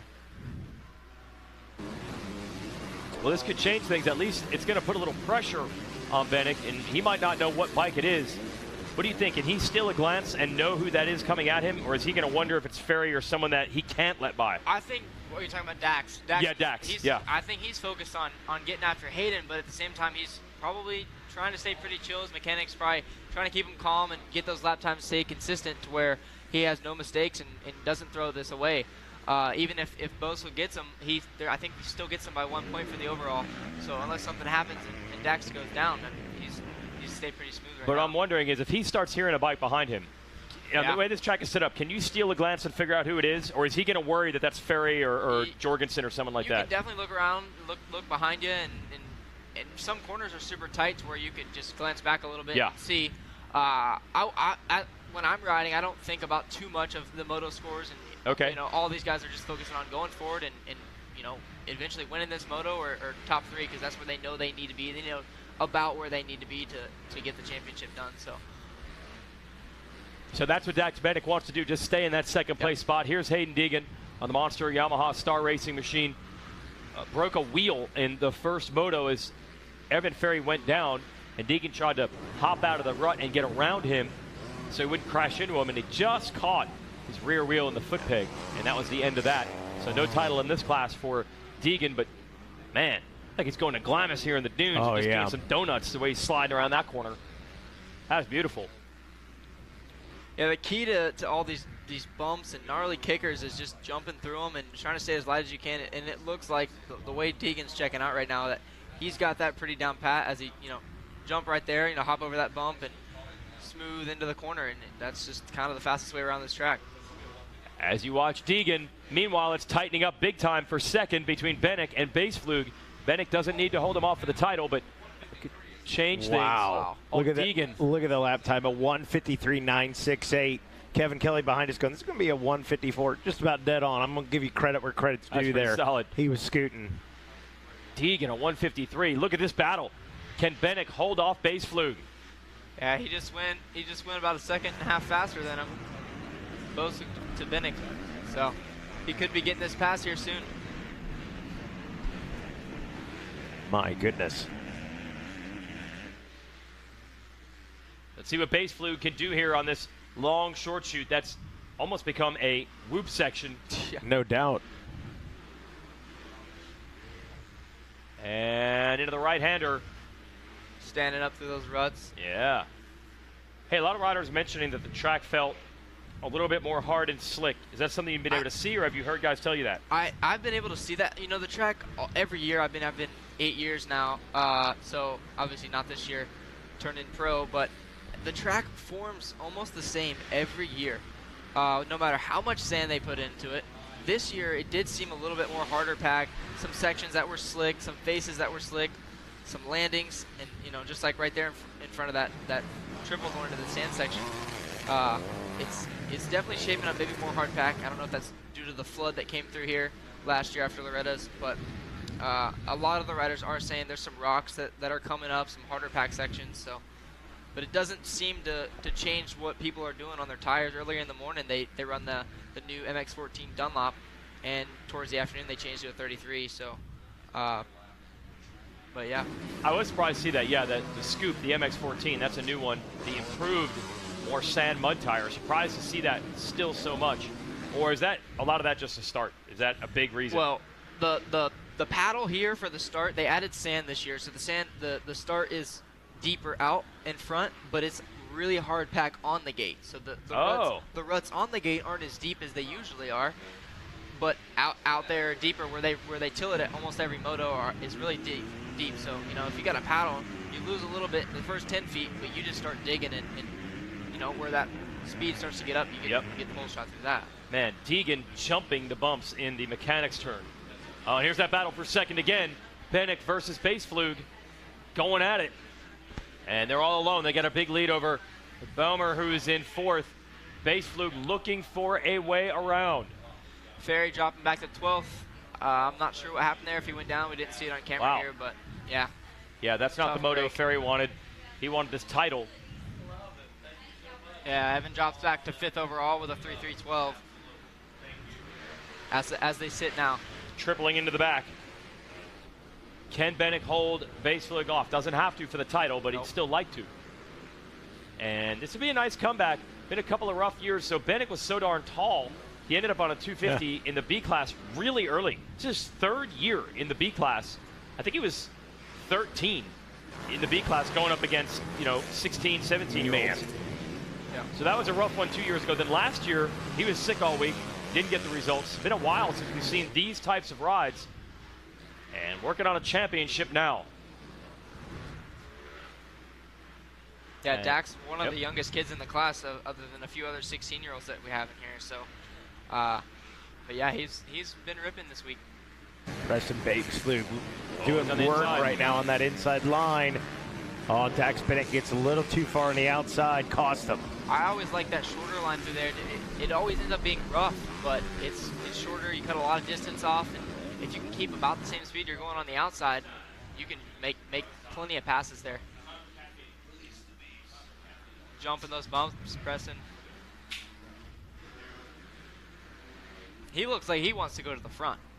Yeah, charging right now. You know, Dax may know that he still has this championship, but it's down to 1 point in between Dax and Preston. So if Preston can keep going, and a little mistake by Deegan, he's 7 seconds back as of now. But you know, a small bobble, a tip over, and Preston's right there with him. Those are some squirrely scores here. Those top three. That 413 for Dax Bennett, 252 Preston Baseball, 187.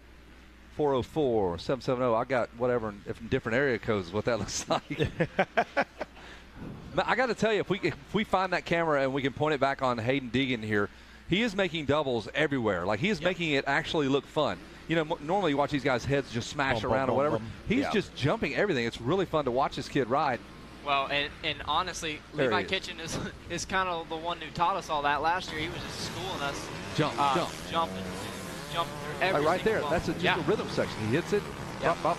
This tunnel jump, he's jumping on the top, and he's finding a little bump, hops off of the whole tunnel, clears all the bumps afterwards, man. Just if you want to know the fast way around this racetrack, if you can emulate what this kid's doing, it's very creative. Levi's probably in his ear before every moto, or even at the practice track when they're testing. You know, jump the bumps. I feel like that would help with your flow, man. Definitely. Like it just feet up on the pegs, standing all in the sand section. He's way on the inside here on this finish line straightaway with us. Dude, there he goes, hopping over that one. And see everybody else is so much. I see the difference. That was a perfect example of what you're talking about. And he'll come way on the inside. He's jumping this, and this top of this jump here, he's going to jump right here. Everybody else wants to clear it. He goes right here and then jumps off of it. I didn't do it that time. He overjumped it. And going into this turn, he'll double in here. But didn't do it. Did it in front of the mechanics areas where he had a really cool section last time. Way outside, angle in right here. No, takes a line. It could be a lot. He's just avoiding bumps now. Altogether, he's throwing my theory right out the window. You know what? I'll vouch for you. You were dead on for 7 laps of racing, and then he said, okay, listen here, Kevin Let's go Kelly. find some smooth territory. Well, the crazy thing, it looks like it's taking more energy, but it's not. Just jumping through the, you know, you use your legs to jump, but it looks like it's taking more energy, and you're actually saving energy by you know, absolutely getting rid of that, you know, suspension travel through your arms and more your legs. You're not fighting the bike. Letting the bike float, you know. The bike's still going the same speed through there, and honestly probably faster, because you're not on the brakes. You're, you know, in the air, bumping, jumping, and then you sit into that rut, and a lot of times stand through them. So we've got about 5 more minutes to go here. 20-minute moto here with our B riders. He's ready, man. He's going to be a contender immediately in that A class. His lap times tell you that right now. He's ready to go. You're going to have to deal with this guy, Jack Chambers. Well, maybe in a few years, unless he goes pro next year. He might go pro tomorrow at the Saturday night races. There you go. You don't know. He's going straight to downtown Nashville to go do a race Saturday night, you know. Get them A points. Yeah, what would he have to do, Jason Weigand? I guess he'd have to race a couple of the amateur days to get some points, get that pro card set up. So maybe by the end of the year, who knows? Who knows? That's the cool part about being able to dabble in the pro ranks even as an amateur. I like that idea. He can get in there and he might top 5 a couple of races and they'll be like, all right, you're going to stay now. It would have been good for them. You know, I'm glad they created that for these amateurs to come to the pro nationals and actually race the same track, and for the Supercross. You know, it gets us ready, and you know, we're racing the same track that we would be racing in a year or so, or 6 months to get ready for it. That little area gets so cupped out every single year from, I guess, braking acceleration bumps, man. You guys are just ruining the racetrack, Jack. Real cool. Real cool. Look how far over he was and almost in the grass. He was on the billboard almost there, looking for any smooth real estate. He's got Bronson Myers out there trying to buy up all the real estate for him.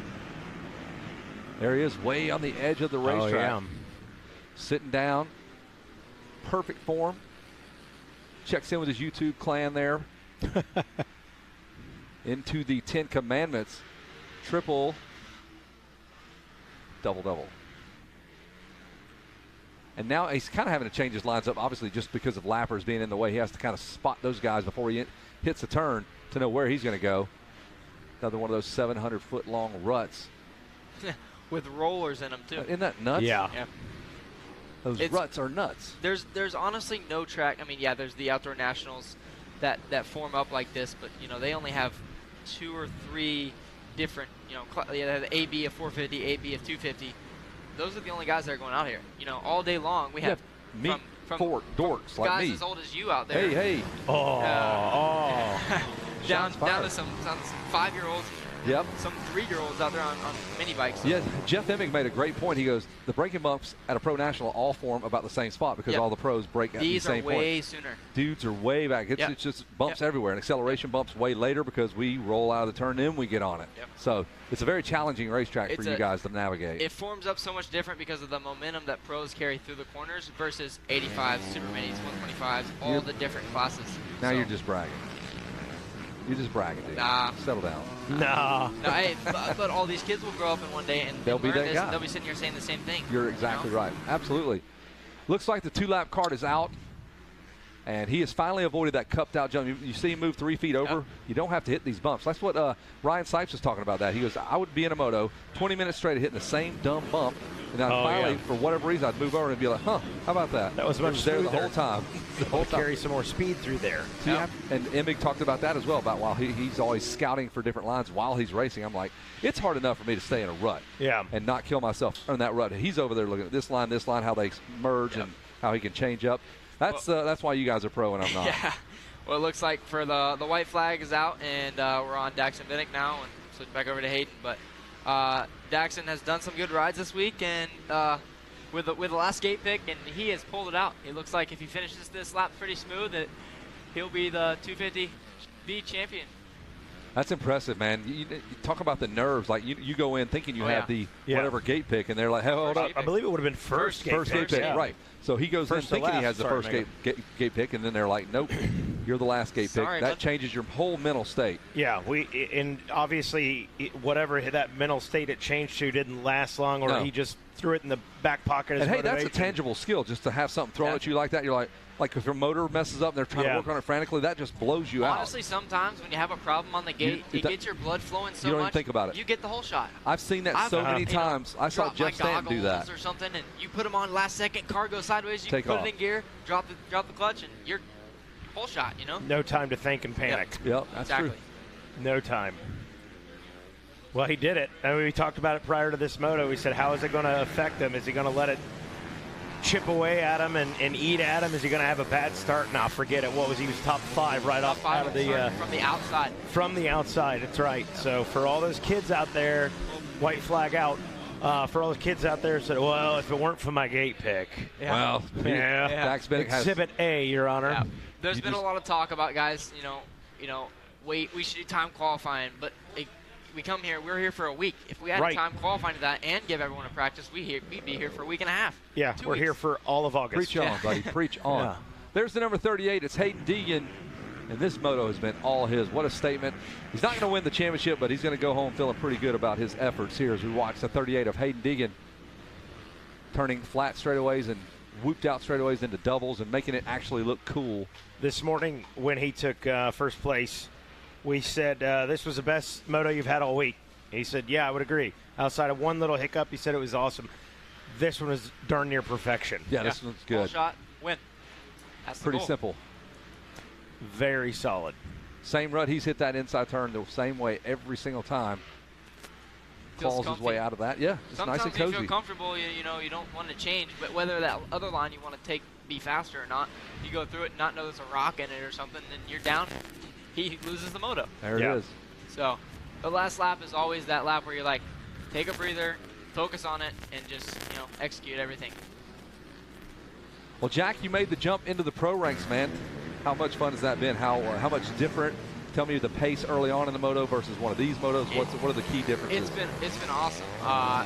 It's been hard. It's been awesome. It's been so many different things. But I raced the Supercross season and outdoor season. I only raced three races of the outdoor season. I ended up tearing my ACL at Thunder Valley in the first turn. Best start of the season in like 7th or 8th place. I got bumped from the inside, barely dabbed my leg, felt the pop. And, now here we are, not training or doing anything. So hanging out. Well, let's take a ride right here with the number 38, Hayden Deegan. And I believe he is going to do it right there. The checker flag. Hayden Deegan will win the moto. Dax Bennett slips back a spot as Preston Baseflute gets around him. A 2:04 for Dax Bennett. But Dax has got to be pumped right now. He knows. Absolutely. I would think he knows the championship is his. So that last corner, take it all in, and is it though? See if we get a fist bump on this. They should be tied in points. No, Dax has got 8 points. No, he's going to have 9 because he lost a spot. They're Look, tied. He doesn't know. He's not sure. He's looking around. You can see it in the body language. I believe if once it finally updates, Bennick's going to go 4-1-3. Yep. Okay, and then both goes 2-5-2. They've 8 and 9 points.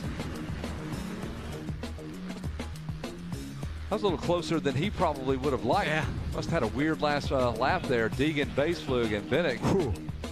Made everybody up here nervous. I'm like, wait a minute. We had him just pinned in. He was ready to go.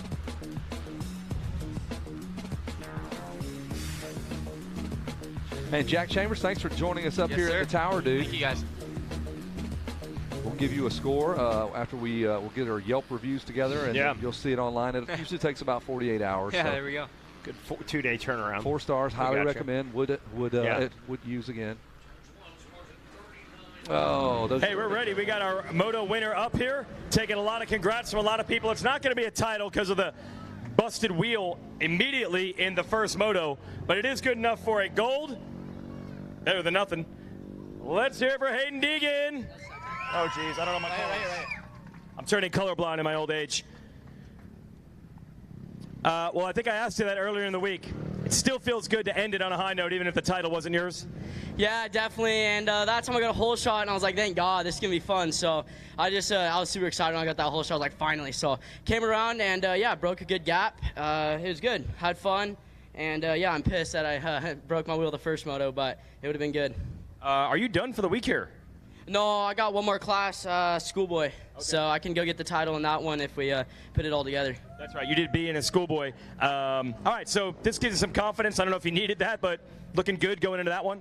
Yeah, that one was really good. I felt good off the start, the whole moto.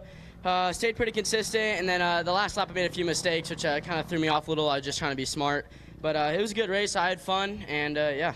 Okay. Who do you want to thank, Hayden? The whole Monster Energy Stars team on my team, my mom, my dad, Mechanic Wyatt, my sister, and Chase for coming out and watching.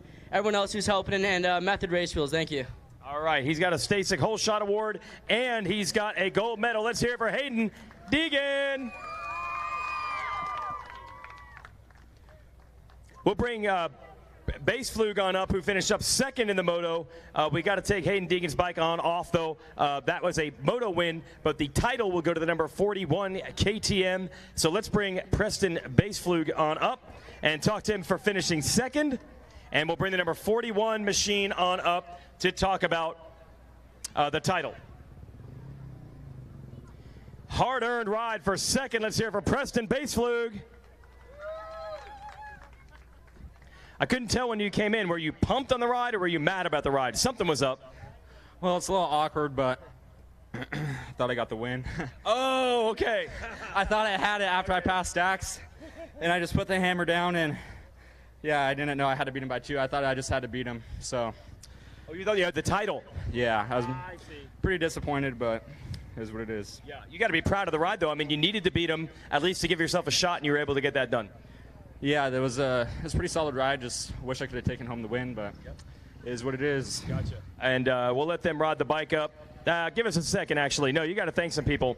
I'll keep you for one more moment, then we'll bring the bike up. Who do you want to thank, Preston?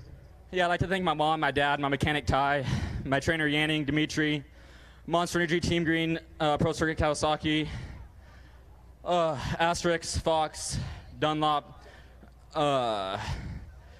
Ryan Holiday, Dirt Bike Kids, Ethica, Rhino Power, anyone else I forgot, thank you. All right, Preston Baseflug, a hard-fought second in B. Now we'll bring the championship bike on up. And it's been a while, actually, now for Daxton Bennick, who used to make championships an annual occurrence out here at Loretta's. It can stop even the most talented riders trying to run this gauntlet, but it did not stop him this time. Let's bring the number 41 bike and rider on up. He knew what he needed to do, and he did it in this moto by taking third, and with that, he is your champion. Welcome back to the top. Let's hear it for Dax Bennick.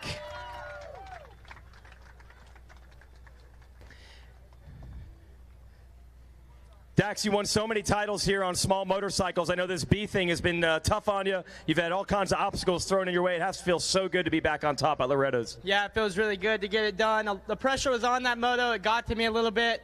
The arms were freaking pumped up about second lap, but we made it work.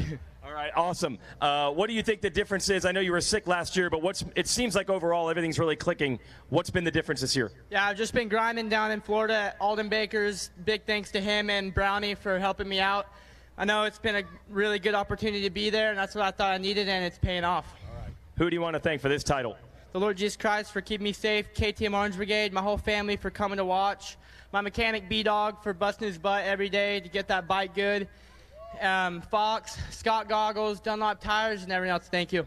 All right, you're champion. Let me bring the #1 plate up to the podium from the AMA. Thanks, Tab. And we are going to crown him.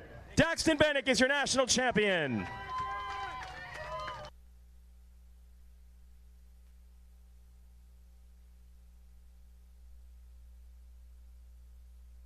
And I'll send it back up to the tower, and you're going to shake some champagne. It's been a bit.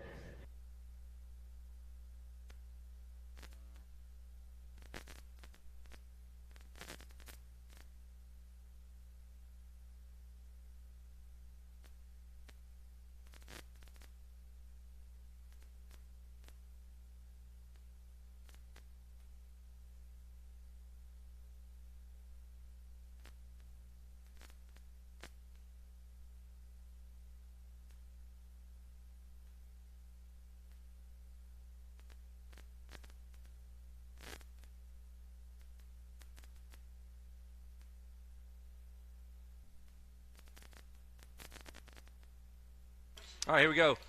125 junior, 12-17. Their sight laps are underway. There is a very happy Joel from FMF. There's got a nice tight hug on Dax Bennick there. There's James Emery with his head right in a shot.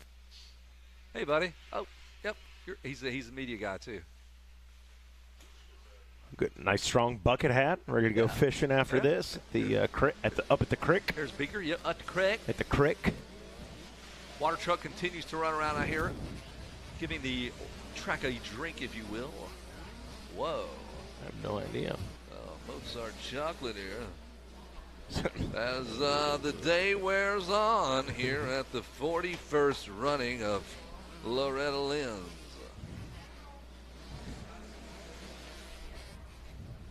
We are ready to go with our 125 junior 12-17 class. 2 motos in the books. Trying to find out how our guys did. Looking for our winner. Our winner last time out was Casey Cochran. Imagine that. He's got 2 1-moto scores. Yeah. 5 2-moto scores. Noah Stevens sits in the number 2 spot. Well, he was second in that moto. 5 2 scores for him. A lot of heavy breathing going on out here. Just stretching out. Everybody mouth breathing. It's we're in the 5 o'clock hour. I'm just happy to be breathing at this point. Remember your breath. Always come back to your breath, Kevin Kelly. Yeah. Always come back to your breath. Too bad at this point of the day. Well, just remember that the folks back home have to hear this. Like, you know, yeah, good point. You're at the race. Yeah. And when you're, they're sitting in their living room. It's quiet, and they're just hearing you. Sounds like the baby monitor, the breathing machine. Yes. Helps you go to sleep. I'm hoping people be at ease, you know, in their evening. Even though it's Friday. Let's be honest, everybody at home, it's Friday. It's 5 o'clock here. 5 o'clock somewhere now. At least Central Time Zone. Yep. But back home, everybody's, hey, I'm done with work for the week. They got a beer in hand. Let's turn on Racer TV, see what's going on. Let's watch Hayden Deegan lay down some laps. Yeah, you're about to be greeted with Casey Cochran. Oh, yeah. His next stop will be the B class. He's playing around here in this 125 class. He'll jump off the 125s and go full-time 4-stroke 250s next year. Casey Cochran having a great year from East Coast to West Coast. He's done a lot of winning. Doing really well on the Husqvarna. Really well. His grandfather back home, I don't want to misquote where he lives, but he has a remarkable collection of vintage motorcycles. And each of the last few years, Casey Cochran and Mitchell Zaremba, for that matter, have come to Vintage Motorcycle Days, which I think is cool. I love that. Casey Cochran is a current national champion. He just lines up and waxes people on. It's like a 75 YZ125. His grandfather has a stable of motorcycles, and they're like, who is that guy out there? He's jumping double, like things the that young you should not whippersnapper? jump. Yeah. Always cool to see Casey and his family out there. They like to still have fun. You know, this sport is so serious, and it's really close to Loretta's. That B&B's only a couple of weeks prior to this. Yeah. So, really cool to see those guys out still having some fun, keeping it fun. It always interests me. You see that, and it's across sports in general. You hear, hey, went professional NFL player, baseball player, basketball player, played multiple sports in high school, but yet we get so fixated on, I want my kid to be the next Ricky Carmichael. You just need to be on a dirt bike. Never throw a baseball. Never throw a football. Don't shoot a basketball, vice versa. A little bit of truth to that, but really, not really. I mean, they want athletes. A lot of D1 football programs, baseball programs. They love kids that played all the sports. Yeah. They're like, this kid is an athlete. We'll Multiple find a home disciplines. for him. So have some fun on your dirt bike. Ride your BMX bike. Ride your scooter. Do all that fun stuff. Surf. Whatever it is you do. We're about to go have some fun here with the 125 junior 12 to 17 classes. Megawatt kicks that door in, about knocks one of the Rhino Power girls to her feet, or to the ground. But she's so powerful. She's full of Rhino Power. She fought off Megawatt.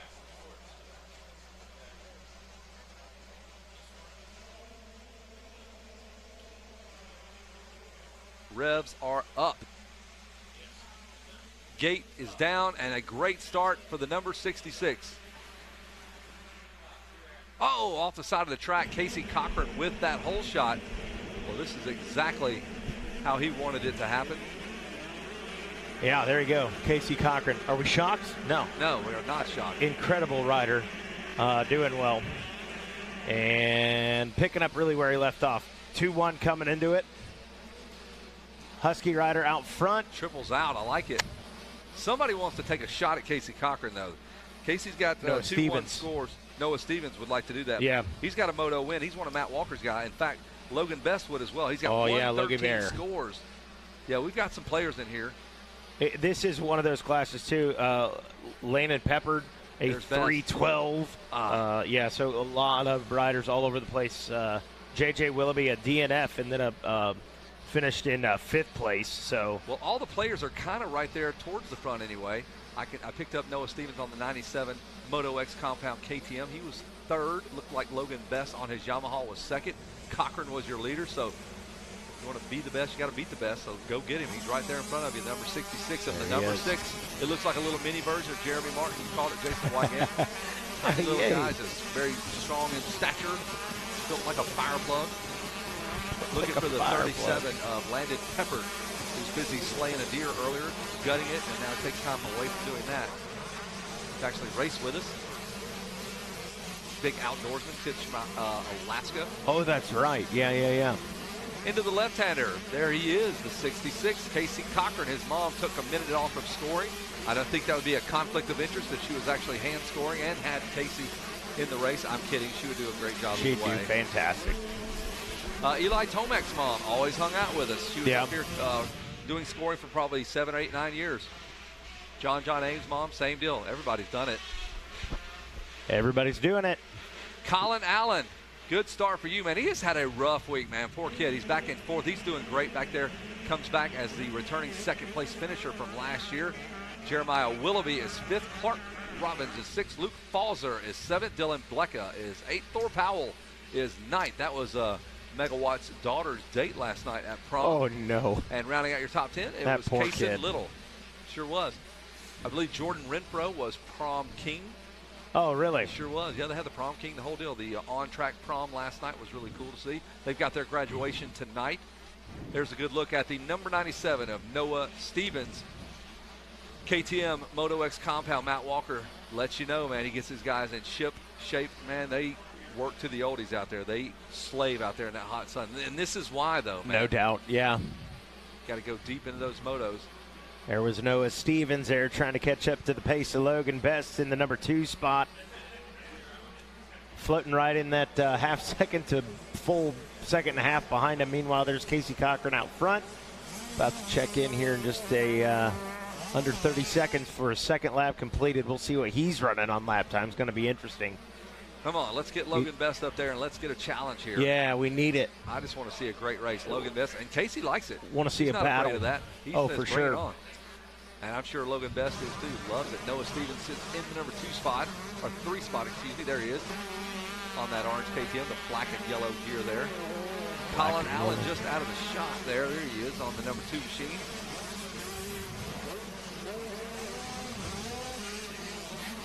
All right, Casey Cochran turns a 1:59.472. Logan Best a 2:01. 3 seconds back now, starting to cruise out. That's not good news there. You got to get up there and make contact with him early. If you let him settle in and get out to about 6 seconds, he can manage that pace and it's over. Little stretched out. Matter of fact, Noah Stevens sneaking into the same camera shot there as Logan Best. So we'll see if Stevens doesn't have something for Logan Best by the end of this lap, as the number 97 KTM chipping away at the number 6 Yamaha. Little Jeremy Martin.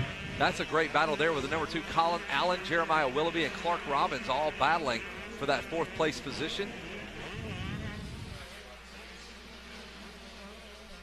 Coming into the 10 Commandments, there is the number 2 of Allen, and he's got Willoughby and Clark Robbins right behind him.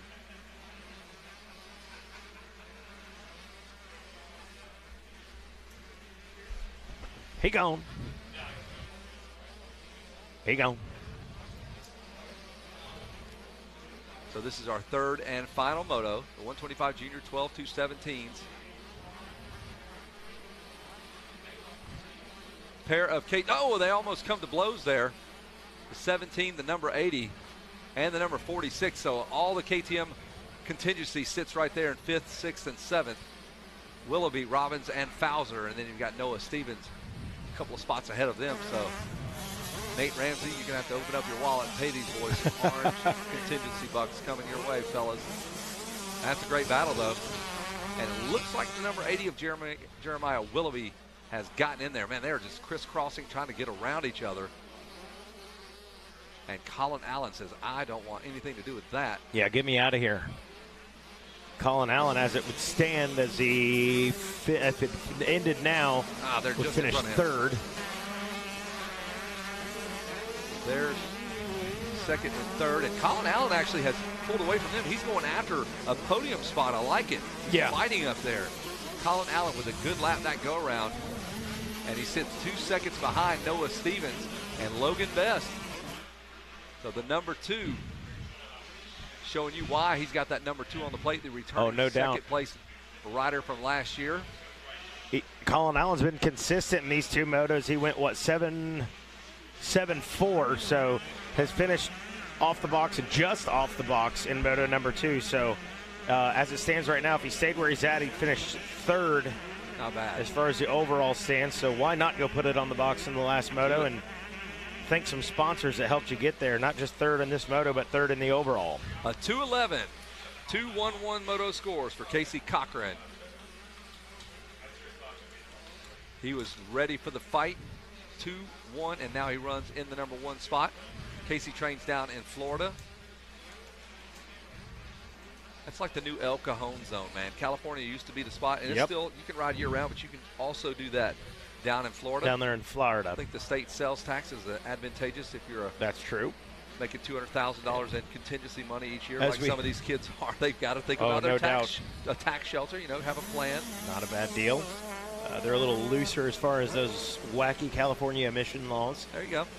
Got the good CPAs down there. I'm sure Earl May's wife can set you up there, get you in a nice retirement plan. I'm sure Casey Cochran's probably already got $500,000 in the bank right now, just been stacking it up. Yeah. He's been buying while it's low, man. He's waiting for it. It's going to come back around. While it's low. Playing the long game. There's Noah Stevens. He's not thinking about anything but getting around Logan Best. There's Best on the number 6 Alex Martin replica. And yeah, he's there. Noah Stevens is coming, folks. He had to check out. I mean, he is right there on top of Logan Best, and that's good news for Colin Allen. He goes, y'all slug it out. I'm coming. Yeah, no doubt. In there. I'll tag in, jump over the rope. There we go. Up and over that step up we go. And they're like, hey, man, wouldn't hurt our feelings if you just ran that dozer down here a couple times, man. Be fine by us. Look at it. They all hang that hard left. They jump right out of that rut. You see that? That rut's 100 feet longer. They're like, I'm getting out of that. I saw Hayden Deegan doing that as well. Right around the billboards, they're like, use it for what it's intended for, the turn. I don't need it going down the straightaway. Yeah. There's the number 6, Logan Best, in the number 2 spot. Great moto scores for him. Very consistent. Logan Best, that Moto number 2 had a 13th place finish. That's been the little problem. Thorn in the side. I told Megawatt earlier, unfortunately, no mulligans here at Loretta Lynn. So no do-overs. Can't play no best ball. But nonetheless, having a good ride, doing real good defensive riding right now, just not letting Noah Stevens by. Well, this is when you kind of see some movement here. We've got 10 minutes remaining, so we're about halfway home. The guys that can run 4 or 5 laps like they do back home at the normal local races, this is where they just fall off. Yeah. That's where the checker flag would normally come out. So I know why these kids go hunt and find those big money races, big fair races, or whatever races that have the longer laps. Mhm. When you offer that, these kids love that. The kids that are elite, they need that because you're not getting anything if you're racing 4 and 5 races back home. So they go to Freestone, they go to Minios, they go to Mammoth to find and hunt the best talents, the longest races, rougher racetracks. So there is something to that. And the scouts love it. Like, I know Ryan Holiday has preached, give me longer motos. We need my guys to be ready. I want to showcase how good they are. So that's the only way you can do it. If it's a 5-lap race, you're not learning anything about your riders. Good point. Good point. Casey Cochran. I've learned a lot about him. He likes to win. He's good. No doubt. The on-track ambassador, dual enrollment. He's already taken college courses as well. His dad was in the Top Gun aviation school. Flew F whatever, 18s, 14s, 22s, whatever. I don't even know. Could have flown bombers, but he did fly fighter jets. Yep. Talk to me, Goose. Casey Cochran last time around had about a 7-second lead. He's increased that now 10 seconds over Noah Stevens. Noah Stevens finally able to get around Logan Best. So Logan drops to the 3 spot. Colin Allen still in 4th, and Clark Robbins rounding out your top 5. And there was the 66 Husqvarna of Casey Cochran. And finally, there it is, Noah Stevens. Noah Stevens. Colin Allen has caught them both. There he is on the inside of your screen, the number 2. He is going after these boys. He's on that EBR, I believe. Is it EBR or the NSA? I'll check. Yamaha EBR Altus Motorsports Monster Dunlop ride. That is our buddy Colin Allen. Clark Robbins right there, the number 17 KTM, and there is Logan Best just ahead of Colin Allen. There's Clark Robbins again, like you said. And then the Yamaha of Thor Powell.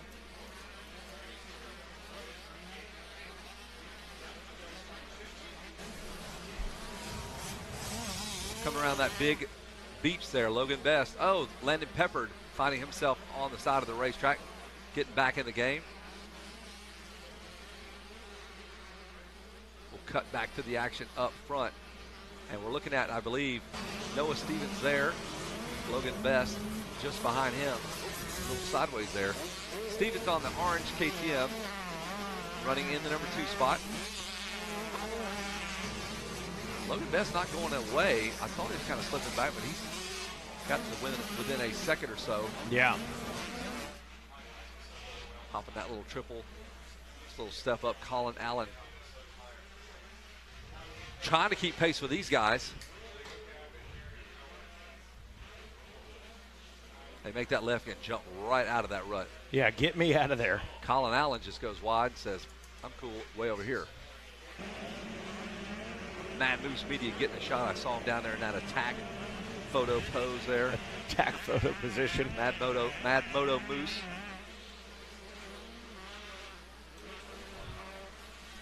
Oh, yeah. Thor Powell just jumped up into the top 5, got around Clark Robbins, the number 15 Yamaha.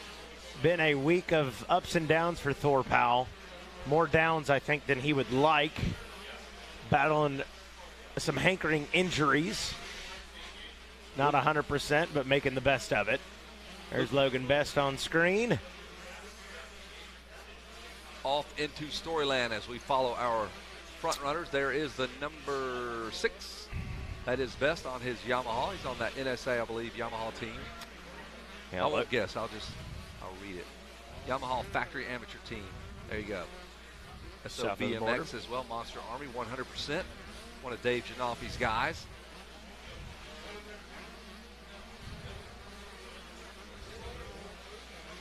And there is Thor Powell, the rider we were just talking about, jumped up into the 5 spot. Leaders due in here. Casey Cochran should be clicking off a completed lap number 7 here under 10 seconds.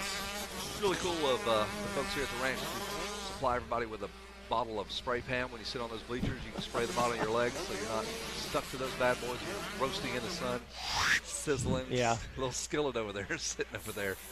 I can hear your legs from here, folks. Oh, yeah. Time to roll over, guys. I want to burn the backside. There he is, Casey Cochran. Yeah, this has been very uneventful for him. I mean, and he scripted it that way. 12 seconds out front. I was going to say steadily adding 2 to 3 seconds each lap, it seems like. And it was. It really was. So 7 laps in, he's got it to 12 seconds, so that's almost exactly just shy of a second some change each lap. Yeah.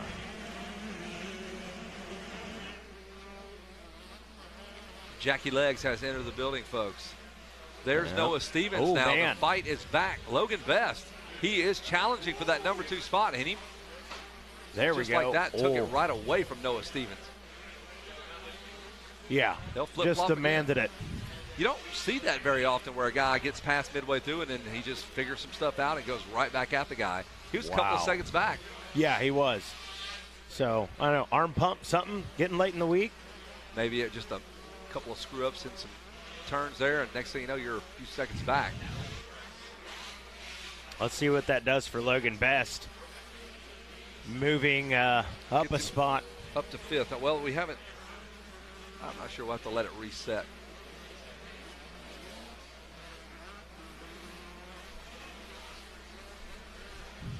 Oh, yeah, you're right. Because it would have had him in 3rd, would have had him back in 5th on the overall. There's Noah Stevens trying to hang tough in 3rd now. He flip-flops with Logan Best. Yep. All the while, 12 and a half, 13 seconds out front is your leader. Casey Cochran working on 2 1-1 scores. He got the whole shot. He did everything right here. Oh, yeah. This will be his last 2-stroke race before maybe moving over to the 250F full-time. Perhaps he'll do videos on the 2-stroke. I'm not sure. After that, he'll jump on the 500. How about I had a Mako earlier? Yeah, the 490. Wasn't that killer? 81. About mid-pack, too. Oh, yeah. Good confidence boost for everybody behind him. Self-esteem boost. I don't know about you. I'd be distracted out there by it. Look over. What in the world? Oh, that's cool. Go ahead. Go ahead.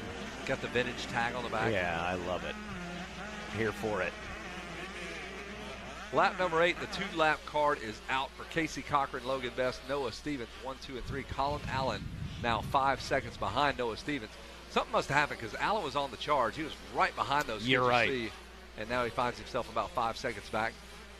Thor Powell only 3 seconds behind Colin Allen as we follow along the Husqvarna Fox Racing ride of Casey Cochran.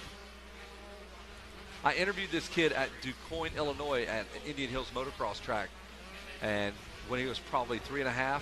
Oh, wow. And his mother has photo of that first time it was a small little race.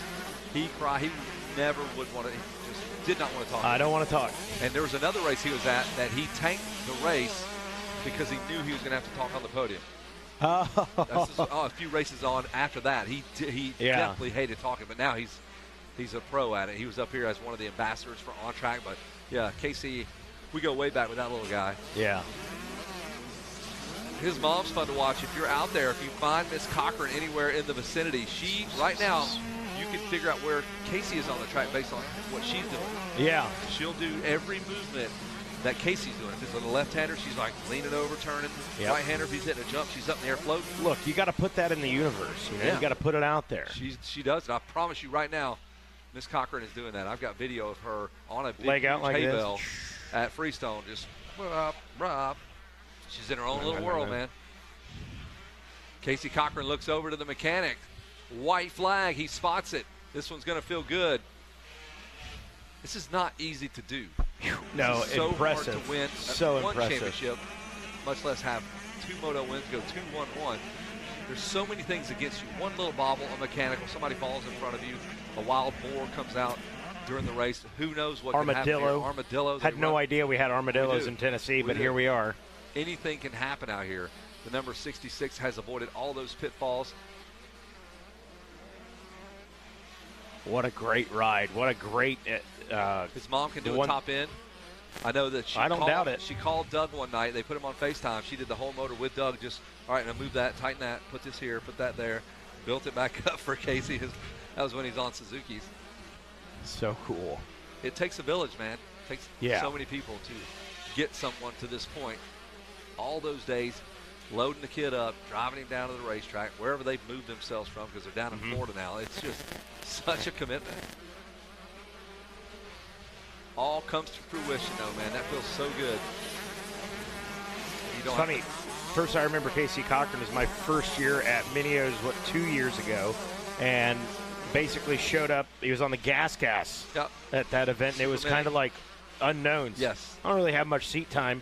And, man, he just laid them out. I mean, it was just an incredible He just changed over from Suzuki to Gas and had a great week. I do remember that as well. And he's having a great week here, folks. The number 66 has but 2 turns to go before he will be your national champion here in the 125 Junior 12 to 17 BC on this white flag lap. He opens it up to 11 seconds, and the checker flag is out. Ladies and gentlemen, your national champion, Casey Cochran. You're darn right. Yeah, throw the hands up, man. Well earned. Feeling it, Casey Cochran. What a moto for him. Ends up 2-1-1. Yeah, strong. Not perfect, but pretty darn close. Strong. Going to see all these kids for many, many years to come. Remember the names. Casey Cochran will get the win. Logan Best will be second. Noah Stevens, Colin Allen, Thor Powell.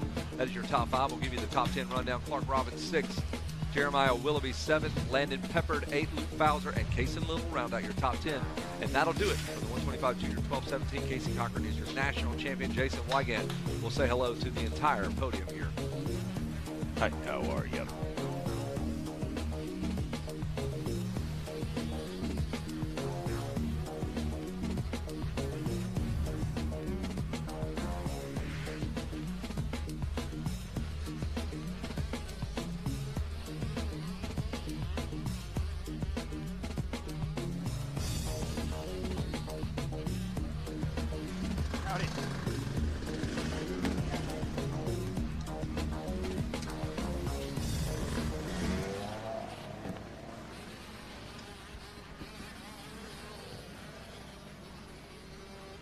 All right, that's a wrap on 125 racing here. And our final motos of the day will be 50cc action coming your way. But first, we're going to talk to our top 3 and our champ. And we always talk about the B class here at Loretta's and how stacked that is. And that's going to be next year with a lot of these kids in a rematch. This kid made a name for himself, running with the big dogs all week long. He will end up with a bronze in the moto. Let's hear it for Noah Stevens.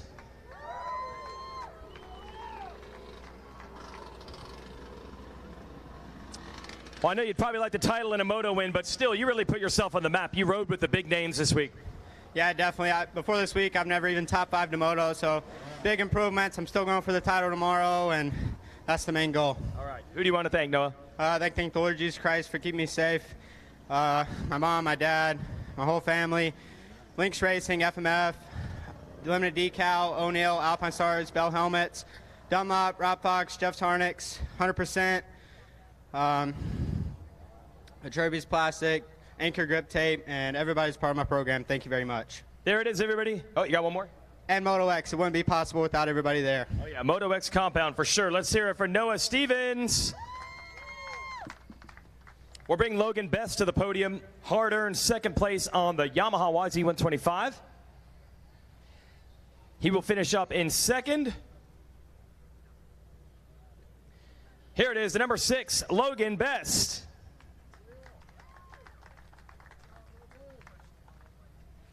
All right. How'd that moto go? Not bad. Got a pretty decent start. Bike, started messing up a little bit, but that's no excuse. I mean, came back to second, so, just fought. Yep. Who do you want to thank? My mom and dad, the whole NSA Rock River Yamaha team, Donnie, Danny, Cole, Jake, they're amazing. Bell Helmet, Moose Gear, Asterisk knee braces, Alpine Star boots, Dunlop tires, JMS Motors, Enzo suspension, and Monster, SOB. I have 2 amazing trainers over there, Swanee. Just everyone, thank you so much. All right, Logan Best, everybody, taking the silver. And he manages the weekend brilliantly. He ends it on a high note with a moto win, and that's going to unlock the championship. He even got the whole shot in this one. Let's hear it for your new national champion, Casey Cochran.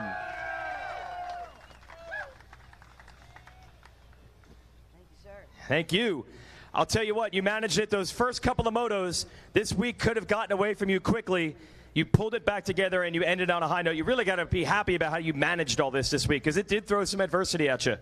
Oh, yeah, unreal. This was the moto I hit the fence in, so when I hit that thing, I thought the championship hopes were over for this class, and I was just like, got to move on to the next one. It's all on one, but pulled off a great ride there, and then consistent ride yesterday in this class, and then did it again today with another one, so I'm super pumped to be up here. That is awesome.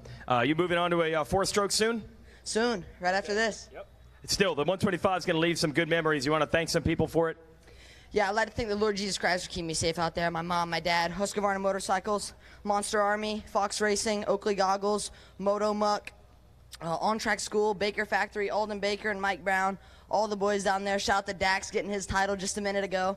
I was super pumped for him. And then Caden, that's my boy as well. So super good day for all of us. And I'm pumped to be up here. I mean, it's unreal. All right, there it is. I'm going to bring Tad from the AMA on up to the stage. This is the big one. That is the #1 plate, the national championship on the 125. Let's hear it for Casey Cochran.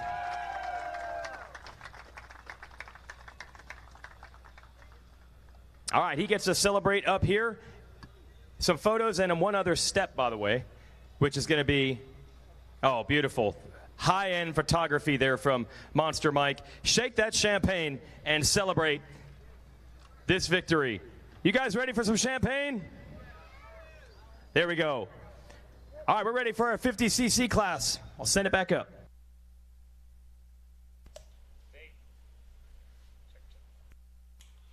Thank you so much for that podium interview right there. Give it up to Jason Wygant. Been killing it on the podium most day long. I believe we had Kevin Kelly down there a couple times, right, Kevin? Yeah, he admits it.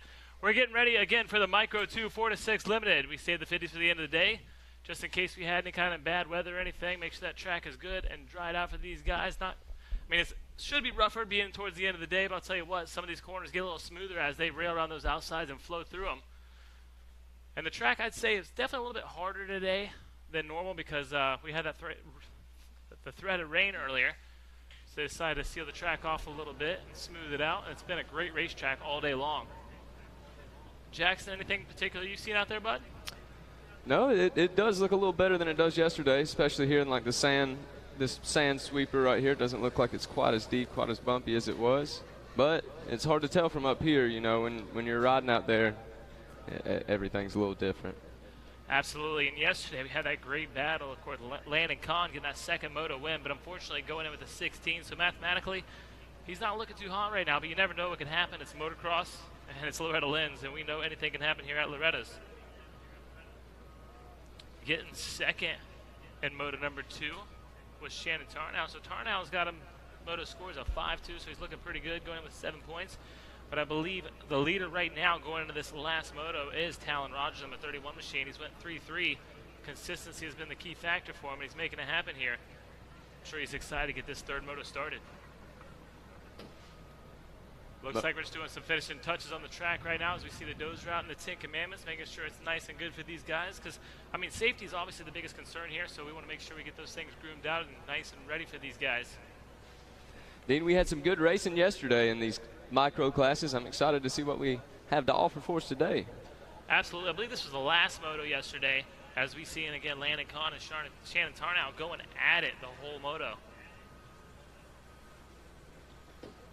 And your second moto winner, again, was Landon Kahn. He's sponsored by Mitten Cycles, Flock, T-Rex Throttles, and Top of Texas. All those guys helped him out get that second moto win. He's out of Grant Pass, Oregon. And finishing up in that second place was Shannon Tarnow on the number 51 machine. He's sponsored by O'Neill MX, Viral Goggles, Minton Racing, Easy Designs Moto.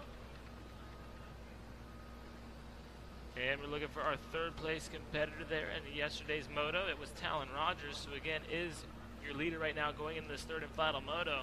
He's sponsored by Lerner and Rowe, Arizona, Turf Depot, Trackside MX, and FXR Moto. And he's out of Peoria, Arizona. Dean, how we have a second here. Right now, we have the on-track school graduation dinner at the Camp Loretta tent at 7:30. We're going to have the on-track graduation at the Monster Energy Arena. And then at 8 p.m. tonight, we're going to have the Yamaha Moto Tees Talent Show. Right before the Moto Tees Talent Show at 7 p.m., they're going to have the Loretta Lynn Kennel Dog Show at the Polysport Pond. That's always a fun one. Get those dogs out there. Jax, you got a dog competing in tonight's contest? I wish I did. My dogs are at home, but I will have to go. My wife is very excited for it. That's awesome. How many times have you been here to the ranch? I've been here for the last, I believe, 3 years. Awesome. That's awesome, man. What do you think about the talent show? Oh, you can't beat it. You never know what's going on with that talent show. We've seen some comedians. We've seen some rappers, some country guys, some custom music out there. That talent show is always a fun one. I was talking to my buddies a couple days ago. I was like, we should do a wrestling match, you know, for your entertainment wrestling match. We can get a table out there and some chairs and really make it some fun, but they weren't in for it. I was the only one. Yeah, no WWE this Friday. Yeah, I wasn't going to be involved or anything. I was just going to be the coordinator. There you go. The foreman of the match. Yeah, I was going to be the announcer, exactly. You're right about that with Kevin Kelly. And, Kevin, you got this Chef Steve's popcorn. Where'd you get that stuff at? You get that here at the ranch?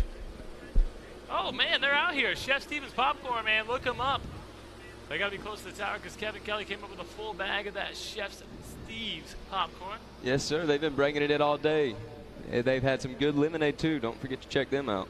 Absolutely. Big thanks and shout out to all our vendors and concession stands we have on here for all week.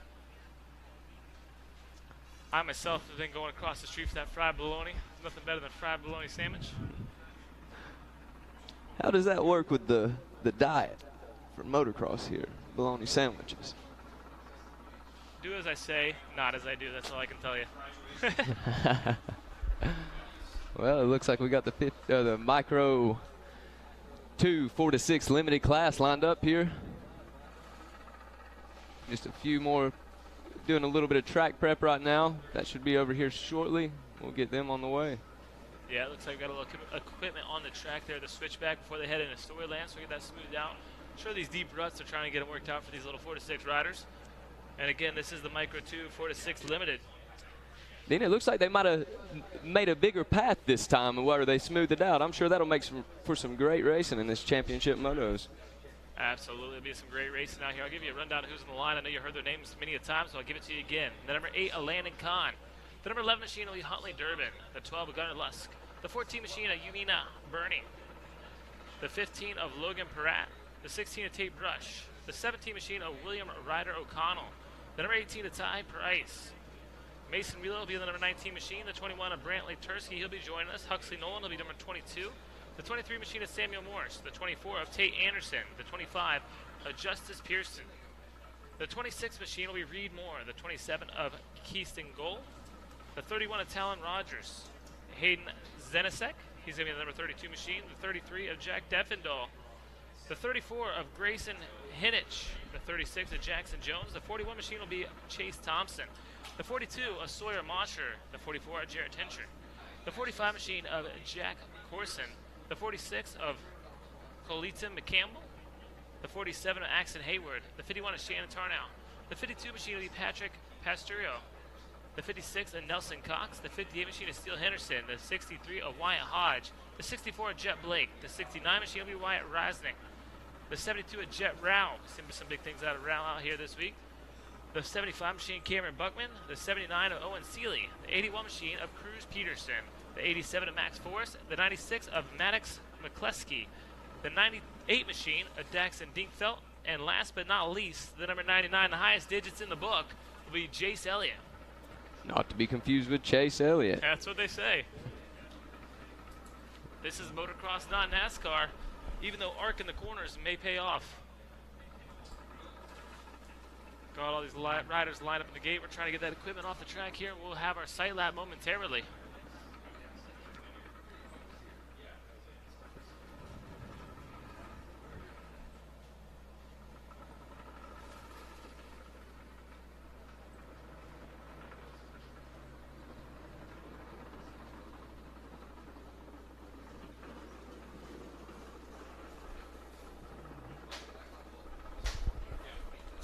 these riders to take a look out into the field and see what they're touching up out there on the track so they can talk to their young riders and tell them the hot lines.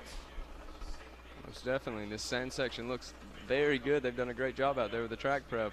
Absolutely. They always do a great job out here. And luckily we didn't get hit with too much of that rain. We got a little bit of rain, which kept the moisture on the track. And as I'm looking down, I see after that sand sweep, we got that little sweeping corner into that Yamaha single. And you know, we've got very lucky this week with the rain. I heard Kevin Kelly say it was raining 6 miles out of here all the way to Nashville, it seemed like. And then I was the opposite way staying, and it was absolutely flooding where I was, just pouring the rain all night, all morning. It's we're lucky. We're lucky.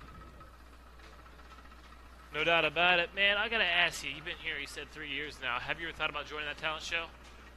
I have not. So I feel like you got a good country singing voice. Well, maybe that's the confidence that I needed. There you go. Looks like Jason going to join us up here in the tower. What's going on, bud? Well, this just in. I found out what my talent is, and apparently my talent will be hosting the talent show. We were man down. Our man Rodney Tomlin not feeling well today, so I've been drafted in for the first time ever. I will be hosting the Moto T's talent show tonight. Now, I think back in the day it was both a talent and fashion show.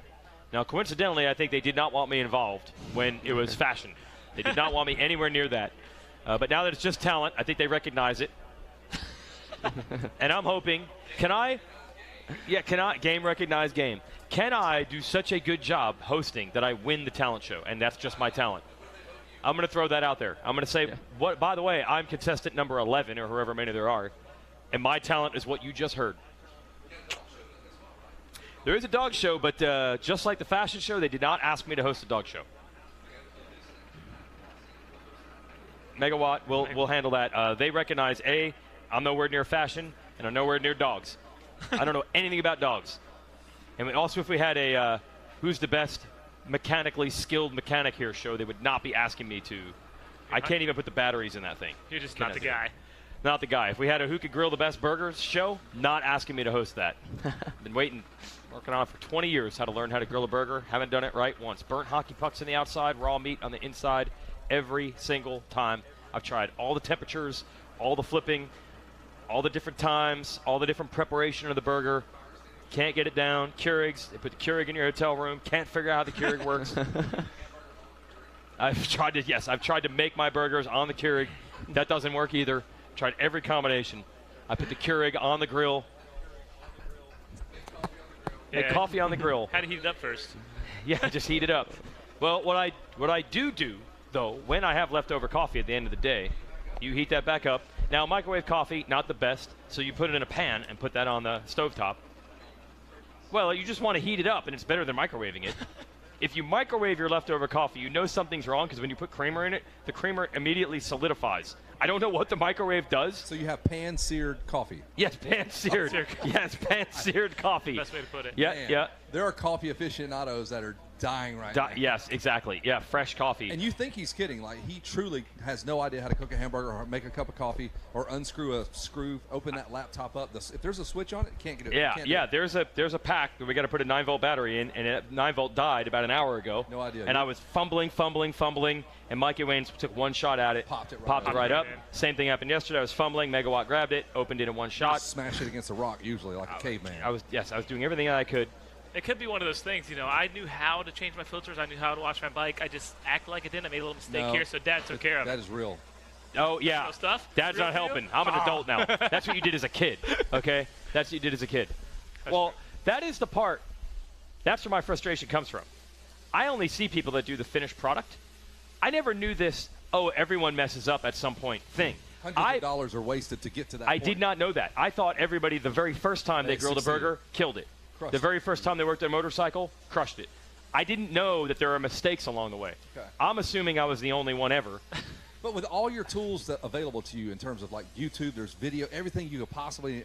You know how many times I've read through the Bobby Flay How to Cook a Perfect Burger? You can read it, you can watch it all you want. I do exactly what it says, 3 minutes per side at this temperature, flip it, 3 more minutes. It comes out everybody at home burnt on the outside, red on the inside. And there are some top flight grillers here. Oh, this you is like know. the grill mecca capital of the world. Absolutely. Yeah, I am. This kid's on the line. By this age, they can grill a steak like nobody's business. 7-year-old kid. Yeah, Dad has made them do it. Made sure of it. Yes. Look, I have a 7-year-old kid. He could easily have been racing in the Micro E class this year except for one problem. His dad is terrible at being a dad. That's me. I do not take him riding. He wants to ride all the time. I can't find time to do it. I don't know how to work on anything. I had to get him one of the Micro E-bikes just because there's less work to do. I mean, yeah, I came up here a few years ago with your PW. It was upside down, pouring gas in the back of your Jeep. Yes. I'm like, that's not a good idea. Yeah, I drove here like 7 hours within the back. Of gas like all over on the inside, and I could not figure out why is this the happening? petcock on or off, gas just pouring out. Yeah, dude. It's terrible. I had to bring it all the way here just for the Yamaha guys to work on it because I could not do it myself. Tech support he drove. Although something weird happened in 2020 when we had this break of like no work going on for like 2 or 3 months, like March, April, May. I suddenly started getting better at fixing things. I don't know what went on. Like I was going in the garage and working on stuff, and it was starting to come together. There was some sort of I wasn't multitasking and trying to do 9 things at once, and I must have had a little bit more time and patience or whatever, and I'm like, it's coming together. It's called focus. I guess that's what it is. Because normally it's like I'm trying to keep up with the Slack messages on the computer when it's a work day, because they're all work days, all 7 of them, while you're trying to wrench on a bike. That's probably not the way they recommend it. And all of a sudden in like 2020, I was like, I'm going to put new handlebars in this bike. Let's see if I can do it. And it would be like, oh my God, it worked. It worked. The handlebars are on the bike. We're good. So you can do a filter, right? I can do a filter. Can you lube a chain? No, I'll tell you one problem with the filter, though. The oil, the gas. How does anyone know? Well, that's the first part. You always use gas, you never use gas. You always use filter cleaner, you never use filter cleaner. There's 2 always, 2 nevers that are completely opposite. Second of all, how much filter oil do you put on? How do you know? I layer it good and I squeeze it out. Layer it good. As much as I can. Layer it good. If Layer it good. Yeah. Excess coming out. We're underway. Sorry about that. No, wait, that's just the That's lap. sight lap. That's sight lap. So I hear parents cheering, and I'm freaking out. It was a crash. Oh, that's why. Okay. I'm like, I thought it was a sight lap. I heard parents going nuts because we had a crash in the sight lap here. Just run out this tower and see what we got brewing here, boys. Trying to slow him down. Mr. Yes. Perry out on the middle of the racetrack. Let's figure out what the situation is here. We had riders go down got right it all in front cleared of us. up. Okay, they're out. Yep, they're couple riders up went and down. It was just a blind spot, so they're coming. Yeah. The sun's right in their eyes, and they were having to slow those kids down. Good point. All right, yeah, I thought it was a sight lap. Then I heard parents going nuts. And I'm like, wait, they're cheering the sight lap. Nope. We had a rider down. They were jeering the crash. So anyway, yes, when I was first learning how to oil filters, there is no guideline for how much oil do you put on it. A good amount. So just filter oil just dripping out of the side of the airbox of my bike all the time because I don't know how you know. Yep. I mean, well, you put it on there, and then you take a rag or paper towel and kind of get the excess off. You ever heard that? Oh, I did not know that. There you go. So put as much as you want. Then I did not know you take the excess towel, off. And then you get the excess off. I did not know. I just learned that now. All right, so filter, you got that covered now. Put a little, yes. Put a little grease on I could never figure out the chain. Chain? Why not? Because I would get it where I wanted, and as soon as I started to tighten that axle, it would go right back where it started. Yeah. I always put a wrench like in a sprocket. Yeah. So now I've heard this thing. Don't you know to put a rag or a wrench in the sprocket thing? Yep. Tightens it right up so you can tighten them. You just, but your dad kicked you out of the garage. You told me that you were never allowed to. No, never allowed. That's why because I was just going to get in his way. That. I didn't know it. I just watched my dad do it. Yeah, no, my dad said, "Get out! Don't get in my way. Don't distract me. Get out of here." And my dad did barely anything. And look what he did to you. Yeah, and only at that brief, like 6 to 8 week period in 2020, with the pandemic, I started to get the stuff down. And now you. I had the chain super dialed on that shaft drive P-dub. I had the chain super dialed. Really had the shaft drive dialed. I got to ask you, is the kid going to be old enough to ride the 4 to 7 class next year? No, this was it. And in fact, I was bummed last year because it was a 4 to 6 class. Yes. And then they changed the rule this year to a 4 to 7. That was not me. I did not ask for that. Dad, I could still ride. Yeah, and he's ridden 7 times in the now 8 months of 2022. So that's not going to get the job done. And honestly, I'm sure whatever weekends there were areas and regionals, I was at a Supercross or something anyway. So he's hopeless. He has no chance. He's smart. He's good with numbers. He's going to make a great. He's good with numbers. Well, the good news is this year he started like baseball, and I'm like, good. Your mom can take you to those. She can take you to baseball practice. Sure. You don't need me for that. A glove. Yeah. Can you drive a vehicle? Can mom take you to the baseball field for baseball practice today? We're good. Hey, guess is what? she going to take you to the motocross track? Heck no, she's not taking you to the motocross track. The bounce back, the little pitch back thing. All right, guys, and the gate's down. Oh, wow, we got some race. Oh, what are riders thank going goodness on we have Jackie Legs here. All right, big battle for the whole shot. This is our final day, by the way, of 50cc racing. We wrap it up here. So they are final 4 motos. Landon Kahn, who's gotten some great starts all week, has the Stasic Hole Shot Award on the number 8. Yeah, I was just saying. Oh, and an endo. Ryder was probably about, what, 6th, 7th place? Popped right back up, though. He's back on the bike already. Got to respect that. It's time to get back and work, but he's definitely up in that top 10. But like I was saying, tough break for Landon Kahn. He was going into that moto number 1 with a 16th finish. Won moto number 2, and he's leading the way right here as we see. But mathematically, I don't think it's going to work in his favor. You tend to see that in these 50s more than the other classes, the inconsistency.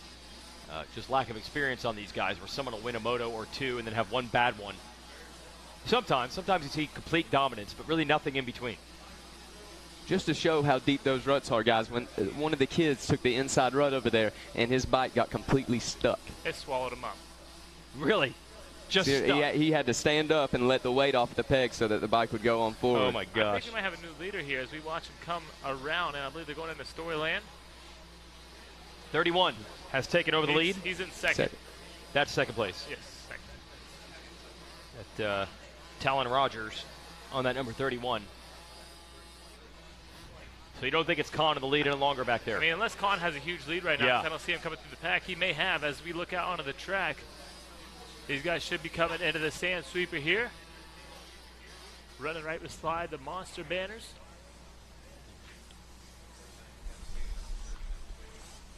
It is not Landon Kahn. It's that orange rider right there, the number 72 machine leading the way. That is the 72. Jet Rao. Wow, it's Jet Rao. He's doing it again. Dude, Jet Rao had an unbelievable ride yesterday, I believe. Where did he finish up in that moto? He got 9th that moto, but he won our first moto. Yes, and yesterday, I believe he crashed, went back, and went 23rd to, what was that, 9th? Fight his way to 9th. Yeah, 23rd to 9th, I think, late in that race. So Jet Rao has had unbelievable speed, but he might end up coming short of the title. I mean, he was so sad yesterday. He put in an unbelievable charge, but didn't show in the results. He's out for revenge right now. Jet Rao. And there's that 31 still in second. So what happened to Kahn, who grabbed that Stasic Hole Shot Award? Definitely a tough break for Kahn. I see the 44 machine checking in with us. That is the 44 of Jared Tincher. Tincher out of Elkview, West Virginia. Your 4th place competitor right now is the 25 of Justice Pearson. And 5th spot, rounding your top 5 is Jackson Jones. In the 6th position, we got Tate Brush. In the 7th, we got Cruz Peterson. In the 8th, we got Brantley Tursky. In the 9th, we got Samuel Morris. And in the 10th, we got Jack Defendahl. And I still don't see the number 8 machine, so what a tough break for Landon Kahn. You know, he's feeling confident coming into this one. He won the second moto. He got the whole shot. Everything was in his favor, but obviously having some problems out there. Jet Rao is actually only 3 points away from winning this title with a 1-9-1. Talon Rogers sitting on 3-3-2 scores. That would be enough for the title. That's complicated math, more complicated than the 4 to 6-year-olds could probably handle. No doubt about it. So right now, the 31 machine Talon Rogers, I mean, fate's right there in his hands. And again, second overall, as they sit right now, you know, these things could change quite often, but Jet Rao sitting in second. 3rd spot is Tate Brush, and that could be our podium. But this is a long race here for these 4 to 6 riders. Shout out to the 14th place rider. That's something that all these 4 to 6-year-old kids need to do in life. What's his name? Reed Moore. Reed Moore. His name is Reed Moore. That's a good one. In the number 14 spot. That's good life advice for all you 4 to 6-year-olds out there. Probably just about getting old enough to read. Well, 14th place, Reed Moore. It's R-E-E-D. But, you know, if you're new to reading, you wouldn't know the difference. Chad Reed Moore. It looks That's like, right. Battle's on right now, Jackie. Looks like Tinter's going to be able to take over the 2nd position. Tincher's on a run right now. Yeah, Tincher's a ripper. I've seen him down there at the regionals doing some work. Did you see that both feet off, never let off? Mm-hmm. Yeah, that's tough to stand for these little bikes. Jet Rao leading, but Jarrett Tincher wants to make a run for it. Where was Tincher? 7-6 in the previous 2 motos. And then Shannon Tarnow, who we had on the podium previously, is 13th right now. It is all over the map with scores in this class. Absolutely, Jason. You look at like 3rd to about 6th place are pretty tight within 1 point, so anything can happen right here as these guys battle it out. I believe if Tincher makes a move, he'll make a move overall as well. But remember, everything we announce up here in the tower is totally unofficial. Good point. Don't want to take my word for anything. All right, let's see if Jarrett Tincher can make a run for the lead here. He's 2 seconds down on Rao, but he's going 2 seconds faster, at least in the previous lap. Talon Rogers up to third. That would be your champ if he could stay there. So if you're Rao or Tincher, you need something to go wrong for Rogers. Yeah, but Rogers, you look at timing and scoring right now, he's got a decent little lead over the 4th place rider, Justice Pearson. And Tate Brush looks like he moves that 5th spot and round out of the top 5. And guys, Jarrett Tincher is going to have our fastest lap of this race with a 2:45.5. We might have a Tincher-Rao battle brewing here on RacerTV.com with our 4 to 6 limited class. We have 4 what we call micro divisions, or essentially 50cc classes, 4 to 6, 7 to 8. The the shaft class, which is really only Yamahas, and the micro E for the electric division as well. And watching for that Tincher, Rogers, Rao, top 3 to come through.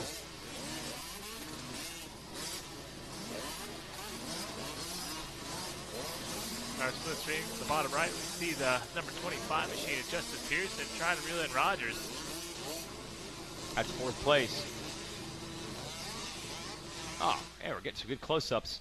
See the numbers a little bit better on these little guys. Yes, that was number 8, Atlanta Khan. He is out there on the track, but I'm looking at the overall score to picture this one. He is in 41st, so they checked in that last lap through, so hopefully he can make a move before this one's over. Actually, he's up to 36 now. Okay. But that's only going to put him 17th overall, so hopefully he can do a lot more work out here before this one's over. There he is in the number 8. He had your whole shot, and now just trying to make a comeback. Something obviously went wrong almost immediately. Oh, another rider tumbles off the side of that roller on the inside. Not a big crash, but going to cost him some time. Yeah, it's definitely going to set him back a little bit as he goes into the markers. And through the sand we go. Is this the battle for the lead? Is Tincher closing the gap? We'll find out in a moment. I believe you're right on that one. I think Tincher, he's on a move right now, and he's trying to get this final moto win here in the Micro 2 4 to 6 limited. Could we have 3 different moto winners in 3 motos with Rao, Khan, and Tincher's going to take a swing at it. Yep, here they are. Going to be close. They come in, they drop off the beach, and they head up to the finish line area. We'll see them come by the tower here in just a second. Again, your leader is still the 72, a Jet Rao, but Jarrett Tincher is all over that number 2 position. We'll see what the lap times say as they check in with us. 2:46 for our leader, Jet Rao, and a 2:44 Jarrett Tincher. So he's right there. He's 0.8 seconds to 0.8 of a second behind him. So, you know, he is riding with some confidence right now as he sees himself reel in the number 72 machine, Jet Rao. 3rd spot is still Talon Rogers, so he's sitting comfortable there with, I believe, about a 10-second lead over our 4th place rider, Justice Pearson. He chopped 2 seconds off again. That's what brought the lead down to this, which is essentially nothing. So we've got elbow to elbow, wheel to wheel, bar to bar between Rao on the 72 and Tincher on the 44, and Tincher taking a look down to the inside. Yeah, nearly making a run right there down that straightaway on the inside, trying to set himself up, but they got to go to the middle of the tracks. I believe those inside ruts are still a little too deep for these 4 to 6 riders. Into the 10 Commandments we go. Rao, Tincher. They pulled away from Rogers, who would still be your champ with 3-3-3 moto scores. Thou shalt not give up the lead in those 10 Commandments. Tincher's going to try to make a move to the outside. Yes, because the outside goes inside here, and the left-hander in the Storyland. Not going to happen. He is denied for the moment, but man, look at that. I know that is not 0.8 seconds. Wait, did he blow by him, or is that a lap rider? I don't know. I can't call that one. Yes, that was Jet Rao. Yeah, he must have made a mistake because he just breezed right by him on a straightaway. Rao must have made a mistake. I thought it might have been a bike problem. Yeah, as Rao didn't hit that double over there in the Storyland. And coming out of the back now, Tincher into the lead. So trying to make it, again, 3 different moto winners in the 3 motos for this class. And I hate mathematics, but I believe mathematically that'll put Tincher up into that 4th overall position. But we'll see when they come back and check in the timing and scoring. Well, it only makes it that much easier for Talon Rogers to win this title because now Rao is back in 2nd. But Rao doesn't like being back in 2nd. He's making a run at Tincher. Yes, Rao's got a good line here in the sand section as they drop into the middle of the track. We'll see him come around the beach here in just a second. Wow, he's got the inside right there. So almost a pass made for the number 72 Jet Rao, but not going to make it happen. Let's see if he can make it happen as they go around the beach. Hopping, skipping over these jumps and bumps. Rao down to the inside. He had a nice line lined up, but it wasn't enough.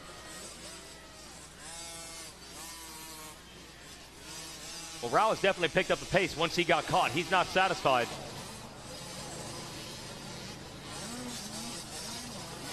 Yeah, I know it's a flat podium, but potentially there are 3 steps in that podium, first, second, and third. He wants to get in that top step for sure.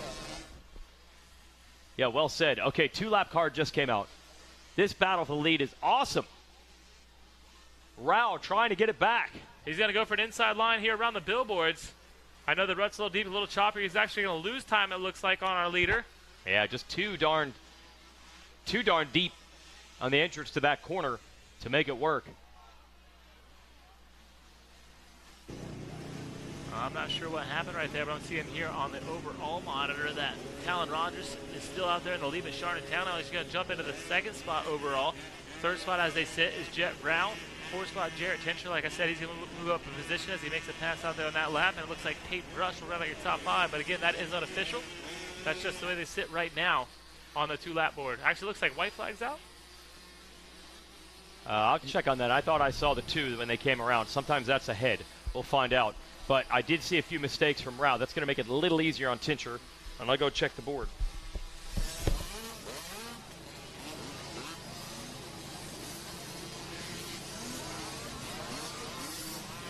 It is the 2 card out. My apologies, guys. A little excited. So we have 2 more laps of racing. So I can't wait to see the white flag lap. It's going to be going on right now. Jarrett Tincher, Jet Rao, as they're running 1 and 2. And they have about a 10-second lead over the 3rd place rider, which is Talon Rogers right now. And again, it's his championship to win or lose. Let's see if he can do it there in that 3rd place position. Your 4th place rider, Shannon Tarnow.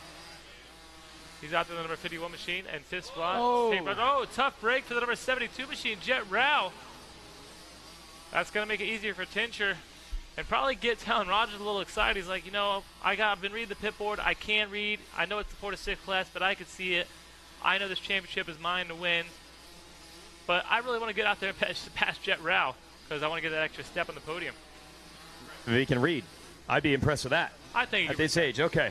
And we're going 1-word sentences down on those pit boards anyway. Exactly. You got it, champ. Whatever we can do, we'll make it nice and understandable. I actually should draw smiley faces and thumbs up, stuff like that, some stuff you can really understand. Yeah, most definitely. I'm sure Dad is over there in the mechanics here right now giving 2 thumbs up for Talon Rogers, who currently sits in that 3rd place position, but looking good in the overall picture right now. And our running order this last time around will be Jarrett Tincher in the 1st place, Jet Rao in the 2nd, Talon Rogers in the 3rd, Shannon Tarnow in 4th position. In the 5th position, we have Tate Brush, Justice Pearston in the 6th, Jace Elliott in the 7th, Jack Defendahl in 8th, Axton Hayward in 9th, and Cruz Peterson in 10th. It looks like we have somebody down here in the sand section. Hope they're okay. Looks like we'll be in the white flag this time around. The white flag is out for Jarrett Tincher, who now has a 10-second lead over Jet Rao. So that's going to be some confidence there for Tincher. You can put it on cruise control right here in this final lap. The 31 machine, Talon Rogers, he's going to check in with us. He is still in that 3rd place position. Shannon Tarnow, he's in the 4th spot, but man, his lap time is significantly faster than Rogers, so we can see what happened here in this last lap. Tate Brush in the 5th spot, rounds like your top 5, and I'll tell you what, man, I play poker, and Talon Rogers going with a 3-3-3. That's one of my hands right there, a set of 3s. Yep. And if they finish the way they're running now, Talon Rogers will be your Micro 2 4 to 6 limited champion. And I got to shout out Jace Elliott. He's got a best moto finish for him right now. He's went 10 and 12 Moto 1 and Moto number 2, and he's sitting in the 6th place position. So a huge shout out there for them running that machine. And it looks like consistency is going to be the key here. Oh, consistency is always the key, Jackson, especially at Loretta Lynn's ranch. Steady as she goes now through the 10 Commandments. Tarnow is on a move. He really wants to get Rogers before this one's over, but it might be a little too late as you see Tate Brush as well behind with that number 51 machine. And Dean, I'm amazed at how much these micro 246 guys have tore up this track. They are on the gas. There's ruts everywhere. I just watched them clear them all up, and here they are again. Oh yeah, these guys are on the gas, and those Cobra motors, there's something else.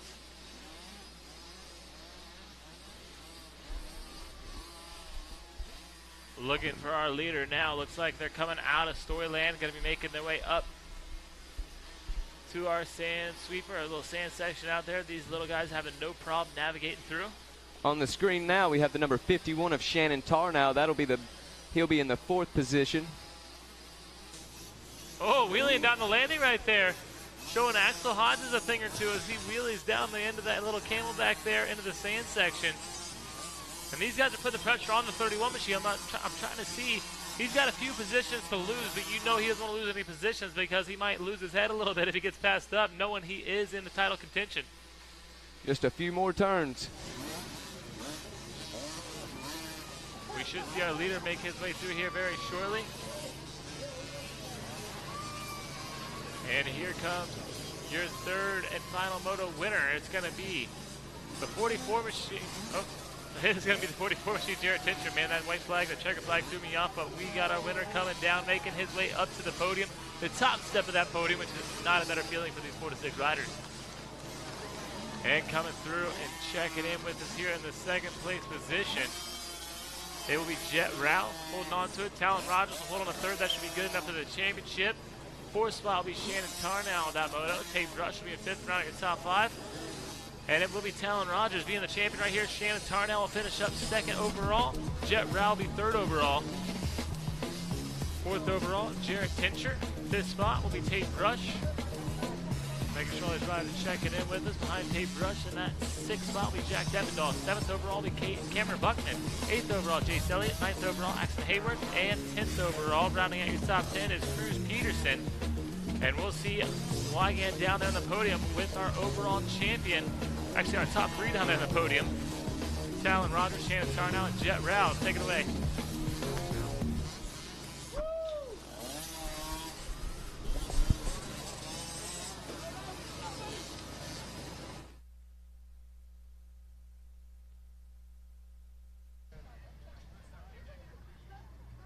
Awesome performances here. We got a lot to get to. Championships, of course. But moto wins feel good, especially when you do that, making moves. And we got some stars of the future here at Loretta, well established. Make sure my math's right on the overalls.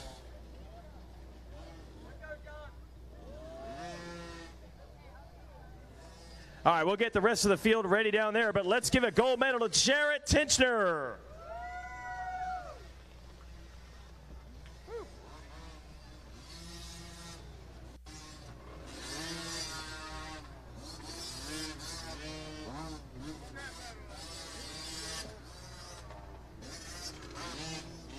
Yeah, Jarrett.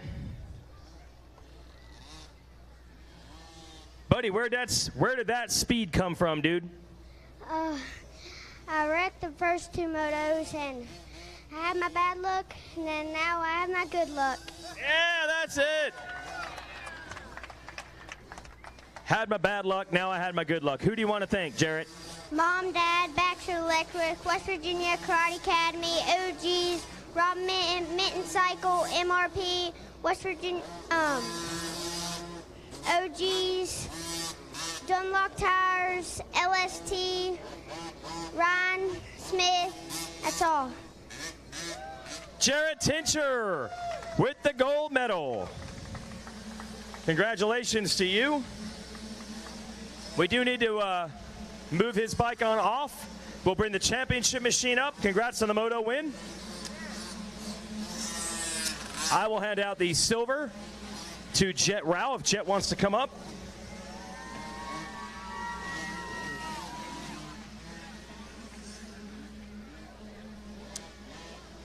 Okay.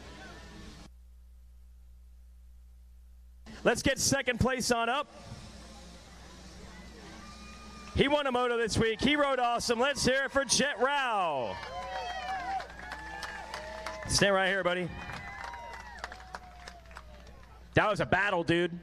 I know, right? Do you have fun out there this week? Heck yeah. Yeah. And we'll see you back next year. Who do you want to thank, Jet? My mom, my dad, Cobra Town, Dream Chasers, B Moto, Sofa, and that's it.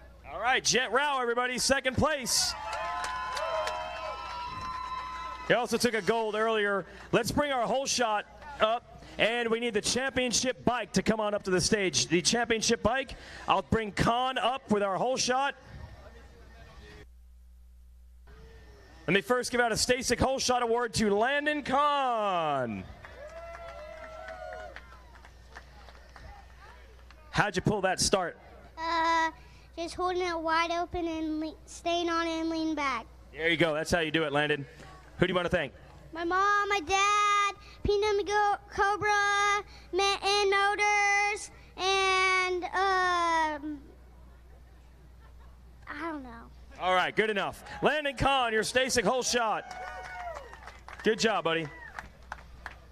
All right, Landon, you can keep that, and we're going to bring the number 31 bike on up.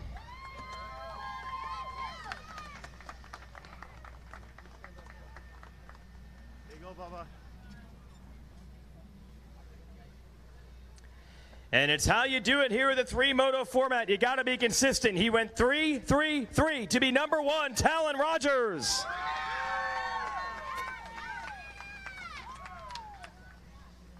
How good does this feel? Good. First time doing this. First time doing this. First time at Loretta's? Yeps. And you won. How about that moto? Tell me about it. It was really rough. I got a good start finally, and yeah. Yeah. Who do you want to thank, Talon? My mom, my dad, brother and sister, Dunlop, Pro Taper, FXR. Yeah. There it is. There's your national champ. Let's bring up Tad from the AMA. And let's hand out the number 1 plate in 4 to 6 micro. Talon Rogers.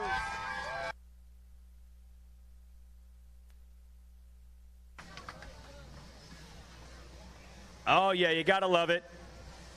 And I will hand out some champagne.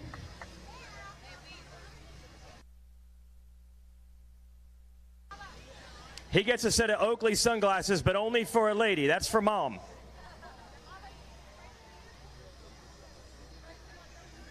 All right, here we go. I'm going to give you that.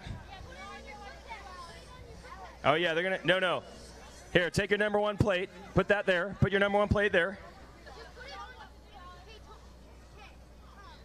Campili knows. We got Alex Campili here, who had a title in 85 to show us how to do this. Thanks, Alex. There we go. There we go. Yeah! All right, I'm going to send it back up. Talon Rogers, Jet Rao, also our moto winner, Tincher. Great job, boys. Send it back up. That's awesome to have Cam Pigley. He's actually a 65 class, he got a championship in. That kid was ripping out there for sure.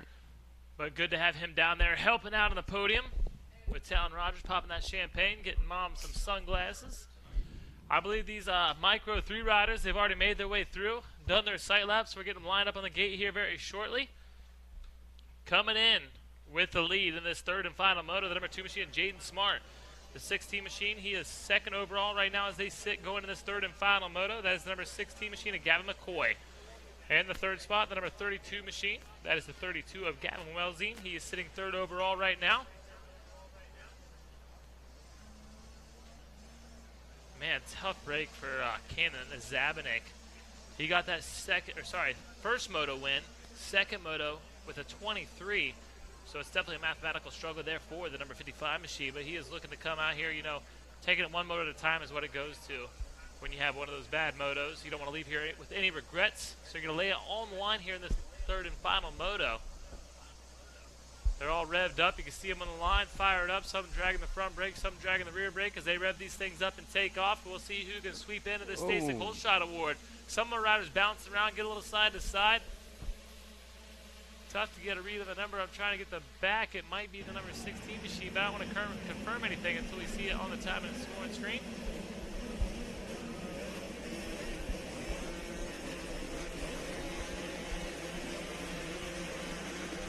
It was Corey Holmes, actually. I mistaked that 18 for a 16.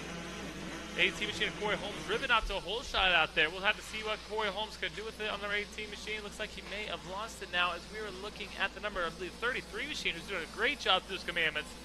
You can tell he studied this thing. That's a 33 of Tyler Hinton. And Hinton having his struggles coming in with a 22 and a 26. So hopefully he can better himself in this moto as he looked great through those 10 commandments. Looking for the number 18 machine, our hole shotter. He's coming into this moto with a 14 and 8. So he's looking at a top 10 here if he can hang up in the top 10 position before this one's over. I can tell by that ride style. Looks like we might have Gavin Wellesley there in the second place position. And maybe a 20. Must be 28. Oh, and Salomon. I must be messing my sixes up with the eights. What did you see on that bike, Jackson? I was not able to catch that one when it came around. It happens, but again, right now out on the track is our Micro 378 Limited lineup on the starting line. One of our favorite motos, the Micro 146 shaft drive. See if Myers can go 1-1-1 in that class. It'll be an impressive ride for sure.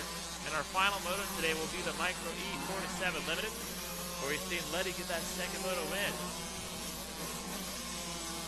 Looking out on RacerTV.com now, as we see all these riders starting his crowd. It's amazing after that hole shot, first to last, the difference it makes to get that hole shot is just enormous.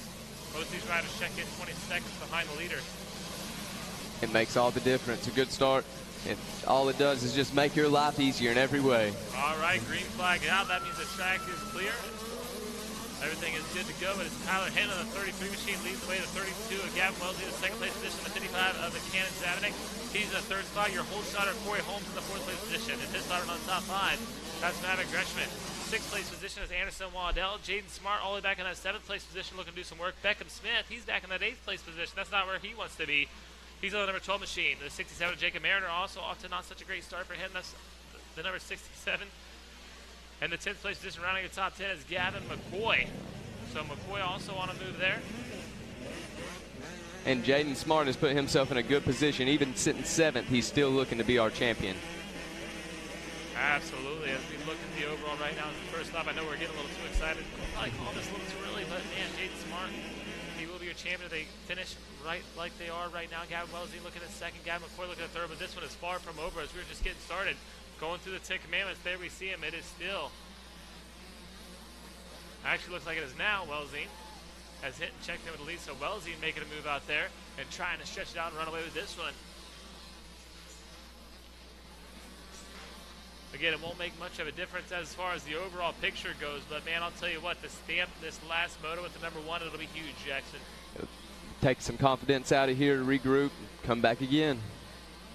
Yeah, I believe most of these riders, they'll be coming back again on a 65cc machine, as most of them are already riding 65s right now, training for the 50s. If you didn't know better, you might think these were 65s the way they're going through those 10 commandments, hitting all these jumps like they are. Absolutely, they definitely got the power up on these 50cc senior machines. Plus, they don't have to worry about shifting gears. Looks like McCoy's starting to make some moves right now. And there's the number 2 of Jaden Smart going on the inside. Yeah, Smart all over the number 55 machine is Zabanik. We'll have to see what happens. They go into the beach corner. This is that beach sweeper. We see a 33 and the 55. But look at number 2, hugging it tight, taking the shorter distance. These guys are side by side. Oh, mistake there. One of our riders going off the track. I don't believe it was number 2. I believe it was the possibly number 55 is that. I think it's positions there. I do believe so, Dean. Yes, it was. It was the 55 of Zabanik having a little problem there. Checking in with us too, Gavin Wellesley in your leader, Jaden Smart in second, Tyler Hinton in third, Cannon Zabanik, he's in the 4th spot, 5th spot is Corey Holmes, 6th spot is Beckham Smith making some moves, Maverick Greshman, he is in the 7th place position, Gavin McCoy, he's in the 8th spot, and Jacob Mariner in 9th. Anderson Waddell, not where he wants to be, he's in the 10th place position, and look at a rebound from that one, and make some passes before this one's over. The 11th place position, Luke Shelton. 12th spot is Vincent Lamont. 13th, Carter Pilgrim. 14th, Micah Nix. 15th, Weston Otto. Jace Soderberg, he's in the 16th spot. 17th spot is Grayson Porco. And 18th place position is LeBlue. He is in the 20th place position. That's your top 20 run down here at the ranch.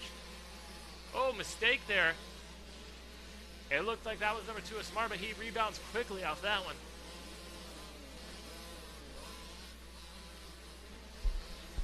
I'm not sure if it's getting smoky out there. These 2 strokes are burning some oil.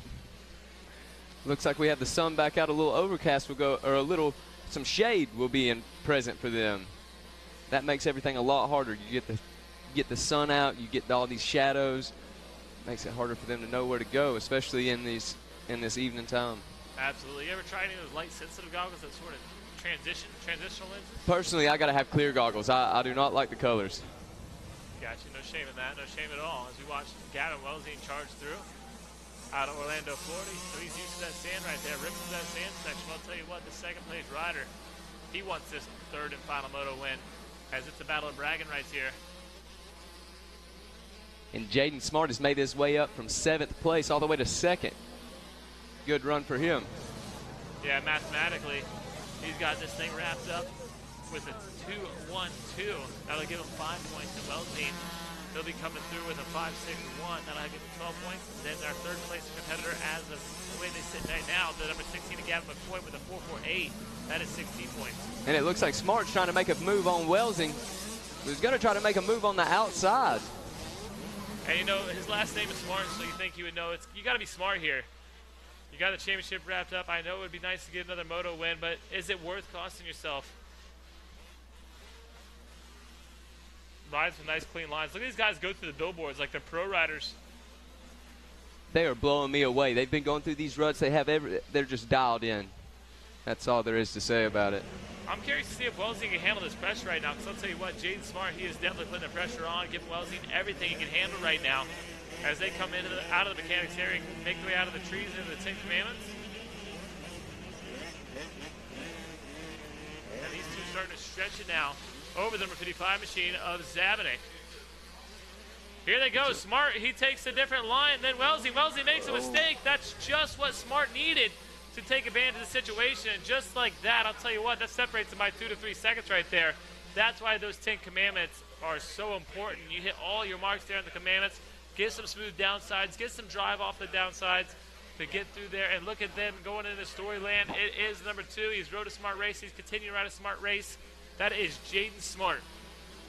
And as we were talking about yesterday, if you don't get a good drive out of that corner before the 10 Commandments. Standing up through that corner, actually dabbing his foot while standing up. That's nothing but skill there for Jaden Smart, that Cobra Elite rider. Wellesley also one of those Cobra Elite riders, so definitely showing Cobra what they got here as they're running 1 and 2 right now. Not only in the moto, but in the overall as well. I think they've been taking some notes from Chase X and Eli Tomac. Oh yeah, there's no doubt about that. Watching and learning. Both our riders mistake-free through the sand section. And Smart has to be excited about this run. He'll go 2-1-1 if he's able to hold it together. Absolutely, and of course, Zabinick with some issues out there. Zabinick, he won the first moto and finished up 23rd in that second moto, so that really hurt his overall score. But to be up here in that 3rd place position has got to feel good.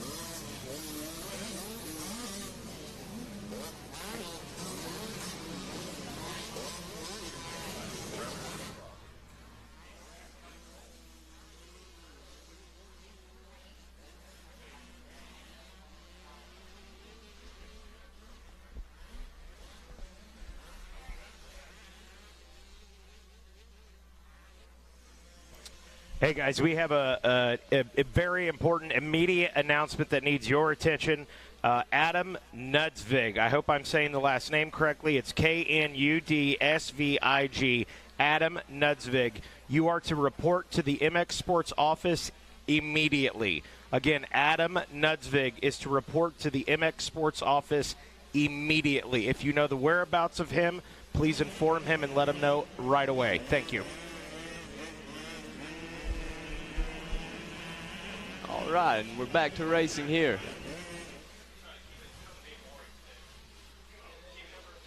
Who are we watching in that picture there, Jackson? Making the way through the ticket man. I tell that style, that's Beckham Smith right there. I noticed that little man, went over to France with him. He's a tough competitor trying to make a move. It looks like he... Is that Hinton he's trying to make a move on as I'm looking at time and scoring? Yes, that will be Tyler Hinton. And it looks like Hinton's having a move made on him as well. There's a lot of riders up in this one. This is a battle going down right now. If I had to guess, that'd be the number 16 of Gavin McCoy at that lime green gear here. It is the number 16 machine looking really good.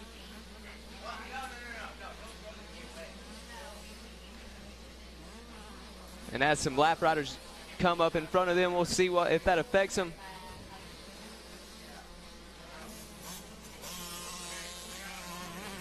Gavin McCoy coming through the sand section, chasing after Beckham Smith. Smith going to the inside, McCoy going to the outside.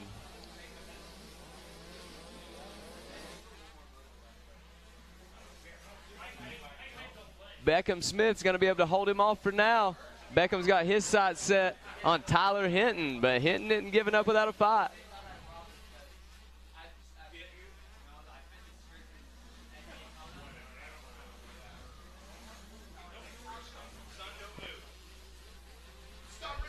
Man, there's some good battling right here. All the riders making the way to check it in. Jaden Smart checking in with a 2:22 lap time. Gavin Wellesley with a 2:25. So he's a little off the pace right now. It's Cannon Zabanek. He's checking in at third place position with a 2:22 as well. And Tyler Hinton in the fourth spot on the number 33 machine. He's going to check in with a 2:25. Beckham Smith also in the fifth spot with 2:25. And it looks like Wygan making his way to the podium. So this one must be coming to an end here. All right, now running order last time around, we're going to have Jaden Smart in the number 1 position, Gavin Welsing in the number 2, Cannon Zabanek in the number 3, and Tyler Hinton in the number 4 position. In 5th, we'll have Beckham Smith, and that'll round out your top 5 here in the Micro 3 7-8 limited class.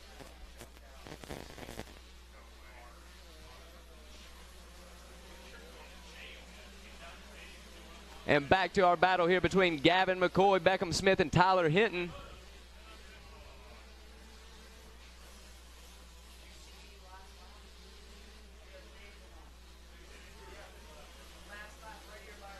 Tyler Hinton knows they're back there, but he's keeping it going. He's going to keep it pushing. And it looks like McCoy's able to overtake Smith. Smith's not going out without a fight, though. He goes to the inside. And McCoy is able to get it done and move into that 5th position.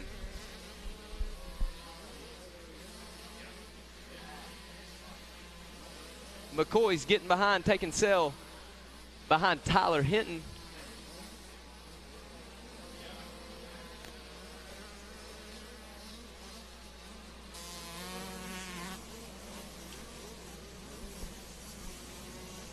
All right, Jackson, get me caught up to speed in this battle right here as they make their way out of the sand section into the middle of the track. About to check in with us here very shortly. This is our battle between Hinton, Smith, and McCoy. McCoy is able to overtake Smith. Right now, McCoy is going after Hinton. And we are on the white flag lap, I believe, so these riders should be seeing the checker flag this time around.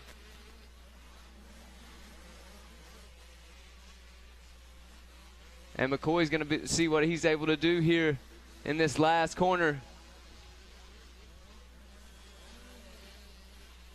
There I go, reading the monitor again. That's my fault. Here on the white flag lap. Now these riders got one more to go. That was close there. They almost got the checker flag as time was winding out. Looking like the pro riders out there. You know, you see some of those riders check in one time with like 22 seconds left. Got an extra lap out there on this treacherous racetrack. Of course, they've been grooming it throughout the day, but man, this is the last 2 motos of the day, so the track is super rough right now. And again, checking in with this, Jaden Smart, your leader right now, the number 2 machine.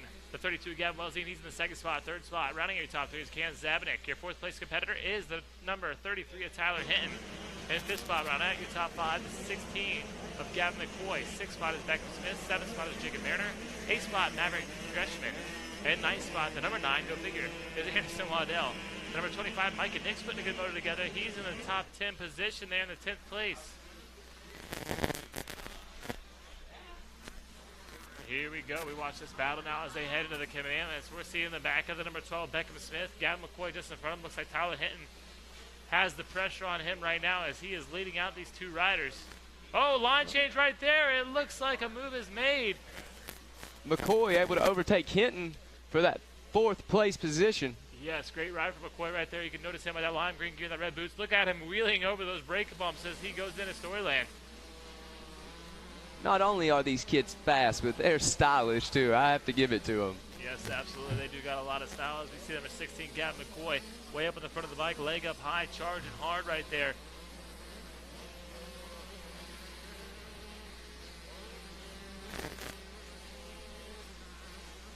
And we're looking for our leader. He should be making his way through here very shortly. Oh, tough break for one of our riders in that sand sweeper around the beach.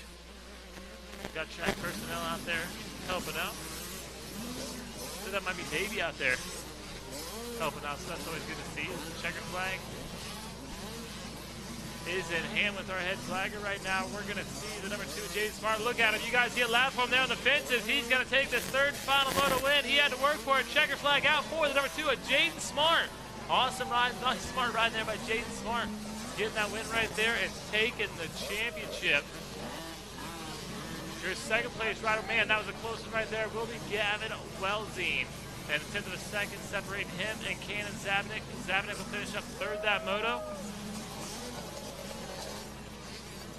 Gavin McCoy will check in that 4th place position. 5th spot running top, probably Tyler Hinton. 6th place position is going to be the number 12 of Beckham Smith. So great ride for Beckham to hold it up into there in that 6th place position. We'll wait for our 7th place rider to come through there. He is. That's the 67 of Jacob Mariner. Maverick Crutchman. He's going to finish up in your 8th spot. And your 9th place competitor. He's making his way through it. I believe it's going to be Anderson Waddell. It is Anderson Waddell. Get that move right there. And our 10th place rider, he'll round out your top 10. It's going to be Micah Nix. And we're looking at the championship results here, the overall class results. Jaden Smart taking the win. Gavin McCoy going to finish up 2nd overall. Awesome ride for him. Welzine, he'll get the podium position with 3rd overall. Jacob Mariner 4th. 5th overall, go to Beckham Smith. 6th overall, Anderson Waddell. 7th overall, Micah Nix. 8th overall, Buchanan Zabinick. 9th overall, Carter Pilgrim. And 10th overall will be number 18 of Corey Holmes. And it looks like we got that number 2 machine already up there on the podium. So we're going to send on down to you, Jason Wygant.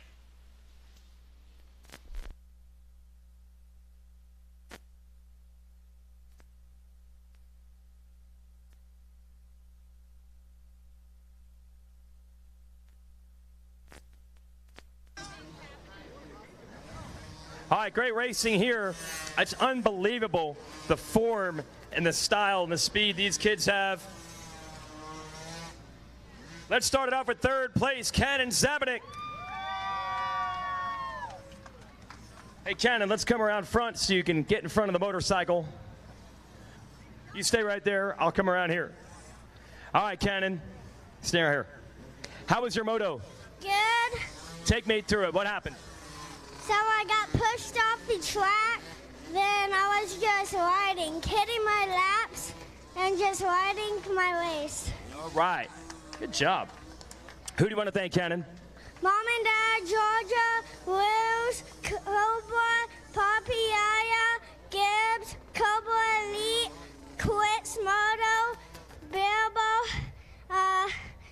Mitten, Cometic, Dunlop,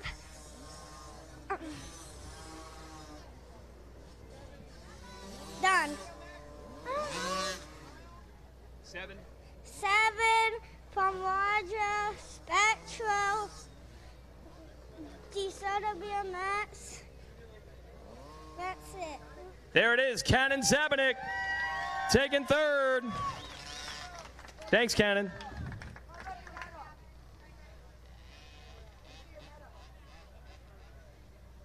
There you go. Let's bring up our 2nd place finisher. Let's hear it for Gavin Welzine. There you go, Gavin. How was your moto? Good. Take me through it. I got a pretty good start. I worked my way up to 2nd, and then I passed 1st. I was in 1st for a little bit, and then Jaden, he came by and passed me, and then I just started to get a little bit tired out there, but I I kept pushing. Awesome, man. Who do you want to thank? My mom, my dad, Cobra Elite, B's Moto Lab, Dunlop, Spectral, Roost, Pro Taper, Roger from 7, Scott, Alpenstar, Astric, Ethica, and whoever I forgot. Thank you so much. Let's hear it for Gavin Welsian. We got our whole shot winner, Corey Holmes, we're going to bring on up. And then we'll crown our champion of 7 to 8. Stasic whole shot goes to Corey Holmes. Who do you want to thank? My mom, my dad, grandma and grandpa, 60 flight crew, OGs, Money Inc., Gibbs Moto Lab, I don't know who else, but thank you. There it is. Let's hear it for Mr. Holmes here taking our whole shot. All right, Clay, you get to keep that. And now we crown our champion with a moto win. Let's hear it for Jaden Smart.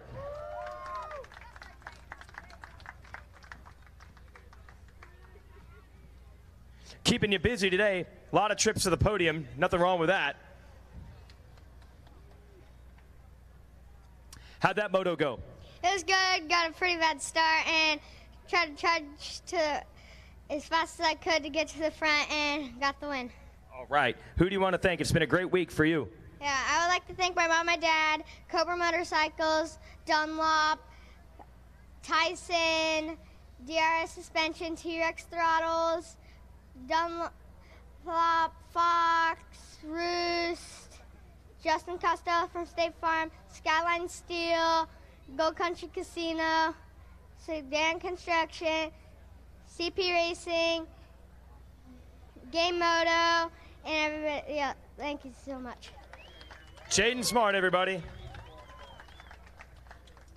He knows this drill. He's been here before. Let's bring Tad from the AMA on up to the stage and hand out the #1 plate in 7 to 8. Your national champion is Jaden Smart.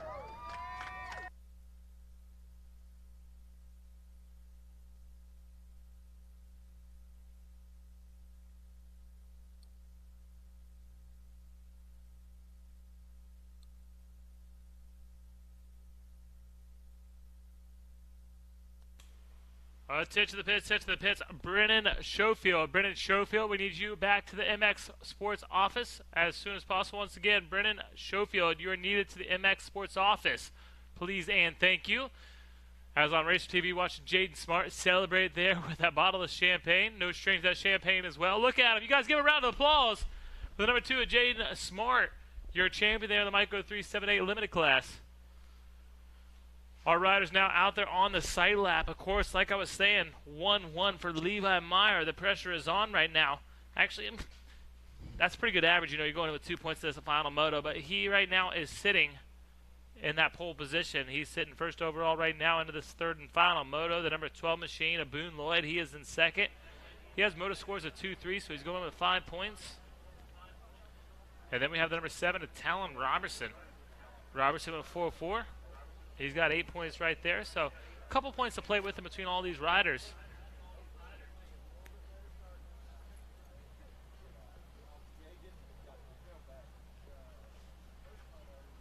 And right now, out on the going on the track, we Micro 146 shaft drive, and our final moto of the day will be the Micro E4-7 Limited. And Jackson, looking at the time right now, it's 6:35, so we're a couple minutes into what? Right now, we're waiting on the on-track school graduation at the Monster Energy Arena. That'll be at 7:30 p.m. Also, before 30 minutes before that, at 7 o'clock, we'll have the Loretta Lynn Kennel Club Dog Show at the Polysport Pond. And then at 8 p.m., we'll have the Yamaha Moto Tees Talent Show at the Monster Energy Arena. As we were saying earlier, you don't want to miss that. Definitely don't want to miss that. I've seen a lot of talent go through. I'm not sure if is Burkeen contesting this year? I think we should get Burkeen up there. Somebody sign up Burkeen. What is it, free beer? That's awesome. That's the band name there, free beer. we'll have Jason Wygant down there hosting the dog show. We'll see if pro motocross translates to a talent show. No, you missed. I believe Mikey Waynes is going to be doing the dog show. Oh, the talent show. I'm sorry, I didn't mean to say the dog show. The talent show is what Jason Wygant will be doing.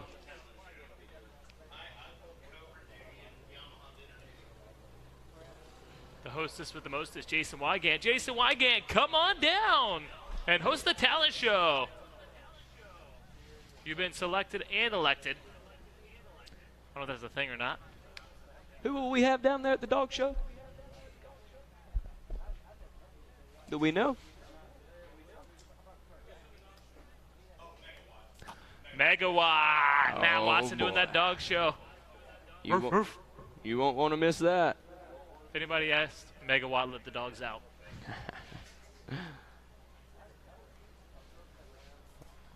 A lot of talent here in this shaft class, man, and some consistency too. I mean, you look at the scores right there, and you see a 1-1 for the number 29 machine of Levi Meyer. So Meyer, man, super consistent going in, and our second place competitor right now is Boone Lloyd with a 2-3 score. Then, of course, Talon Robertson with a 4-4.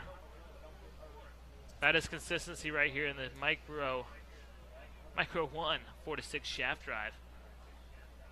I mean, I look at some of these results, and tough break for like Enzo Pasca going DNF in the first moto, getting a second in his second moto. All right, and the gate is down. One of our riders having some problems about 20 feet out from the gate there. So tough break for that young man. Trying to get a read on that guy. Levi Meyer did not get the whole shot this time around. I can confirm that as Meyer has that green frame. Jackson Morris, the number 36 machine with the whole shot. Look at that. Jackson Morris out of Rockwood, Michigan. He went DNF his first moto, 6th in the second moto, so trying to put it together here in moto number 3. Another one of our riders having some little problems right there. That's the toughest thing going in this third and final moto. Stay mistake-free, ride some clean laps.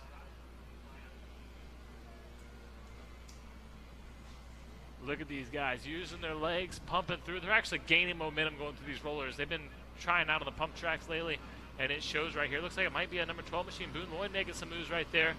I got a little bit of a glimpse there on the mailbox number. Boone Lloyd, he's the rider that is trying to win this championship. And it looks like we'll be going 4 and 5 wide through the 10 commandments for some of our back runners there.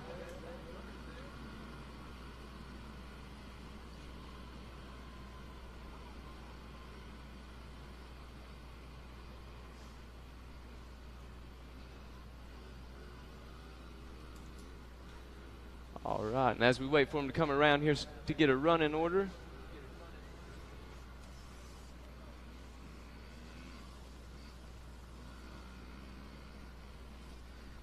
Had a look at our list here. I thought I seen number 69 machine, S.J. Jones, up there in the top 3 position. He's coming into this third and final moto with a 3rd and a 9th place position. So S.J., he is definitely one of the competitors there looking for a top 3 overall in this highly contested Micro 1 4-6 shaft drive class. These guys giving it their all, drag racing through this sand section right now. Everybody cheering them on, all hopped up on Monster Energy over there on the sidelines. All right, as they go over the anthill.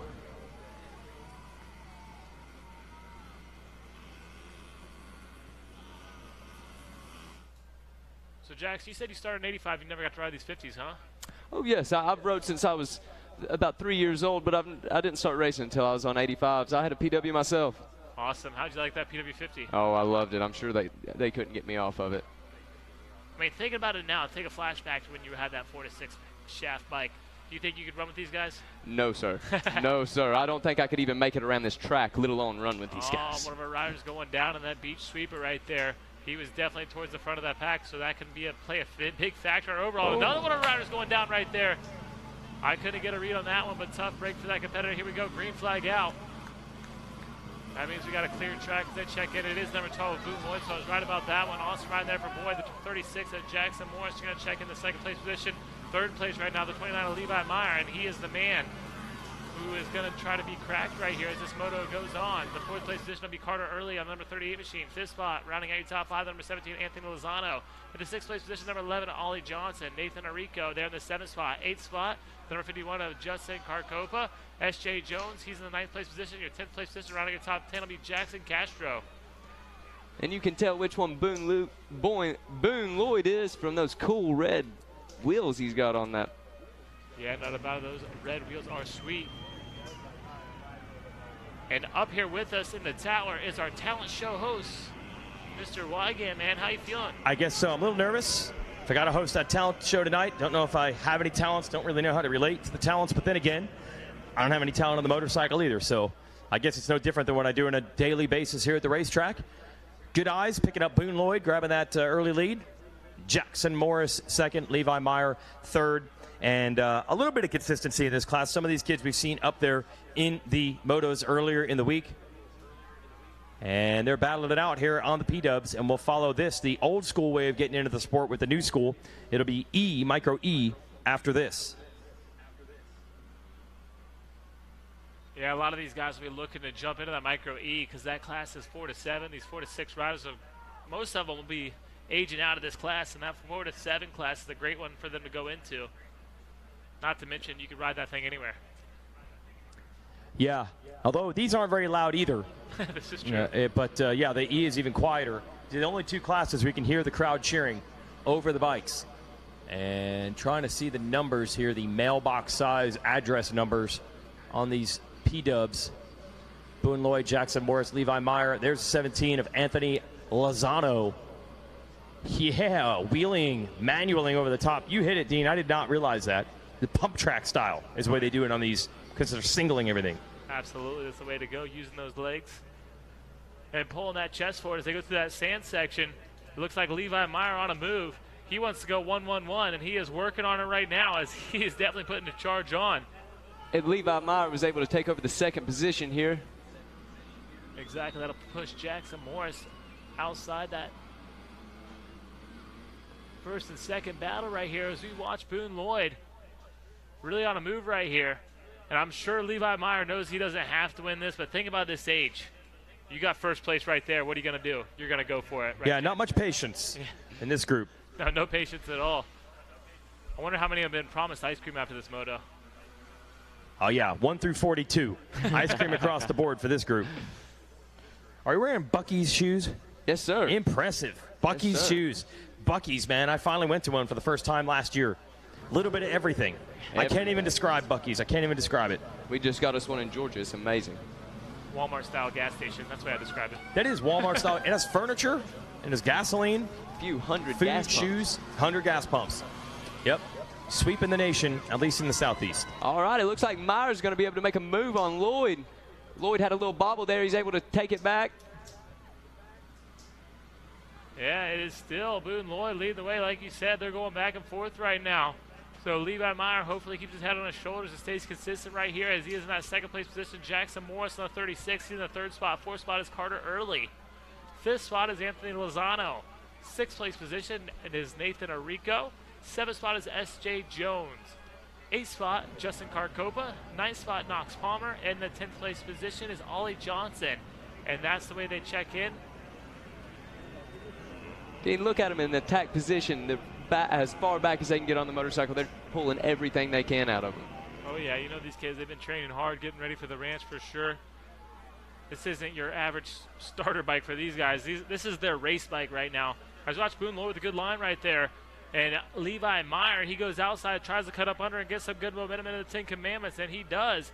But who is that there in that 3rd place position trying to run down Levi Meyer? I believe that is either the 36 of Jackson Morris or the 38 of Carter Early. Nice little middle line right there for Meyer. Boone Lloyd taking a look over his shoulder at Myers. He says, not today. Oh, a dab, though, by Boone Lloyd. So that's going to allow Meyer to reel up alongside him just a little bit as they hit the triple in a Stoyland. Not literally, but that is the jump they're going over right now as they go into this corner. Boone Lloyd riding the wide bike right there, going to that outside, getting in front of Meyer. I'm not sure if he knew he was there or not, but he made it happen and getting right in front of him. Man, look at Meyer charge those braking bumps right now, and I don't think he ever lifted on the gas right there. as he tries to run down the red wheels of Boone Lloyd. Lloyd there with a scrub wheelie. I don't know if you guys seen that, but that was impressive right there by the number 12 machine. That was very impressive. Everything they're doing out here is very impressive. Just to be here is impressive.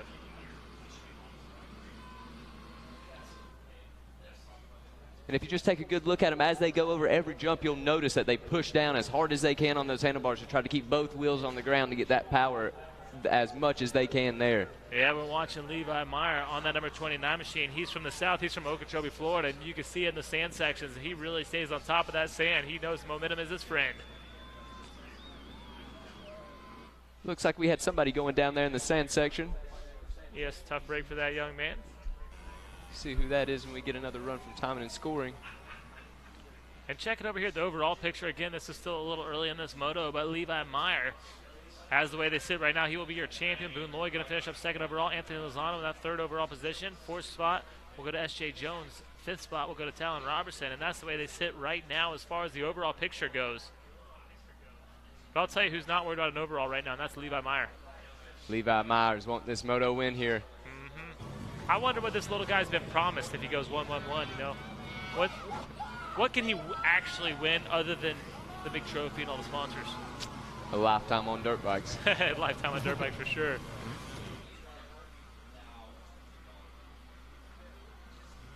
Here we go. Look at Meyer. He's got the momentum here as they run up alongside the billboards. Meyer's been able to gain a little bit of momentum through here each lap. Yep, they go single file right here, finding that smooth line. Like they're veterans out here. Oh, Meyer goes down. Down hard. Meyer, get back up, buddy. He's getting up quickly, getting back to his bike. Tough break for him. He's going in with a 1-1. Oh, no, he drops his bike again. Able to. And tough break for Meyer. Yes, tough break for Meyer, trying to get that thing refired and going. He does get it going. I'm not sure how many positions he lost, but that might be just what Boone Lloyd needed. Hopefully he can hold his composure right here. As you know, he is fired up. He knows he has this championship in his hands. I believe that will set him back into the 7th position. Oh, man, you know, I've read a lot of sports psychology, and it just tells you, keep yourself cool when things get hot, and things are hot right now for Meyer.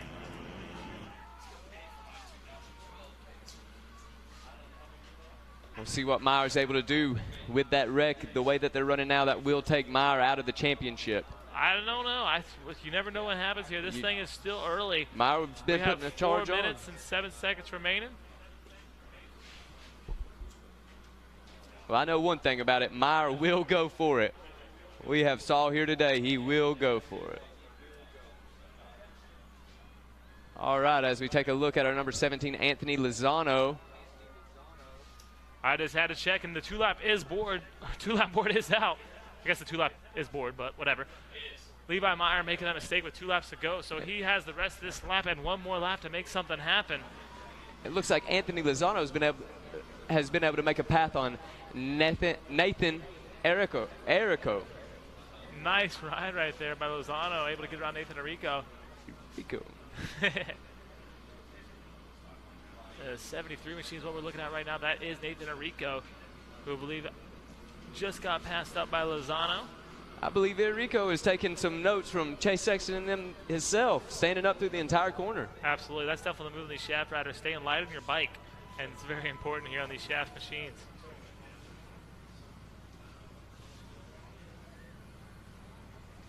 Oh, legs off for one of our competitors right there. I'm not sure who we're looking at. That's the 36 machine, a Jackson Morris. Good call there, Jackson. Jackson knows Jackson, right? That's what I was about to say. I know a Jackson when I see one. All right, our riders going to make their way around the beach here very shortly and check in with us at the finish line. We'll give you guys an update on what is going on the racetrack right now.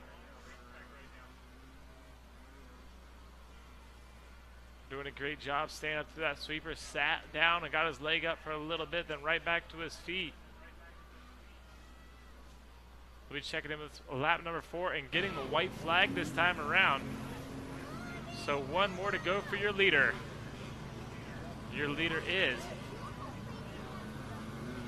the number 12 machine of Boone Lloyd. I'm not sure if he knows that Meyer went down or not, but he's going to slow it down a little bit in that lap. Carter Early is going to slide with that 2nd place position. Jackson Morris in the 3rd spot. He'll round out your top 3 now. 4th spot, Anthony Lozano, good eye. by Jackson out there. Nathan Enrico in the 5th spot, rounding out your top 5 as we're waiting for Levi Meyer to check in and see where he has fell back to. Levi Meyer will check in that 6th place position. S.J. Jones in 69 in the 7th spot. Talon Robertson and on the number 7 machine going to move up to the 8th place position. Number 13, Cabrick Stewart, he's going to be in 9th at 22 machine. Michael Saldowski, he's going to be in the 10th spot, running your top 10. And looking at it right now, Jackson, Levi Meyer has to make a couple moves in this last lap. If he wants this championship, it's his race to win right now. But first overall right now, the way they sit with a total of 6 points is Boone Lloyd. Levi Meyer has a total of 8 points right now, so he's not only got to make a couple positions, he might have to make up 3 positions because they'll tie mathematically if he passes 2, but it still won't give him the overall as the last moto really counts. And sitting in our 3rd overall position right now is the number 7, Talon Robertson. 4th overall, Anthony Lozano, the number 17 machine. And 5th overall is S.J. Jones on the 69 machine. Man. And you have to know Boone Lloyd coming into this knows that all he can do is go out there, try to win it, see where the cards fall. Absolutely. That's what I tell my guys. You know, you can't control what everybody else does. All you can do is control what you can do. And that is what Boone Lloyd is doing right now as he leads this one out. And he has a 4.6 second gap on Carter Early as they pass the finish line.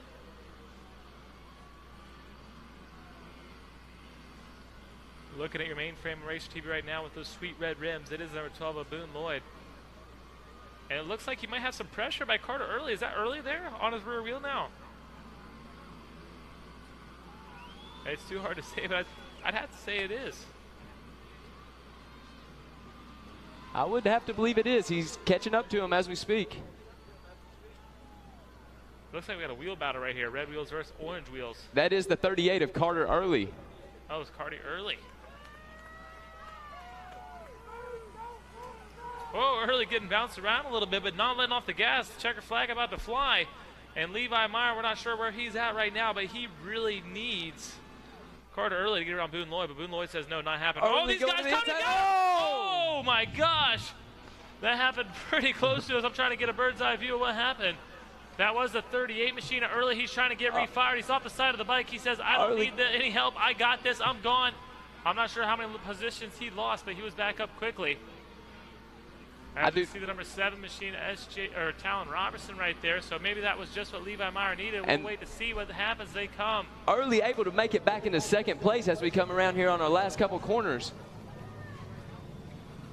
Impressive riding by these P-dubs. Checker flag out for your moto winner. We can't confirm a championship just yet. But awesome ride there for Boone Lloyd. Left it all on the table. Gonna be moto scores on 2-3-1. All right, our riders come and check it in. Carter Early gonna finish up 2nd. That moto, Jackson Morris gonna finish up in that 3rd place position. 4th place gonna be Anthony Lozano. And 5th place, that moto be Nathan Rico. And Levi Meyer only able to come back to the 6th place position.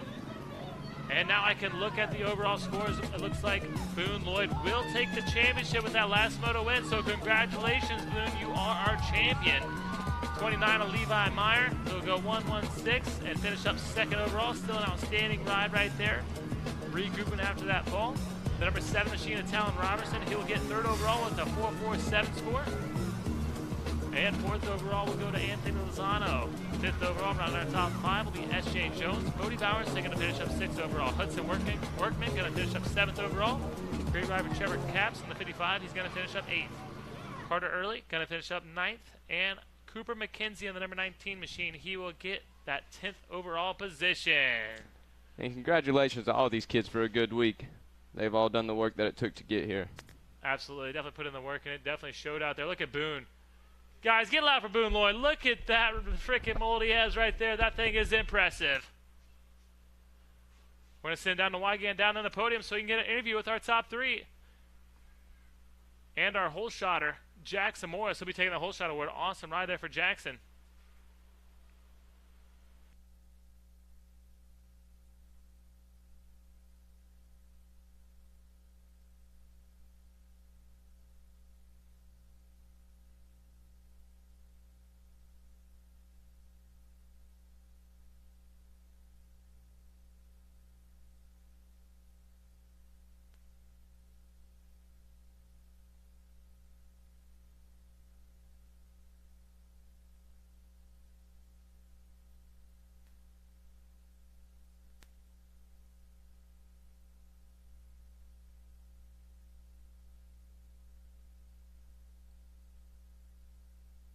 All right, we got to get Jackson Morris on up here. Come on up, Jackson Morris. There he is. Let's hear it for our third place finisher, Jackson Morris.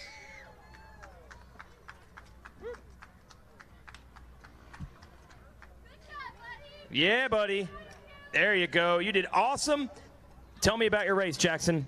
It was really good, really gnarly. The track was perfect, just like SSR and everything. Well done. Who do you want to thank, Jackson? Mom, my Craig, and oh geez, the garage door guy and Wolf Aircraft. There it is. Let's hear it for Jackson.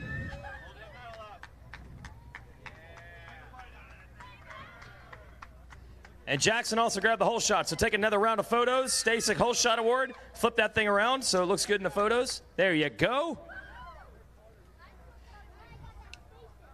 Now I got that Stasic, he said. Yeah.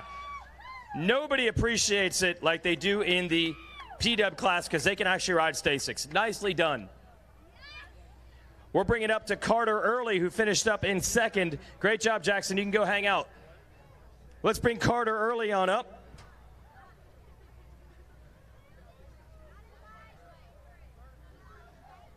Looking for our second place. Here he comes.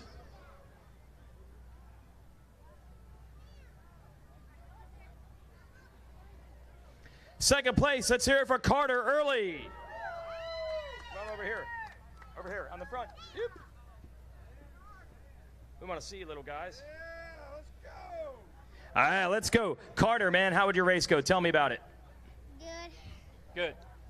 How's the track? Pretty good. Yeah. Where do you ride normally, man? I usually ride at like Sand Mountain and like then new like Stony track. I don't know what it's called. Okay.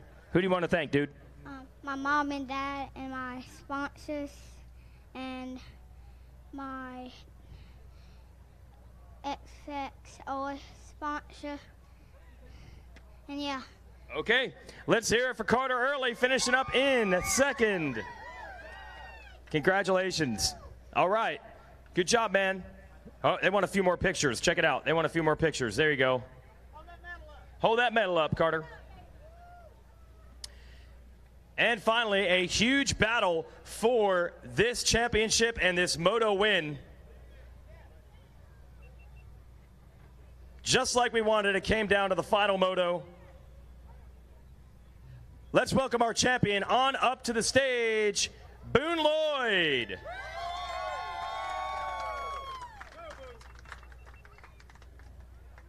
Boone, that was a huge battle. I'll give you the gold.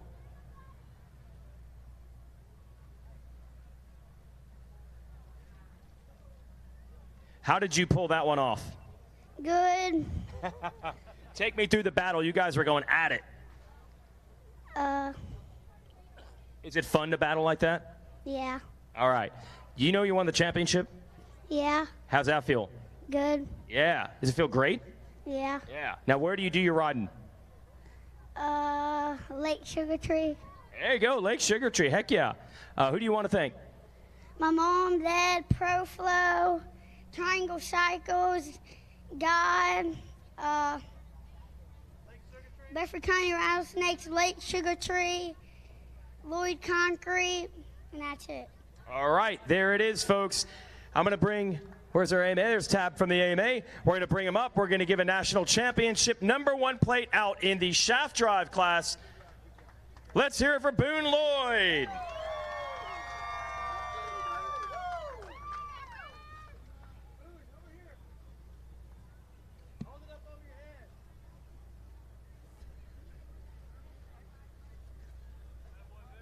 One more thing for Boone to do, and that is shake the non-alcoholic sparkling apple juice. So here you go. We already untwisted it. Here, I'll do this for you. I'll make this easy. We'll put this here. There you go. Now start shaking that thing and start twisting that.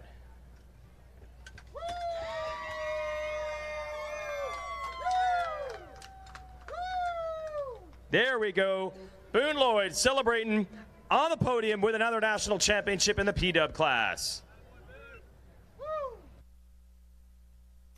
I think when you sign Boone up for the talent show right there, that's some pretty impressive bottle shaking as he opened that champagne bottle up down there on the podium.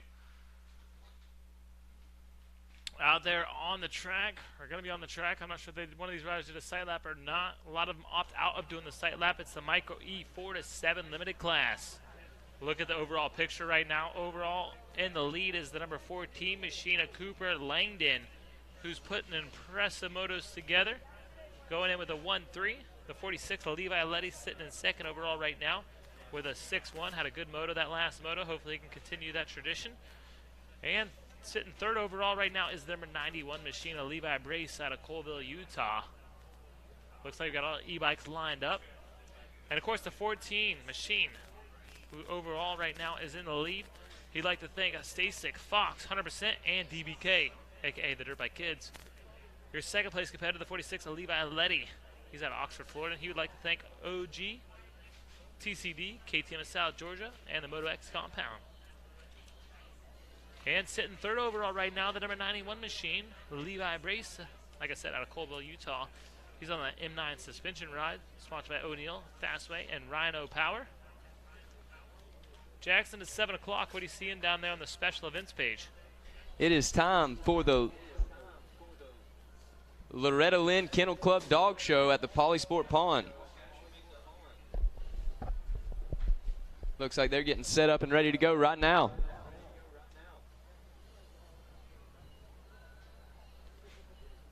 All right, and this will be our last race of the day for our fourth day of racing here at the 41st annual AMA Amateur National Motocross Championship here at Loretta Lynn's. Yeah, we're waiting for our leader to make his way through. It should be a whole shot award for the number 57, Ryan Ciceretti. So Ciceretti off to a great start. I don't believe he's feeling well right now, so it's impressive for him to get down there and hold it on down that start straight and get that whole shot award. Ryan Ciceretti, your whole shot. We're looking at the scores right now. He's went 10-9, so he's not doing too shabby out there. Looking for a good top 10 run, top 10 overall here. As they go through the commandments, looks like we already may have a lead change right here. Letty's got the inside right now, but he looks like he's in the second place position following another one of our riders. Looks like that's the number 5 of Ashper Hall. Yes, it is the number 5 of Ashper Hall, but Letty there diving to the inside, trying to make a move on him. But nothing happened just yet. Look at Letty riding that rear wheel, trying to get all the power he can. They've got these micro e-bikes charged up. They're ready to go. Exactly. Look at Letty going to the outside. Ashper Hall. Is Ashper Hall going to close the door? He actually gets the shorter distance and stays quite a bit in front of Levi Letty as of right now. As they come out of Storyland, we'll give you guys a heads up. It looks like we have our number 1 of Talon Henson in third place there. Yeah, Henson with that number 1. That means he won the championship last year in this Micro E4-7 limited class. Always had a tough time with Casey Henson, his dad. Used to battle with him back in the day. So it's good to see a little talent out here following in his footsteps.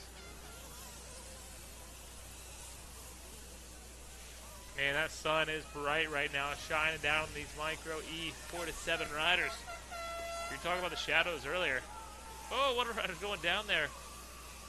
There's shadows on shadows on shadows out there, Dean. Absolutely. That's number 18 machine, as it looks like. If it is number 18, it's Braxton Hallbrook. Oh, tough break for Hallbrook, banging his handlebars. Must have threw a code in that e-bike right there. So tough break for him. He's trying to get it refired. He knows something's wrong. Ashper Hall coming in, checking in with us, getting the green flag. Means everything is good to go. 2 seconds behind him is number 46 of Levi Letty, your third place competitor, running your top 3. Number 1 is Talon Henson. Cooper Langdon, the number 14 machine, he's in 4th right now. Levi Brace in 5th spot. The 6th place rider, the number 4 of Crew Posca. 7th spot, the 45 of Parker Beckington. 8th place position is Cannon Stone. 9th spot is the number 77 rider Anderson. And 10th spot, after getting that whole shot out there, the 57 of Ryan Ciceretti. Awesome riding for all these mini E-riders right now. Look at the overall picture. Not much has changed. Other than number 5 machine, Ashper Hall, could potentially get a 3rd overall. Levi Letty sitting 2nd overall as they go right now. Cooper Langdon, he would be your champion. but not many positions to lose as these riders, Cooper Langdon, he tallies in with 8 points.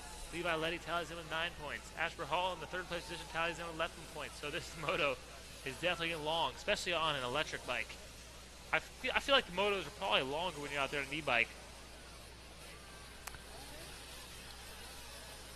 Asper Hall able to double through the 10 commandments there. That's going to gain him some time. Talon Henson able to do so as well on the micro e-bikes here. Oh, so you're saying Levi Letty might be getting shuffled back a little bit. He is. I don't know if he just had a bad run through him that time. He definitely lost some ground right there, but looks like he still has a good amount of time on the number 1 machine of Talon Henson. Look at Henson, though, charging hard out there. Looking like a young professional. Very much so.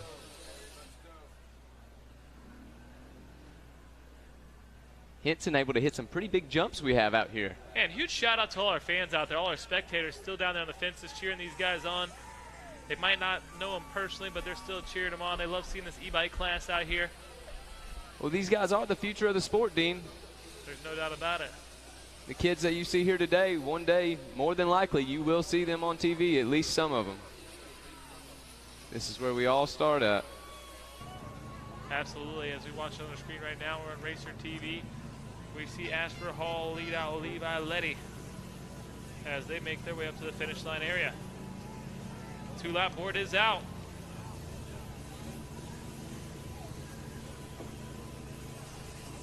We want to make sure these batteries last out there on these mini E-machines. Check it in with us in that first place position, number 5 of Asper Hall. Your second place competitor is number 46 of Levi Letty, Levi.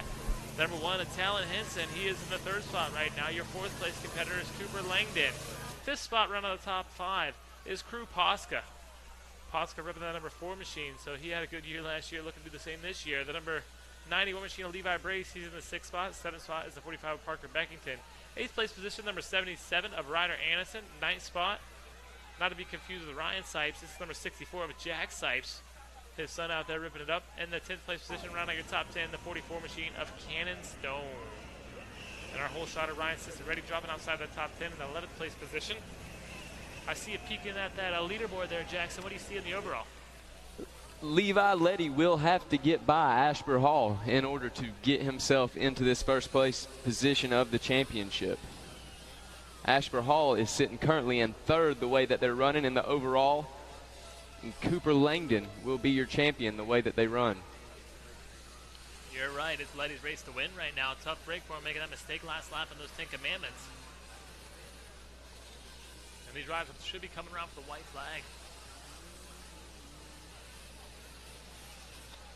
And man, I was at some of the regionals.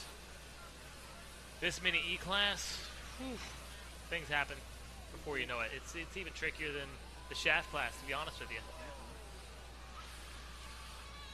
You got to worry about your battery running out, your bike throwing a code.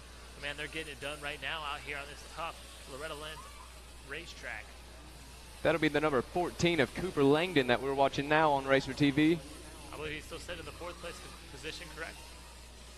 Yes, sir, he is. He's trying to run down the number 1 machine of Talon Henson.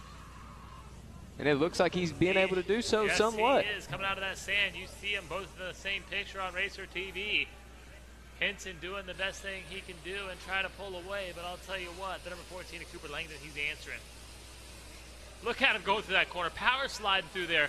I thought there were ruts in that corner. He says no way he's going to slide it through there, like he's sliding the home plate.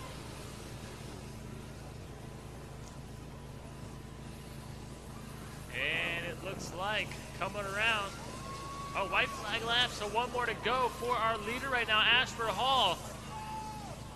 Hopefully Daddy Donald Letty is in the mechanics area there telling Levi to pick it up. It's his race to win right now as he is in your 2nd place position. The 3rd place position now is number 14 of Cooper Langdon. And that's what Langdon needed right there is that pass, and he makes it happen as Talon Henson's going to slide back to that 4th place, 4th place position. The number 4 in the 5th place position is Crew Posca. Posca going to round our top 5. Our 6th place competitor, the 91 of Levi Brace. The 7th place position is the 45 of Parker Beckington. Ryder Anderson on the number 77 machine. He's in the 8th spot. Jack Sipes doing a great job out there, doing it for Uncle Pooh. He is in your 9th place position.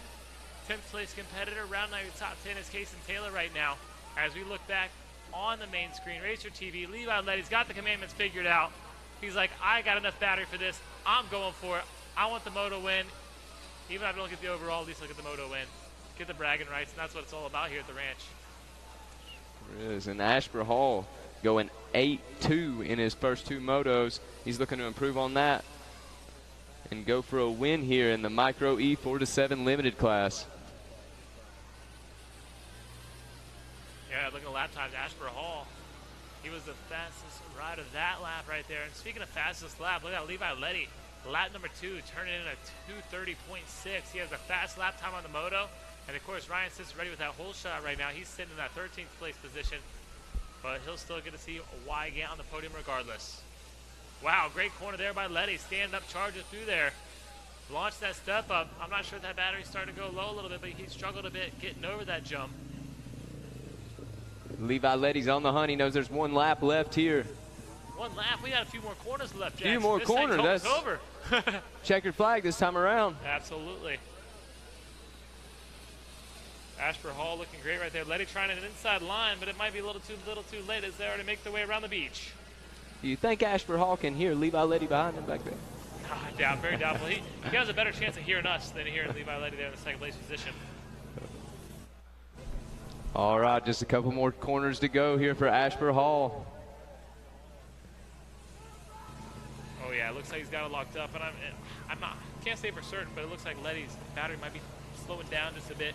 Checker flag out for our winner, guys. Give it up for the number 5 machine, Ashford Hall. Awesome win right there. And I believe he'll hit him 3rd overall on the podium. As I'm looking at the overall results right now, let's get the rest of our riders checking in. Of course, Ashford Hall, the number 5 machine, he takes the win right there. 2nd place is going to go to the 46 with Levi Letty. Cooper Langby, he's going to come through in that 3rd place position. Levi Brace making some moves late in that moto. I'm not sure if that changed her overall or not, but he's going to finish up 4th. Talon Henson's going to get shuffled back to that 10th place position around our top 5. Here's 6th place rider Crew Ponce. Great ride for Crew. Ryder Anderson's going to check in with us. He's in the 7th spot. Jack Sipes, he's going to check in with us in the 8th place position. Looking for our 9th place rider to come through. Finishing up in 9th will be Parker Beckington. And 10th place, rounding your top 10, making that last lap move will be Nathan Tucker. Looking at the overall board, Cooper Langdon taking your championship. 2nd overall, we'll go to Levi Letty. Ashford Hall will finish up 3rd overall with that last moto win. That was important for him, definitely a game changer. Levi Brace going to finish up 4th overall. 5th overall, we'll go to Crew Ponska. 6th overall, we'll go to Cason Taylor. 7th overall, Parker Beckington. 8th overall, Talon Henson. 9th overall, and officially be Ryan Cianciarutti. 19 of Nathan Tucker will finish up 10th overall. That'll be your top 10 overall here in the Micro E 4-7 limited class. I'm sure we're getting pretty close to a podium interview down there with Wygan as the number 5 machine at Ashford Hall already has his bike on the stand. Give it up for Ashford, guys.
All right, and we're going to pass it down to Jason Wygant on the podium.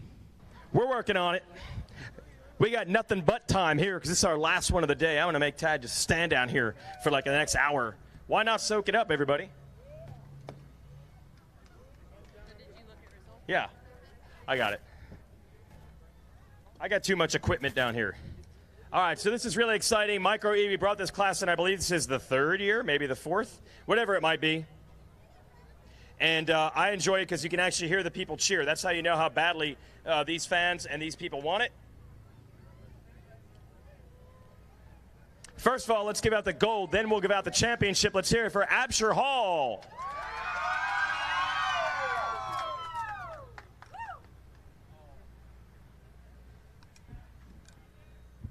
Yeah, Absher. All right, take me through your moto, dude. Good. You get a good start or a bad start? How'd you do it? I mean, I got an okay start. All right. You get tired on this track, or how's that work? I mean, sometimes. Okay. Who do you want to thank, Absher? Scott Racing, AR, God, Brew Cycles, AR, Sins Graphics,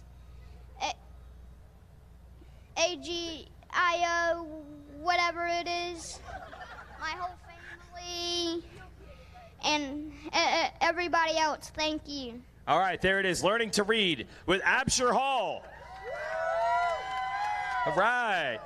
It's a big moto win right there. We'll let you take a few more photos. We will need to move the bike off and bring our next machine up to determine our championship celebration. We can bring Levi Letty up for 2nd place in the meantime, and then we'll bring the number 14 bike up for our champion. So let's get Levi Letty on up.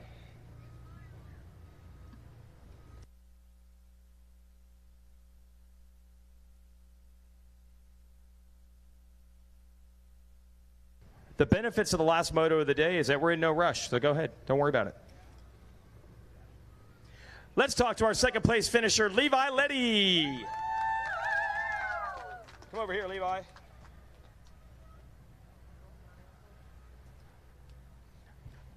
All right, Levi, how was that moto? Good. I had a good hole shot, and then I went way outside to miss the bumps, but I sure had a good line in the middle. Got me there, but I just tried to stay with him and tried to pass him on the last lap, but... That's really good. That's a really good explanation and a really good race. Congrats on that. Levi, who do you want to thank, man? OG's, TCD, 60, Dunlop, Moto S Compound Training Facility, Noble Graphics, Tamer Hole Shots, Slip Shot, Remax, KTM South of Georgia, Dean and my mom and dad, Dusty Roost Mechanicals, and Prudent family. Let's hear it for Levi Letty, runner-up.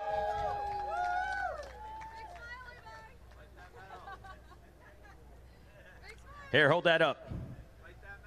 Oh, they want you to bite that medal, X Games style. There it is.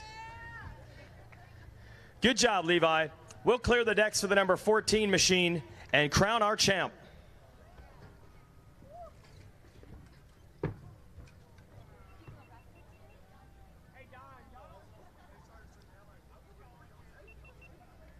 Hey, you got what's happening? Everybody's pumped. Everybody's pumped. Championships all around. This is good stuff. Let's hear it for our 3rd place finisher. Hey, he brought us other medals. That is really smart. Now I know 2/3 and a 1st. The medals make it easy to decode our champion, who is Cooper Langdon. All right, tell me about it, Cooper. How was that race? It was good. I had a little bad start. I worked my way up, did all the obstacles. I cut down on Hinson in the corner, but I braked early, checked up, down, and then, yeah, I just rode it on from there. Dude, that's like Supercross style. Good stuff. You got little Gravedigger logos on your bike. This is super cool. How do you celebrate a championship? What are you going to do now that you're done? Just watch some races and have fun, go in the creek and be a kid. All right, go in the creek and be a kid. That's what it's all about. Who do you want to thank, Cooper? My mom, my dad, my little brother Brody, my dog Roxanne, Fox Racing 100%, Slayco, Axel Hodges, Stay Sick, and everybody else. Moto X compound, yeah. What's your dog's name? Roxon. Why did you name your dog Roxon? Because he's a famous motocrosser. Ken Roxon. He named his dog after Ken Roxon. That is awesome. All right, let's hear it for our new champion. Where's Tab from the AMA? We're going to hand out the #1 plate. This is our Micro E division, and it's our champion, Cooper Langdon.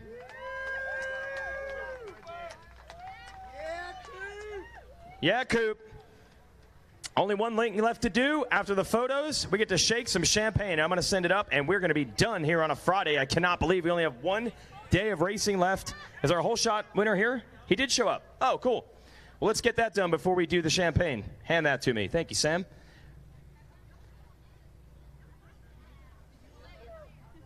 Let's bring up Ryan Ciceretta, and then we'll celebrate with some champagne. Stay right here, Cooper. Stay right here, man. First, Stasic Whole Shot Award. This is the class that likes the Whole Shot Award the most because they actually ride these Stasics. Let's hear it for Ryan Ciceretta. How'd you pull that start?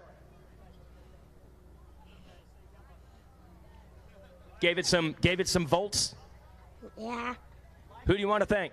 My mom, my dad, my 2 brothers, Scott Cheeseman, Bree, Mother Sandbox, Ranch 54, Barry, my grandma and my grandpa, and God for keeping me safe. That's it. Stasic Whole Shot Award. Let's hear it for Ryan. All right, and you want to shake some non-alcoholic sparkling apple? You can have it. There you go. Let's celebrate our last championship on a Friday with Cooper Langdon. Shake it, shake it, shake it. No, you got to spray the crowd. Go that way, go that way.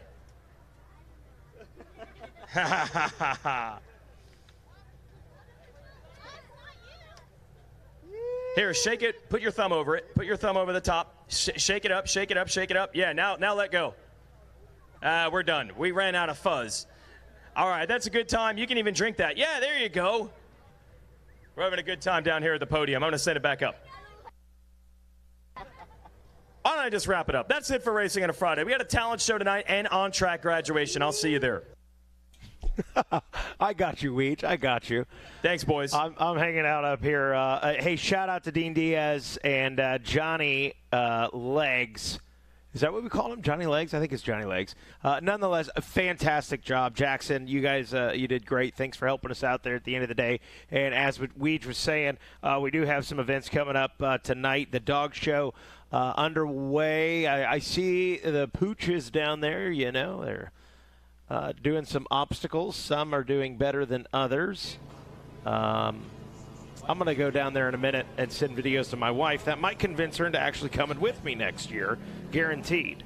And then don't forget, we've also got going on tonight, we have the Yamaha and Moto T's talent show that Weege was just talking about. That'll be taking place at 8 o'clock tonight in the Monster Energy Arena. So there you go. That is going to do it for us here on a Friday. We'll be right back tomorrow morning, Saturday, our last day together. So that's going to do it for Friday. Be good, and if you can't be good at it. Good night.